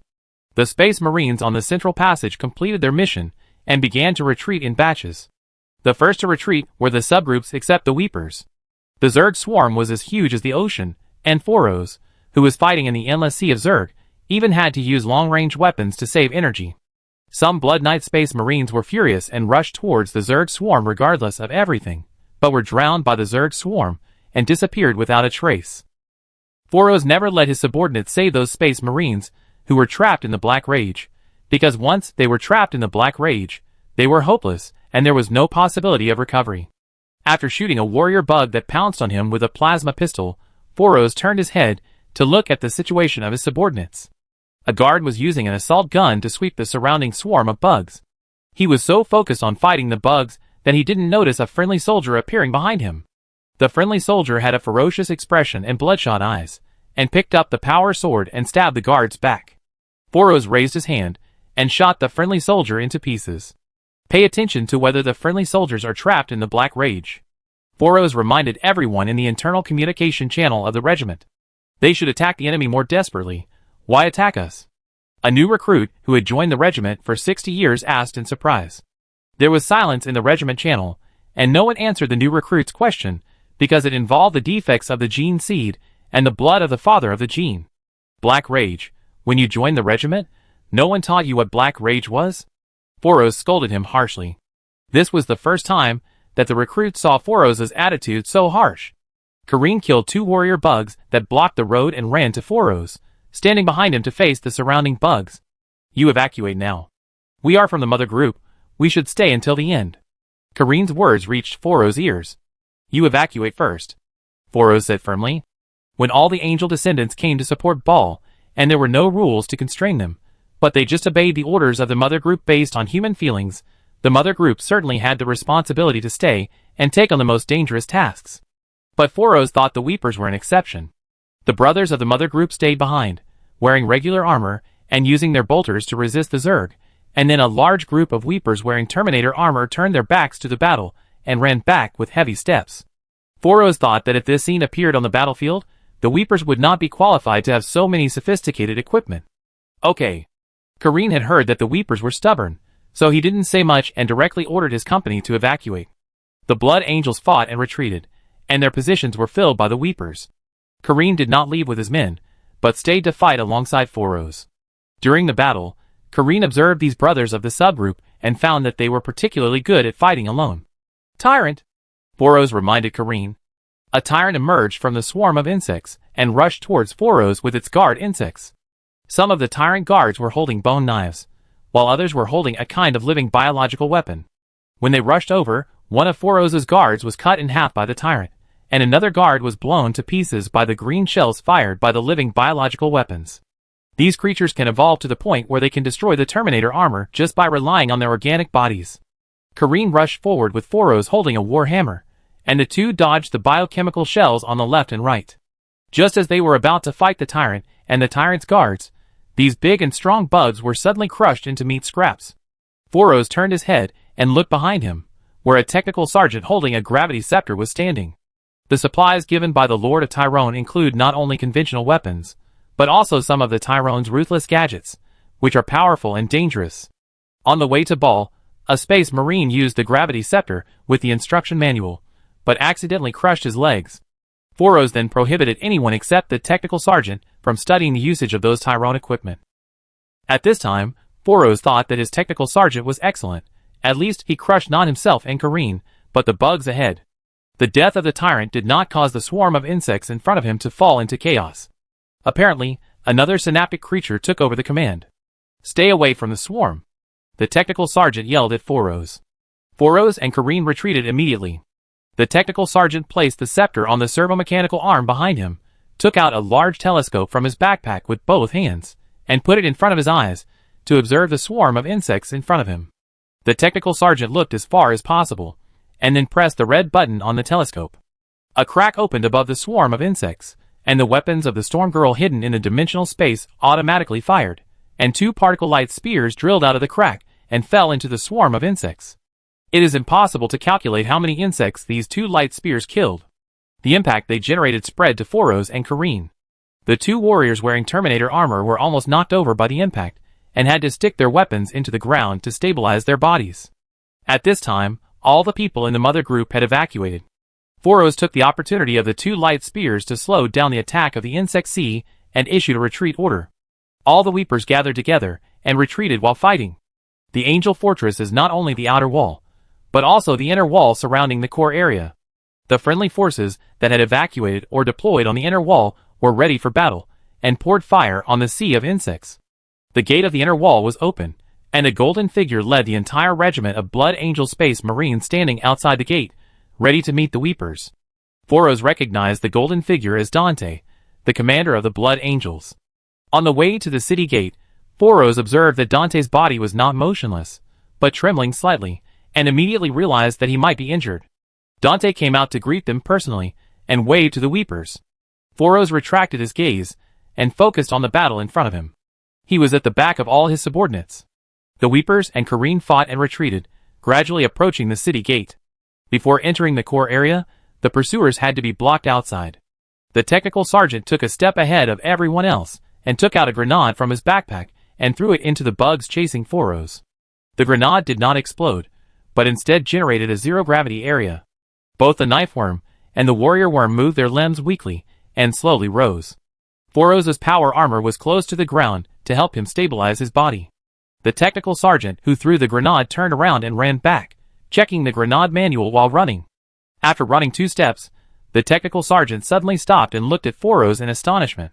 At this time, the gravity field suddenly changed, and an extremely strong repulsive force spread from the center to the surroundings. Foros, Kareen, and the technical sergeant, who stayed behind, were all blown away and fell into the city gate, and the bugs chasing them were blown away by the repulsive force. Everyone successfully retreated to the core area, and the gate was closed immediately. Chapter 263. The battle continues. The Weepers were arranged by Dante to rest in a safe place. Foros and the captains of the Weepers followed Dante to the meeting room. After entering the meeting room, Dante walked to the throne and sat down. He looked very tired, and heavy and dull breathing came from under the golden mask. Foros saluted Dante first, then looked around the entire meeting room, and saw many high-ranking members of the Mother Group and generals of the Astra Militarum. Mephiston, the chief think tank curator of the Blood Angels, Corbro, a high-ranking priest of the Blood Angels, and Durst, a general of the Astra Militarum, a high-ranking member of the Battle Sisters. At this time, the door opened, and the Blood Angels Captain Kareen and other chapter leaders came. After looking around, Foros fixed his eyes on Dust, and he found that this man's eyes were purple. "Thank you for coming to support the Mother Planet." Dante's voice was deep in vicissitudes, and he trembled slightly, which made Foros more certain that he was injured. "This is due to... Are you from Cadia?" Just as Foros was about to respond to Dante's thanks, Dust couldn't help but interrupt. Foros looked at Dust. The general of the Astra Militarum was extremely anxious. "Yes." Foros nodded. "What is the situation of Cadia now?" Dust asked anxiously. Foros said calmly, "Cadia is still standing." "Ah. Praise the throne. Praise the Emperor." Dust let out a long sigh, and the stone hanging in his heart fell. Dust was a Cadian. When he led the Astra Militarum to deploy in the Hades galaxy for defense, Cadia was going through a war. Due to unclear astropathic communication, Duster had no idea what was happening over there. He only knew that Cadia was being attacked by the Chaos Fleet, and the Cadia fleet had been annihilated, and the homeland was in danger. "I went to Hades." Foros looked at Dante there. "It has fallen," Dante said. Of course Foros knew that the Hades system had fallen, but he wanted to know how it had fallen, and why the ocean on his hometown Hades 3 had disappeared. Dante could see what Foros was thinking, and he slowly explained everything that had happened so far. Before Baal was attacked, the Hades system was the battlefield. The Hive fleet emerged from the Shield of Radiance and was naturally frozen, and then the Imperial Navy fleet guarding Hades approached the frozen biological warships, ready to kill them. At this time, all the biological warships revived and annihilated the Navy in one fell swoop. Durst and the nuns defended against the landing swarm of insects, but in the end the defense failed, and the head nun was also assassinated by a ducat. The war in the Hades galaxy awakened a Necron army, which cooperated with humans to fight against the Zerg. Through a series of battles, they detonated the device used to collect solar energy in the galaxy, and the shock waves released reached every planet. But the Hades galaxy was still not defended. At this point, Dante paused for 2 seconds and continued with a heavy heart. "I can only focus on guarding Baal.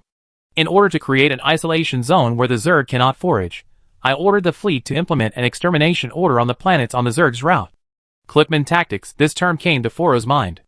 This was a tactic created by Inquisitor Clipman, who fought against the Zerg.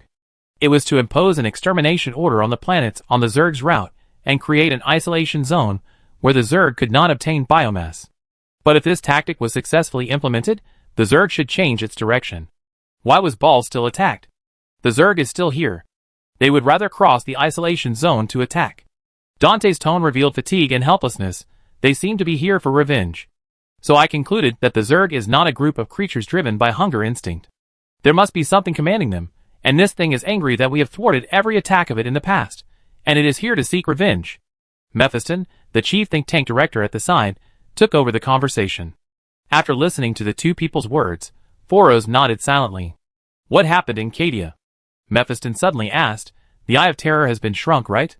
Foros nodded. "The Blackstone obelisk has been activated, and the psychic energy in the galaxy has been curbed. There is a traitor named Typhons, whose body is rotting but can move normally. After the Blackstone obelisk was opened, he became powerless." Sure enough. Mephiston nodded thoughtfully, recalling an incident that happened before. The enemy ball face was not only the Zerg, but also the Khorne demon. A Khorne demon named Cabana tried to penetrate the warp and enter the real universe. Mephiston led all the think tanks to try to stop it. When Cabana was about to descend into reality, the structure of the real universe seemed to be reinforced, or the psychic energy ebbed. In any case, Cabana could not come out. While Mephiston was thinking, Foros observed Dante and asked, "What's wrong with you?" Dante did not answer immediately, and took off the mask after taking 2 breaths. Foros saw Dante's true appearance for the first time, and it was different from what he imagined. Behind the mask was not a spirited man, but an old man with gray hair and an old face. His eyes were firm and strong, but he was still affected by his body, and looked a little weak. "I'm injured." Dante put the mask on his knees, and leaned his back on the throne. A Licket came out from the underground of the fortress, and tried to destroy the void shield. I was a step too late. Dante became excited as he spoke, with an angry look on his face. Where the bugs came out were the containers where the recruits were, and those recruits were killed by the bugs before they even started their glorious journey. I was also injured in the battle. After hearing these words, Foros bowed his head and mourned for the recruits. The recruits were not able to jump around at the beginning. They had to stay in the container for a while. The new blood of the Blood Angels may not have opened their eyes, or even know what happened, but they were dragged away by the bugs and turned into biomass. This made Foros angry. Damn bugs. Dante's hands tightly grasped the armrest of the throne.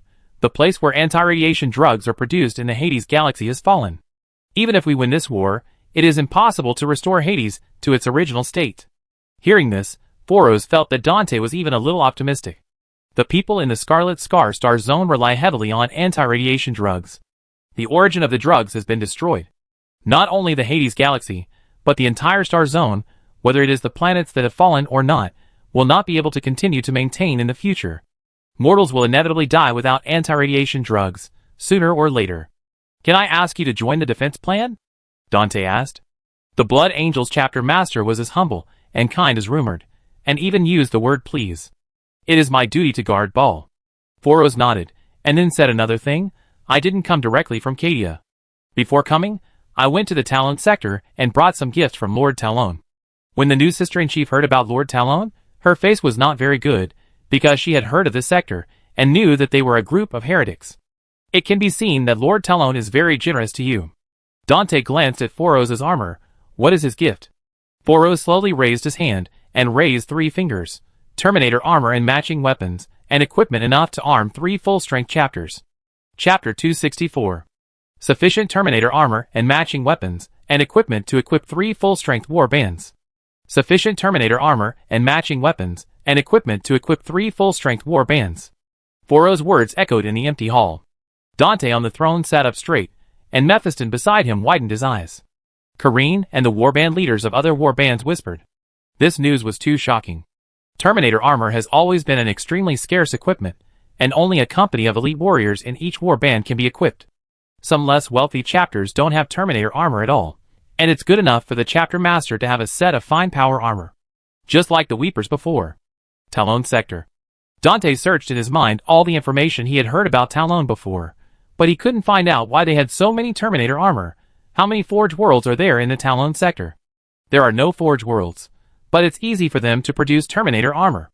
Foros didn't explain the production process in detail because he didn't know much about it. The power armor produced in the Tyrone sector is all the Indomitable model, because this is the only set of Terminator armor left in the Weepers. Perhaps the craftsmanship and technology required to manufacture the Terminator armor are too complicated and difficult, but the Tyrone sector widely uses printing technology, and Terminator armor or anything else can be manufactured as long as there is a blueprint. Does the Lord of Tyrone have any conditions? Dante asked. No conditions.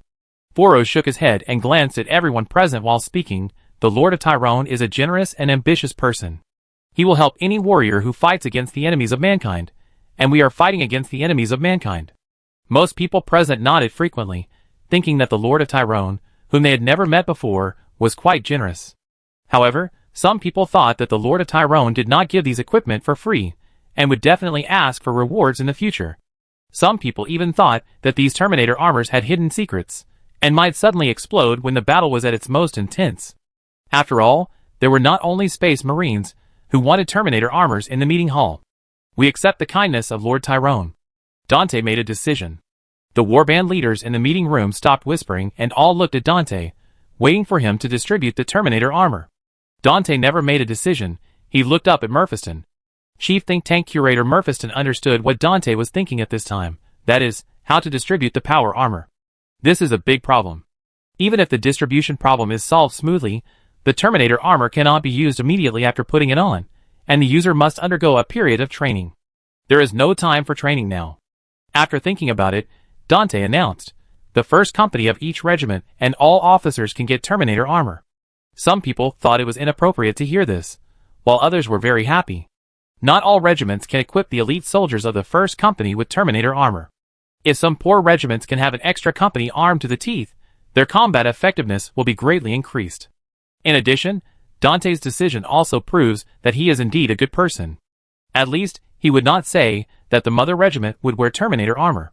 But those who disagreed believed that not every regiment should have the Terminator armor. Regiments like Blood Knights and Flesh Tearers, which are very prone to bloodthirst and black rage, must not have the Terminator armor. Otherwise, when they go crazy and kill their own people on the battlefield, wouldn't it be as easy as cutting melons and vegetables? We give up the Terminator armor. A company commander stood up. The color and logo of his armor showed that he belonged to the Flesh Tearers. Dante looked at the Flesh Tearers company commander and remained silent. The Flesh Tearers are fighting against the Zerg on Ball. The captain is representative of their entire chapter, so he can refuse to have the Terminator armor. This is also in line with the thoughts of most people present. The Flesh Tearers are prone to bloodthirst and black rage. Some news even says that in the next few years, more people in the Flesh Tearers will suffer from bloodthirst and black rage than normal people. If there is a chapter that cannot get the Terminator armor, it must be the Flesh Tearers. But Dante issued an unexpected order. The Flesh Tearers can have 50 sets of power armor, but these power armor will only be delivered to your captain. He knows who among his warriors are mentally determined people. The Flesh Tearers captain nodded and saluted, then stood back. That's settled. Dante looked at the others. The first company of each regiment gets the Terminator armor, and the remaining armor is placed in the warehouse, to be used to replenish the damage at any time. There is a treasury in the Angel Fortress. Dante said that the remaining Terminator armor should be placed in the warehouse instead of the treasury, which means that he does not want to take all the armor for himself. Each regiment has the right to enter the warehouse to take weapons and ammunition, and naturally can also take the Terminator armor lost in the battle. You are too careful. Mephiston used his psychic power to convey a message to Dante. Dante looked at the think tank and smiled helplessly. Since the start of the Ball Defense War, Dante has been carefully trying to win over the subgroups and maintain relationships. Because since the Astartes Codex was promulgated and the legions were split into chapters, the Blood Angels Mother Chapter lost the command of the subgroups, and the subgroups were not obliged to obey the orders of the Mother Chapter. Dante used his personal charm and means to convince the various chapter leaders, but he still had to be careful to maintain this relationship. The meeting is over. Dante signaled that everyone could leave. This meeting was not actually a meeting, but was just to get everyone to come and welcome the new Weepers. Other chapters received the same treatment. When they arrived at Ball, Dante personally led people to greet them, and then came to the meeting room to say some words of thanks and welcome. But Dante did not expect that the Weepers brought a big gift, and the reception turned into a meeting. The chapter leaders and chapter representatives left the meeting room and returned to their battle positions. Soon, only Foros and Dante were left in the hall. Foros did not leave because he found that Dante looked at him before giving the order, as if he wanted him to stay. Dante stood up and walked to Foros, still frowning. 3,000 sets of Terminator armor can provide great help to the war bands in desperate situations. But this does not mean that the war bands will be able to kill all the enemies next. Dante still sees no hope of winning. Dante believes that he must tell Foros about the desperate situation he is facing and let him choose whether to stay or leave. This is a choice that belongs exclusively to the Weepers, not because Dante favors them, but because he thinks that since the Weepers can come here, they must have a way to leave. Not to be ungrateful to the blood of Sanguinius. Foros saw what Dante wanted to say, and expressed his attitude before Dante: "We will live and die with Ball." Dante looked at Foros in silence for a few seconds, then nodded, not to be ungrateful to the blood of Sanguinius. Chapter 265. Due to the participation of the Weepers of the armed Terminator A in the defensive battle, and the good intentions of Lord Talon, the original defense plan must be changed. When formulating the defense plan, Dante required each subgroup to send a representative to the meeting hall to participate in the formulation of the strategy. This was actually unnecessary, because the subgroups fully trusted Dante and were willing to obey his orders, but Dante's actions showed respect for the subgroups. The representatives would not refute any of Dante's decisions during the meeting, and would return to the battle group after the meeting to announce Dante's attention to everyone when formulating strategies. A new defense plan was quickly drawn up. The Weepers were evenly distributed on the inner walls of the core area of the fortress to assist each regiment or blood slave unit in defense. In a micro-battle, a team of Terminators was enough to greatly reduce the pressure on the defenders. Since Foros explained in the meeting that there was a teleportation device on his ship, and there were many teleportation protection equipment available, Dante also selected elite warriors with combat power comparable to the company commander level from each regiment to form a teleportation decapitation team. For the next month, the core area resisted the endless sea of insects. The Weeper's technical sergeant used the telescope that could link the flagship for orbital strikes to clear an area in the sea of insects before sending the beheading team to fight. Then the beheading team would suddenly appear in front of the tyrant, who survived the orbital strike, behead him, and then send him back to the fortress. Everything seemed to be going well, but no one in the garrison knew when this day would end. Not normal. Another day of fighting the Zerg is going on. Foros, Kareen and the Weeper guard stayed at the end of the tunnel at the bottom of the fortress, cleaning up the Genestealers and Liquid assassins who tried to sneak in from the tunnel. Kareen smashed the Liquid in front of him with a hammer and repeated what he had just said, "Not normal." "You mean these Liquid?" Foros swung his spear and pierced 2 Liquids in succession. They seem to be constantly reborn, and they are very smart and can learn. Foros found that he was having more and more trouble against Liquid. At first, he could kill them easily with 1 spear, then he had to fight with Liquid for at least 2 moves, and now he had to focus on fighting with Liquid for a while before he could find a chance to kill them with 1 blow. Kareen also found this, but he was not talking about Liquid. "I'm talking about this war. This war is not normal," Kareen said while fighting. "Based on my previous experience, the insects' attacks should become more and more fierce and tricky. But we have been fighting with them for a month, and their attack now is not much different from the attack a month ago. Even those giant insects like Titans are rarely seen. Obviously something is wrong." Foros heard what Kareen said, and the two came to the same conclusion without much discussion. That is, something is holding the insects back, preventing them from sending more troops to Baal, but the insects still have a special hostility towards Baal, and will not give up attacking here. "I understand what you mean." Foros stopped moving, "But if we continue like this, we will lose. The bugs are endless, but our brothers and mortals are not." Karan nodded silently, agreeing with Foros' pessimistic inference. Foros continued to fight, and he suddenly recalled Inquisitor Bologna, who wanted to come to Baal with him. At the beginning, everyone left Carda together, but Bologna said that she had something to do and left halfway. Foros still remembered that when he asked Bologna whether he was going to Baal, Bologna said that she would definitely go, but it would be a little later. But now it seems that ships using the warp engine may not be able to pass through the Zerg's biological fleet before reaching Baal. The battle is temporarily over, brothers. The second captain of the Blood Angels came to Foros, and Kareen with his subordinates. They were here to change shifts. As before, Foros and Kareen handed over the defense responsibilities to the person who changed shifts, and then left the underground with the exhausted warriors. As the two walked out of the tunnel together, the sound of anti-aircraft artillery and various explosive weapons firing became clearer. There was still a large area of black fog in the sky. The situation of the inner wall could not be seen from this side of the tunnel, but the sound of gunfire and artillery fire from that side was enough to prove how fierce the battle was on the inner wall. "Wait." Kareen suddenly stopped and pressed Foros' shoulder to signal him to look up at the sky. "Is that your flagship?" Foros looked up and saw a warship on the track, but it didn't look like the Daughter of the Storm. "No, my flagship is not that small." As soon as he finished speaking, the warship on the track disappeared instantly. The blue crack that opened before the warship disappeared allowed Foros to identify that it was definitely a ship using a dimensional engine. "It might be the Tyrone Navy," Foros said excitedly. He had always hoped that the Tyrone Navy would appear in the galaxy to help Baal rescue, but he just hoped that because the Tyrone Navy had just finished the battle in Cadia, and many crew members suddenly found that they had heard strange whispers for a long time, it was unlikely that they would end their vacation and rush to Baal to join the battle immediately. As Foros looked at the empty track, a communication appeared in his helmet. "Captain, come to the meeting room." "What is it?" "Come quickly. Believe me, you will be very happy." Foros came to the meeting room in the center of the fortress. The first person he saw was Dante, and a white-haired female inquisitor who was being received by Dante, who was Bellona. Bellona glanced at Foros, and then continued to talk to Dante. Beside Bellona stood the captains of the Lamenters. Just as Foros was about to ask why he was being urged to come, a thumping sound echoing in the hall interrupted his inquiry. Foros looked in the direction of the sound, and saw a yellow-painted dreadnought with the emblem of the Lamenters. Young man.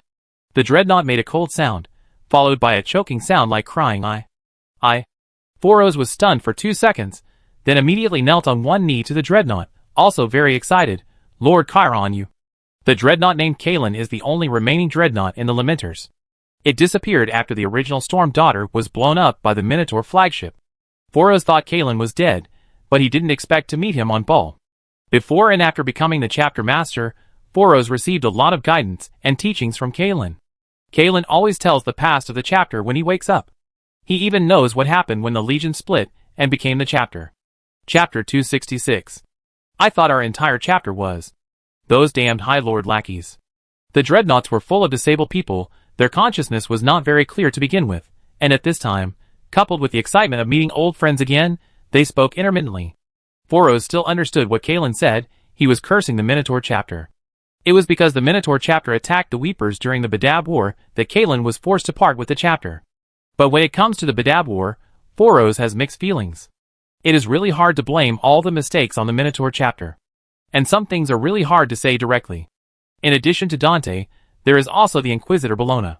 But Chiron can say so, because he is a veteran of the chapter, a veteran who can endure the torture of the dreadnought and continue to fight for the Emperor for thousands of years with his broken body. I brought him here. Bellona ended the greeting with Dante, walked in front of Foros, and looked at Chiron. I once fought side by side with the Death Watch in some investigation operations. At that time, Chiron was considered the only survivor of the chapter, so he joined the Death Watch. She's right. Kieran agreed. I thought I was the only one alive. Sanguinius bless us, we meet again. Foros and his captain saluted Bellona respectfully. At this time, Foros recalled the warship that appeared in orbit just now and then disappeared into the dimensional space. That warship was obviously Bellona's. After saluting, Foros asked, "You are willing to use the dimensional engine?" "I'm not such a conservative person." Bellona looked indifferent. "I think if you want to accomplish something, you have to do whatever it takes and at any cost. Whatever means, whatever price." Bellona repeated. The whatever means, and whatever price mentioned by the Inquisitors often meant that they would help tens, or even hundreds of millions of people make sacrifices. Foros did not agree, but he had some good feelings for Bellona, who found and brought back Chiron. At least, he would not treat her coldly. "Let's talk alone." Bellona looked at Chiron. Chiron immediately stepped forward and left with the company commanders. Only Dante, Foros, and Bellona were left in the meeting room. "I came here for a purpose, to help Baal repel the Zerg." Bellona's voice echoed in the empty hall. Dante was very surprised, wondering where this Inquisitor got the confidence from. All the descendants of angels, nearly 30,000 space marines are defending Baal, and there is no hope of victory now. But Bellona said she would help Baal repel the Zerg. But as the saying goes, don't hit a smiling person. After all, she came to help. Dante still smiled and nodded to express his gratitude. "I'm not kidding." Bellona looked at Foros. "I left halfway before not only to help you bring back the dreadnought, but also to bring back some goods." "What goods?" Foros asked. "Psychics." Bellona replied, 200 psychics. As soon as the voice fell, Mephiston, the chief think tank curator of the Blood Angels who was hiding in the dark, immediately stepped out and scolded Bellona harshly. 200 psychics? You are so brave.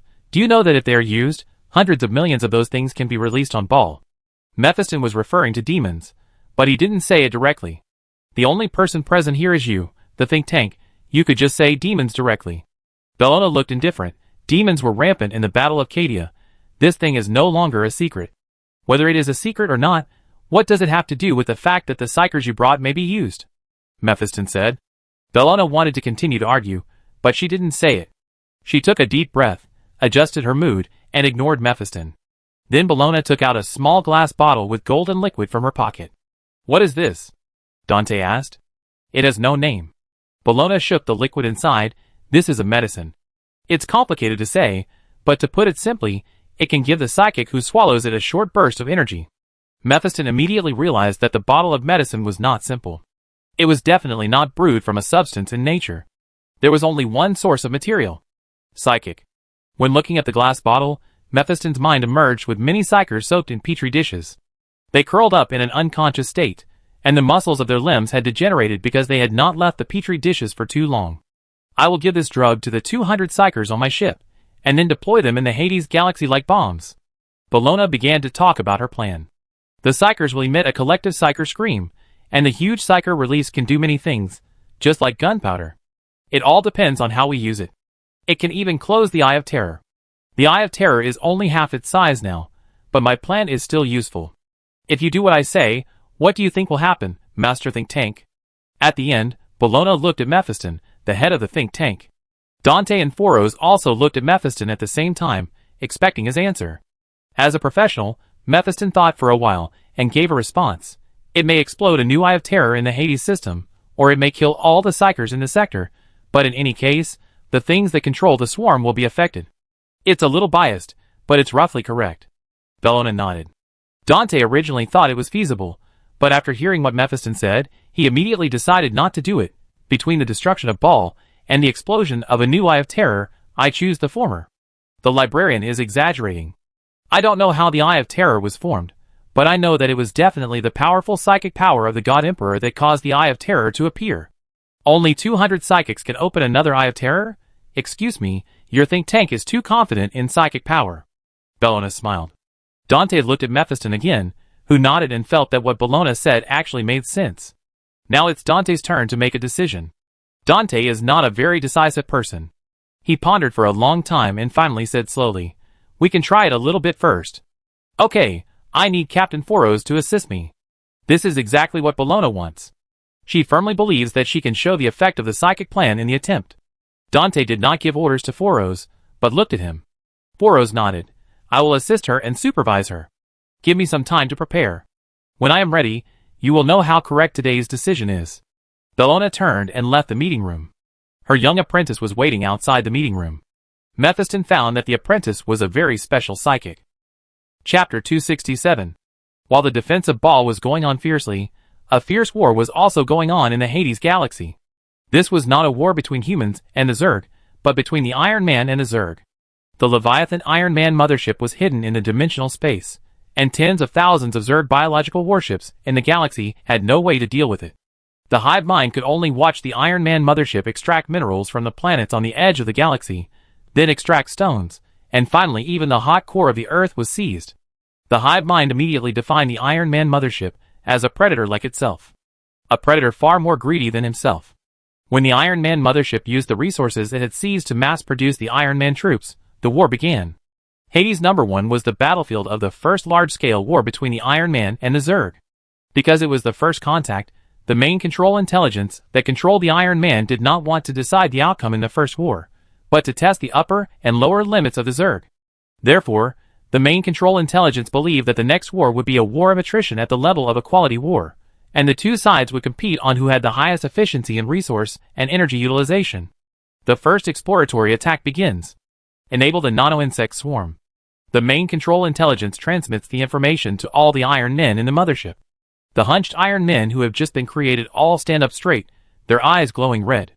However, these Iron Men who specialize in ground warfare are not the main force of the first attack. When the order of the main control intelligence spreads, a newly developed steel army is quickly dispatched. On the surface of Hades #1, all the active insects stop moving and look up at the sky. A thick white fog is spreading from the low Earth orbit to the surface of the planet. Everything that appears in the vision of the synaptic creature is uploaded to the hive mind. Through visual analysis, the hive mind believes that the white fog may be a biochemical gas, but this possibility is questionable, and reconnaissance is necessary to determine what the white fog is. So a flying war beast is driven by the hive mind to run towards the white fog. The flying war beast is getting closer and closer to the white fog, until its body is only about 10 meters away from the white fog, and it begins to decompose. The flesh and blood on its body gradually fell off, and in the process of falling off, it was decomposed. The end of this flying war beast was that only an empty chitin shell was left. It was unable to observe what the white mist was made of. However, the sensory information of the war beast before its death allowed the hive mind to analyze what the white mist was. They were some insects similar to biological machines made of organic matter. Their biological principles were not like those of biological organisms, and their cell structures formed a structure similar to that of machines. Simply put, it is a mechanical creature made of meat. When the flying war beast approached the white fog, it seemed that the white fog had no action on it, but in fact, some insects that were much smaller than cells had already flown towards the war beast and began to devour its cells. There were only a few of these insects at first, but they obtained matter and energy in the process of devouring cells, allowing them to divide and multiply. 1 became 2, 2 became 4. When the flying war beast was completely decomposed, it was 40 billion insects that were multiplying into 160 billion. As for why the flying war beasts were not affected in any way.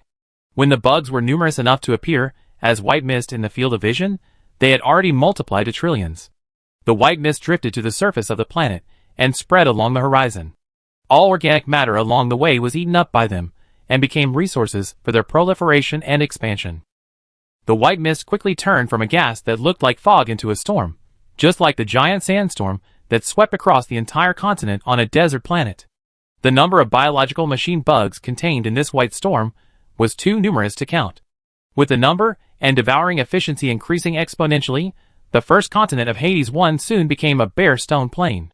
The hive mind realized that this was a hostile predator creating an extremely unfavorable environment for itself, so they completely devoured the organic matter on the planet before the swarm, so as to prevent those organic matters from becoming resources for the expansion of the swarm. But if the swarm is defeated, it will not be qualified to survive until now. All the surviving insects on Hades 1 were ordered to rush to the digestion pool, and these insects were turned into resources for the expansion of the swarm again. A new type of insect is being produced by the queen hidden in the dark. This is a kind of insect that can devour and digest nano-bee colonies, and its size is also very small.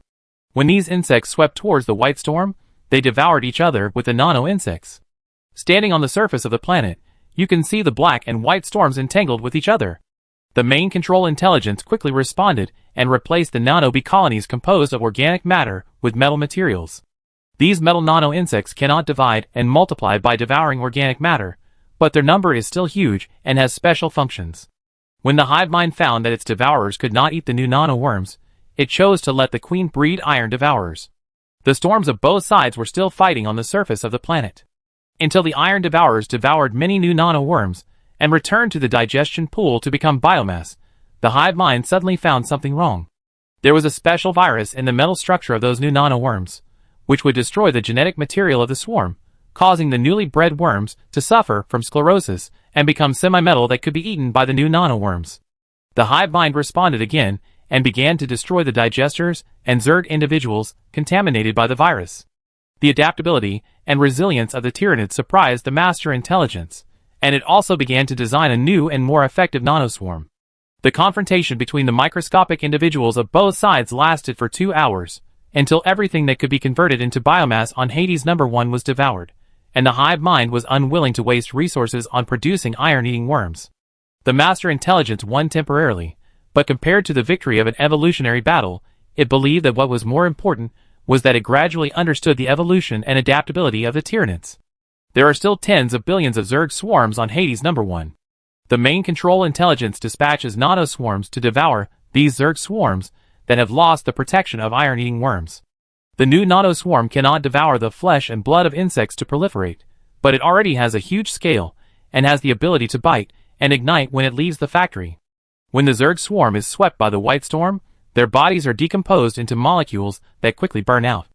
The hive mind adds a cavity organ to all Zerg individuals. The cavity can release bioelectricity, which has an effect similar to EMP, to isolate the invasion of nanoswarms. After being surprised, the main control intelligence deployed the Iron Man army to the surface. The hive mind saw the Iron Man army through the vision of the individual. Iron Man army was everywhere. Even the most common individual had a fine gold shell, and an Iron Man with arc weapons integrated on his arms.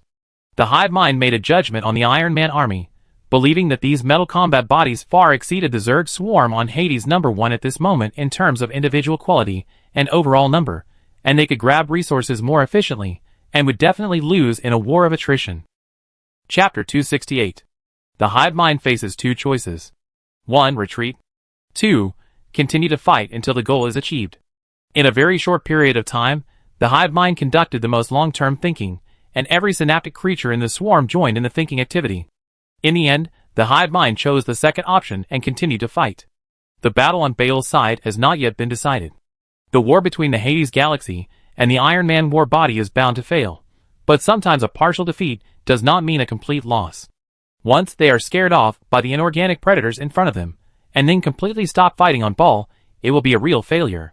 Moreover, even if the battles in Baal and Hades are completely lost, the Zerg can still obtain information about the inorganic predators, formulate targeted evolution plans in the following years, and build a targeted Zerg hive fleet to deal with them.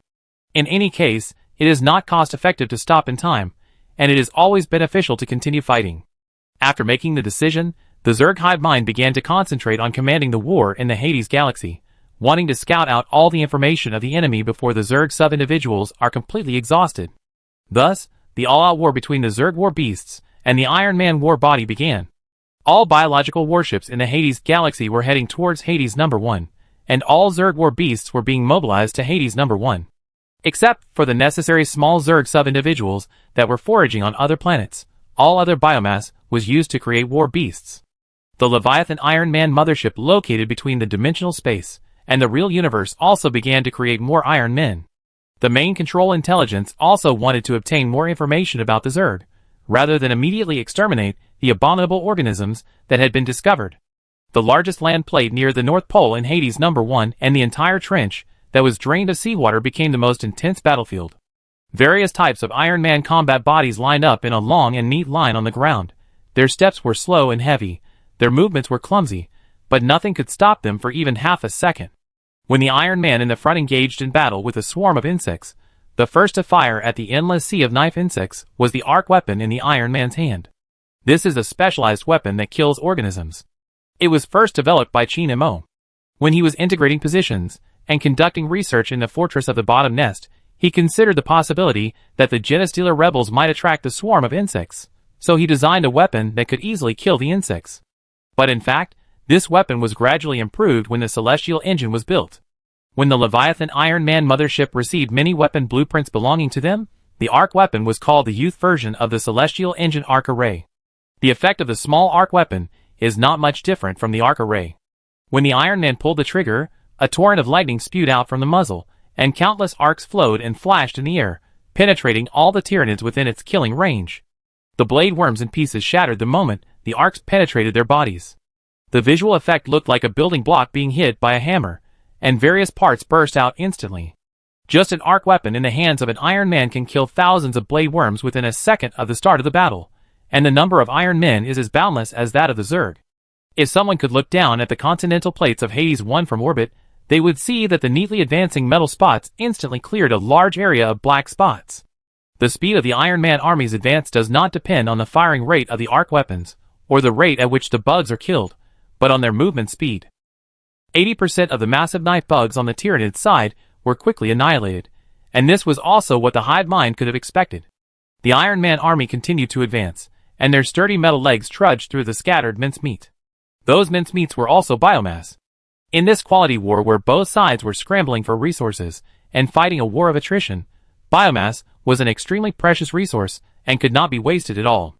The tearing worms that were specifically responsible for grabbing biomass quickly crawled out of the sea of worms, trying to grab the scattered pieces of meat with their small size and fast speed. At this time, the non-obese swarm that had been driven away by the bioelectric field evolved by the swarm returned.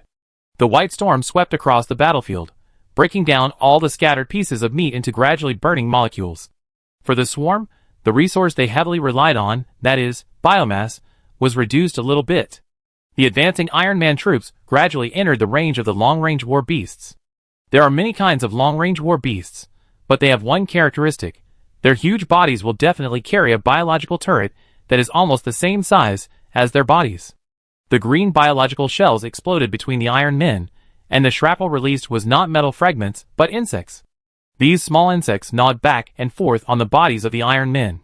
Although they could not digest the metal they gnawed into their stomachs, they could gradually drill into the bodies of the Iron Men to destroy their circuits. When the master control intelligence in the Iron Man's mothership detected those tiny insects through the Iron Man's sensory devices, it was surprised. Those bugs, which are so small that they are not even as big as the hair of an upright ape, can chew the metal shell of the Iron Man. Although these adamantiums made of stone and iron, and then using atomic conversion devices are not as hard as the adamantium in nature, the fact that they can be chewed by bugs still shocked the main control intelligence. Although the Tyranids are biological creatures, their energy utilization efficiency and ability to convert organic matter into attack organs are very strong. The main control intelligence has changed its assessment of the Tyranids. Hive mind preys on organisms. Delete. Write new data. Precision biological war machine. After storing the new data in the database, the main control intelligence controls the Iron Man to respond. The Iron Man, who is in the center of the Iron Man army and is not yet in the range of the Zerg, raises his weapon to his companions, firing arcs, and lightning flashes back and forth between each Iron Man. The tiny insects that are gnawing at the Iron Man are all cleared. The hive mind observed this situation, and in order to save biomass, it prohibited the long-range war beasts from firing biological ammunition at the enemy, and instead dispatched pure-blooded gene stealers to participate in the battle. In the brief interval when the Iron Man troops released another round of arcs, and their weapons began to recharge, the pure-blooded genestealers crawled out of the underground tunnels and attacked the Iron Man. These tunnels were dug in the process of collecting shallow biomass on the planet before, and now they are just right for tactics. The genestealers appeared directly among the Iron Man, and their claws with biological decomposition fields began to tear the Iron Man's body. Every time the heavy body was hit, a pig would appear, until a genestealer dug open the Iron Man's shell with perseverance, and stretched its claws into the Iron Man's body to destroy the internal electronic devices. The hive mind controlled every gene stealer, making them completely ignore defense and concentrate on attacking. At the same time, the giant war bodies in the Iron Man army were mobilized by the main control intelligence. In addition to arc weapons, the giant war bodies can also carry many kinds of weapons. There are no burning weapons among them, but there are defensive means. A gray gas gushed out from the shoulders of the giant war body, and quickly spread across the battlefield. When a spark appeared, all the gene stealers were instantly buried in a sea of fire. Chapter 269. Clumsy. Heavy. Slow. Unstoppable.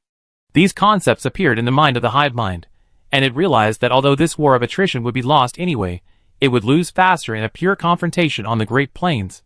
Those iron war bodies were like many war machines that the Zerg had dealt with before, precise, cold, reliable, and always had many preset means to deal with new situations. It's just that the Iron Men were more precise, colder, more reliable, and had more means than those war machines. Due to the inorganic body characteristics of the Iron Men, they can use many combat methods that seem like self-harm, but are not actually self-harm. However, no matter who controls these Iron Men, it is a bit too dependent on the characteristics of the Iron Men themselves. These metal combat bodies are too heavy, and it may be their weakness that they cannot use clever tactics. After the analysis, the hive mind began to use tactics. A part of the Zerg swarm separated from the Zerg sea and rushed along the terrain of the land plate to attack the flank of the Iron Man's troops. The flying beasts that had previously swooped down on the Iron Man countless times, but to no avail, also received new orders, and they began to act as bait to contain the Iron Man. At first, the tactics had a certain effect. 20 tyrants led hundreds of millions of insect swarms to the side of the Iron Man, and then rushed over before they could react. Just like before, the Iron Man troops did not panic or change their tactics immediately. They continued to move forward, but began to release arcs and flammable gases to their companions, and used this method of not distinguishing between friend and foe to quickly eliminate a large number of insect swarms that came around. But the Iron Man also paid a certain price in casualties. At least 100,000 combat bodies were destroyed by biological weapons when they were caught off guard, and only a cluster of data streams left the battlefield and returned to the mothership to be reborn. Smart. The main control intelligence gave a high evaluation. It had to admit that it was not good at tactics. After all, since its birth, the Leviathan mothership has only fought twice. One was against the plague zombies. The other is now fighting the Tyranids. There is not much information for the main control intelligence to study tactics. But as an artificial intelligence, the main control intelligence also has its advantages. Retrieve combat data. Specify the directory category as Battle of Cadia. Limit the scope. Supreme Castle Lord Creed. Import data. A large amount of data was imported from the information database into the device where the main control intelligence was located. It was like replacing a human brain. The main control intelligence instantly became a tactical genius. All the data on commanding the battle came from the Battle of Cadia, from Supreme Castle Lord Creed, who had commanded the regular army and the Tyrone army in the Battle of Cadia. When the Tyranid army received Creed's order, their power armor collected the order data, and also collected data in subsequent battles, which were aggregated into a usable data model. The main control intelligence that retrieved the model was equivalent to a more sharp-minded Creed. Within 3 seconds, it exhaustively listed all the tactics that the Tyranids might use in the war based on Creed's model, and how to crack these tactics. Although Creed had never dealt with the Zerg, and could not deal with the Iron Man, its data model could infer how he would fight against the Zerg, and how he would deal with the Iron Man if he was the commander of the Zerg. All possible tactics of the Zerg have been exhausted. Some of the Iron Men in the Iron Man Corps were dispatched to deal with any tactics that might be implemented by the Zerg in the future. The hive mind saw some changes in the Iron Man's formation. For example, 10,000 Iron Men were inexplicably deployed 400 kilometers away to the left of the main force. There are many similar situations. When the hive mind was ready to use new tactics, it found that all the tactics it could use had solutions from the enemy, and those Iron Men who were inexplicably withdrawn made it impossible to use any of its tactics. The war can only return to a pure war of attrition. The Tyranids and the Iron Men are like two giants fighting each other. They punch the enemy, and then take a punch. They are competing to see who can withstand more punches, and who can stand longer. This pure war of attrition even makes the hive mind feel a little desperate.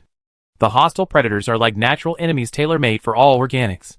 They will not leave biomass when they die, and will prevent the scattered biomass from being picked up by organics during the battle.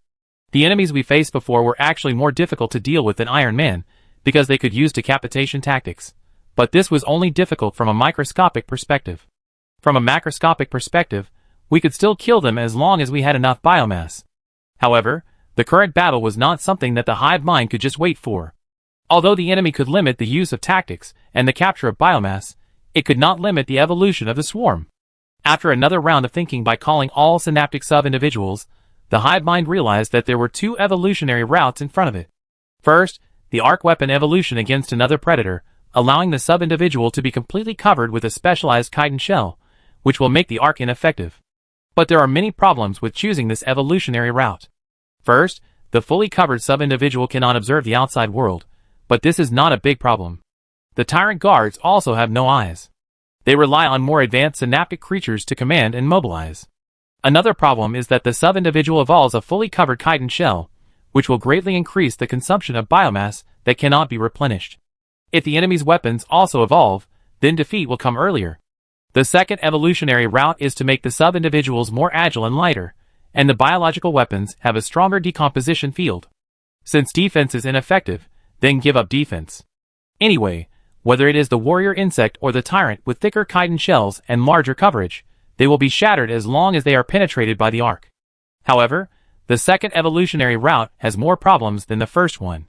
The most fatal problem is that if the more agile and lighter individuals can either gain an advantage in a short period of time, or completely fall into decline and be slaughtered unilaterally. After a brief thought, since the goal of this war was no longer to repel hostile predators, the hive will chose to try more and choose the best of the two evolutionary routes. The sea of insects on the surface left a small number of individuals to delay the enemy, and the rest all retreated to the digestion pool. A new type of insect with almost no chitin shell protection, but enough attack power to cut off the body of the Iron Man began to be bred by the queen.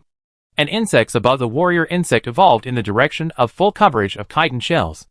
Taking into account the characteristics of the enemy, the hive mind also gave the bugs that grabbed resources the ability to eat metal. These metals certainly could not be used to build a complete war beast, but at least they could be used to produce the armor of the armed war beast. The tactics of the Zerg also changed accordingly. The Tyranid war beasts no longer fought against the Iron Man on the plains, but dug more underground tunnels, so that the war beasts could approach the enemy in secret, and strive to gain more survival time before facing the arc weapons. Chapter 270. When the Tyranids began to evolve, the main control intelligence released detection waves to scan the situation in the galaxy. Some biological warships began to be devoured by the Zerg themselves. The purpose of this practice was obviously to use the biomass to produce more bugs. Anyway, those biological warships could not withstand the anti-orbital light spears carried by two giant Iron Man war bodies, so they were really not very useful. After the first batch of new types of bugs were produced, the main control intelligence immediately learned about the new evolution plan of the Zerg and began to formulate an improvement plan for the Iron Man based on this evolution plan. The existing resources are still very sufficient. The atomic structure conversion device in the mothership is converting the stone seized by the nanoworm swarm into metal. In the breath of organic life, a group of iron men can be printed and put into war. This means that the formulation of improvement plans will not be limited by resources. Considering that the enemy's bugs have the function of swallowing metal, the main control intelligence began to adjust the resource production plan. Use the conversion device to add a sharper atomic structure to the newly manufactured metal. This structure can destroy the organic body after being swallowed by the bugs, and if the Zerg wants to use metal to produce shells or weapons, they will definitely kill more bugs in the production process. The second is to produce a new type of combat body that is more agile and nimble. This combat body will have double blade arms, will be small in size, and will have a combat program that analyzes the enemy's combat skills and counterattacks. This is for those bugs that give up defense. Secondly, arc weapons still need to be equipped, but it is impossible to use arc weapons all the time. The enemy also has some bugs that are fully covered with carapaces, so it is necessary to produce hot melt weapons. The nano-bee colony should also be improved and use organic structures again, so that at least it will not be affected by the bioelectric field of the bugs. Before the Zerg starts a new evolution against the nano-bee colony, those bugs that are fully covered with carapaces will be slaughtered by the bee colony by more than half. That's all the improvement plan. This war of attrition is bound to win, but we just need to know more about the characteristics of the Zerg. To achieve this goal, the main control intelligence believes that at least 1 trillion iron men can be destroyed. After the improvement plan was determined, the mothership released a scanning wave again, and this time some abnormalities appeared. The scanning results showed that a biological warship suddenly appeared at the edge of the galaxy, and the Zerg on it had subspace energy reactions. Obviously, the enemy has psychic units. In order to deal with the psychic units, and win this war of attrition more quickly, the main control intelligence had to design a decapitation tactical plan. The decapitation tactic is very simple, that is, to teleport the Iron Man over and kill the tyrant or the psychic unit. But this requires a stronger Iron Man who is better at fighting, can collect more microscopic data, and can perform real-time analysis and decision-making on the battle. The main control intelligence quickly thought of a plan. Take a part of the computing power, give the Iron Man individual independent intelligence, and then carry out specialized transformation, and finally create an individual similar to the Zerg tyrant. Darkness. Endless darkness. Closed senses. Cannot see anything. Various feelings emerged in Heat Death's mind. Regular combat unit, sub-individual number X8312. Awakening program started. Heat Death's senses were liberated, and he looked around. In his field of vision was a dark production workshop, where countless of his kind were being produced by the printing device suspended up and down. Heat Death lowered his head and looked at his body. His arms and lower body had not been printed yet. Enhanced Combat Program Loading. Enhanced Sensory Program Loading. Downloading Protocol. Progress. 921/8722. A stream of information appeared in Heat Death's field of vision. It no longer saw darkness. A HUD panel appeared, which accurately displayed its body integrity map and scan results. The body integrity was only 30%. When the arm was printed out, the integrity reached 100%. The self-check program was enabled, and the self-check program result was complete. Combat mission. Kill Zerg synaptic creatures. Another message appeared in the field of vision, and Heat Death fell off the hangar and landed with a bang. A drone carrying a melta weapon flew in front of Heat Death. At this time, another message appeared. Regular combat unit, sub-individual number X8312, perform your mission. Other combat units also woke up one after another, and they also detached from the hangar and landed with a bang, and then took their own weapons from the drone. What war are we? What war are we fighting? Heat Death asked the fellow beside him. The fellow's eyes flashed red light, slowly straightened up, and looked forward, without any response. What's wrong with it? Heat Death felt that this fellow was abnormal, so he asked another fellow. That fellow also did not respond, looking forward. Heat Death looked around and found that all the fellows here were cold and unresponsive, and he realized that he was the one who was abnormal. Repeat combat mission. Kill Zerg synaptic creatures. Regular combat unit, sub-individual number X8312, perform your mission. I am not a numbered individual, I am Heat Death, I have a name. Heat Death spoke to the air. Nothing responded to it. The 100,000 newly manufactured Iron Men all landed and were fully armed, and then the light of the transmission device lit up, and the next second everyone arrived on the surface of a planet. A war was going on here. The white storm swept across the sky and the ground, and those flying organisms, even if there were hundreds of millions of them, were instantly decomposed into nothing left. Everywhere was the sound of weapons firing, and the sound of organisms screaming. When Heat Death looked at those organisms, they were marked.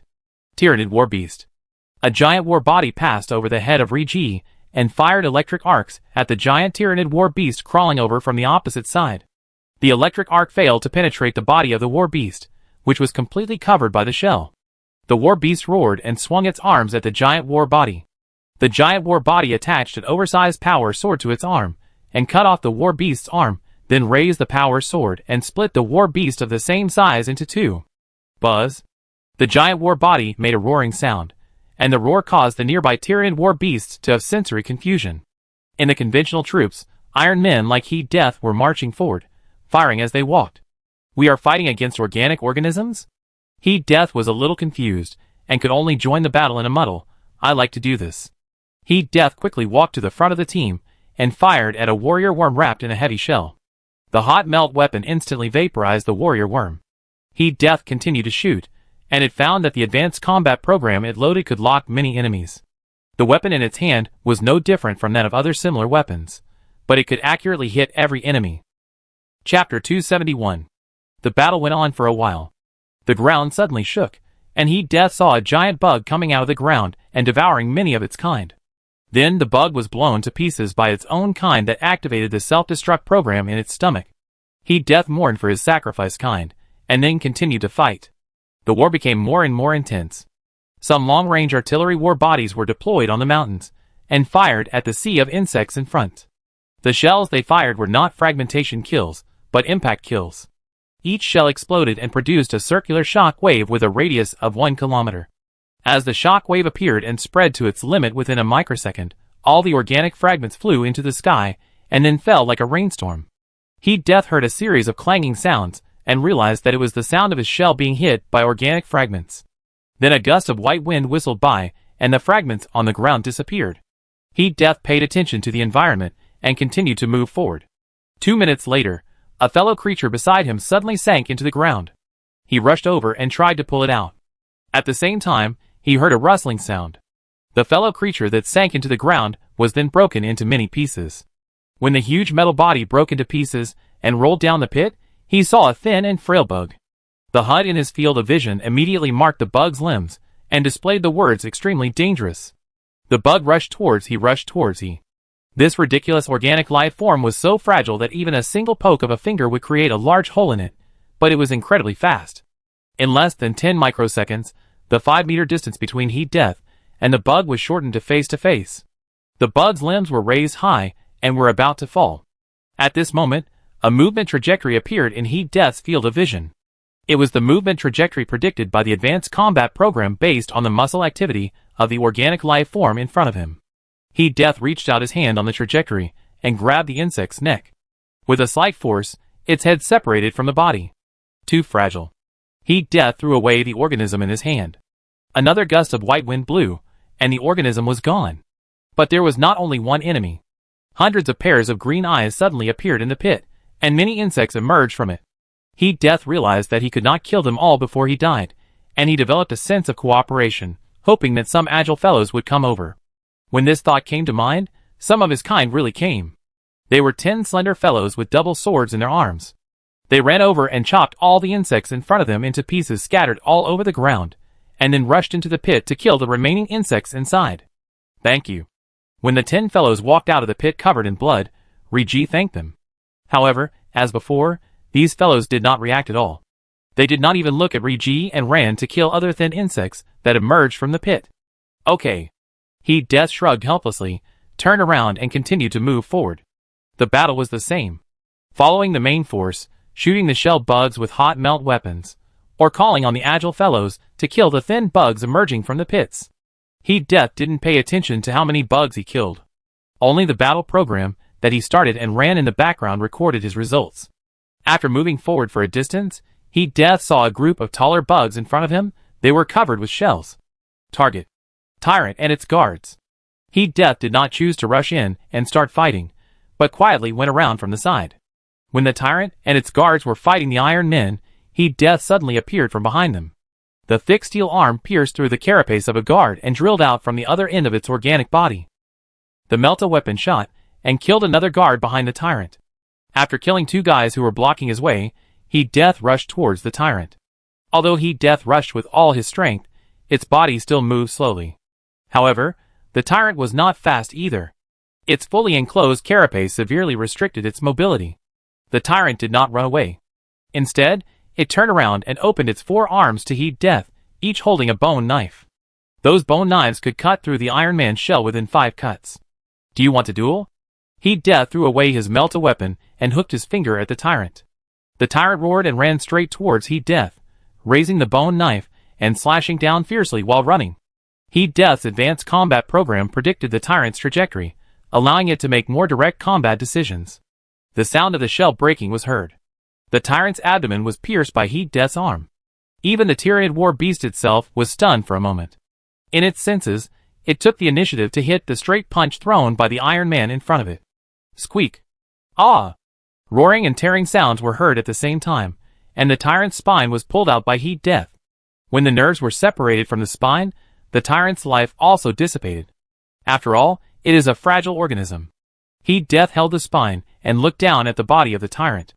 This is the taste of victory, no joy, perhaps because the sensory device is not advanced enough. Heat Death did not have time to savor the victory. 2 winged tyrants suddenly swooped down. Heat Death saw them, but did not have time to dodge. The body was torn apart by the limbs of the 2 tyrants with decomposition force fields, leaving only a head rolling on the ground. The 2 tyrants thought that this special Iron Man was dead, but in fact he was not. Heat Death's head rested on the ground for a while, then 4 slender mechanical legs extended from under his neck, propped up his head, and ran quickly towards other creatures. Heat Death can still perform tasks, but not combat missions. Reconnaissance and infiltration are still possible.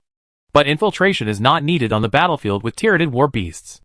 A biochemical titan stepped over from a distance, crushed Heat Death's head with 1 foot, and then fought with a giant war body without realizing what he had done.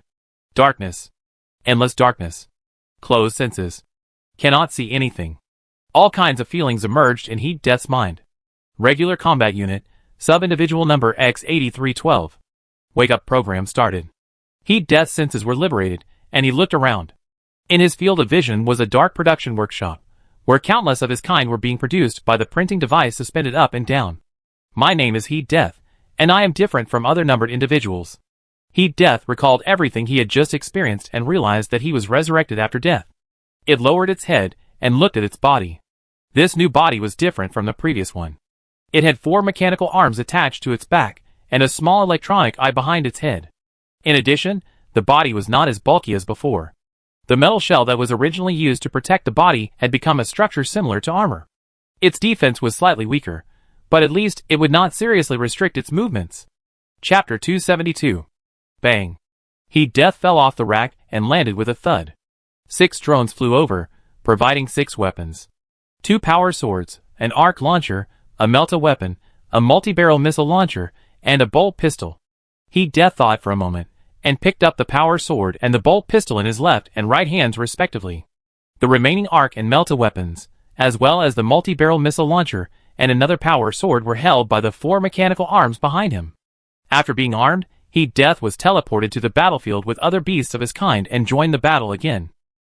After arriving at the battlefield full of gunfire from the mothership workshop in 1 second, Heat Death stood on a dirt slope to check the battle situation. There were hundreds of millions of his kind fighting on the plain, and the number of Tyranid war beasts reached billions. Although his side was not in a slump, Heat Death thought that he should not follow the large army in the battle like before. Even if he had 3 heads and 6 arms, and could kill many enemies, how many could he kill? Recalling the previous battle with the tyrant.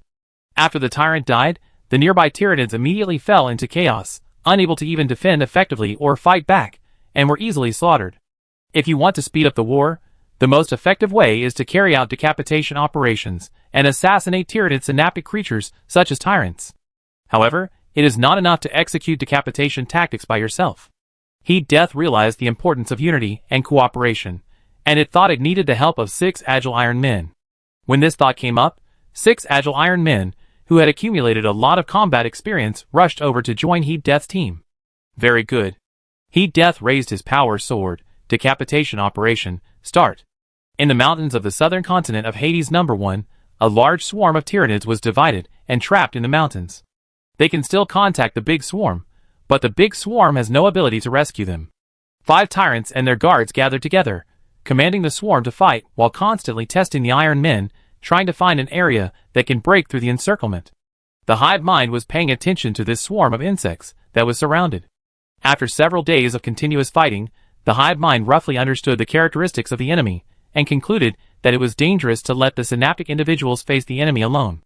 Because the Iron Man seemed to upload information in real time, when one Iron Man gained experience in battle, the other Iron Man would immediately become much stronger. So the tyrants had to move in groups. Half an hour passed quickly, and the Iron Man troops surrounding the swarm gathered around and attacked fiercely with arc or hot melt weapons.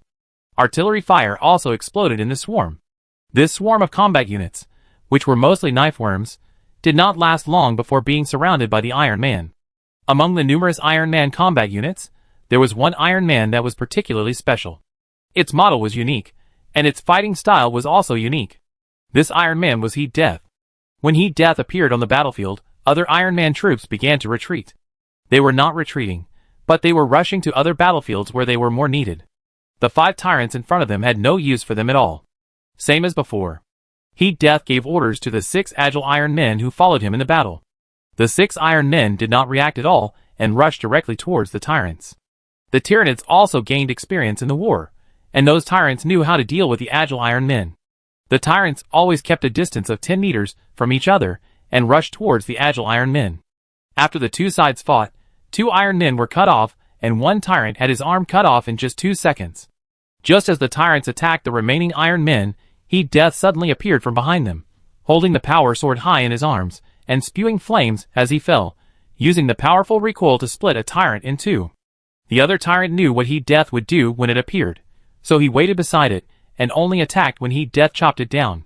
At this time, Heat Death's back shell opened, and 2 mechanical arms holding power swords stretched out to fight with the tyrant holding 4 bone knives for several consecutive times, and finally pierced its head with a sword. There are 3 tyrants left. They have killed all the agile Iron Men, and just pulled their hands out. After a short pause, the 3 tyrants rushed towards Heat Death from 3 directions. The metal shells of Heat Death's limbs opened, revealing a whole row of jet holes. Dazzling blue light gradually emerged from the jet holes. A flying tyrant was hovering in the sky. A blue flash appeared in the deep mountains, followed by a light ball with a diameter of 2 kilometers. 2 seconds later, the explosion sounded in the ears of the tyrant. This is what the hive mind saw. The war had been going on for a month. At this time, another human empire warship appeared on Baal's side, and this warship immediately disappeared into the unknown space without a trace. The battle between Baal and Hades Galaxy was going on at the same time, and the Iron Men of Hades Galaxy even affected the war on Baal's side. The Hades Galaxy made the hive mind feel hatred and disgust. The Iron Men were simply natural enemies. No matter how perfect a Zerg individual evolved, it needed a set of physiological systems to maintain movement and survival. But the Iron Man doesn't need it. At least it seems that he doesn't need it. This means that the Iron Man can stuff weapons into any structure of his body, just like the Iron Man who just killed 5 tyrants. The smart Iron Man who carried out decapitation operations everywhere greatly accelerated the progress of this war of attrition, but fortunately, there was something that could be done to him. The hive mind sent a brain worm. The brain worm suddenly appeared next to Heat Death and released psychic flames to melt it. The hive mind knew that this would not kill the Iron Man. The Iron Man would be reborn like many times before, and then some weapons and new functions would be added to his body. But it doesn't matter, as long as it can delay a little time. After seeing the brainworm complete its combat goal, the hive mind immediately asked it to withdraw. The brainworm that can release psychic energy is now the most powerful trump card. After all, those Iron Men are in the real universe, they will be affected by psychic energy, and it is still very easy to kill them with psychic energy. But for some reason, the Iron Men do not have individuals similar to synaptic creatures, and cannot behead them. The war will continue for a while. The pace of attack on Baal must be accelerated. Even if tens of thousands of biological warships are decomposed to release biomass to produce more individuals to attack Baal, it is worth it. If the fate of the current Hive fleet is destruction, it must die with Baal. The Hive will make a decision, and the biological warships of the Hades Galaxy began to gather and sail towards the galaxy where Baal is. The Hive fleet does not need to go through the subspace, but can use gravity to pull the entire fleet to another galaxy. Chapter 273. Since the hive mind decided to let the Iron Man go on a killing spree in the Hades galaxy, it moved most of its main swarm forces to Baal. Above Baal, the swarm of worms covered the sky and the sun. The warrior worms, tightly wrapped in shells, ran in a sea of worms, rushed to the front of the Space Marine's explosives, and killed them with one knife. Even the knife worms, which were not strong originally, have changed a lot. One explosive can kill a group of knife worms, which is easier to kill than before, but the attack of knife worms is sharper than before. A group of knife worms can even surround and kill a lone Terminator wearer. The war that could have been delayed suddenly became fierce, as if the outcome had to be decided today. When Dante, who was recovering in the fortress, discovered that the Zerg attack had become fierce, Foros, Kareen and other angel descendants, who had been fighting near the inner wall also discovered it. However, everyone could not gather together to talk properly, because a Zerg Biotitan had approached the inner wall. This Biotitan was different from the ones we had seen before. The symbiote weapons, tentacles, and other small crawlers attached to its body are longer, bigger, and more powerful than before. It has some organs that eject gases that are poisonous to other creatures, but these organs are now releasing bioelectric fields, which have the effect of EMP electromagnetic pulses. Regardless of why this Biotitan changed the poison gas into a bioelectric field, it has become stronger. Ordinary vehicles cannot get close to it at all, and ground troops, whether wearing Terminators or ordinary armor, will experience communication failures and armor power system failures when they get close to the Biotitan. All this known information was gained by the lives of hundreds of Space Marines. The attack is ineffective. The captain of the first company of the Lamenters stood on the inner wall and yelled to Foros, who came to support the 17th defense point. The fire support soldiers in each tactical team of the first company had just bombarded the Titan with the missile racks attached to the Terminator armor, but they found that the missiles would go out of control when they flew to the Biotitan, falling into the swarm and killing hundreds of thousands of the more vulnerable blade worms. But no matter how many blade worms died, it was meaningless, because more blade worms would soon surge up from the vast sea of worms to fill the position. I saw it. Foros nodded. Don't waste missiles anymore. We will work together with Captain Kareen to kill the mutant giant. Yes. The captain saluted Foros and turned to dispatch other soldiers in the company to prepare for the next battle. Foros did not come to the number 17 defense point alone. The only technical sergeant in the regiment followed him. This technical sergeant did not participate in the battle, but was studying the Talon weapons he had received before.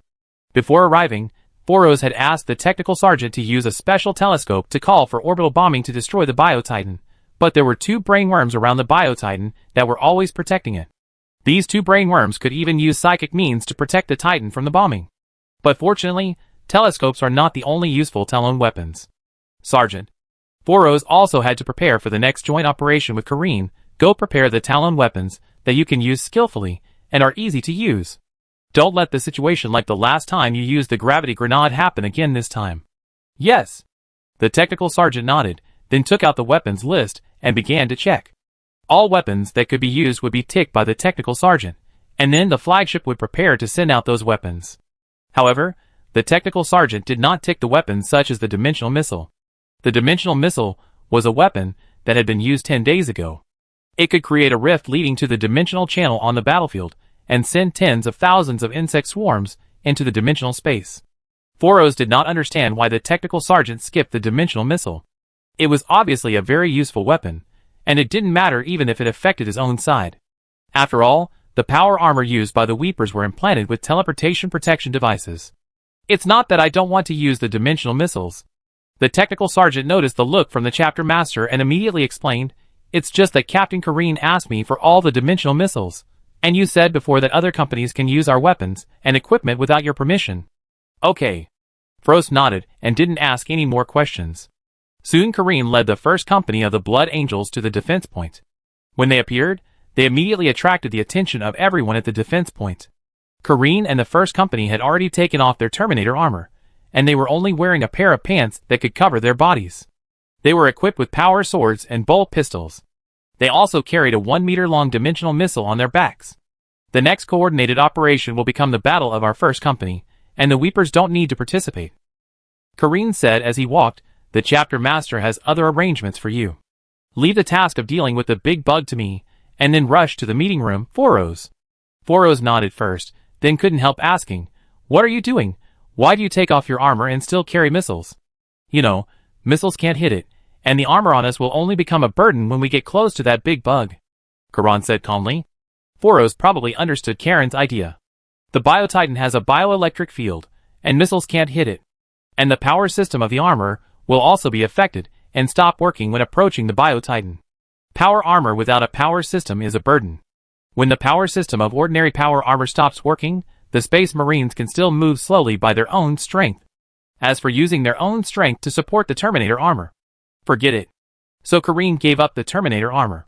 His tactic must be to carry the dimensional missile close to the Titan, and then detonate the missile to throw the biochemical Titan into the dimension. This is a suicidal tactic with no return. Kareem and the first company of the Blood Angels have turned themselves into living missile detonators. Is this the order of Chapter Captain Dante, or did you do it on your own? Foros stared at Karen. Chapter Master Dante could not have issued such a cruel order. I acted on my own initiative. Karan admitted it frankly. Then when Foros wanted to persuade Karen to stop, Karen continued, "In the previous battles to test the big bug, an entire chapter was sacrificed. Everyone's end is death, we must die heroically." After Karen finished speaking, the soldiers of the first company of the Blood Angels nodded calmly, as if it was not them who were going to carry out the suicide attack, but someone else. Foros realized that suffocating despair was spreading in the fortress. Everyone believed that they would die, but the way they died would be different. Then some Space Marines, who were trapped in the Black Rage, were brought over. When they arrived, Karan patted Foros on the shoulder. "We will meet next to the Gene Father." Foros nodded silently, turned around and ordered his captain, "Open a way for Captain Karan at all costs." Chapter 274. When the Blood Angels and the Lamenters left the inner wall and rushed towards the approaching Biotitan, Foros went to the meeting room. This was a meeting. There were think tanks, captains of various regiments, blood slave generals, nuns, and General Durst of Cadia and his assault officers. Compared with the last meeting, there were fewer participants. Some chapter leaders had already been buried with their chapters in the Sea of Worms. Since the Zerg's attack suddenly became fierce, several sub-regiments have been killed. Although Dante didn't say it, everyone felt that this was definitely the last meeting. The atmosphere was dull. Everyone lowered their heads, either worried about the future or remembering their friends who had died. Even Dante no longer wore the golden mask, and he showed his old face to everyone present. "We will fight the last battle." Dante's deep and vicissitudes voice echoed in the hall. "If the fall of Baal is destined, if our end is destruction, then we should fight a glorious battle before we die. I will lead you to fight."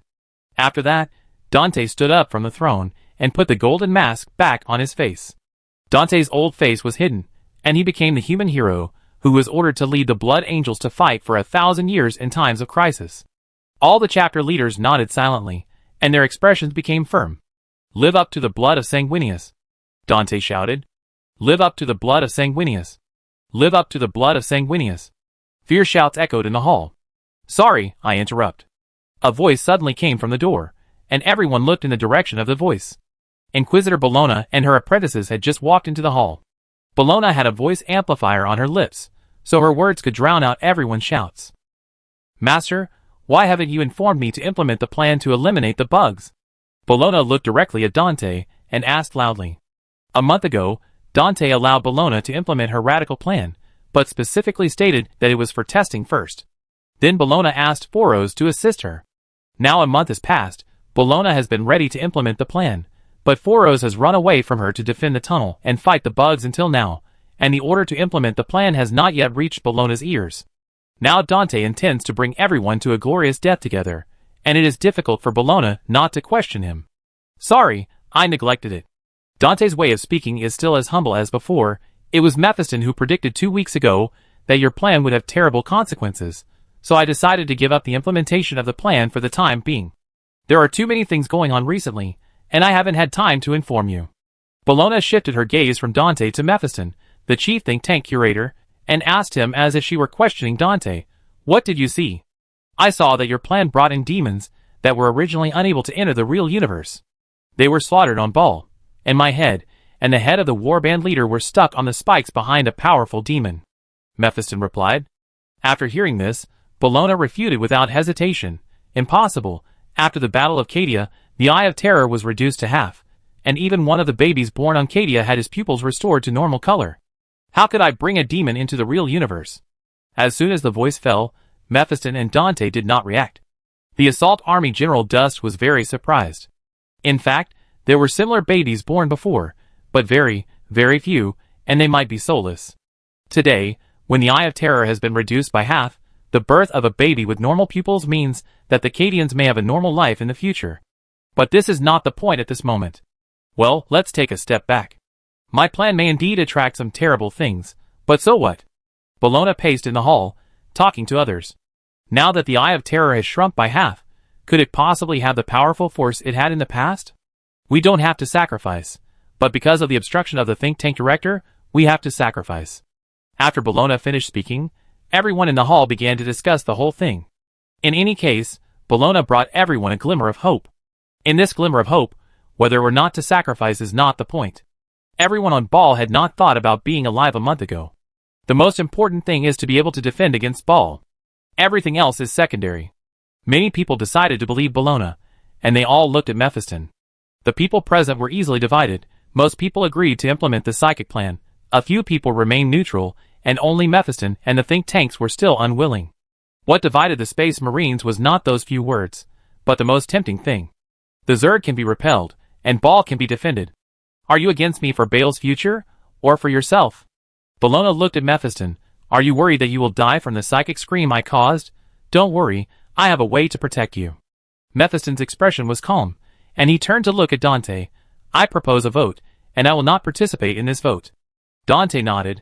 Let's start. Those who agree to implement the psychic plan, raise your hands. Many people raised their hands. There was no need to let others express their opinions. Bologna had already gained an overwhelming advantage. Although the Blood Knights and Flesh Tears were not present, even if they were opposed, their numbers were not as many as those who expressed approval. A chapter master who raised his hand said loudly to Mephiston, I know that the Inquisitor's plan will definitely bring terrible consequences, but as long as Ball can be defended, and the holy body of the Gene Father will not be defiled. At least my chapter, and I will face the consequences at all costs. Mephiston nodded and asked Bologna, how do you implement your plan?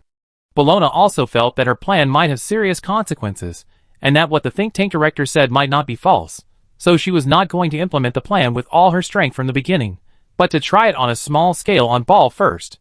But even a small-scale attempt requires adequate preparation. Please call back the soldiers on Ball I and Ball 2, and the people on Ball must also be concentrated in the core area of the fortress, and then ask the think tanks to prepare to resist the psychic scream. Bologna said. Mephiston asked again, if everyone has to gather together, how can we resist the Zerg? Bologna didn't think about this question. Just as Mephiston was about to continue asking questions, Kareen suddenly rushed into the hall. Kareen was still not wearing armor at this time, but the dimensional missile on his back had disappeared. Captain, you must go to the defense point number 17 on the inner wall to take a look. Kareen said. What happened? Dante asked. Do you remember the powerful alien that could breathe fire released by those metal aliens when we were in the Hades galaxy before? Kareen said, it's coming. It was not clear, but Dante understood it. Before the defense of Ball officially began, the Blood Angels fought in the Hades system and cooperated with the Necrons. When the situation became irreversible, the Necrons released something with the power of a god. Dante still remembered that the Necrons told him, as if to show off, that it was a fragment of a star god that had been enslaved by their race for a long time. But Dante remembered that the whereabouts of the star god fragment were unknown, just like the Necrons. When the battle in the Hades system was completely defeated, they all disappeared. Chapter 275. Outside the inner wall of the fortress. The Blood Angels, who were preparing to launch a suicide attack on the Biotitan together with Kareen, were standing on the wall, watching the Biotitan fighting another unknown powerful creature. If Chinimo was present at this time, he would find that the one fighting the Biotitan was the burner Niradyasa. The burner just fell from the sky like a fire meteor and hit the center of the sea of insects. The raging sea of fire spread to the outer wall of the fortress, and then it instantly crossed a long distance to the inner wall, fighting the Biotitan first when Kareen was about to launch an attack. The burner didn't look very big, only about 5 meters. It stood in front of the Biotitan and raised its hands, releasing flames to burn everything in front of it. The Biotitan's screams resounded throughout the battlefield, and it kept retreating due to the burning. By the time the burner stopped releasing flames, it had been burned to carbonization. The core area of the fortress was not burned, but the temperature increased significantly. The Space Marines protected by power armor did not feel uncomfortable for the time being, while the blood slaves and mortals of the Cadia Assault Army were like the bugs outside, their skin sizzling in the high temperature. "I am the fire that burns the ancient saints." The burner's furious voice echoed on the battlefield. No one knew what language this guy was speaking, but they could understand his meaning strangely.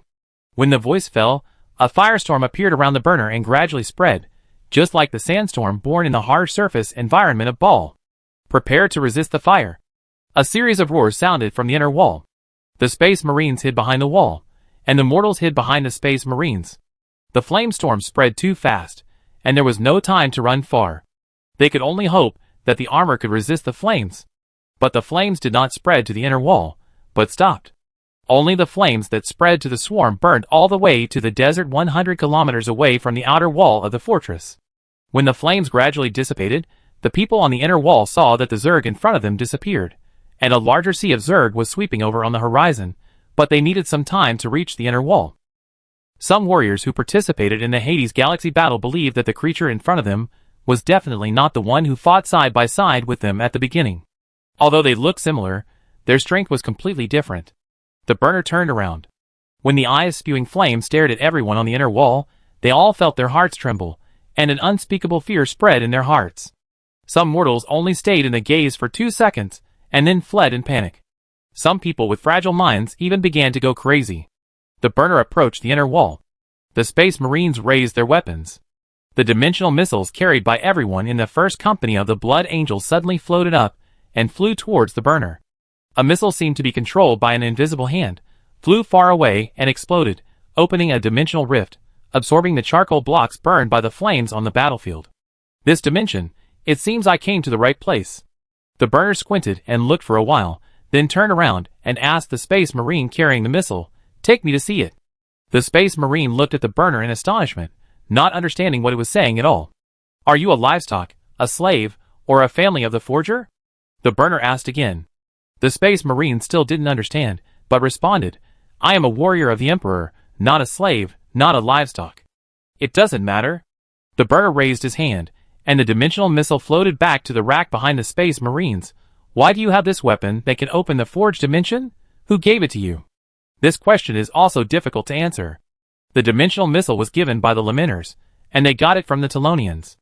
Without knowing whether the guy in front of them was hostile or friendly, they couldn't sell out the Weepers and the Tyrones, so the Blood Angels' first company chose to remain silent.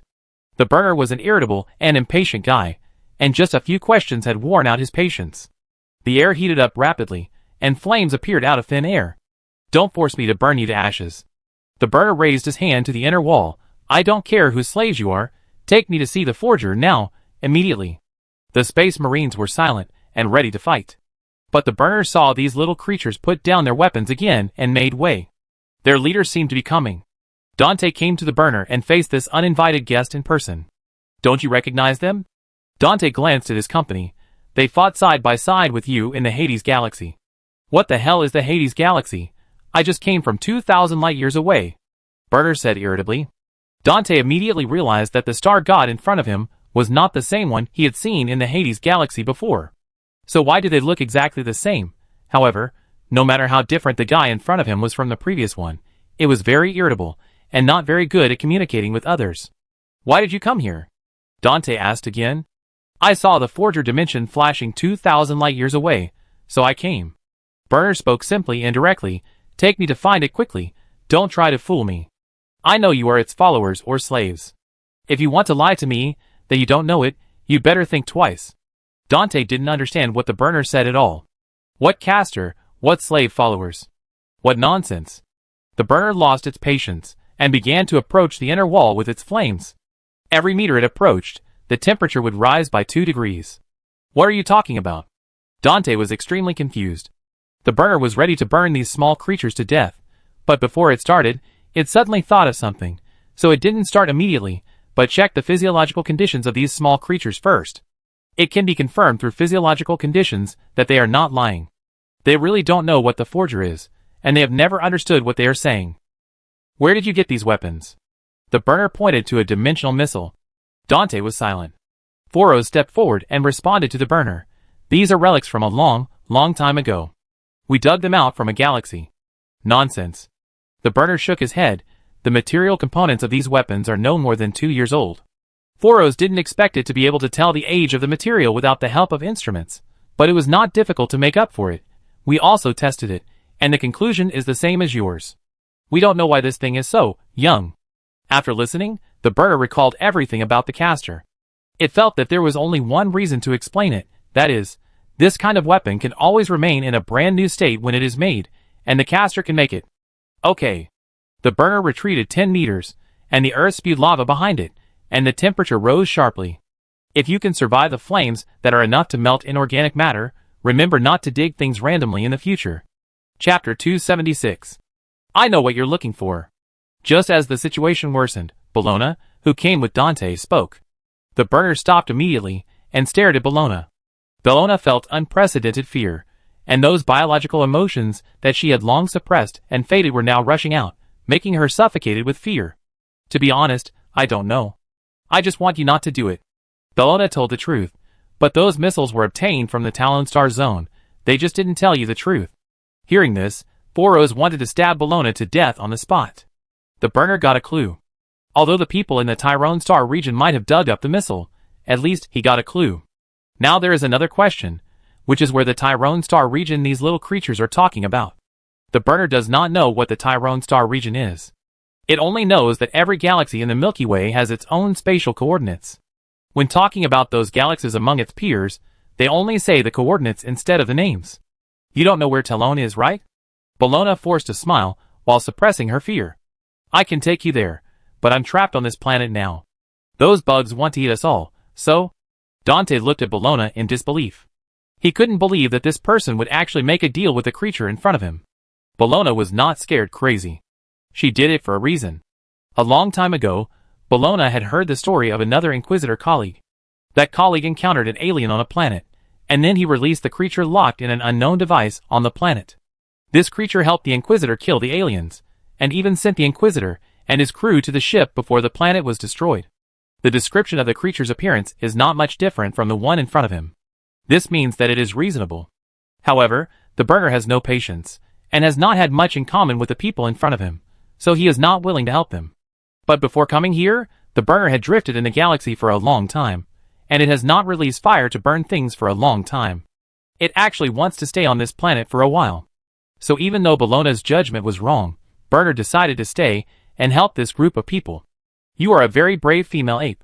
Burner nodded. Don't you have a shield or something? I have to prevent you from being burned to death by me accidentally next time. There is a damaged void shield in the fortress, Bologna said. Burner floated towards the interior of the fortress. It didn't speak, but a voice echoed in everyone's mind. Take me to the void shield. The void shield of Angel Fortress had been destroyed by the Zerg before, and the power generation device was the most seriously damaged. The void shield device was also damaged beyond repair in a few years. The burner was taken to the location of the void shield. No one knew what it could do, so they just watched from the side. The burner stood there, staring at the void shield and the power generation device for a few seconds, laughed, and then sarcastically said, "Why do you use such a fragile shield and don't even hide its core structure? If there were no other shields in the fortress, I would have thought this was a bait you put in the material universe to attract enemies to attack." No one was angry at these sarcasms, because they didn't understand what the burner meant. The void shield itself was already hidden in the core area of the Angel Fortress, and it was heavily guarded. How could it not be hidden? The burner saw that these mortals did not respond to his words, and suddenly felt bored and started to do business. The damaged cables and mechanical structures separated from the main body and floated in the air. Some material components of devices not related to the void shield were extracted and began to connect cables or fill damaged structures. Dante was surprised. And for some reason, Bologna looked at the burner with admiration instead of expressionlessness. This is simply a miracle. What kind of miracle is this? It's just repairing this broken thing. The burner's tone was cold, but he was very happy. The star gods not only like the souls of other creatures in the universe, but also like these creatures' worship of them. Although these worships and beliefs have no effect, the star gods just like them. As early as the war in heaven, the star gods with the most Necroner believers even had to guide some of their believers to believe in their own kind, so as not to arouse the jealousy of other people. Under Bologna's worshipful gaze, the burner quickly repaired the void shield. The Angel Fortress was once again covered by the void shield, and the attacks of the Zerg biological warships could not directly land in the fortress, and the defense pressure was greatly reduced. After repairing the void shield, the burner did not stop, but began to change the internal structure of the void shield, making the void shield more reliable and durable without changing the principle of technological application. It won't break down easily now. The burner said to Bologna, if someone wants to dismantle this thing, he must prepare a bomb that is strong enough to blow up the fortress. What a miracle, you are simply a true god. Bologna continued to praise the burner. Dante on the side was puzzled. As an inquisitor, Bologna should hate this alien the most, so why would she praise it? Then Dante thought of Bologna's answer when she came to Ball, and was asked by Foros why she used the dimensional engine.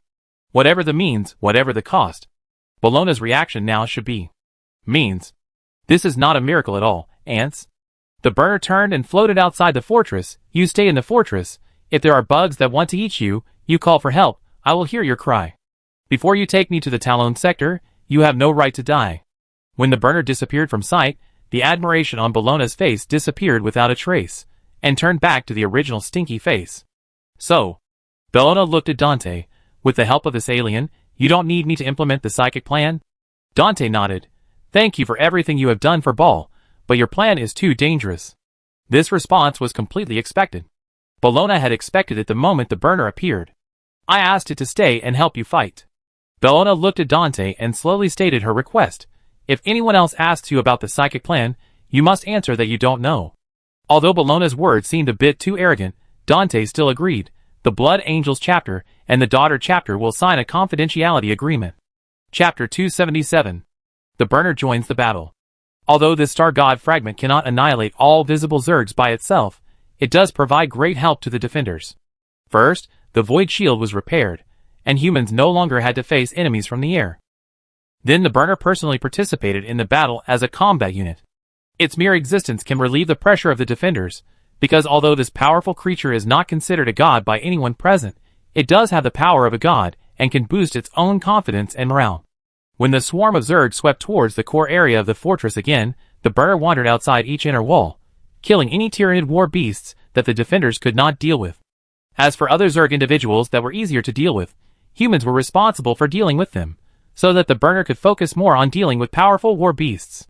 It first came to the inner wall that Foros was responsible for defending. Even the inner wall in the core area of the fortress was several kilometers long, and there were hundreds of defense points on each section of the wall. The Zerg attack could be taken care of. To every defense point, their scale is so huge. In front of the huge sea of insects and the tall inner walls, the burner seems a little small, but it is definitely not powerless. When Foros used a plasma pistol to open a hole for the warrior worms in the swarm, the burner flew around the Biotitan, and his hands sprayed out blazing flames that people hundreds of meters away could feel. A huge Biotitan can only scream and burn to death, and whether it is burned into charcoal or burned into ashes depends on the burner's idea. Those warrior bugs, which were covered with chitinous carapaces and evolved stronger than those at the beginning of the war, were difficult for humans to deal with. But they were just bugs in the conceptual sense that were affected by the flames and burned to slag. Foros had only seen this powerful flame at two moments. One moment was now. One moment was in the past. In the Battle of Cadia, the Lamenters also participated in the battle with the demons. When the Untouchables charged towards the crystal area, Chinemo suddenly appeared and burned all the demons. There is no doubt that this is a force far beyond human comprehension. That guy was caught by the big bug. Just as Foros was amazed at the power of the burner, the captain of the first company of the Weepers ran up to Foros holding a missile launcher and pointed at the burner and said loudly. Since they didn't know the name of this uninvited guest, everyone called it that guy. Foros stopped firing and watched the battle between the two powerful creatures. The burner was tied up by the tentacles of a biochemical titan, which seemed to come here specifically to deal with it. Its tentacles were covered with a layer of black substance, which would not be burned by the flames on the surface of the burner's body.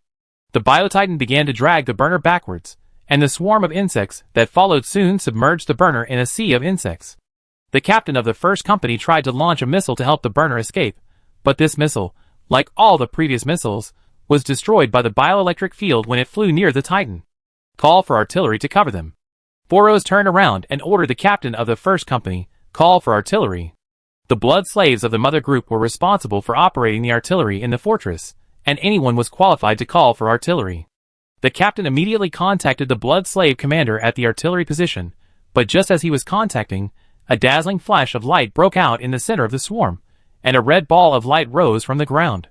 This was an explosion covering a kilometer, followed by a roar, then a shock wave and a strong wind. The burner cleared a clean area in the swarm and stood in that area. This is definitely much stronger than what we have seen before. Kareen's voice appeared in the communication channel. Kareen had seen it in the Hades galaxy. But Foros hadn't come yet. He didn't understand why no one knew the guy in front of him when he first came if he had appeared in the Hades galaxy. Could it be that there were many of them? Was it just one of them? Just as Foros was thinking about this, the burner instantly crossed a kilometer and came to Foros. The temperature rose sharply. The burner stared at Foros. Foros also stared at it, looking at the two things on its head that looked like eyes. It seems that you are not a slave of anyone. The burner said, a slave will not have such a look when seeing its master's kind. Are you hallucinating? The captain looked at the burner in confusion. He didn't think that this guy could see the eyes of his own chapter leader. Seeing eyes through the helmet of the fine power armor? What a joke. But Foros knew that the burner could see it. You know the person who gave you the missile, right? The burner suddenly asked. No. Foros shook his head. The burner got a negative answer, but after looking at Foros for less than a second, he nodded thoughtfully. Foros asked, who is the caster you mentioned? A powerful person? Or your kind? The burner did not answer, but thought about it. The man in front of him was unwilling to talk about the caster, and asked about the word caster, which means that he didn't know who the caster was. If the missile was indeed not dug out, then the caster must have deliberately concealed his identity. Whatever the reason for hiding his identity, there must be a reason. Considering what he was going to do next, the burner did not want to tell the mortal in front of him about the caster.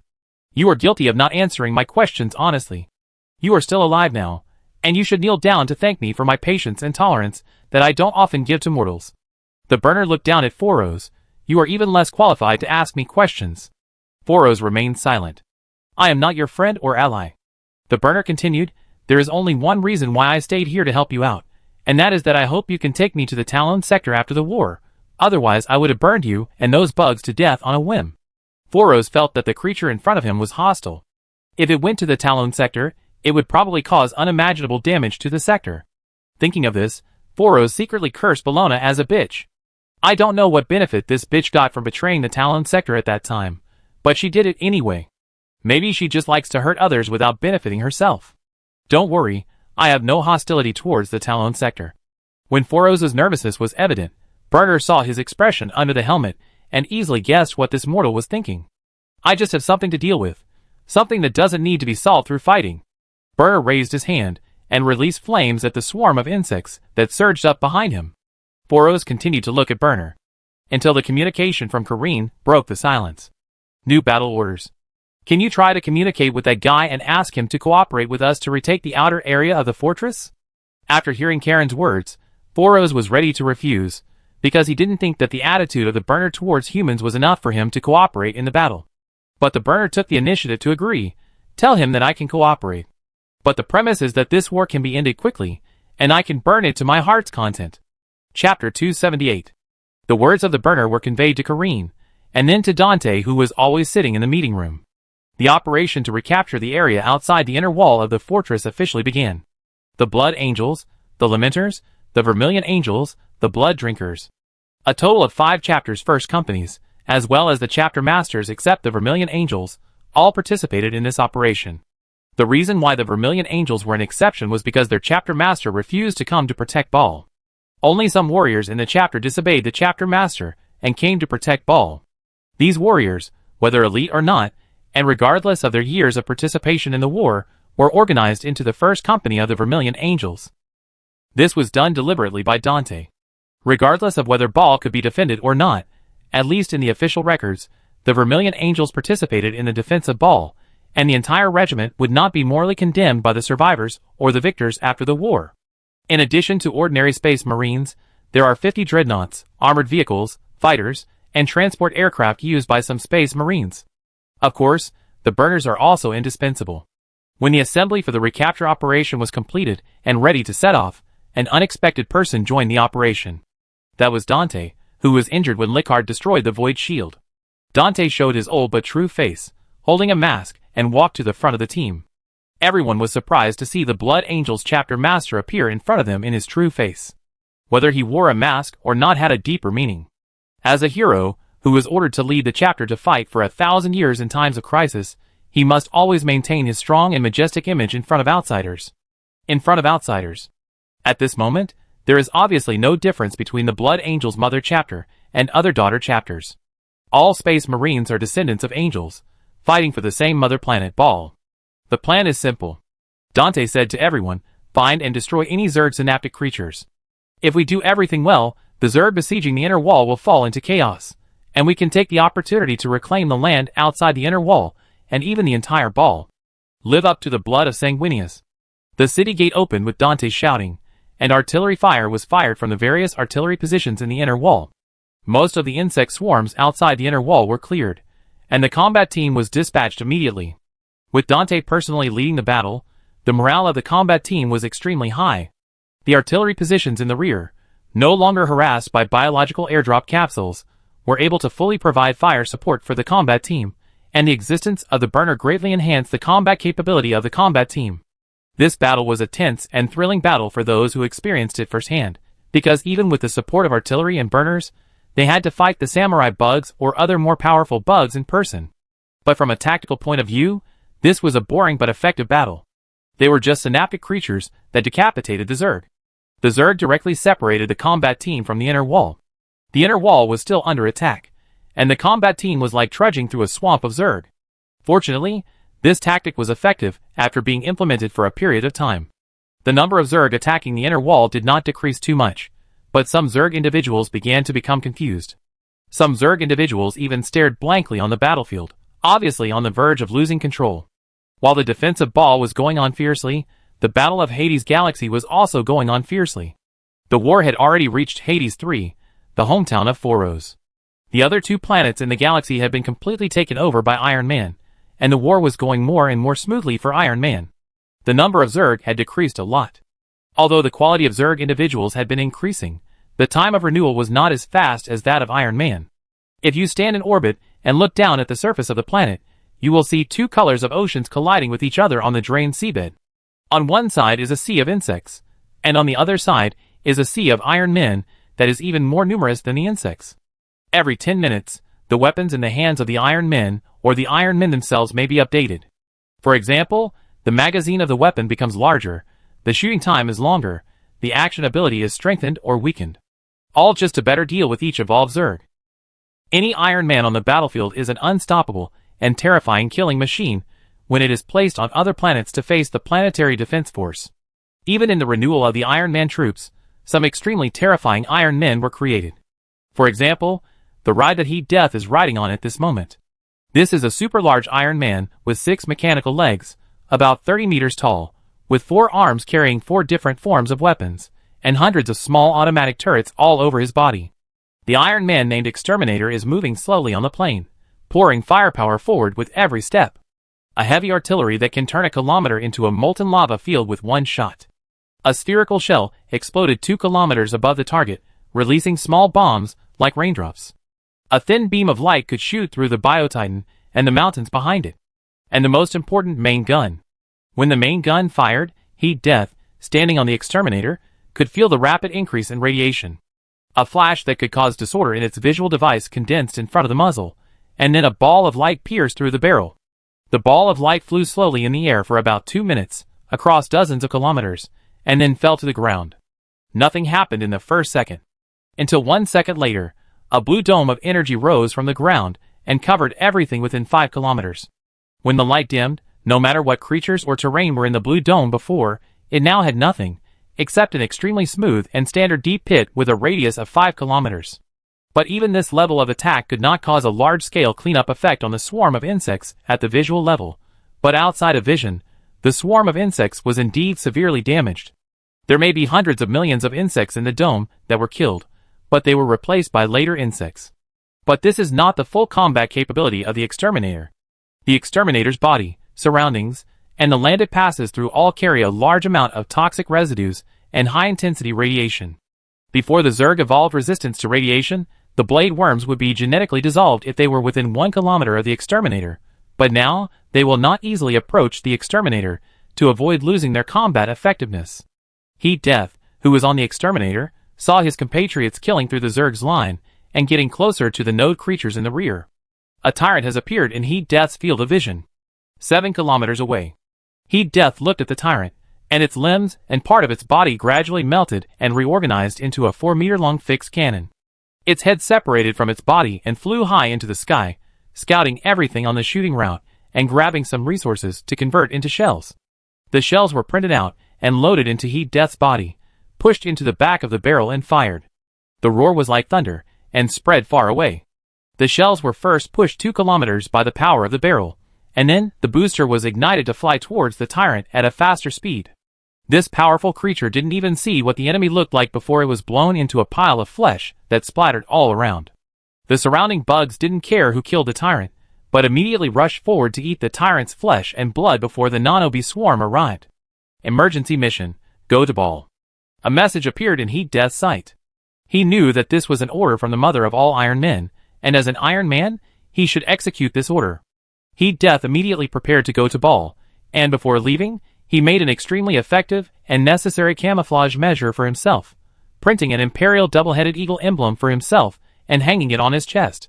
Chapter 279. The main control intelligence of the Leviathan Iron Man mothership began to prepare for cross-galaxy operations. A small, fast ship was designed and printed, traveling through the dimensional space, heading to the coordinates corresponding to Ball in the dimensional space, and then leaving the dimensional space. Dante and others who were fighting the Zerg saw a meteor falling towards the surface. The meteor activated the recoil device at a distance of 100 meters from the ground, slowing down and falling steadily. That thing looked like a tall tower, with engines and weapons, and should have the functions of a ship. The ship landed in the sea of insects, and all the weapons on board immediately opened fire on the surrounding insect swarms. The ship was not used as a turret. The long-range dimensional transmission device inside it was charged and activated within 3 seconds after landing, and some Iron Men responsible for supporting Ball were transmitted over. 1,000 regular Iron Men. 20 agile Iron Men. The extermination machine that would passively cause great damage to both enemy and friendly biological allies was not transmitted over. The Iron Men immediately joined the battle. Each arm of Heat Death holds a melee or ranged weapon. It is like an agile and deadly killing machine, shuttling among the insect swarms, and specifically looking for difficult-to-deal with insects such as the warrior insects. The regular Iron Men fire at the insects while advancing, and they use heat melts instead of arc weapons that may kill friendly forces. The agile Iron Men are faster, and can kill a large group of insects in almost the blink of an eye. The performance and combat power of these mechanical bodies far exceed those of the Tyranid war beasts. Who found that? Froze, who was fighting side by side with Dante, took a break and rushed to the technical sergeant in the center of the team to ask him. All the technical sergeants in the combat team gathered together, and Foros asked the technical sergeants of all the regiments. I don't know. The technical sergeant gave an accurate answer. The other technical sergeants also shook their heads. In the 41st millennium, Iron Men are rare, but things similar to Iron Men are not uncommon, such as the Castellan robot of the Mechanicus. But these sudden arrivals did not appear to be Castellan robots. At least the Blood Angels and Lamenter's technical sergeants did not recognize them. However, one thing was certain, that is, these robots were not hostile, they were here to help. At first, everyone was shocked to see a large group of machines appear, but when they saw the double-headed eagle logo on the machines, they immediately let down their guard and thought they were their own people. They should not be sent by the Mechanicus. The technical sergeant said, they don't have the emblem of the Mechanicus, nor do they have data craftsmen. A technical sergeant of a sub-regiment suddenly reminded everyone. Because the use of abominable intelligence is prohibited, all kinds of mechanical warriors used by the Mechanicus have a data craftsman by their side, and the machines will act according to the data chips inserted by the data craftsman. It is equivalent to a brush with intelligence. Machines without data craftsmen by their side are very suspicious, even if they were the Imperial double-headed eagle emblem. However, the doubts were soon dispelled. In the center of the machines that suddenly appeared, there were a few members of the Mechanicus who were vaguely seen. They wore the iconic red robes, and transformed themselves to look like they were not human at all. The double-headed eagle logo plus the data craftsman, all the elements were complete. In the eyes of the Space Marines, whether these guys were a joint force of the Empire and the Mechanicus, or something else, they were all absolutely trustworthy allies. The Burning Star God fragments, the first companies of various regiments, and the newly joined Iron Men. They did not fight together, but together they were a powerful force that could not be ignored. The Tyranid synaptic creatures are being killed at a very fast speed. Every time a tyrant or other synaptic creature dies, the burner will burn a road, and then the Space Marines and Iron Men will trek along the road in the Sea of Zerg to kill the next synaptic creature. The hive mind has learned from its mistakes, and dispersed its synaptic creatures, and hid them to avoid being easily found. This behavior is simple but effective, because the Zerg individuals can really execute any orders with all their strength without compromise, and no synaptic creature will run to the enemy for the sake of glory. It was getting harder and harder to find synaptic creatures, but soon the humans got help. Captain Dante, you have to thank me. Bologna's voice appeared in the communication channel. This was not an encrypted communication, so Foros and others also heard it. Dante didn't understand what Bologna meant. At least in the current battle, Bologna didn't contribute much. If she was talking about cooperating with the guy with the burning flame, then he should really thank her. He had to admit that Bologna had some credit. Next, your think tank director will point out the location of the synaptic creatures. Bologna said. She's right. Mephiston echoed. 6 o'clock, 700 meters, underground pipeline 10. Dante and other chapter leaders received the specific coordinate information, and the burner also heard it by unknown means, and the group immediately rushed to the location of the coordinates. Under the meeting hall, the chapter think tanks and a state religion staff member who followed the Inquisitor were standing here. They arranged many ritual items in the stone crypt. The librarians used psychic power to cooperate with each other and applied soul protection to a man in the center of them. This man was Bologna's apprentice. As early as when Bologna arrived in Ball, Mephiston discovered that her apprentice was not simple. This apprentice was a psychic, and his psychic talent was not focused on attack, defense, or biological ability, but on exploration. From Bologna and the apprentice, Mephiston learned that this apprentice could even explore the brains of the untouchables. This is an amazing talent. Mephiston planned this ceremony, using the psychic power of the librarians to protect the apprentice's soul, so that it would not be easily detected by the hive mind, and then went to explore the location of the synaptic creatures on the battlefield. Bologna leaned against the pillar and watched coldly. The apprentice felt as if his soul was being burned by the librarians. He was in great pain, and when he could not bear it any longer, he would open his eyes and look at Bologna. At this time, Bologna would put away her cold face and give him a gentle smile, and the apprentice would continue to close his eyes and grit his teeth to endure. When his teeth were about to be broken, the apprentice's will began to waver a little. He felt that his vision was out of control. He was no longer outside the inner wall of the Angel Fortress in Ball, but went to the driest and barren mountains on Ball. There was a crashed ship there. The vision kept getting closer. From outside the crashed ship to the inside, a tyrant with a very special color and a larger body was standing in a pile of waste. The tyrant was roaring shrilly to the north, but then stopped roaring and looked towards the empty south. That was where the apprentice was. That thing saw him. Bologna was very experienced in psychic power. She could tell what happened to the apprentice just by the shaking frequency of his body, so she immediately shouted to Mephiston, "Stop!" Chapter 280. Mephiston stopped before Bologna could speak. Bologna and her apprentice were not from Ball, and they had no duty to sacrifice for Ball. The psychic energy applied to the apprentice was released, and a wave of psychic energy spread in the room, and the think tanks were shaken against the wall. These think tanks were all psychers among the Space Marines, and they did not miss any of the transformation operations, which showed how strong the psychic energy wave that could shake them away was. The temperature in the room had dropped to the point of freezing. The frost-covered apprentice got up from the ground, wiped the blood from his eyes and mouth, and looked at Bologna. "I'm fine." Bologna breathed a sigh of relief. "Thank you for everything you have done for Ball." Mephiston stepped forward and patted the apprentice on the shoulder, then asked him what he was more concerned about. "What did you see?" "A larger insect." The apprentice tried hard to recall, and explained the appearance of the insect to Mephiston. Mephiston and the think tanks immediately realized that it was a tyrant, a strange tyrant. Why would this tyrant hide in the wreckage of a crashed ship? What is its strategic significance to the Zerg? All kinds of questions emerged in Mephiston's mind, but this is not the most important question at the moment. "Can you continue to explore?" Mephiston asked. The apprentice did not answer immediately, and he wanted to refuse. "He can," Bologna said. Mephiston felt that the relationship between the two was a little subtle, but using psychic power is not an easy thing, so it is better to verify it with the psychic himself. "I can." The apprentice nodded. The think tanks gathered again. The state priest, who came to Ball with General Durst's troops, walked in from outside the room, and smeared the ancient saint's oil on the floor. The apprentice sat on the oil and looked at Bologna. The priest walked around with incense in his hand. When the ceremony was ready again, and the priest left the room, Bologna nodded to her apprentice. The apprentice also nodded. The psychic power was applied to the apprentice, and he saw the situation on the battlefield again. Outside the inner wall, the non-stop decapitation battle lasted for 3 days and 3 nights, and all members of the combat team worked without sleep. This high-intensity, non-stop battle was very exhausting. The burner didn't care at all, as it had already eaten its fill of the star's energy before rushing to Baal. The Iron Man didn't care either, as they didn't need to eat anyway. As for the Space Marines, they were a little tired.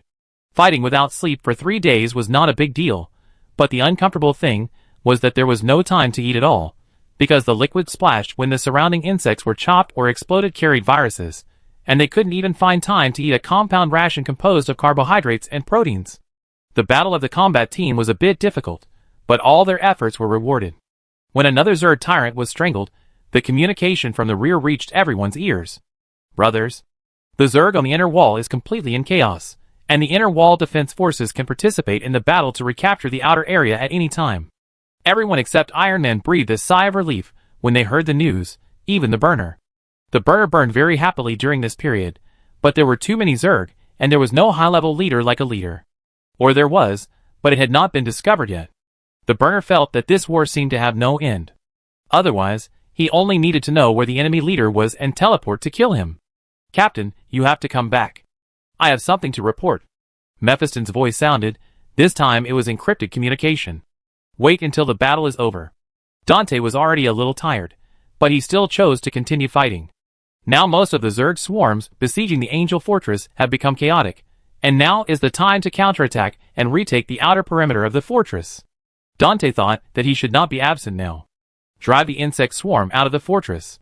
Dante said to the others. It is conceivable that there will be a long battle next, but everyone is full of energy. Fighting side by side with the hero Dante of the Mother Group is a good opportunity that not everyone can have at any time. The defense forces on the inner wall attacked outward with all their strength, clearing all the insects and biological buildings such as digestion tanks that they could see along the way. The combat team led by Dante continued the long and endless decapitation operation. When the battle lasted for another 5 days, most of the Zerg swarms within the Angel Fortress fell into chaos, and the subsequent Zerg swarms were slow to fill in.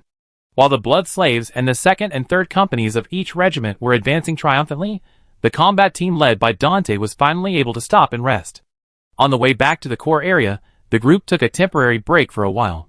The Space Marines took off their helmets to eat.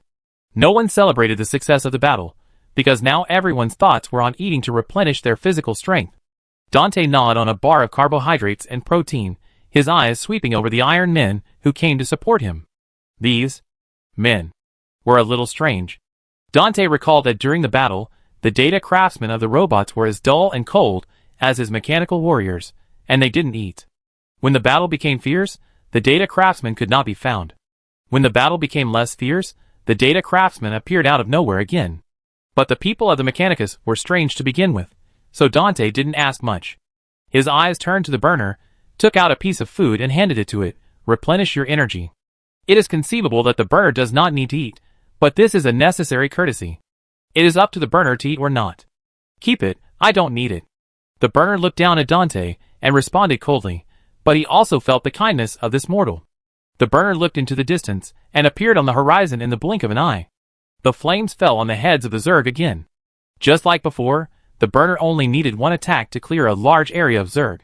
At this time, new Zergs no longer came, and its attack was more effective. But such a powerful creature cannot decide the outcome in a short time on the battlefield, which shows how huge the number of Zerg is. What are we fighting against? Dante looked away and lowered his head, looking worried. This war is too difficult.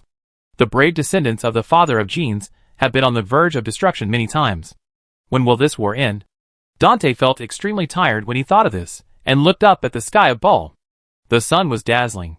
The holy and handsome face of the father of Genes seemed to appear in a halo around the sun. Dante stared at the sky until Mephiston's voice sounded. Captain, I have something to report. Dante's consciousness returned to reality, and he saw that there was no sun or halo in his sight. The sky of Baal was still covered by the biological warships and flying creatures of the Zerg.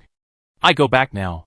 Dante swallowed the last bite of food, sat on the ground and took 2 breaths before putting on the mask and getting up. Chapter 281. Dante and the warband leaders returned to the meeting room and discussed things while taking a break. Even the Iron Men and their data craftsmen were invited. Good news came every minute, and the descendants of the angels were recovering the periphery of the fortress.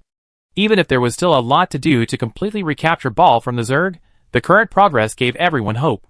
The warband leaders congratulated each other, and when Foros was spoken to by the warband leader next to him, he only smiled and nodded, seeming a little perfunctory. Dante looked at Foros, then at Mephiston. The latter's voice sounded in Dante's mind. Foros really cares about Hades III. It's not that he doesn't care about Baal, but he can't forget his real home planet. Hearing Mephiston's words, Dante nodded silently. After a brief celebration, everyone started to talk about business. We saw a larger tyrant in a crashed ship. It looks very special. I don't know what role it plays in the Zerg collective, but I think if we can kill it, it may be of some help to the battle situation. Mephiston talked about what Bellona's apprentice had seen before. His words were not only listened to carefully by the humans present, but also by Heat Death. Then Heat Death fell into memories. In the war in the Hades galaxy, the Iron Man army also found a huge tyrant. The appearance of this tyrant was similar to what Mephiston described. Of course, it was unlikely to be different. After all, it was just a circle larger in size. In short, this tyrant was not simply a synaptic creature named Tyrant in the database, but had another name. The Lord of the Swarm. The war in the Hades galaxy has been going on until now. What made the Zerg completely lose control of the 2 planets was not that they were exhausted in the battle, but that Heat Death personally carried out 2 decapitation operations against the Lord of the Swarm. Thinking of this, Heat Death looked at his data craftsman. This data craftsman was just a physical projection projected by a stealth drone, which was another disguise. Lord of the Swarm. A cold electronic sound rang in the hall. Everyone looked in the direction of the sound and found that the person who spoke was the data craftsman, who was very silent from beginning to end. In the previous battle, the data craftsman and his mechanical warriors played a big role, so even though his status was much lower than that of the people present, no one interrupted him. What is the Swarm Master, the Sage? Dante asked. A data craftsman could not be a sage, but of course he was happy to hear the title of sage. However, the data craftsman did not have any emotional fluctuations, and the mechanical structure of his mouth flashed with light, and continued, the Swarm Master is equivalent to a large synaptic creature. I don't know how many swarms it can control, but as long as it is killed, many bugs will fall into chaos. Hearing this, Mephiston frowned, feeling that there was something wrong with this data craftsman. In his impression, data craftsmen of the Mechanicus rarely use the word a lot. If they have to say an uncertain value, they will definitely say the range of values. This data craftsman is a bit suspicious. The appearance of the Mechanicus here is itself quite suspicious. Although Mephiston has never fought side by side with the Mechanicus, he knows that if combat units like Castellan robots are deployed on the battlefield on a large scale, it must be a crisis for the Forge world itself. Why would the Adeptus Mechanicus deploy so many mechanical combat units that are more powerful than Castellan robots to Baal? But considering that the other party came to help after all, Mephiston could not question it, and could only pretend to be confused. Lord of the Swarm. Dante tilted his neck back, and suddenly felt tired again. Tyrant, Lord of the Swarm. Will there be a Lord of the Hive? Or a more massive synaptic creature? When will all this end? We have to kill it by decapitation. Mephiston said. Dante nodded in agreement. The other chapter masters also expressed their opinions. The plan to carry out the decapitation operation was unanimously approved. Dante and Mephiston began to arrange a more detailed and specific battle plan. At night, in front of the magnificent statue of Sanguinius, Dante and Mephiston discussed the battle plan. Mephiston used his psychic power to materialize many pictures, showing the terrain where the crashed ship was located, and everything that Bellona's apprentice saw that day. Then Mephiston shared his views. He talked a lot, and Dante just sat under the statue and listened silently. Until Mephiston realized that his chapter leader was not in a good state, he stopped discussing, sat next to Dante, and looked up at the face of the statue of the father of Genes with him. Thank you, Dante said suddenly. Since the defense of Baal, Mephiston has been suppressing his personality and showing his gentle side as much as possible. This is to cooperate with Dante to maintain the relationship between the mother group and the daughter group at this time. No matter what rumors about the chief think tank curator of the Blood Angels chapter, the Lord of Death Mephiston, the brothers of the daughter group, who came to Baal in person, will only see a gentle think tank curator. Dante suddenly said thank you, but the tacit understanding between the two was enough for Mephiston to understand what he meant. Don't let down the blood of Sanguinius, Mephiston said calmly. For Baal, I can give everything. Dante nodded and talked about the battle. I plan to put those who have fallen into the Black Rage into the battle to behead the Lord of the Swarm. Mephiston nodded in agreement. But Dante hesitated. Are they really hopeless?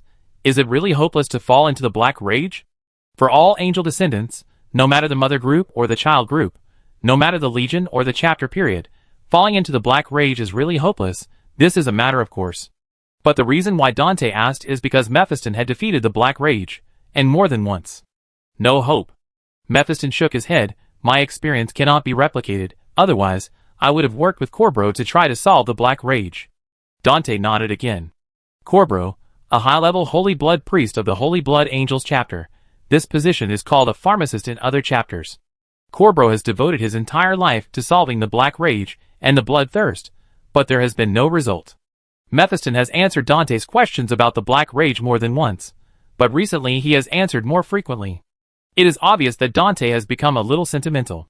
Perhaps it is because of old age, fatigue, or something else. He was not like this before. Let's discuss a battle plan as soon as possible. Dante stood up. I will personally participate in the battle. Your injury. Mephiston tried to dissuade him, but Dante's eyes were firm, so he didn't say anything. However, Mephiston was puzzled as to why Dante always did it himself recently. Chapter 282. While the battle plan was being formulated, Kareen received an order from the chapter master, which was to bring out all the existing brothers trapped in the Black Rage on Baal and arm them. People who were in the Black Rage would not distinguish between friend and foe, so it was not an easy task. Kareen found Foros and persuaded him to lead a company of Terminators to do this with him. However, Foros thought that Kareen did not necessarily have to find him, and he might have something else to say. Regardless, the two led two companies of people to board the Thunderhawk transport fleet to carry out Dante's order. The transport plane first stopped in front of a high tower outside the Angel Fortress. The people responsible for guarding the tower were not blood slaves, but mortal servants of the Weepers. These mortal servants had not experienced much combat, but wore the same yellow power armor as the Tyrone army. When the transport plane door opened, Kareen and Foros walked towards the tower with heavy steps, the mortals guarding the tower, and a wounded Weeper Space Marine sat around the campfire. A mortal servant took out a bloody protein bar from his backpack, tore open the package, took a bite, and passed it to the next person, who took another bite, and then passed it to the Space Marine. Before the Space Marine had time to eat, he saw Foros and immediately stood up and saluted. Captain. Foros nodded and continued to move forward with Karen. The group entered the tower and walked down the ancient stone steps. The passage in the tower was extremely wide, and there was no problem for two companies to walk side by side. You have a good relationship with mortals, Karen suddenly said. Yes. Foros nodded. Karen thought Foros was a dull person, so he stopped chatting and quickened his pace. The crowd soon arrived at the bottom of the tower. Foros and the Weepers were stunned when they came in. There was a pool of blood here, and a group of space warriors were locked by the neck and limbs with metal chains, like tank tracks. When they saw a living person coming in, they struggled madly, showing their bloody teeth to Foros and Karen, wishing they could eat their flesh and blood. The people of the mother group were used to this. They were not surprised or afraid. They calmly walked towards their former battle brothers, and began to transfer them. When the Weepers went over to help, Kareen said to Foros, "This kind of scene is rare in your group, right?" Foros nodded. The Weepers are also descendants of angels, but they are indeed different from other groups. Of course, they have never seen so many people trapped in Black Rage and Bloodthirst. Have you never had Bloodthirst at all? Kareen asked again. When hearing this question, all the warriors of the Blood Angels company stopped what they were doing and turned to look at the Weepers. Yes, Foros said frankly. The people of the Weepers company also nodded. However, Foros did not say much. He obviously did not want to mention the brother who fell into the Black Rage. What a luxury. Kareen suddenly sighed. You can choose not to mention the Black Rage and Bloodthirst in your group. Kareen's sigh was also the sigh of many people in the Blood Angels mother group. Foros had heard it more than once. The characteristic of the Weepers is that Black Rage and Bloodthirst rarely occur. Some outsiders even believe that this group will never have Bloodthirst and Black Rage. The Weepers themselves know that those defects are not eliminated, but they rarely occur. If you hadn't beaten me up in the previous battle, I'm afraid I would have been a member of this place, Kareen said again. In the previous battle against the Zerg leader, who was beheaded continuously, and hoped to retake the outer area, Kareen almost fell into the bloodthirst. Foros dodged the sword that was about to strike him, and with his backhand, he pinned Kareen to the ground and hit him hard on the head. The effect was remarkable. We are not friendly to blood slaves, that is, those mortals, at least I am not friendly to them. Kareen continued to talk about the topic of bloodthirst and black anger. In fact, there are some rumors in the place where we are stationed that we drink the blood of the locals.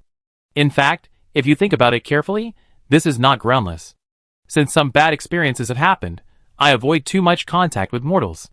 I'm afraid that I or the people around me may go crazy at any time. Karan didn't continue, but Foros could guess that what he had experienced must be related to bloodthirst. During the conversation, those irreversible angel descendants were taken away and sent to a transport plane with iron cages. Among these people, some may be the predecessors, lifesavers, and mentors of a soldier in the first company. No one wants to be too ruthless to them, but they have to put these people in the iron cages, otherwise they will go crazy and kill people. The blood priest came to me before, hoping that I could convince you. Karen said, let a member of your chapter be studied to find out why you were not easily trapped in the black rage and bloodthirst. Foros knew that this was the reason why Karen insisted on bringing him along. However, as the head of the chapter, Foros could not send his brother away just because of the relationship with the mother chapter. The word study was an understatement, but research involving genes could not be just a scan. Of course. Foros promised Kareen, but please tell the holy blood priest that my pharmacist and I must be present when he conducts research. Of course. Kareen nodded. Foros also nodded, thinking that the people of the mother group probably couldn't research anything. It's not that he deliberately concealed it, but it's really unlikely that he could research something useful. After becoming the head of the chapter, Foros had collected some information about the period when the chapter was formed. Because the relevant information about the founding of the army brought serious consequences and was deliberately concealed, Foros didn't get particularly clear information. I just know one thing. The gene seed used in the founding of the Weepers was studied and improved by the Mechanicus. The Mechanicus thought they had improved it, but in fact they had not. Most of the chapters formed with the Weepers betrayed the Empire. The gene seed of the Weepers may have some benign mutations that the Mechanicus itself did not expect. This is impossible to be replicated. After taking away all the prisoners in the tower, everyone boarded the transport plane to the next location. A fireball streaked across the sky. This fireball flew horizontally, so it couldn't be a meteor, so it must be the guy with fire all over his body. Foros stared at the flight path of the burner, and saw that it flew all the way into the core area of the fortress, obviously going in to look for someone. What is it going to do? Foros asked. Kareen shrugged, indicating that he didn't know. Chapter 283. The underground operating room of the fortress. The burner stood in front of a pile of broken recruit training devices, looking down at the holy blood priest named Cobra. Standing next to Cobra was Bellona. The burner came here because Bellona said she wanted to ask a great and wise creature for help. The burner was not very interested in flattery, but considering that Bellona was the only one willing to take him to Talon, he still came here patiently. Facing the fragments of the star god, Corbro made his request. Have you studied biotechnology? I'm not particularly good at this. The burner shook his head, but tell me, the knowledge I have is more than enough to deal with ants. Corbro did not continue speaking immediately, but looked at Bellona. The latter nodded. It was Bellona who suggested that Corbro talk to the angry guy about the gene seed. No matter what it is, it has scientific and technological knowledge that humans cannot reach. Corbro was reluctant at first. He wanted to help his brothers get rid of their defects through his own efforts. But Bellona convinced Corbro with one sentence. You know how difficult it is to study bloodthirst and black rage. This may be the only chance. People in desperate situations cannot let go of the glimmer of hope they see. Look at this. Corbro showed the burner what he wrote on the paper. It only wrote about the bloodthirst and black rage problems faced by the angel descendants, and did not involve information about gene seeds. After reading these vague information, the burner asked, whatever biotechnology you used, is it related to the subspace? Corbro thought for a moment and nodded. Then why do you need me? The flames on the burner suddenly became strong, and some flammable materials in the operating room began to spontaneously combust. This was a rage that made the viewer's soul penetrate deep, and the people present could not help but feel fear. But the burner did not release the flames to burn the people in front of it, just like it did not burn Foros and others. It thought about many things and decided to calm down. The warp is not as cold and ruthless as the real universe. The burner squeezed out some patience to give to the person in front of him. In the real universe, what you do can be free of cost, and there is no reason to balance it. You may not understand. To put it simply, in the real universe, if the technology you master is advanced enough, you can create perfect genetically enhanced warriors. As long as you are good enough, you can make them perfect. But if it involves the warp, there may be some cost, and this is what I mean by balance. After hearing what the burner said, Cobra felt a little desperate. He had made countless efforts to help his brothers get rid of their defects, and was willing to pay any price. But in the end, it became meaningless because of a sentence related to the subspace? I can't do it, but maybe others can. What's a small defect? I have seen more powerful genetically modified warriors, who directly call on the energy of the subspace. They seem to be quite close to perfection. It is not impossible for you to become close to perfection as well. Burner continued. Thank you. Corbro had a glimmer of hope again. But then again, you don't have to become more perfect. Life is already short and fragile, and no matter how much you strengthen it, it is like a candle in the wind. From a macro perspective, it has no meaning. Burner said, turning around and floating out of the operating room. Corbro stared at Burner's back and cursed him as an arrogant bastard. The next day, the swarm's attack became fierce again, and a sea of insects composed of more powerful insects than before was attacking the outer wall of the fortress. The decapitation operation must be carried out immediately. The combat team is the same as before, the first company of each regiment, Dante, Burner, Iron Man. Since it is not known whether decapitating the Swarm Lord will repel the Zerg, most of the troops must remain in the fortress for defense. Before the decapitation operation, all the participants gathered in the monastery. I conducted a psychic reconnaissance of the combat site, and the number of Zerg there has doubled, but this is not a problem. Mephiston said to everyone. I will still personally participate in this operation, Dante said. After hearing these words, a chapter leader raised his hand and asked, how do we get there? The protective transport planes that leave the fortress air defense position may be easily shot down. Teleport there. Dante said, the Weepers have teleportation technology, which is more stable and more accurate. Foros nodded. The teleportation protection devices brought this time are not enough for everyone, but it doesn't matter. The technical sergeant has just figured out how to use the collective teleportation protection device. We teleport over, complete the mission quickly, and return. If the situation changes, when we teleport over, we will teleport back. This time is different from before. We are not going to kill many synaptic creatures. We only have one goal. Dante knelt on one knee in front of the statue of Sanguinius and prayed before the battle. Everyone did the same. After the prayer was over, everyone went to an open area. The technical sergeant took out the collective teleportation protection device, and the teleportation device on the Storm Daughter immediately sent everyone to the target location. They did not appear outside the damaged warship, but on the empty deck inside the warship. There are some pools here, filled with bubbling green liquid. It seems that the Talon stuff is really useful. They didn't send us directly into it. Kareen pointed to a digestion tank and said. The atmosphere was not tense now, so Kareen talked about things that were not related to the battle. The swarm had no idea they were coming. Dante then heard Mephiston's voice. The swarm didn't know you were inside the warship. Mephiston was inside the fortress, using psychic power with the think tanks to protect Bellona's apprentice, and through this apprentice, he observed the situation inside and outside the warship. Psychic power is really useful sometimes. Many images appeared in the apprentice's mind. He toured the entire warship and the area outside the warship, but it took less than a second. He saw that the insects outside the warship, which seemed to be protecting the swarm master, gathered together and did not move. Forward. Dante walked in front holding an axe. Fearing that the Swarm Lord would be alarmed again, Mephiston helped the apprentice ignore all images of the Swarm Lord in the screen he saw, which played a similar role to psychic shielding. The Swarm Lord didn't know that someone was observing the entire battleship. But the combat team didn't know the location of the Swarm Lord. The technical sergeant took out a detector, confirmed the location of the Swarm Lord through the large Zerg individual displayed on the detector, and walked in front to lead the way. After walking for half an hour, the technical sergeant suddenly stopped and looked at Foros. The detection results above show that there is a Zerg individual among us. What do you mean? Is there a person disguised as a bug among us, or is the bug located in the middle of all of us?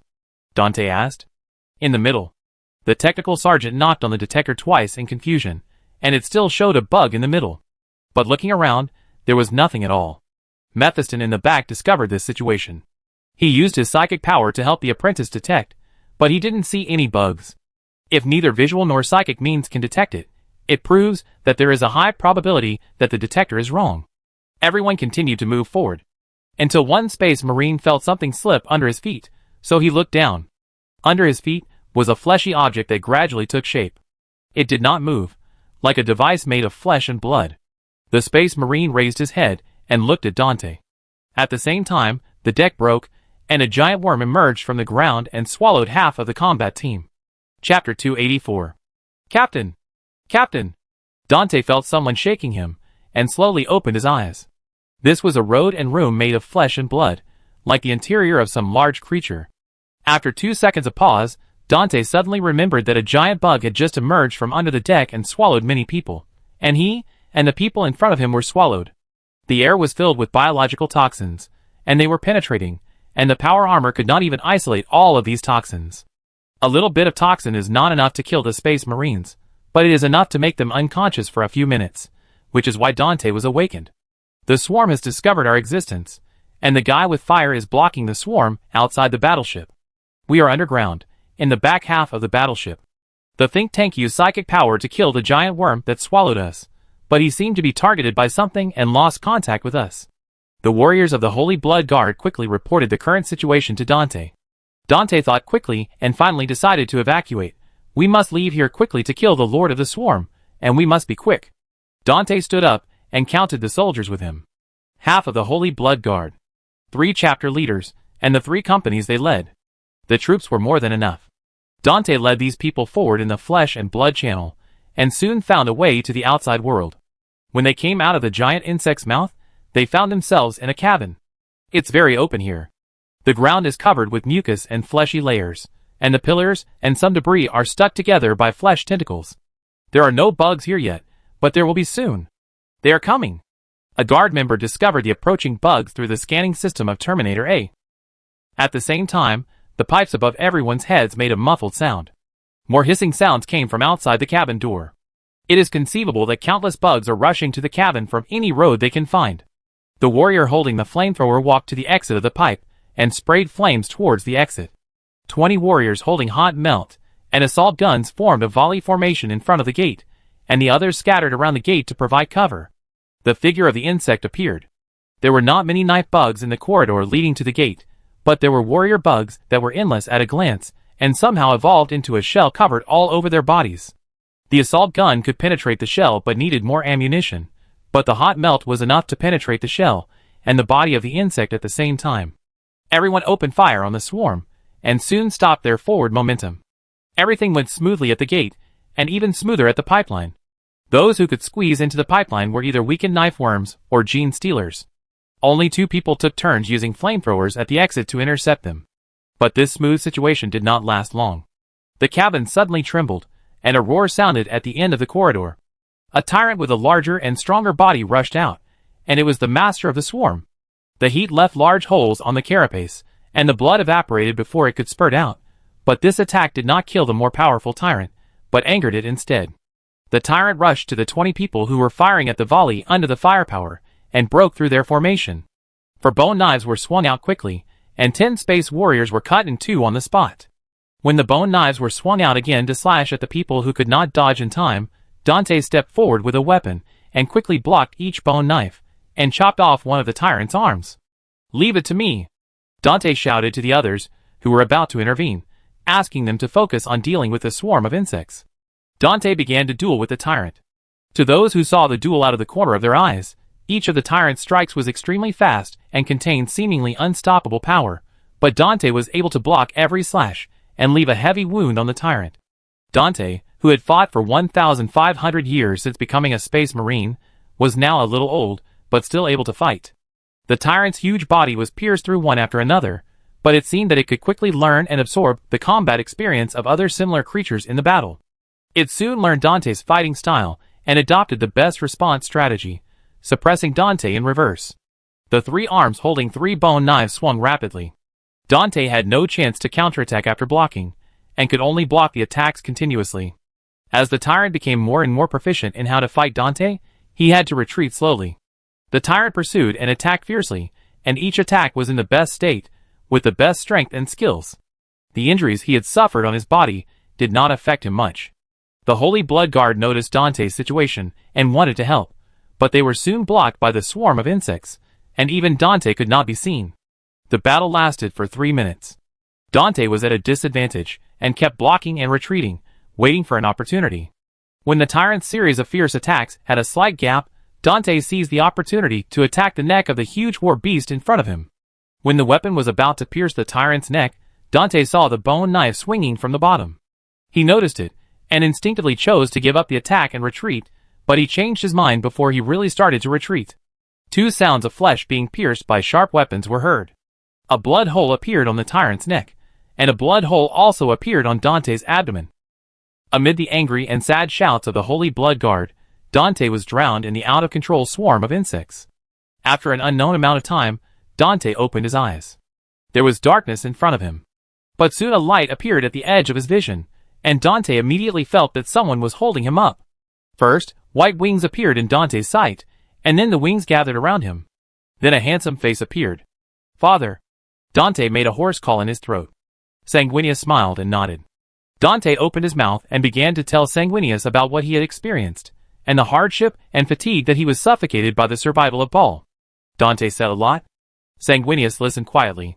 After telling all his difficulties, Dante asked the father of Genes, "Please take me away. I want to be with you. I know you've had a hard time."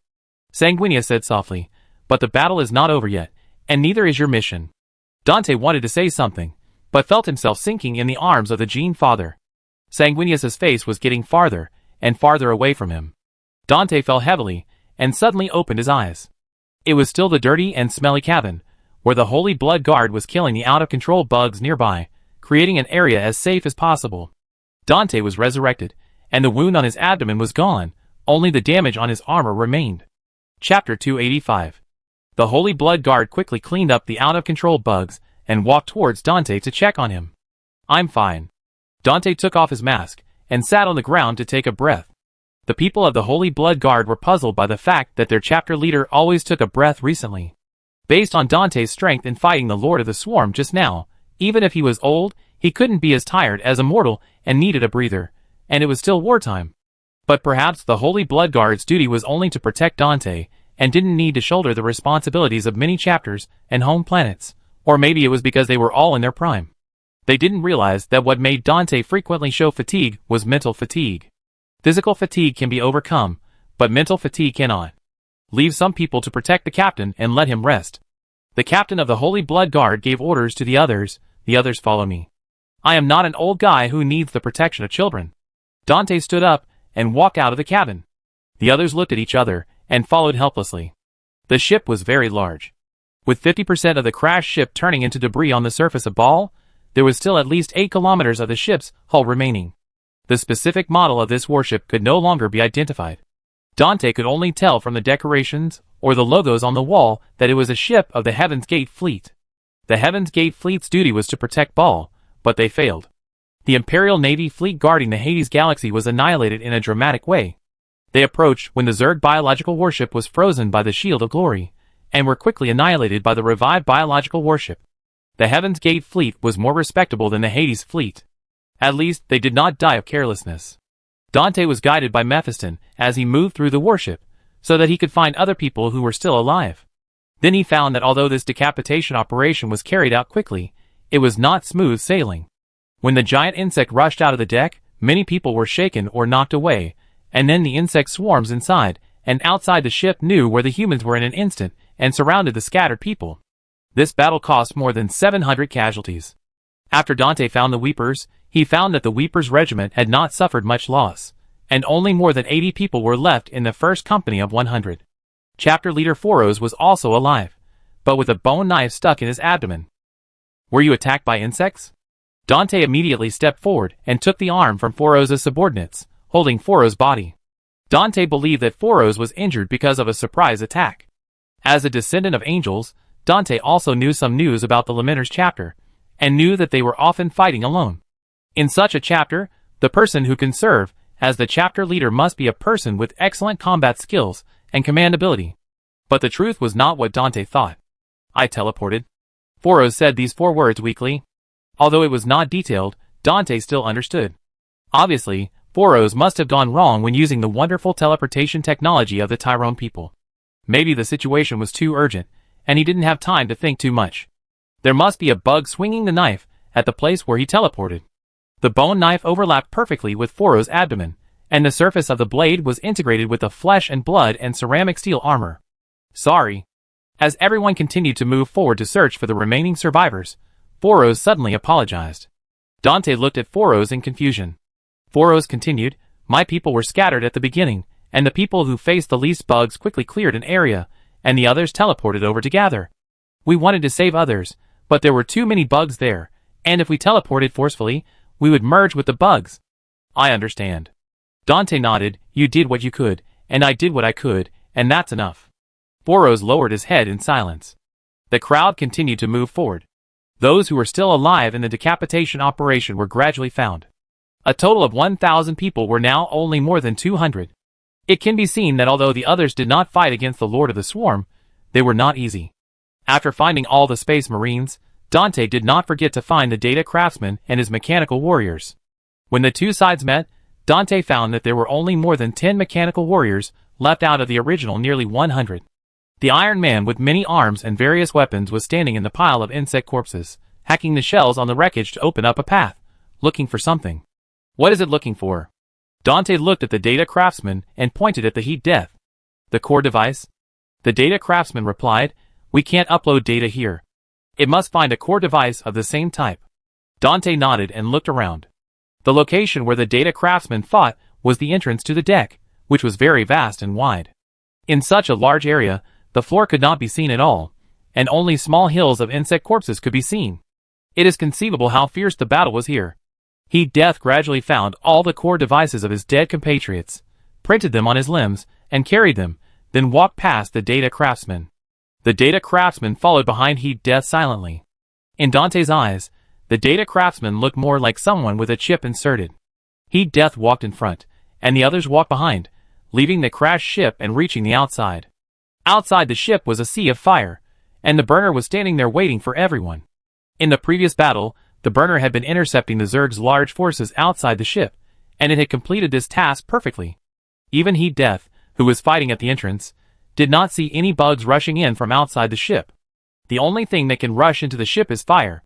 The operation is over. The burner floated in front of the humans and the Iron Men. This decapitation operation is very effective, and the Zerg is out of control. Dante nodded with satisfaction, thinking that the effect is better than he imagined. Ball will no longer be able to fall. At least the surface is defended. Only Ball I and Ball 2 and the biological warship fleet need to be dealt with. Please gather together. The Weeper technical sergeant took out the teleportation device and prepared to teleport on a large scale like when he came. But the burner took action first. It just raised its hand, and everyone instantly crossed a distance of thousands of kilometers and appeared in the core area of the fortress. At this time, Dante knew that the burner could allow everyone to teleport or leave without the help of any teleportation device. No matter what the means of teleportation was, it was more stable and convenient. At that time, the giant worms should have evacuated when they appeared from the underground, but the Weepers were separated from the others and could not use large-scale teleportation. The burner guessed what Dante was thinking, and a very cold-sounding sentence echoed directly in Dante's mind. No matter how much the loss is, the decapitation operation must continue. I don't have much patience and time. If I enter the ship, the worms will probably choose to avoid it, so... After listening to these words, Dante didn't say anything else. Chapter 286. That night, Dante and Mephiston came to the statue of Sanguinius and worked out the next battle plan at the table. Our decapitation operation is very effective. The swarm is beginning to fall into chaos. Mephiston described the latest situation he had sorted out. The death of the swarm master turned the tide of the war, and the balance of victory slowly tilted towards the human side. There are still insects wandering outside the Angel Fortress, but they are just wandering, occasionally following their instincts to attack nearby people or kill each other. After listening, Dante nodded slowly. We must immediately proceed to the next step of the battle and drive out the bugs outside the fortress. The battle situation is not so desperate, but it is still urgent. Neither the chief think tank curator Mephiston nor the burner can say how long the chaotic situation of the Zerg will last, but no matter how smoothly the battle on the surface goes, the Zerg biological fleet outside the planet is always difficult to deal with. Mephiston can only consider how to clean up the chaotic bugs at the moment, But as the commander of the regiment, Dante must think more long-term. He has to think about how to deal with the biological warships. After a little thought, Dante pointed to the visualized three-dimensional planet on the table. When his finger touched the planet, a network of dots appeared on the surface of the planet. Both of them knew that the dots that made up the network were anti-orbital devices. Dante's intention was also very clear, which was to activate these anti-orbital devices to destroy the biological warships. In the case of losing the fleet and losing orbital control, the people on the ground are not helpless. The powerful anti-orbital device is the last trump card. We don't know how many of these devices were destroyed by the Zerg. Mephiston pointed to the orbital defense network. You know, the Zerg are intelligent. They must have gradually cleared the anti-orbital devices before. Yes, but I think there are still 1 or 2 left, Dante said. Mephiston thought carefully and felt that there might be some remaining orbital defense devices. These devices are not exposed buildings on the surface, but are hidden deep underground, located in the defense fortress that can be raised and lowered. With the Zerg attacking the Angel Fortress with all their might, they really don't have too many troops to destroy the devices, and there are probably still survivors in those devices. But think about it. Troops. Do these 2 words really mean anything to the Zerg? Maybe they can attack Baal while dropping dense swarms of Zerg on the surface of Baal. There is even a more terrifying possibility, that is, the Zerg attacking the Angel Fortress is not the main force. War is like this. When you are at a disadvantage, not only the battle situation gets worse, but also the logistic supply and intelligence. We have to fight no matter what. Dante looked at Baal firmly. This is our mission. Of course. Mephiston nodded. The two discussed together for a while, until Mephiston suddenly raised his head and looked at the night sky outside the window. He knew what time it was with just one glance. Mephiston stopped discussing and sat on the ground to meditate. This was a regular contact with the astropaths on Baal. Mephiston heard the battle report from the astropaths. The swarm began to go crazy, but the Blood Knights had been destroyed. This news made Mephiston feel sorry. Strictly speaking, the Blood Knights were already traitors. Like the Flesh-Tearers, they were seriously troubled by black rage and bloodthirst. They did many bad things and were expelled from the Empire. Only a small number of normal people of the Blood Knights were left on Baal. They hoped that these people could become the sparks of the chapter. But unfortunately, these sparks were not preserved in the decapitation operation. After the regretful news, there is good news. After hearing the news, Mephiston opened his eyes and looked at Dante, saying in surprise, "We will win." Dante looked at Mephiston in confusion. While watching, Mephiston slowly explained the reason. A fleet is coming to Baal. 1 light year away from Baal. Hundreds of warships are lined up in an orderly manner, checking weapons and personnel, preparing for the next war. These are 2 fleets. One is the Imperial fleet led by Admiral Quarren himself. The other is the Tyrone fleet led by Adam. The Imperial fleet is not the elite in Quarren's hands, but he put it together with his personal prestige. It's not that Quarren or the Military Affairs Department didn't care about Baal, but before an Inquisitor reported Baal's situation directly to the Military Affairs Department, no one knew that Baal was being attacked by the Hive fleet. There was no star language sent from the Scarlet Scar sector, which was the weirdest. The star regions previously attacked by the Zerg will also lose contact. A fleet of whatever was available was put together outside the Scarlet Scars. Quarren had no time to bring his trump card, so he could only bring a small number of entourage to the fleet to take charge of the command. Just as the Imperial fleet was getting closer to the Scarlet Scars, and Quarren in the heavy cruiser was making the most pessimistic plan, a piece of good news reached his ears. The Tyrone fleet applied to join the war. The two sides then conducted a series of communications and decided to meet at a location 1 light year away from Baal. The admirals were more polite and cultured. Quarren led the fleet leaders to the flagship of the Tyrone fleet for the first meeting between the leaders of both fleets. At this moment, Quarren was standing in the bridge of the battleship Lord of Tyrone. Before coming, Quarren thought he would see a beautiful bridge, but all he saw was a bare metal room with a few jars as the only furnishings in the room. When the shell of one of the jars was opened, a pool of nutrient solution gushed out and seeped down from the floor. Adam opened his eyes in the tank, and a large group of cables connected to the back of his head supported him out of the tank like a mechanical arm. The two had met in the war in the hazy star field, but only through the screen. It was only then that Quarren saw Adam's real body, and he had never expected that he would fight in a tank. Just like the Titan pilot in the strange rumors of the army. Who will command the battle next? Adam asked. This question was too direct, and Quarren was stunned. But this is indeed a problem that needs to be solved. It is conceivable how many biological warships the Zerg will have. If the two fleets just fight side by side, instead of working together, they will not be able to win. After thinking for a moment, Quarren planned to say that he would command the battle, but he couldn't be too straightforward. After all, the other party was not his subordinate. However, before Quarren spoke, Adam spoke first. You will command? This was something Adam had thought about on the way here. Adam believed that Quarren, as an admiral of the Imperial Navy, had a higher command level than himself, which was proved in the small-scale cooperation in the Misty Star region before. The next battle was a battle involving nearly 1,000 ships from the two fleets, not a game of scheming for the limelight. Quarren knew that Adam was a rational person, but his attitude was still unexpected. After taking a deep breath, Quarren nodded slowly. Okay. Adam returned to the tank. Quarren left the bridge. The meeting ended at an incredibly fast speed without any unnecessary wrangling or ceremony. The two fleets set sail again and headed straight for Ball. Chapter 287. Due to different navigation methods, the two fleets could not merge together to Ball before the battle, and could only agree to meet at Mandeville Point, which is closer to Ball in the galaxy. When Adam's Lord of Tyrone jumped into the galaxy, he saw that the fleet led by Quarren had already been here. It was not even in navigation, but had set up a battle formation. There is still a little advantage to using the subspace means to navigate. Quarren's image appeared in Adam's sight. We came here 2 solar hours in advance. It's 1 solar hour earlier. The navigator behind Quarren reminded him. It was then that Adam realized that the Imperial fleet had traveled through time. Since there is no time in the subspace, some strange things will happen when using the subspace navigation, such as appearing in the target galaxy earlier or later. It is even possible that people hundreds of years ago encountered a subspace storm and suddenly appeared hundreds of years later.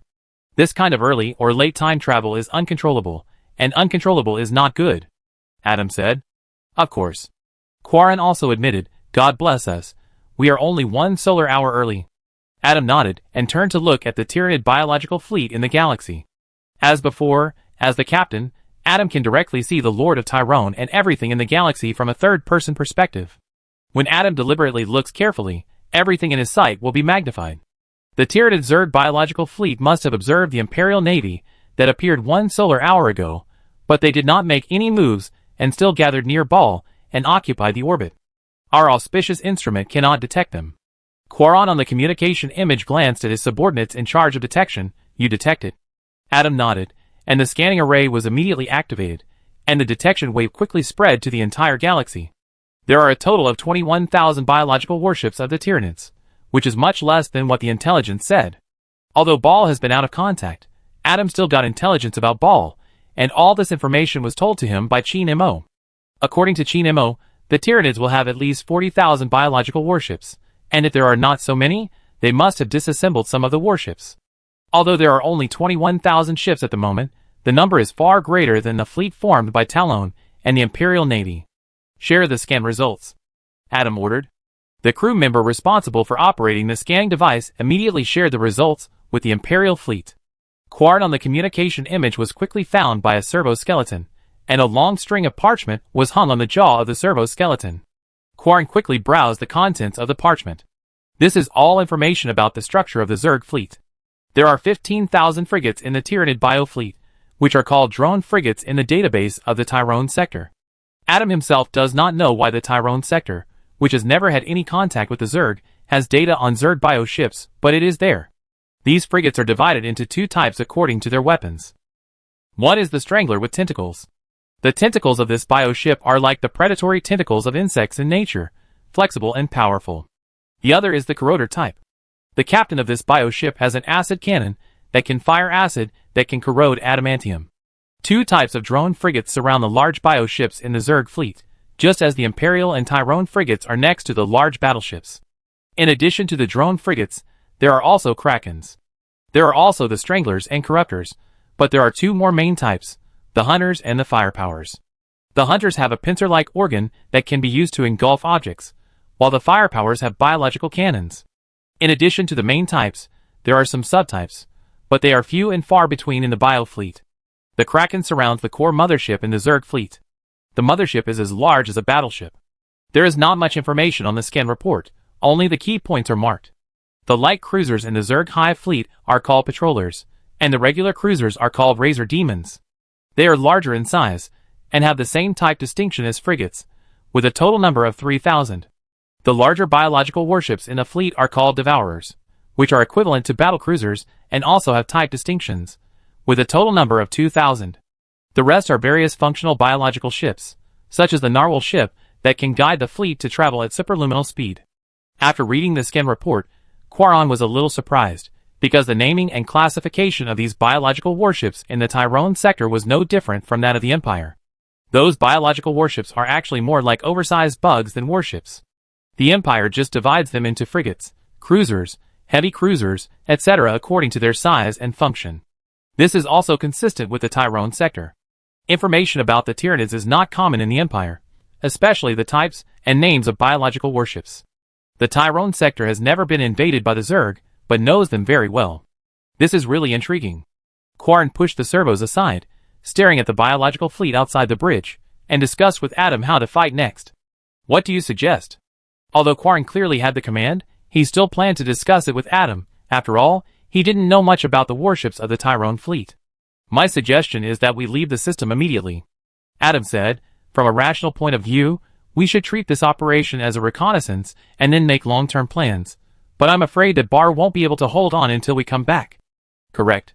Quarren also thought it was time to evacuate, but the existing fleet was the most void warfare force the Empire could deploy during this period of time. The Empire could put together a fleet that could suppress the Zerg fleet, but the problem was that these warships were scattered throughout the territory, and it would probably take hundreds of years for them to gather together. If the Zerg fleet had not lost contact with the Empire wherever it visited, why would it be so hasty now? If they had to fight on, Quarren and Adam could only think of one way, which was to find a way to kill the mothership. As long as the mothership was destroyed, the entire biological fleet would be out of control. Decapitation tactics never go out of style when facing the Zerg. Will your Iron Planet come over? Quarren asked. No. Adam recalled that the celestial engine was under construction, and the original planetary structure was not perfect. It was a rush to let it participate in the Battle of Cadia, so the celestial engine did not come this time. However, the Tyrone fleet brought another powerful thing when it set off, that is, the orbital dock. The orbital dock is not as big as the satellite structure of the celestial engine, but it is also loaded with various powerful weapon arrays, and has manufacturing and maintenance functions that the celestial engine does not have. At this time, the orbital dock was parked at the end of the fleet. Chapter 288. I have an idea. When Quarren was thinking about how to implement the decapitation tactic, Adam's voice came into his ears. Quarren on the communication image raised his eyebrows and looked at Adam, wanting to hear his ideas. An orbital defense platform is widely used in the Talon Star region. This defense platform is just like our warships, with energy shields, particle light spears. Most importantly, their shield devices can be linked. A large device is responsible for allocating the shield energy of each defense platform. When the shield of a platform is damaged, other platforms will transfer the shield energy to it. Quarren was initially puzzled as to why Adam mentioned the orbital defense platform at this time, but then he understood. You want to lay a defense platform outside the Hive fleet? Quarren asked. Yes. Adam nodded, his eyes fixed on the Hive fleet that ignored his own fleet and did what it should do. Those biological warships were endless, and no matter what their quality was, the number alone was enough to cause fear to those who saw them. The only thing we can use is the decapitation tactic, approach the biological mothership and kill it. But there are too many biological warships. We may be destroyed while approaching the mothership. But it will be different if we have the help of the orbital defense platform. So my plan is to deploy defense platforms during the advancement, so that we can approach the mothership steadily. Adam continued. Fighting and building fortifications at the same time. Void positional warfare? Quarren's eyes lit up, but then he felt it was unreliable. The question is how long it will take you to build a defense platform. Very soon. Adam said only 2 words. If someone else said this, Quarren would not believe it, but if it was Adam from the Tyrone fleet, it would still be credible, and he would not make up nonsense. Quarren decided to use this tactic, and then began to think about more details, such as the formation of the fleet during the advance. When facing the Hive fleet, all warships should act in unison, rather than disperse and fight each other during the battle. Acting in unison, just like when the Chaos fleet gathered together and headed straight for the Celestial engine during the Battle of Cadia. Quarren was more experienced than Adam in handling these details, and he passed the order down after thinking it through. The Empire and Tyrone fleets were merged together, with small frigates and cruisers distributed around the fleet, and large warships and orbital docks arranged in the center of the fleet. In addition, Quarren also selected a group of warships to form a reserve force. When warships anywhere in the periphery were subjected to unbearable fierce attacks, these reserves would replace or support those warships. All warships in the fleet quickly adjusted their positions and directions, and then slowly approached the Hive fleet. The Hive fleet didn't want to pay attention to these few human ships, but wanted to save the biomass to regenerate the swarm to attack Ball. But when the human ships approached actively, they couldn't just sit and wait to be attacked. The mothership also began to move in the opposite direction of the human ships, and other biological warships gathered and headed straight for the human ships. When seeing the giant insects with tentacles and claws approaching, Quarren missed the opponents he had encountered before except the Zerg. Neither the traitor nor the alien fleet would be as neat and uniform as the Hive fleet. During the advance, the ships of the Tyrone fleet adjusted the particle light spears to long-range mode, attacking the Hive fleet with weaker attack power and ultra-long range. The slender particle light spears passed around the heavy cruiser where Quarren was. The damage effect could not be seen for the time being, because the distance was too far and there were too many biological warships. Only a dense mass of giant insects could be seen on the bridge. Adam saw it more clearly. His brain was directly connected to the warship, and he could see the Hive fleet more closely through the observer on the ship. He found that the Hive fleet had no shields, but their chitin shells were enough to intercept the long-range weak-power particle light spears. The information in the database showed that the shells of those biological warships were at least 30 meters thick. This situation was not unexpected by Adam, and he did not expect to massacre a large number of biological warships in long-range firefights. When facing a large number of enemies, arc weapons were the most useful. The chitin shell was insulated, but the shell of the biological warship was not seamless and fully wrapped. The defense platform has been printed and can be deployed at any time. The communications personnel reported the information from the orbital dock to Adam. Adam nodded silently and watched the fleet approach the Hive fleet. After the two fleets sailed towards each other for half a solar hour, the Hive fleet also launched an attack. Balls of green pus were sprayed out by the biological ships, with organs similar to cannons, and were intercepted by void shields or energy shields. Then small bugs similar to carrier-based aircraft flew out from the inside of the biological ships, shuttled between light spears or macro cannon shells to the human fleet, and bombarded the ships with various bugs similar to shells. The clothes and weapons of the Empire and the Tyrone frigates opened fire to intercept. The humans also had carrier-based aircraft, but neither Adam nor Quarren wanted to use them, because the flexibility of the bugs was amazing. They could even turn 180 degrees on the spot. If carrier-based aircraft fought against them, they would be slaughtered quickly. Besides, clothes and weapons could still deal with these small bugs.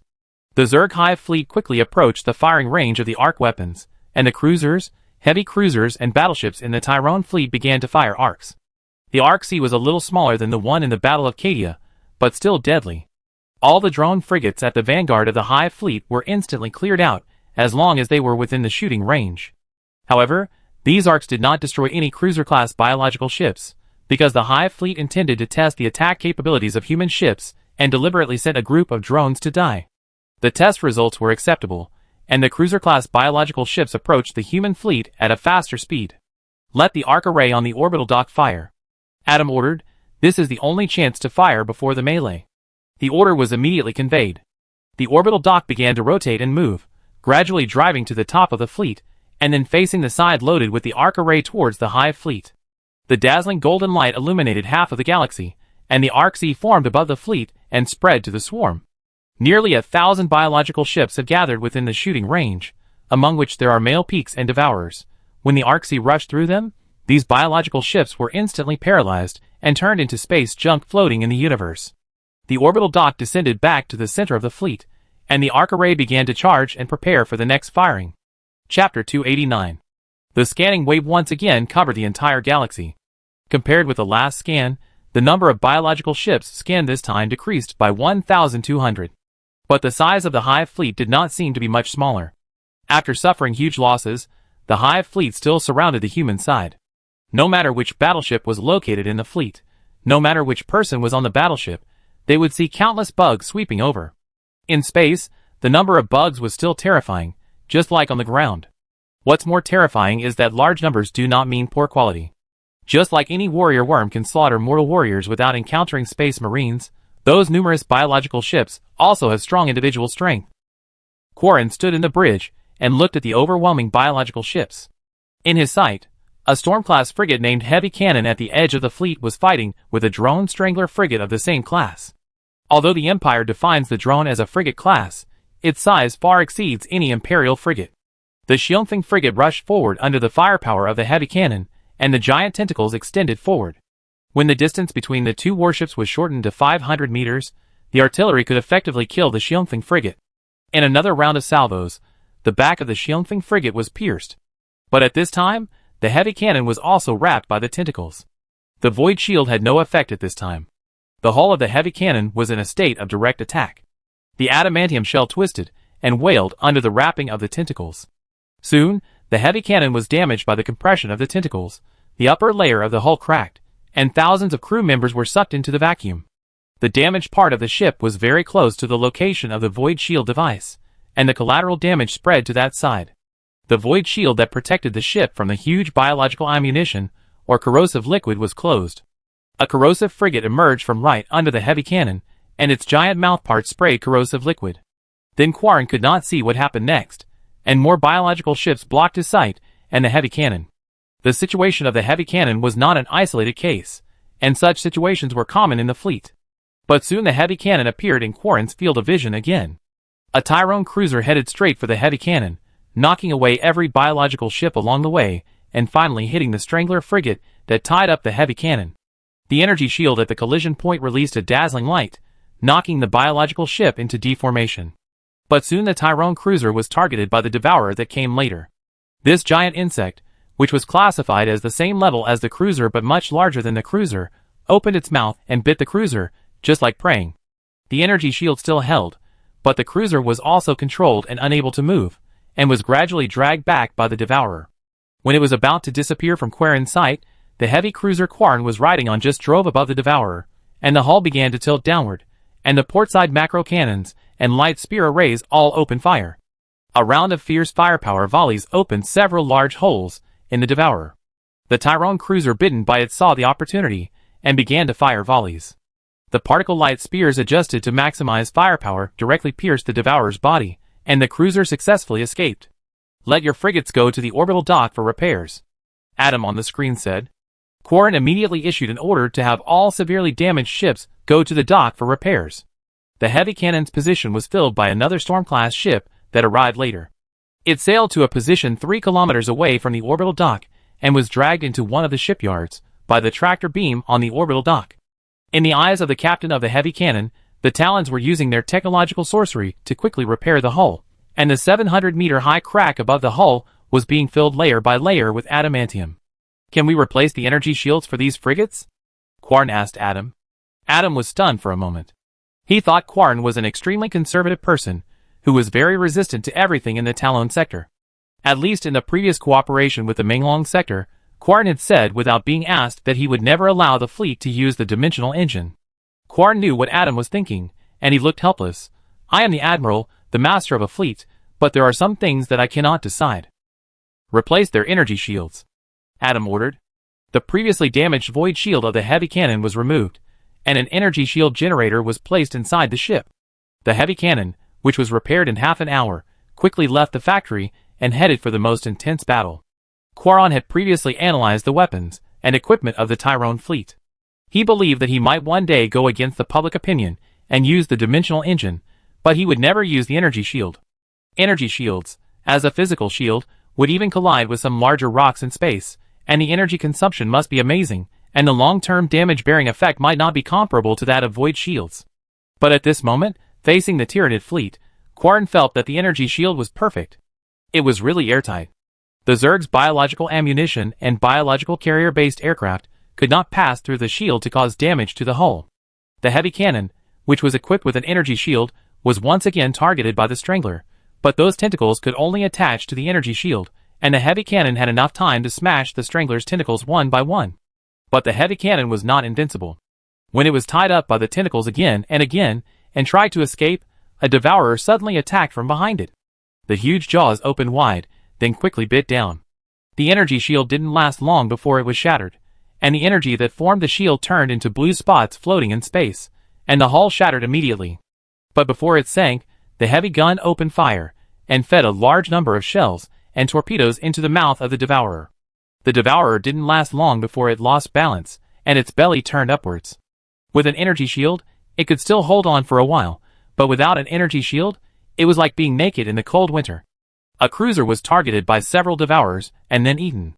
Quarn listened to every battle report from his subordinates, and stood by the porthole to watch everything. He could already guess what tactics the Hive fleet would use. The Hive fleet was not trying to crush them with numbers. Their biological ships were actually attacking the center of the fleet with all their strength, intending to disrupt the fleet formation and split the fleet.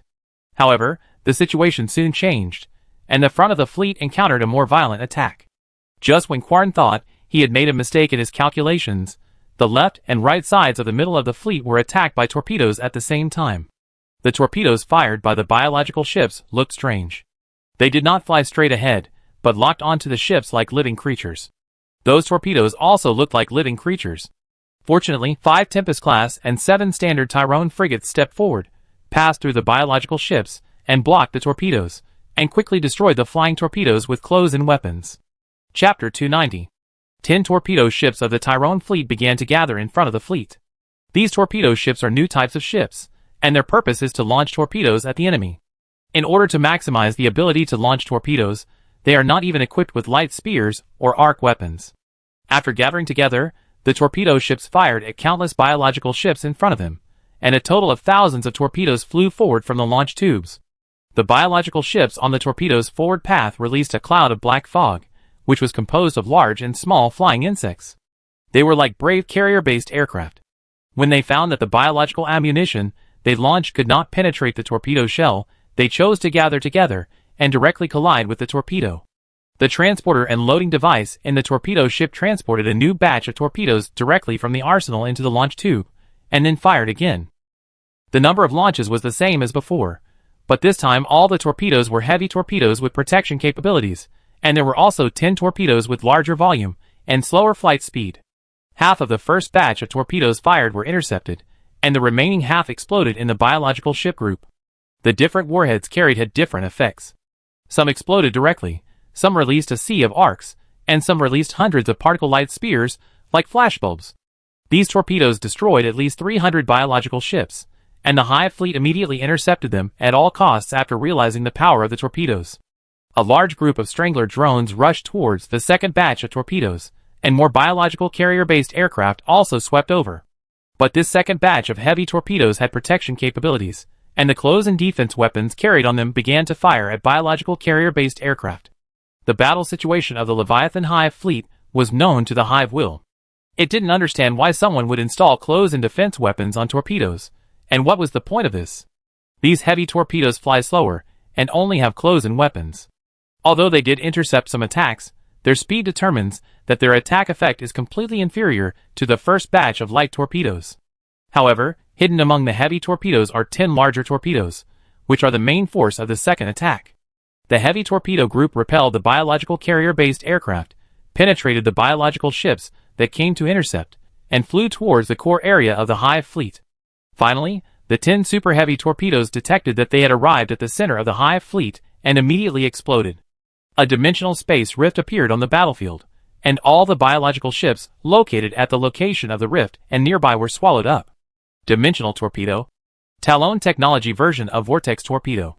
Any creature swallowed by the dimensional space will have its soul torn apart due to the lack of protection, and the empty shell without soul will also be accelerated by aging and decomposition in the time waves of the dimensional space. The Hive mind is aware of the threat of torpedo ships, but it does not deploy biological ships to attack the torpedo ships at the front of the fleet, because although there are thousands of biological ships swallowed by the rift, it is still an acceptable loss in the entire Hive fleet. The biological ships were still determined to split the human fleet, and they were about to do it. As a frigate on the far left of the fleet was bitten to pieces, the cruiser next to it was captured by the long tentacle devourer, and this failure had a chain reaction.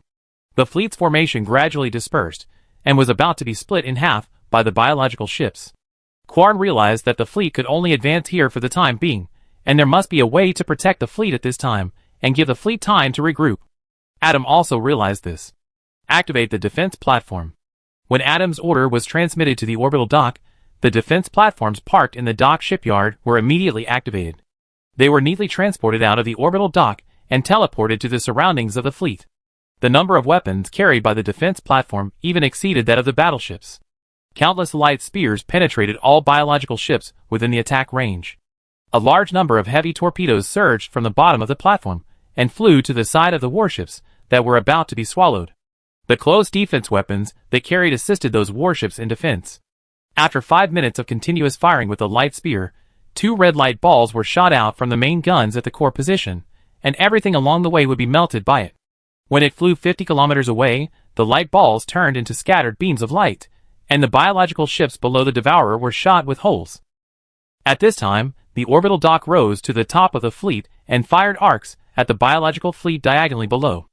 Under the double attack of the defense platform and the orbital dock, the Zerg fleet could only temporarily avoid the edge, circling around the orbital defense platform, and the human fleet protected by it, trying to kill the defense platform.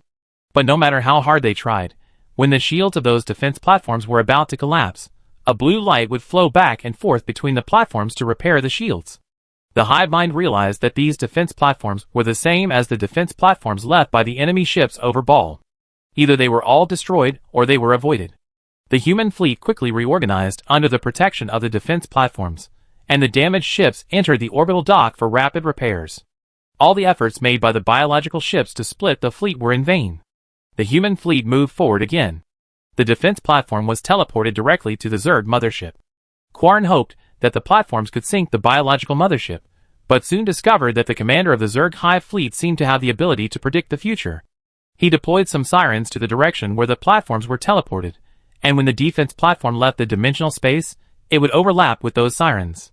Psionics. Quarren believed that only psionics could explain all this. Just like the Zerg has psionic combat units, brainworms, humans can use psionics to predict the future, and of course they can too. Although the attempt to decapitate using the defense platform did not succeed, the fleet, which had time to repair and reorganize, was able to continue moving forward. Everything went on as before. Under the siege of the biological ship, the fleet moved forward with difficulty, and the enemy mothership always kept a distance. If it keeps running, we can't catch up at all, Quarren said to Adam. Of course not. Adam calculated that considering the speed of his own fleet, it was wishful thinking to want to catch up with the biological mothership, but this was expected, and there was a solution. Get as close as possible, and when we are within the 700-kilometer range, we can teleport stably. As long as the hive fleet cannot fill all the gaps within 700 kilometers with biological ships one after another, we can teleport. Adam said his idea. Quarren thought it was feasible, but there were biological ships all around, so dense that it was impossible to teleport even a short distance. The fleet continued to trudge on. Just when Quarren and Adam thought that this war would be extremely difficult, a ball of fire flew from the surface of the planet Baal into space and headed straight for the fleet. Nothing could stop it. The chitinous carapace of the bioship was vulnerable to the flames. It did not even change its route to bypass some larger bioships, but directly crashed through them and rushed to the front of the fleet. When it got closer, Adam saw that it was not a ball of fire, but a humanoid creature with flames all over its body. Chapter 291. Before the burner came to the human fleet, the closest thing to it was the heavy battlecruiser that Quarren was riding on. Quarren stood in the bridge, and the burner stood outside the bridge, and the two looked at each other. Someone is invading our thinker array. He's almost successful. The subordinate stood up and shouted to Quarren. Yes, it has succeeded. A voice echoed in the bridge. Although the creature outside the bridge did not speak, Quarren knew that this was its voice. Before this unpleasant journey, I thought Saranoga was the craziest guy I had ever seen, but you little ants are crazier than Saranoga. You are trying to destroy an enemy 20 times your size. Hearing these cold words, Quarren thought the burner was on the side of the Zerg. But just as he was about to order the bombardment of this flaming guy, the burner was tied up by a tentacle and dragged away. A devourer was about to eat the burner, but this behavior brought disaster to it and its kind. Those tentacles were 100 times larger than the burner, and it was swallowed by the devourer without any resistance. But the devourer's mouthparts spewed flames a second later, and countless holes that spewed flames appeared on the entire chitinous carapace, and the entire insect body was like an exploding star. The strange flame that could burn in a vacuum environment covered everything within 100 kilometers. This distance is very large on the ground, but it is only a small area on an astronomical scale. The only things that were instantly burned by the flames were the biological frigates, and two devourers that were huddled together. The burner flashed from the center of the flames to the outside of the bridge where Quarren was, and continued the previous conversation. Where did you get the torpedoes you used? Quarren heard the question. The burner came for the torpedoes. When it was cleaning the bugs on Ball, it sensed the energy of the dimensional space again. This dimension belonging to the forger appeared again, so it immediately flew out of Ball and headed straight for the fleet. Without knowing whether this uninvited guest with fire was an enemy or a friend, Quarren certainly could not share any information with the burner, so he chose to remain silent. At this time, a Tyrone frigate was teleported into the orbital dock for maintenance. The burner saw this scene. This time, it directly saw a ship using the dimensional space. Although the human fleet was full of humans, the styles of the ships were obviously different. The burner looked at the Tyrone ships, and quickly found the largest one, and immediately teleported to the outside of the Tyrone Master. The communication encryption method on the Tyrone Master was useless. It was cracked by the burner before it could last even a second, and its voice also reached Adam's ears. Where did you get the technology you used? Burner asked. Adam was confused by the question of this uninvited guest. What did the technology he used have to do with him? If it was the Imperial Inquisitor, it would be understandable.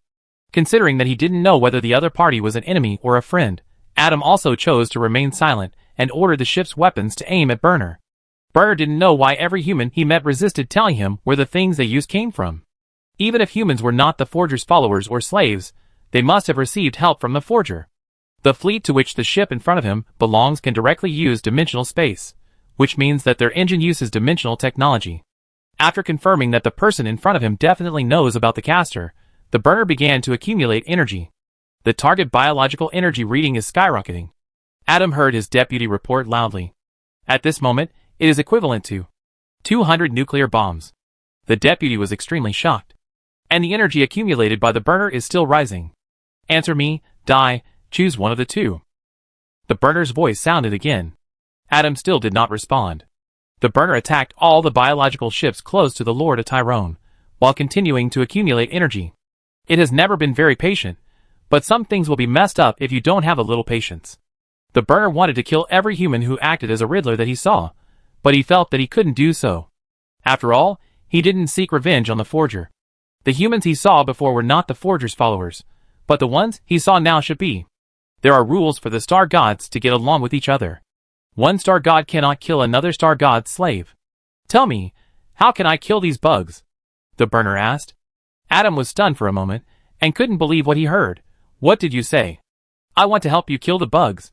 The burner decided to use a tried and tested method, which is to give these short-sighted little creatures a taste of sweetness. I have considered going directly into space to attack biological ships, but these biological ships are as numerous as the bugs on the surface. Even if I don't have hundreds of stellar rotation cycles, I can't kill them all. So, tell me how to kill them quickly. Adam felt that the creature in front of him might have some good intentions. Although he didn't know what its purpose was, it shouldn't hurt to cooperate for the time being. As for what to do next, of course, it would be to contact the Tyrone World No. 1 and ask the Lord of Tyrone what to do. Okay. Adam pointed forward. There is a large biological ship surrounded by many biological ships, which keeps retreating. Kill it. What's the use of this? Will they also flee like the bugs on the ground? I can't tell, but that's what the database shows. Well, if it doesn't work, I pull your tongue out. The burner half believed and half doubted and decided to give it a try. It didn't rush directly to the mothership, but flew to an Imperial frigate.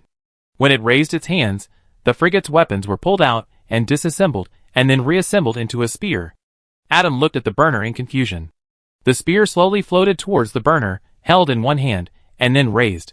Finally, the burner threw the spear at the Zerg mothership. The spear flew out like a rocket, with flames spurting out of the tail, and in the blink of an eye, it flew across hundreds of kilometers to the Zerg mothership. It first penetrated the kraken that blocked the flight path, then penetrated the two devourers that were transferred over, and finally penetrated the mothership and flew out of the galaxy. This scene looked quite shocking, but Adam had only one thought. That's it? The spear that could penetrate several warships was indeed amazing, but it was meaningless because the wound caused by the spear was as small as a needle piercing a human body. But the biological ship that was penetrated soon spontaneously combusted and exploded, and the mothership was blown to pieces. After the Hive fleet lost the mothership and the Zerg lost the Norn inside the mothership, the Zerg on the Ball satellite was out of control, just like the Zerg on the planet, and the same was true for the biological ships in the fleet. The power displayed by the burner amazed Adam. It just knew how to defeat the Zerd faster, and then it exerted a stronger combat power than the fleet to turn the tide of the battle. Report the existence of this creature. Adam immediately ordered, and at the same time believed that if it was hostile to the Star Zone, or the Lord of Talon did not allow it to enter the Star Zone, it could not be allowed to pass anyway. All ships are ready for battle. Chapter 292. Tyrone Galaxy. Jean Mo was in the research room at the highest point on the planet, reading the detection information of the residual genes on the Claw of Horus by the equipment while dealing with a very important matter. This is about the communication station in the dimensional space. The communication station has always been placed in the dimensional space, and a main control intelligence and a small number of people are responsible for maintaining the normal operation of the communication station. But yesterday, the main control intelligence suggested that all humans in the communication station be evacuated because lunatics have begun to appear. The reason for going crazy is very simple, that is, because he has been in the dimensional space for a long time, and all he sees are monotonous lines and things that are difficult for human senses to understand. Fortunately, going crazy in the Tyrone Star Zone is not a hopeless thing. After those people left the communication station, they were sent to the hospital of Tyrone No. 3, and medical researchers began to hold meetings to formulate treatment plans. Memory removal, sensory recovery. There is always a way. Failed. Jean Mo's mood suddenly became very bad, and he threw the report document into the trash can. What failed? Mime came and sat on the armrest of the chair, looking at Jean Mo in confusion, not understanding what he was saying. In the eyes of Mime, Jean Mo never said discouraging words.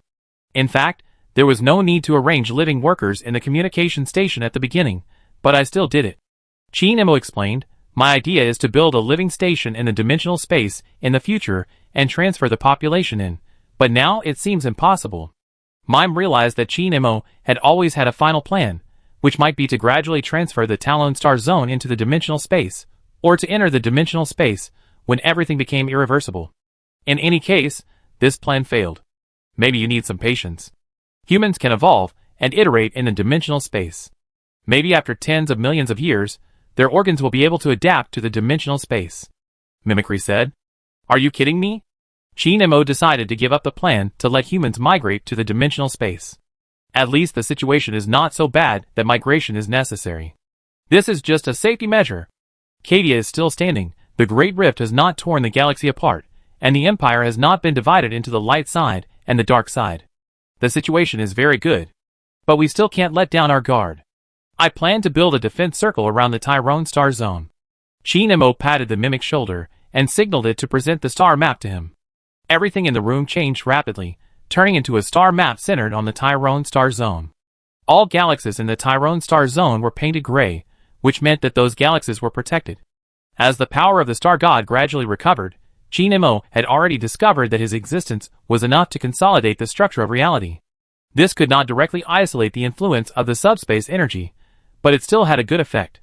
Just like when the Faithless Plague spread to the Tyrone sector, the closer it got to the Tyrone galaxy, the more it looked like a normal zombie plague. The scope of the consolidated reality structure grew over time, and its growth also represented the growth of the area of the Tyrone sector. Whenever another circle of galaxies was painted gray, the Tyrone sector would take over those galaxies. However, the growth of the scope of the consolidated reality structure has slowed down a lot recently, and it is very likely that the current scope is the limit. Jean Mo's eyes fell on the circle of galaxies outside the star zone, which were all unknown lands.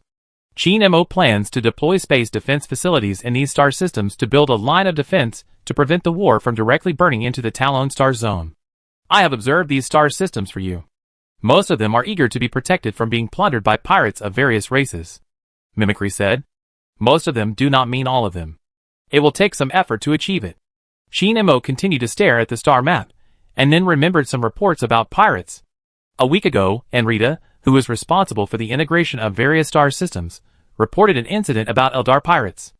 A world 30 light-years away from the boundary of the star zone was plundered. The local survivors claimed to have seen aliens with pointed ears. These aliens are Eldar, no doubt, but the details are not very clear. After all, Thrall, who helped to solve a Blackstone fortress in the Battle of Cadia, has left and cannot be consulted. I think those pirates may be Dark Eldar. Jean Mo speculated. Dark Eldar? A subspecies of Eldar? Mimicry only knew about the Eldar during the war in heaven, and did not know about the Eldar's corruption, awakening Slaanesh and exploding the Eye of Terror, and then dividing into various forces such as Eldar, Dark Eldar, and Wild Eldar. A group of Eldar living in the webway, very evil. Chi Nimmo explained briefly. The mimic nodded silently after listening. It couldn't give any advice. No one could do anything about the Eldar living in the webway. Chi Nimmo didn't continue to talk about the Black Eldar, but asked another crucial question. Are there any blackstone deposits in the star zone? No. The mimic shook his head. Then it seems that we have to get black stone from somewhere else. Chi Nimmo planned to set up the blackstone array after building the defense circle around Tyrone. As for how to obtain the black stone, contact the ruling sage Vic of Agrippina and ask him to bring over a batch of black stones dug by the Mechanicus. Or go to Huanquan number 8. This planet has black stone deposits, but it has temporarily fallen into the hands of the enemy. Just find a way to grab some. After thinking about a series of things, Chi Nimmo looked at Mimic. Mimic raised his eyebrows, not knowing why Chi Nimmo suddenly looked at him. Can you change your appearance? Chi Nimmo said. Okay. Mimic stood up and stood in front of Chi Nimmo, opening his arms. Speak. Chi Nimmo thought carefully and prepared to make a big change to the mimicry of the human female. This change has no meaning for the mimicry, but it is very important to Chi Nimmo. Change the white hair to golden hair. Do you mean only the hair or all of it? Ahem. All of it. Governor. And Rita's holographic image suddenly appeared in the laboratory, interrupting the appearance customization activity. If there is a galaxy in the Gate of Tyrone asking for help, then send out the fleet that Adam didn't take away. Chi Nimmo answered Enrita before he even heard him speak. Every time Enrita used holographic images to communicate recently, he would always apply to mobilize the fleet to support the star system of the Gate of Tyrone. Gate of Tyrone, this is the name of the defense circle around the Tyrone star zone. But this time Enrita did not come to apply for the mobilization of the fleet. The fleet communication came from Ball. Enrita raised his hand, and a video data appeared in front of him. There is a guy with a burning body who hopes to find you. Chi Nimmo and Mimic looked at the image casually, and then they were all shocked. The image showed a star god standing outside a warship, his whole body on fire. To be precise, it was a fragment of a star god. The burner? Chi Nimmo nodded. I will go to Ball in person, and I also need to find it for something. Don't go. Mimic suddenly grabbed Chi Nimmo's arm, his expression extremely nervous. Mimic had a very bad impression of the burner. In the many stories it told about the star god, the burner was a violent bastard who bullied the weak. I will go there after the celestial engine is completed. Chi Nimmo said something that reassured the Mimic. This burner fragment was obviously very powerful, even stronger than the Night Embrace fragment that came to the Talon star zone. However, it was still a matter of fighting back. The Mimic felt that if it was him and Chi Nimmo plus the celestial engine, it would be enough to defeat the burner fragment. However, Chi Nimmo did not want to copy the experience of dealing with the star god fragment last time, but was ready to beat up the burner himself after arriving in Ball, and stuff it into the satellite structure of the celestial engine. In this way, the satellite structure can solve the energy problem and expand into a second planetary structure. The temptation of the celestial engine +1 made Chi Nimmo unable to resist. Chapter 293. Time passed in the blink of an eye. Half a month had passed. The death of the mothership of the Zerg Hive fleet besieging Ball, and the Queen of Norn caused the Zerg's attack to completely collapse. The galaxy was still full of biological ships and bugs, but they had completely turned into beasts that followed their instincts, killing each other or hunting. It would take some time to clean them up. Ever since Adam informed the burner that Chi Nimmo would personally arrive in Ball, the star god simply dropped the ball and waited for others to come. Ball was not the home of the Burning Ones, and the people of Ball were not slaves of the Burning Ones. It had every reason to ignore everything here. The Tyrone fleet and the Imperial fleet worked together to hunt the remaining biological warships, and the Angels began to clean up the remaining bugs on Ball, Ball 1, and Ball 2. There was another task that was carried out together with the cleanup operation, which was to build a super-large transmission beacon. The orbital dock built a transmission beacon base station near Bale's star. When the base station was built, the entire galaxy was instantly illuminated by blue light. A planet-sized dimensional rift opened up in the galaxy, and then a metal planet protected by 2 satellites slowly emerged from the rift and came to the orbit of the star where Ball was. The complete celestial engine descended. The weapon array on a satellite structure was aimed at the biological ship running around in the galaxy, and the weapon array on another satellite structure was quietly activated. The communication request was transmitted to the Angel Fortress. Gray was responsible for communicating with the Blood Angels. After the communication was connected, Gray thought he would see the first captain of the Blood Angels, or a lower-level officer, but the man in front of him was a man wearing a golden mask. Behind this man stood the senior members of the Blood Angels. Foros had told Gray some things about the Space Marines, and Gray could guess that he was seeing Dante. Out of courtesy, he should salute Dante at this time, but Dante spoke first. "Thank you for the equipment and fleet support you provided to Ball. I will convey it to the governor." Gray nodded. "I heard about Bale's situation. I pay the highest respect to all warriors who fought bravely for the human race." Dante also nodded, and then asked, "Angel Fortress is very safe now, and Lord Tyrone can enter the fortress at any time by transport plane." Gray was stunned for a moment. There was no plan to go to Ball in the itinerary of this trip, and there was no plan to meet with the head of the Blood Angels. This was because the Blood Angels were unlikely to have a good impression of the Tyrone sector like the Lamenters, and considering the factors of the Inquisition, it was better not to have open contact with the Blood Angels. Dante's appearance on the communication screen and his suggestion that Chi-Nemo could go to the Angel Fortress were all unexpected. Gray's purpose of sending the communication was just to contact the people on Ball, so that they would not think that the Celestial Engine was here to fight. "Please convey it," Dante reminded Gray. Gray immediately reported it, and after receiving the order, he responded to Dante. "The purpose of our trip is to pick up a dangerous item, and we will not stay in the galaxy for a long time." When Dante wanted to respond, the burner appeared on the communication screen. It looked up at the sky, then flew vertically out of Ball, and headed straight for the Celestial Engine. After receiving the burner, the Celestial Engine disappeared into the dimensional space, and before leaving, it used the arc to clean up the biological ships in the galaxy. Then the Tyrone fleet recovered the transmission beacon base station near the star, and also activated the dimensional engine to leave the galaxy. "They just left like that?" Mephiston looked at Dante in disbelief. Kareen looked at the think tank director, and then at the warband leader, and was also very surprised. At first, everyone thought that the Tyrone people came here to collect benefits. Those power armors, the support of the Tyrone fleet, these don't seem to be free things.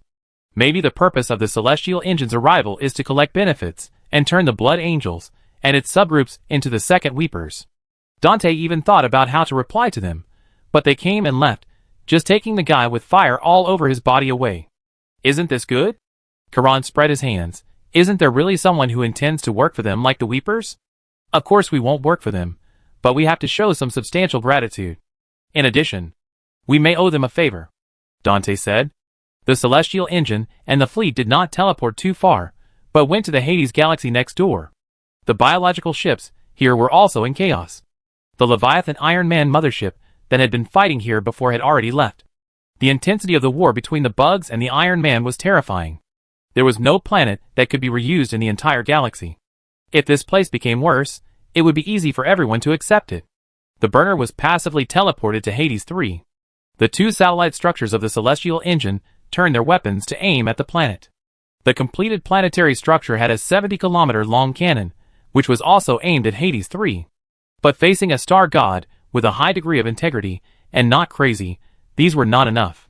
When the burner appeared on the surface of Hades 3, Chi-Nemo and Mimicry immediately appeared in front of it. There are only 2 left of the former 7 recluses. It seems that being timid is not necessarily a good thing. Burner was not angry about being teleported to Hades 3 and being targeted by weapons, because it got what it wanted and saw the god it wanted to see. As for being targeted by the Celestial Engine, in Burner's eyes, this was normal, like a vigilant look, no threat, and should exist. Still so dependent on the things you made? Seeing that Chi-Nemo and Mimicry did not respond to him, Burner looked at the Celestial Engine. "You chose humans as your followers and servants. You have a good eye. This species is generally tight-lipped." Chi-Nemo didn't know how to respond to the burner, so he turned his head and looked at the Mimic. The Mimic had changed into 1,000 different forms at this time, and it was ready to fight. But what Chi-Nemo felt from it was not courage, but fear. "The one standing in front of you is not the caster," Chi-Nemo said. "If you want to reminisce with an old friend, then go talk to someone else." The burner narrowed his eyes with flames, and stared at Chi-Nemo for a while. The moment they met, the burner felt that something was wrong with the caster. Of course, it had the power of a star god, but its essence was very young. This is not about power or function, but a concept similar to the soul. "But you have the ability of a caster." The burner himself doubted this sentence, hoping that Chi-Nemo really had the ability of a caster. You can help me, right? What can I do for you? Chi Nemo asked. Help me become complete. The burner raised his hand, and the space around him began to tear and twist, gradually forming a new scene. Two burners were trapped in a section of the web. One of them was madly spewing flames and shouting that he would burn all life to death, and the other was sitting on the ground with his head down and autistic. You don't know how many years it took me to find myself. A full 100,000 years. I tried to fuse myself together.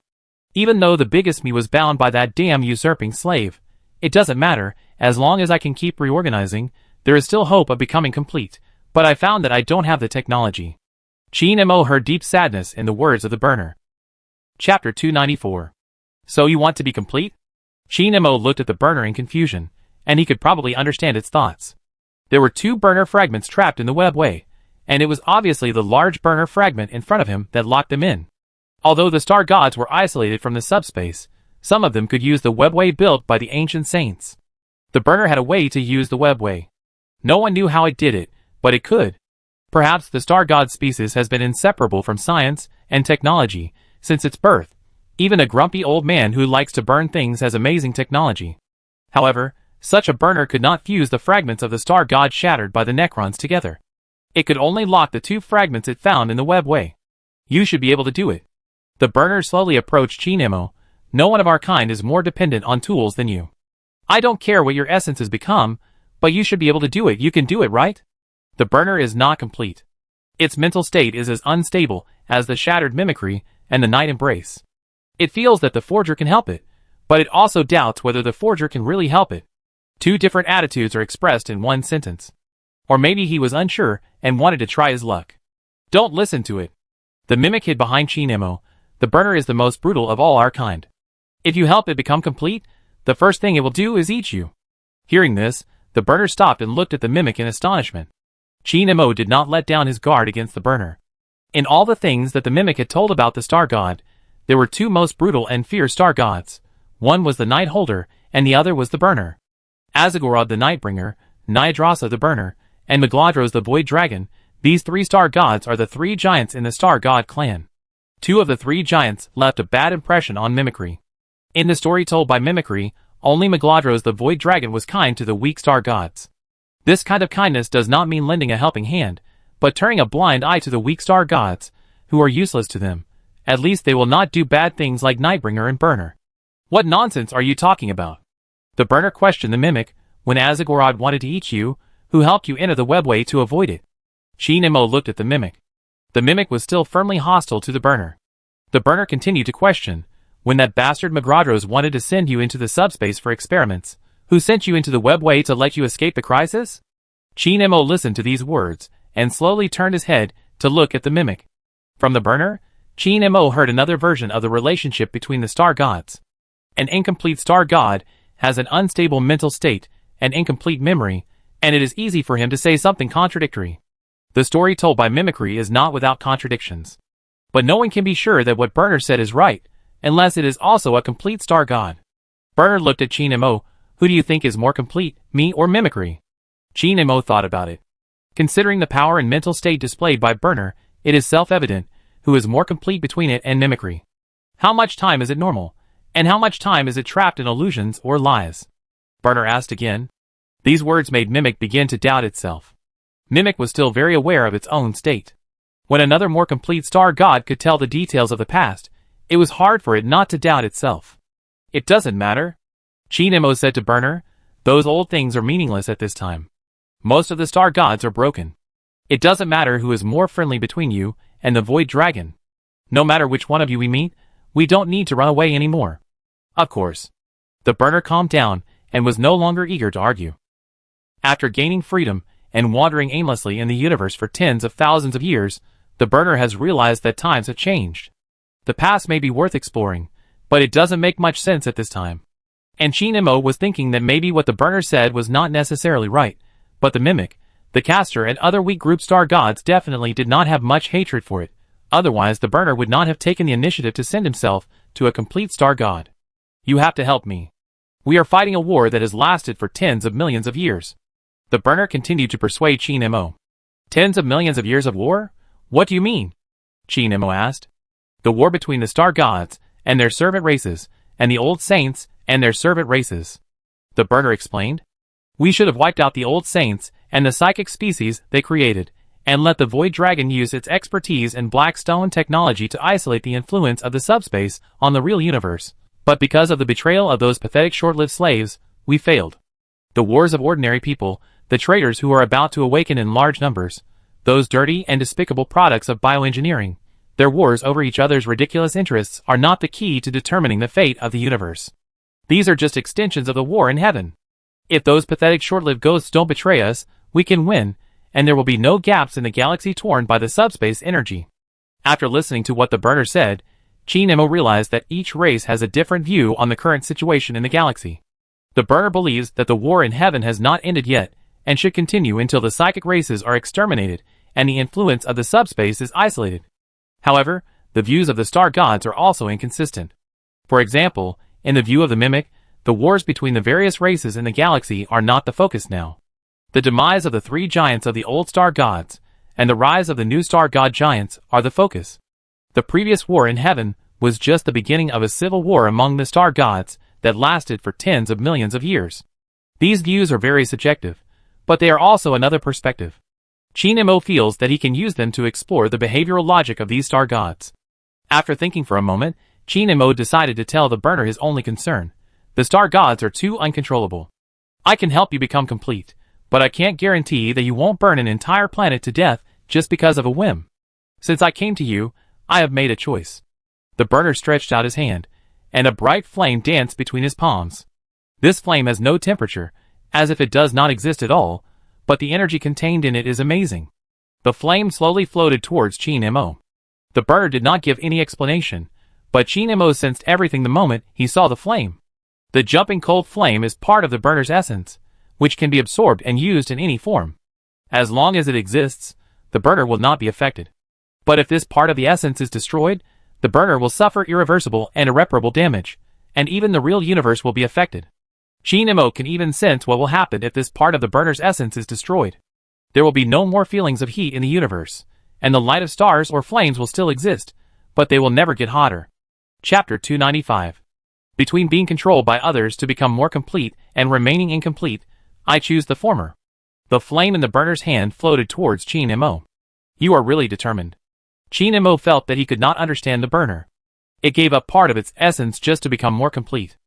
Chi Nemo never promised that the burner could help it take back the fragment held by the Silent King, the leader of the space necromancer, but the burner still made such a decision, which was enough to show that. Complete. How important it is to the star god. The burner reluctantly glanced at the essence that was sent out and asked, Now you are not afraid that I will kill the people of a planet on a whim, right? Chi Nemo nodded and turned to look at the Mimic. The Mimic still hates the burner because of its chaotic memory. After feeling Chi Nemo's gaze, the Mimic shook his head. I know I am a lunatic, just ignore what I say. You are just not as complete as it, but it doesn't matter, I will help you. Chi Nemo shook his head. Looking at the mimicry, Chi Nemo suddenly empathized with the burner's idea of giving up his essence to become complete.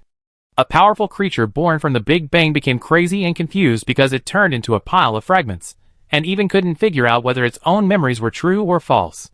Theoretically, each fragment of the star god has a powerful force that can overturn the world, but because some small fragments have forgotten who they are and what they can do, they may even be scared back by a space marine bomb.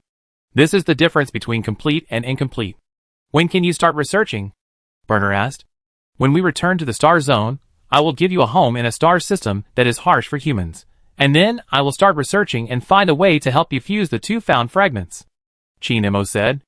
Chi Nemo has no idea about how Burner can fuse the two fragments, but like many things in the past, as long as you work hard, you can solve it. So when are we going back to the star zone? The Burner couldn't wait. Chi Nemo wanted to go back right away, but Gray's voice changed his mind. The Blood Angels chapter master hopes to meet you. Okay, connect him to the celestial engine. A moment later, Dante and his entourage boarded a Tyrone Navy ship and jumped into the Hades galaxy, slowly approaching the celestial engine that was charging the dimensional engine. Because Dante and his entourage were on the ship's observation deck, they could see the celestial engine through the porthole without connecting to the ship's system. It's like traveling from one planet to another, except that the destination planet is made of metal, so the experience is completely different. Miracle Project. Mephiston looked at the celestial engine getting closer and closer. Miracle. This is much bigger than the phalanx. Dante raised his eyebrows and nodded.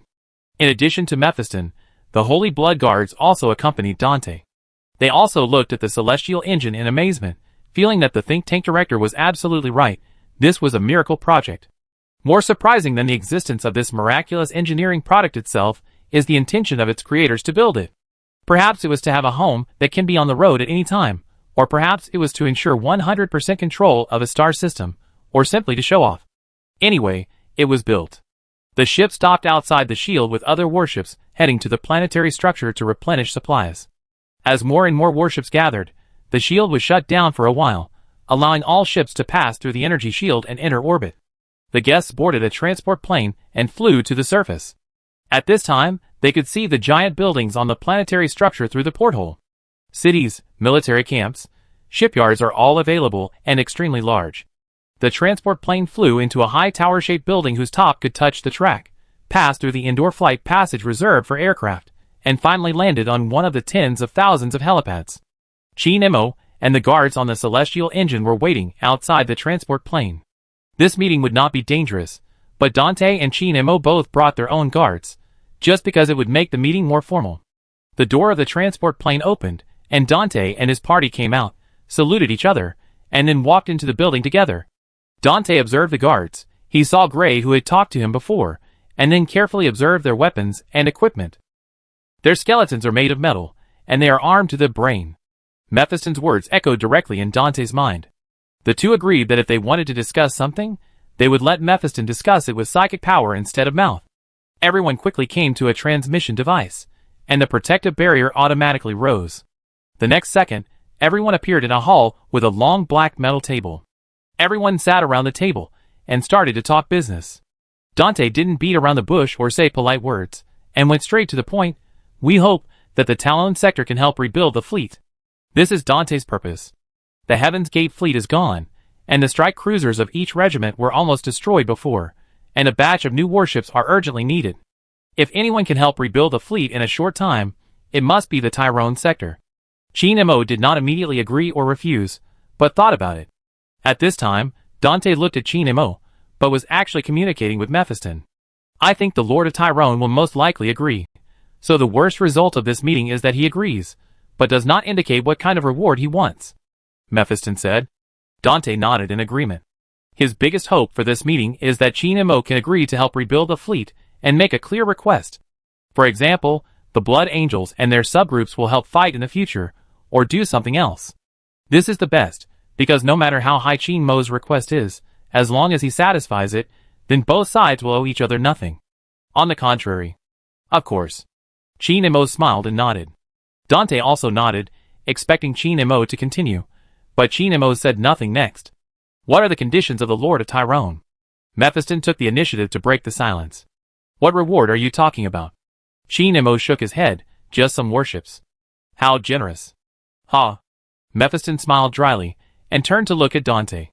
Dante thought about it carefully, and finally decided to agree. Although this would undoubtedly make the entire regiment bear a debt of favor that would be difficult to repay, there was really no other way. Some of the warships of the sub-regiment were completely destroyed, and they could only borrow other people's ships to leave Ball. Dante nodded slowly to Mephiston, who took out a piece of parchment and a quill. The warships needed were already written on the parchment. Dante just signed his name on it, and handed the parchment to Nemo. Nemo thought Dante would ask him to state a clear condition. At least he would argue for a while, but he agreed very readily. It can be imagined how much loss the angel descendants suffered in this war. Chapter 296. It's settled. Nemo handed the parchment signed with Dante's name to Gray. At this point, even if Dante didn't want to bear the debt of favor, he had to bear it. Just like some people can predict the future, but they walk step by step towards the future he predicted, and they are forced to do so by the situation. Don't worry too much. Nemo can completely guess Dante's thoughts. What can I ask you to do? Let you go to the Shrunken Eye of Terror to launch a counterattack against the traitors? Or should I ask you to go to Terra to raid the Inquisition and massacre the High Lord's Council? Dante looked at Nemo calmly, listened to his words that were enough to be sent to the stake, and then nodded in agreement. Of course not. Dante had heard high praise for Nemo from Foros. The Weepers are a group of people with high morals. They can fight, and die to save mortal slaves. Those who can establish a good friendship with such a war group are obviously not too bad people. The Weepers are kind, but it does not mean that they are naive and stupid. Those who are sweet-mouthed but treacherous will be exposed by them. Therefore, Qin Mo would not make excessive demands. Thank you for all the help you have given us. If you need our help in the future, we will also be obliged to do so. Dante stood up and thanked Qin Mo, and then stood up and left. The Blood Angel Guard followed the footsteps of the chapter leader. Mephiston also stood up, but did not follow immediately. Instead, he stood there and asked Qin Mo, the Inquisitor named Bologna. When talking about Bologna, Mephiston tried to use a more private way of conversation, that is, using psychic power. But he found that his psychic power could not enter Qin Mo's brain, so he could only speak. What did the Inquisitor do in the Battle of Cadia? Qin Mo instantly understood what he meant when he heard Mephiston's question. Bologna was in Ball, and Mephiston must want to ask about her crazy plan. What did she do in Ball? Qin Mo stared at Mephiston expressionlessly and asked back. She might have wanted to do something, but she didn't do it. Mephiston shook his head. Qin Mo did not continue to respond, closing his eyes and thinking. Mephiston waited for 2 minutes and continued to ask, I think you may have the ability to predict. What will happen if Bologna's plan is implemented? Qin Mo still said nothing.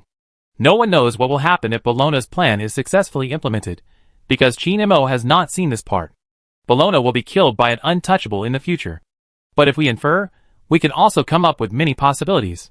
Blast out a small eye of terror, just like the one in the Battle of Cadia. It may also summon demons. In any case, there will be no good results, but the damage range will not be particularly large. The real Eye of Terror in the galaxy began with the first cry of Slaanesh when it awakened, and Bologna's plan is unlikely to create another Eye of Terror. But what level of psychic disaster is the Eye of Terror? Even if the terrible consequences of Bologna's plan are only 1/10 of the Eye of Terror, it is still extremely dangerous. After thinking for a moment, Qin Mo suddenly stopped thinking, with only one idea in his mind. Tired, destroy it. Mephiston saw that Qin Mo didn't say anything, so he didn't stay any longer, turned around and followed Dante to leave. Qin Mo sat quietly at the table for a while, until Andrada and Gray wanted to ask him if he had any other orders. Yao En. Qin Mo suddenly looked at his untouchable guards. Here. Yao En stepped forward and bowed to listen. Qin Mo didn't speak with his mouth, but gave Yao En an order through intracranial voice transmission. Kill that female judge. Yao En's face remained calm after hearing this. He nodded silently, and turned away.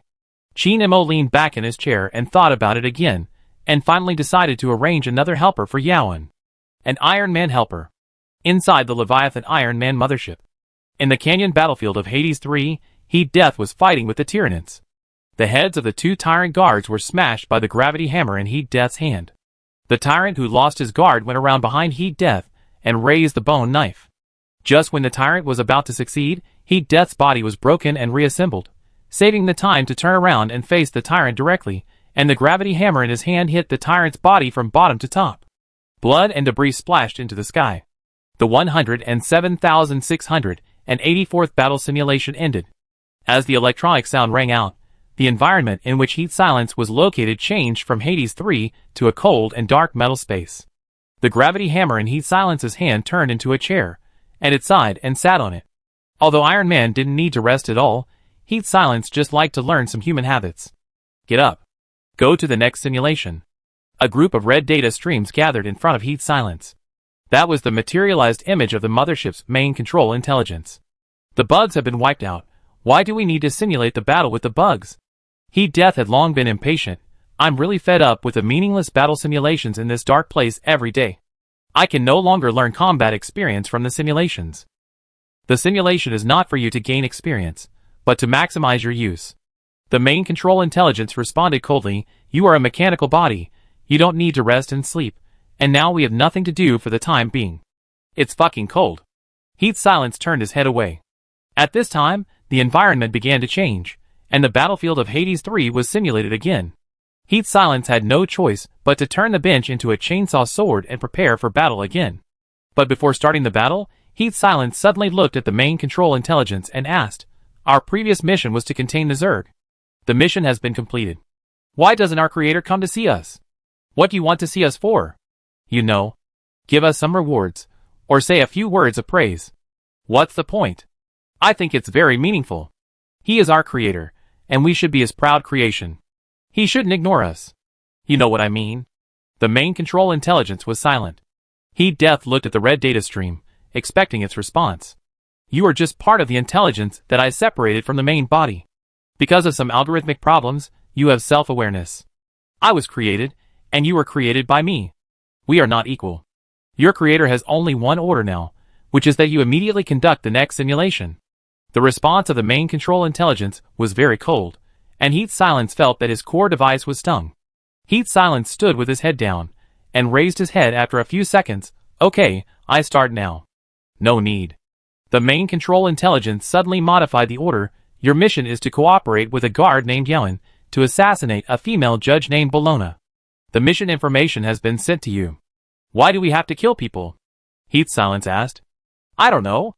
The main control intelligence said, this is an order from my creator. Arrange a shuttle for me immediately. I go right away. Hearing that this was an order from the creator, Heat Silence instantly became energetic. Chapter 297. 1 week later. The Blood Angels and their successors were still doing the aftermath. Some rogue traders came to Baal as soon as they learned of the victory in the Baal defense war, selling materials or machinery that could help rebuild the planet. Rogue traders from the Barrett family set up a trading post next to a gas giant called Set. This is a small void building, 15 kilometers long and 10 kilometers wide. The name is the same as Set, the lonely gas giant in the Baal galaxy. The half-light-second distance between the planet Baal and the trading station was filled with transport planes.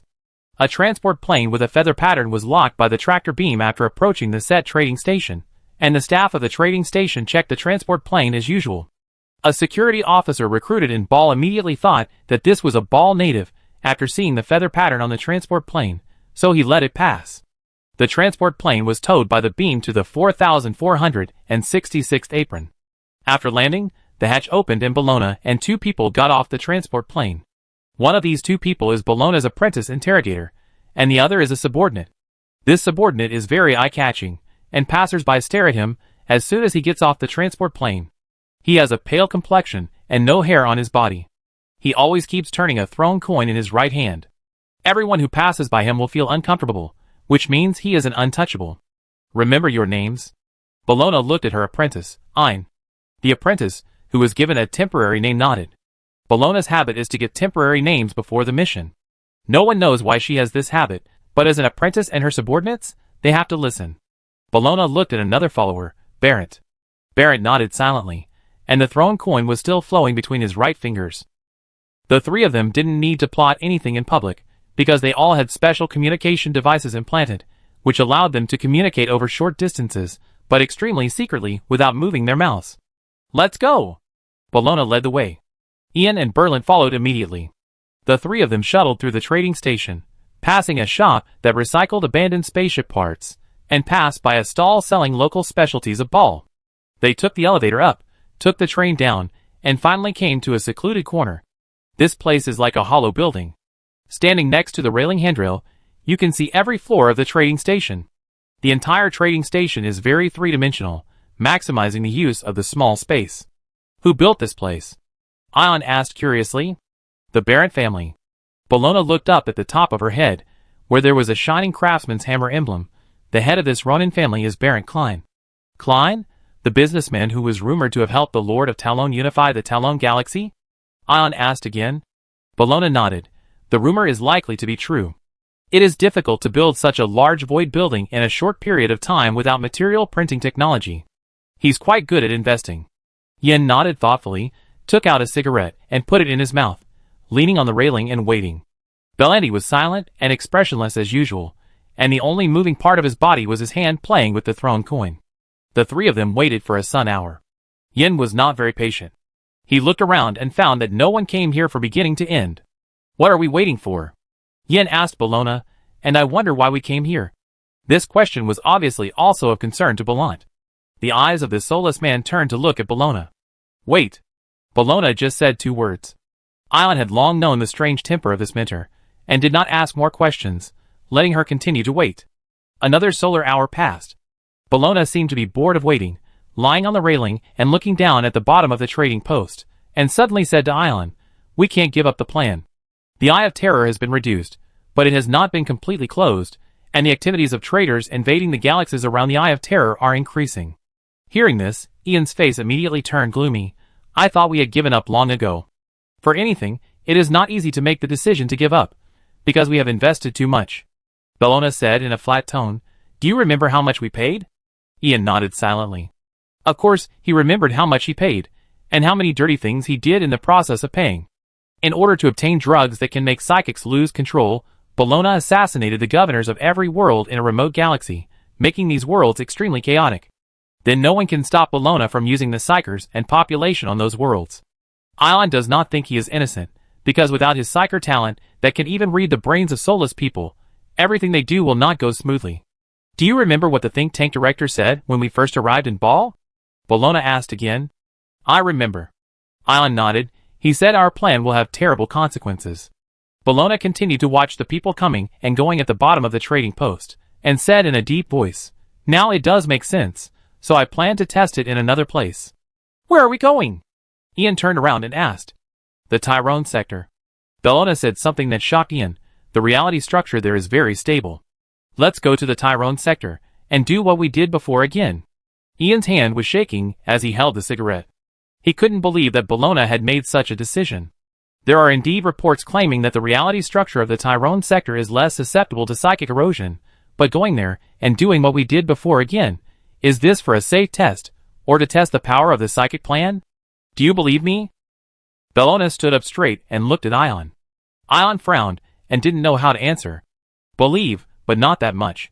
But Ion will not give up his loyalty to Bellona, because without her, he will always be an illegal psyker at the bottom of the nest. When this matter is over, I will write to my mentor to promote you to a formal inquisitor, and then you can leave me, Bellona said. Okay. Ion nodded.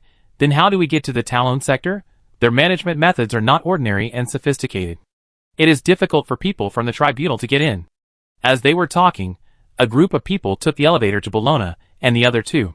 Two Ogrins wearing power armor, a very young-looking girl, and a middle-aged man. The middle-aged man looked majestic, wearing a golden fur windbreaker, and holding a golden cane in his hand. The head of the cane looked like a flat hammer, which was firmly held in the middle-aged man's hand. Yin didn't know where they came from, but he could tell from the marks on these people. The craftsman hammers the family crest. The Barrett family. The middle-aged man must be Klein, the head of the Ronin merchant family. A wise investor has arrived. Bellona continued the secret call and walked towards the visitor with an enthusiastic look. Lord Tyrone may not have expected that in the eyes of a businessman, nothing is unpriceable. Chapter 298. Inquisitor. Mr. Barrett. Bellona and Klein saluted each other. Then Bellona looked at the girl next to Klein. She must be your daughter, right? She has amazing beauty. After flattering, Bellona took out a bold pistol inlaid with inscriptions and handed it to Klein's daughter. I heard that you like weapons very much. This is my gift. Use it carefully. It has killed many traitors. Thank you, Inquisitor. Crane's daughter took the bolter and admired it. This is a bolter pistol used by mortals. Although it is not as big as the one used by space marines, it is powerful enough to shatter a human body. The gun given to my daughter is not a reward, Crane said. Of course. Bellona nodded. According to our previous agreement, you take us to any system within the influence of Talon, and then I will give you a ton of black stone. Can I ask how you got the black stone? I used my connections in the Mechanicus. While Bellona and Klein were talking, Ion was always observing Klein. The middle-aged man had a scar on his face, his hands were covered with calluses, and his knuckles were whiter than normal people. This made Ion suspicious of Klein's past. According to the information Bellona obtained from the top leaders of the Inquisition, and believed in it, Klein was a speculator. He was a Talonian. He found him, and provided a large number of weapons and ships before the Lord of Talon unified the Talon system.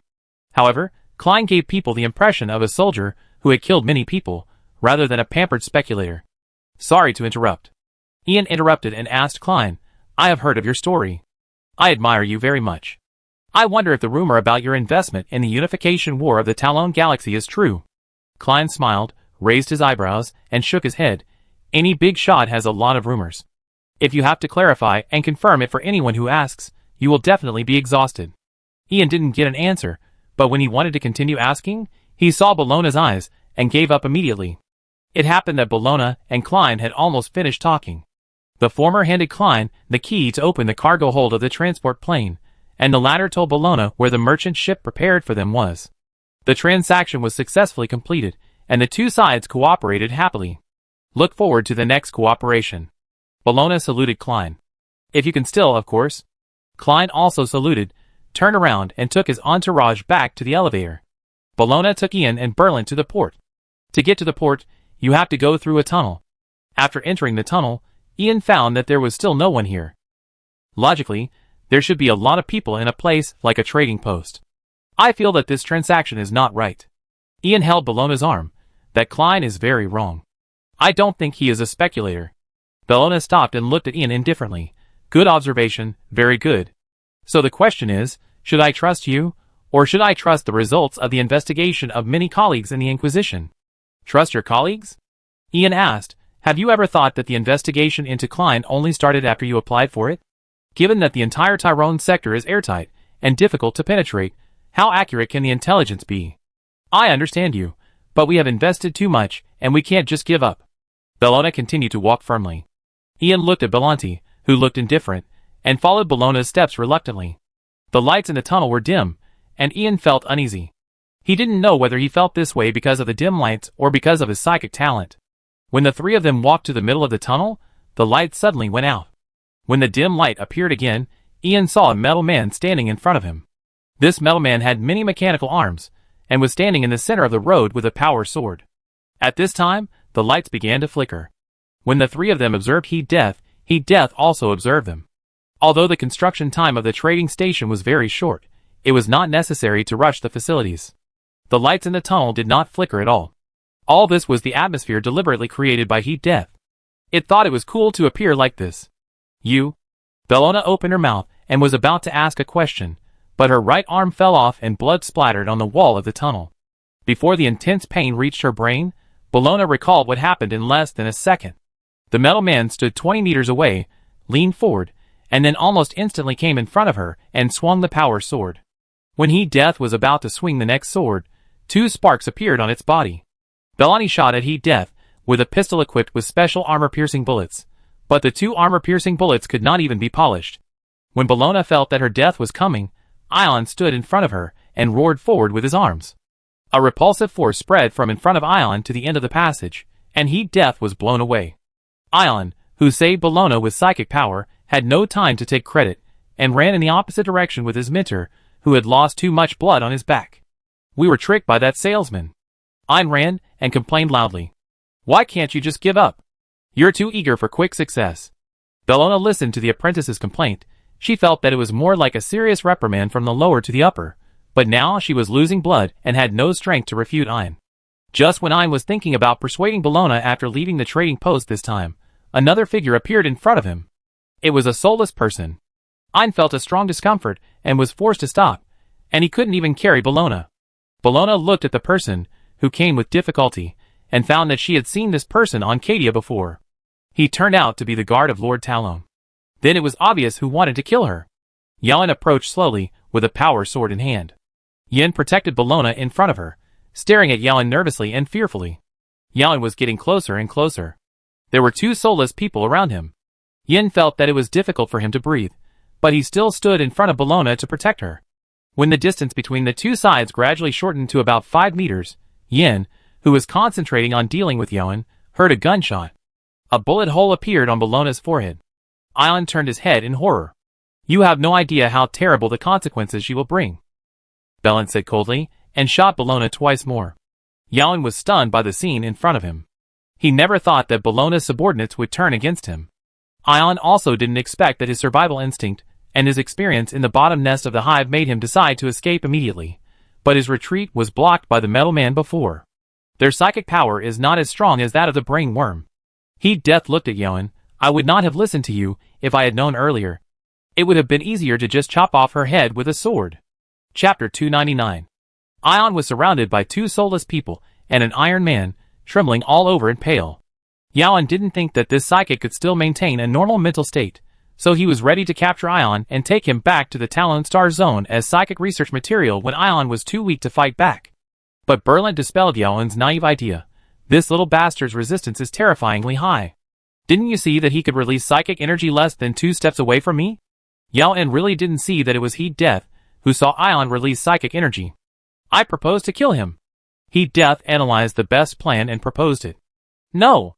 Baron stopped playing with the thrown coin. He is just a poor guy controlled by Bologna through psychological means. He should not die here. Yao En narrowed his eyes and looked at Baron. This fellow doesn't look like a decent person, and he killed his own judge. How could he propose to let Ion live? Baron is indeed unexpectedly kind, but he is a soulless person after all, and he is still alert to possible malicious intent. Every soulless person lives a miserable life, even some of the silent nuns and assassins who eat royal food. These people who make ordinary people feel uncomfortable or even have diarrhea and vomiting are difficult to get the favor of others. They will be marginalized in society, and even the soulless people with strong talents will be killed.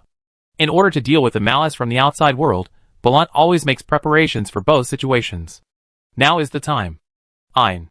Bologna is a stinky bitch who uses emotions and psychological hints to control you. She is not worth your life at all. Listen to me, leave here, forget all this, find a new world and start a new life. Baron said all kinds of comforting words, but his hand was tightly holding the pistol. If Ian lost control and ran away, he could shoot at the first time. Ian lowered his head and said nothing. No one knew what he was thinking, and others could not see his expression. You know, I never speak to others in a pleasant way. Baron continued to persuade, don't force me to kneel down and beg you. Ian finally showed some reaction, his mouth moved, as if he had swallowed something that had been in his mouth before.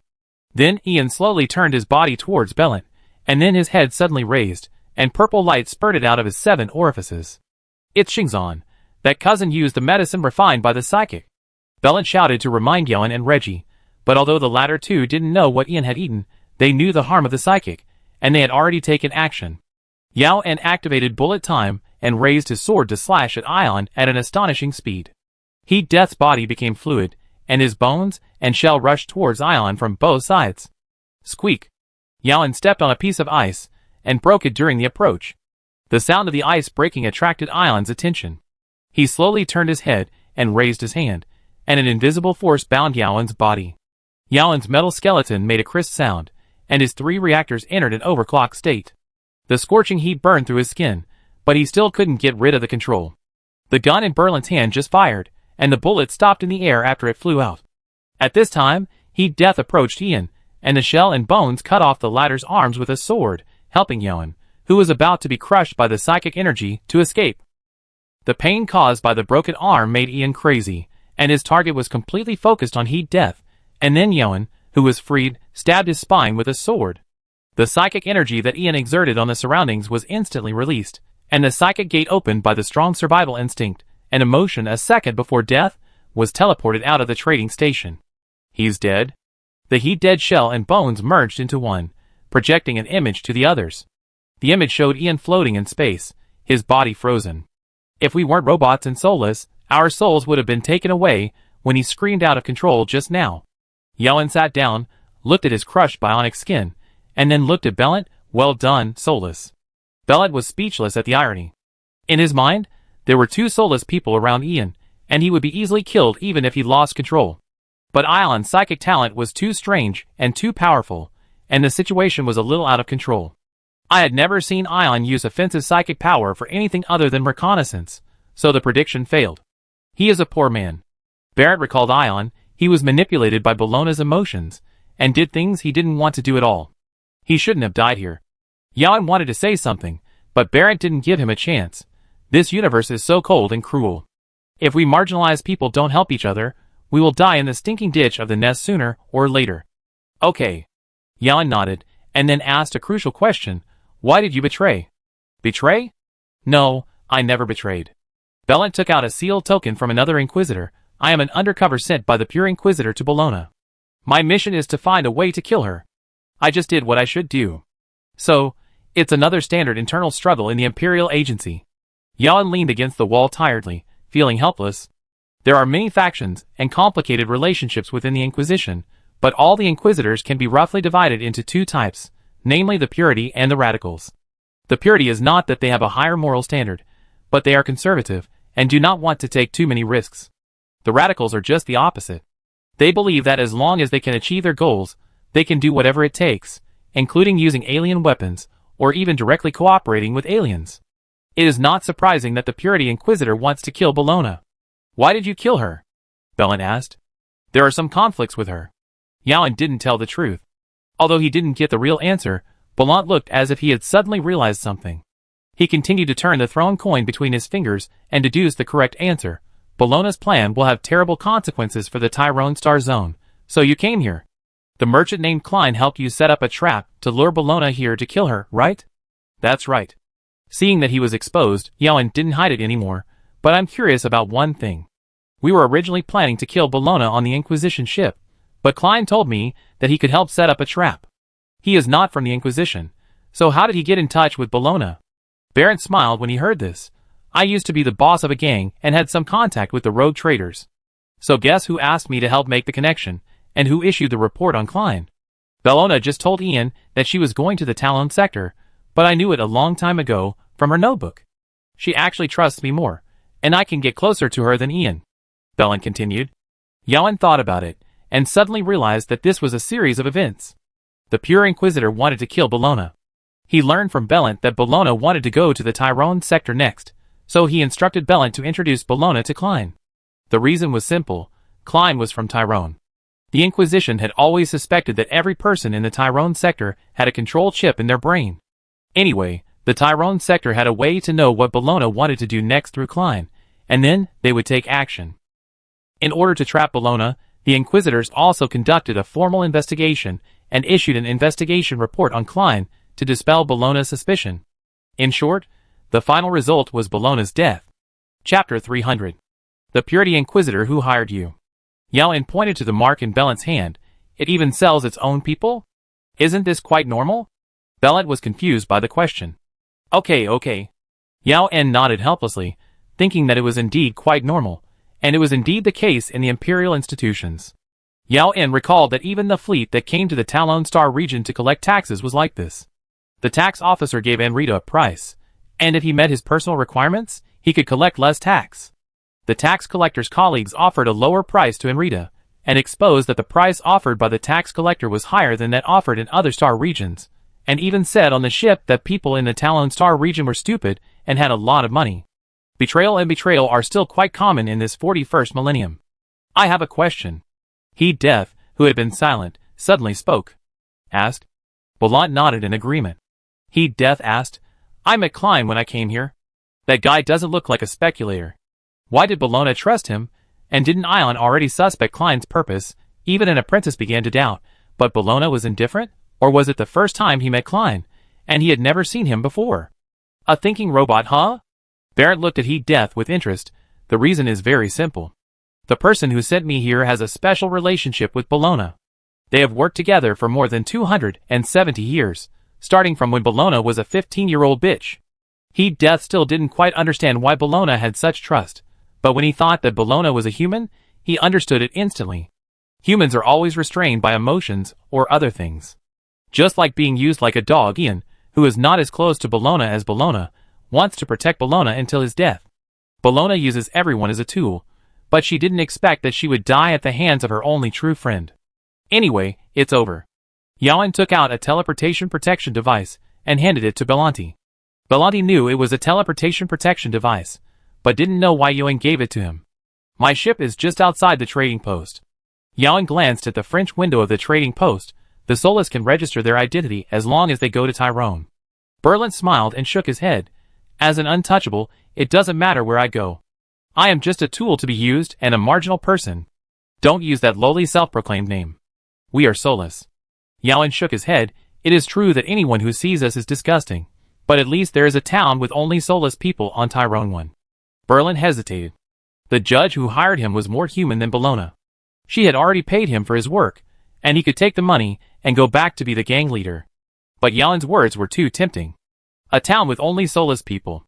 There were no law enforcement officers who waited for soulless people to make mistakes and then killed them legitimately, and there were no normal people who would show disgust and pinch their noses when they saw soulless people.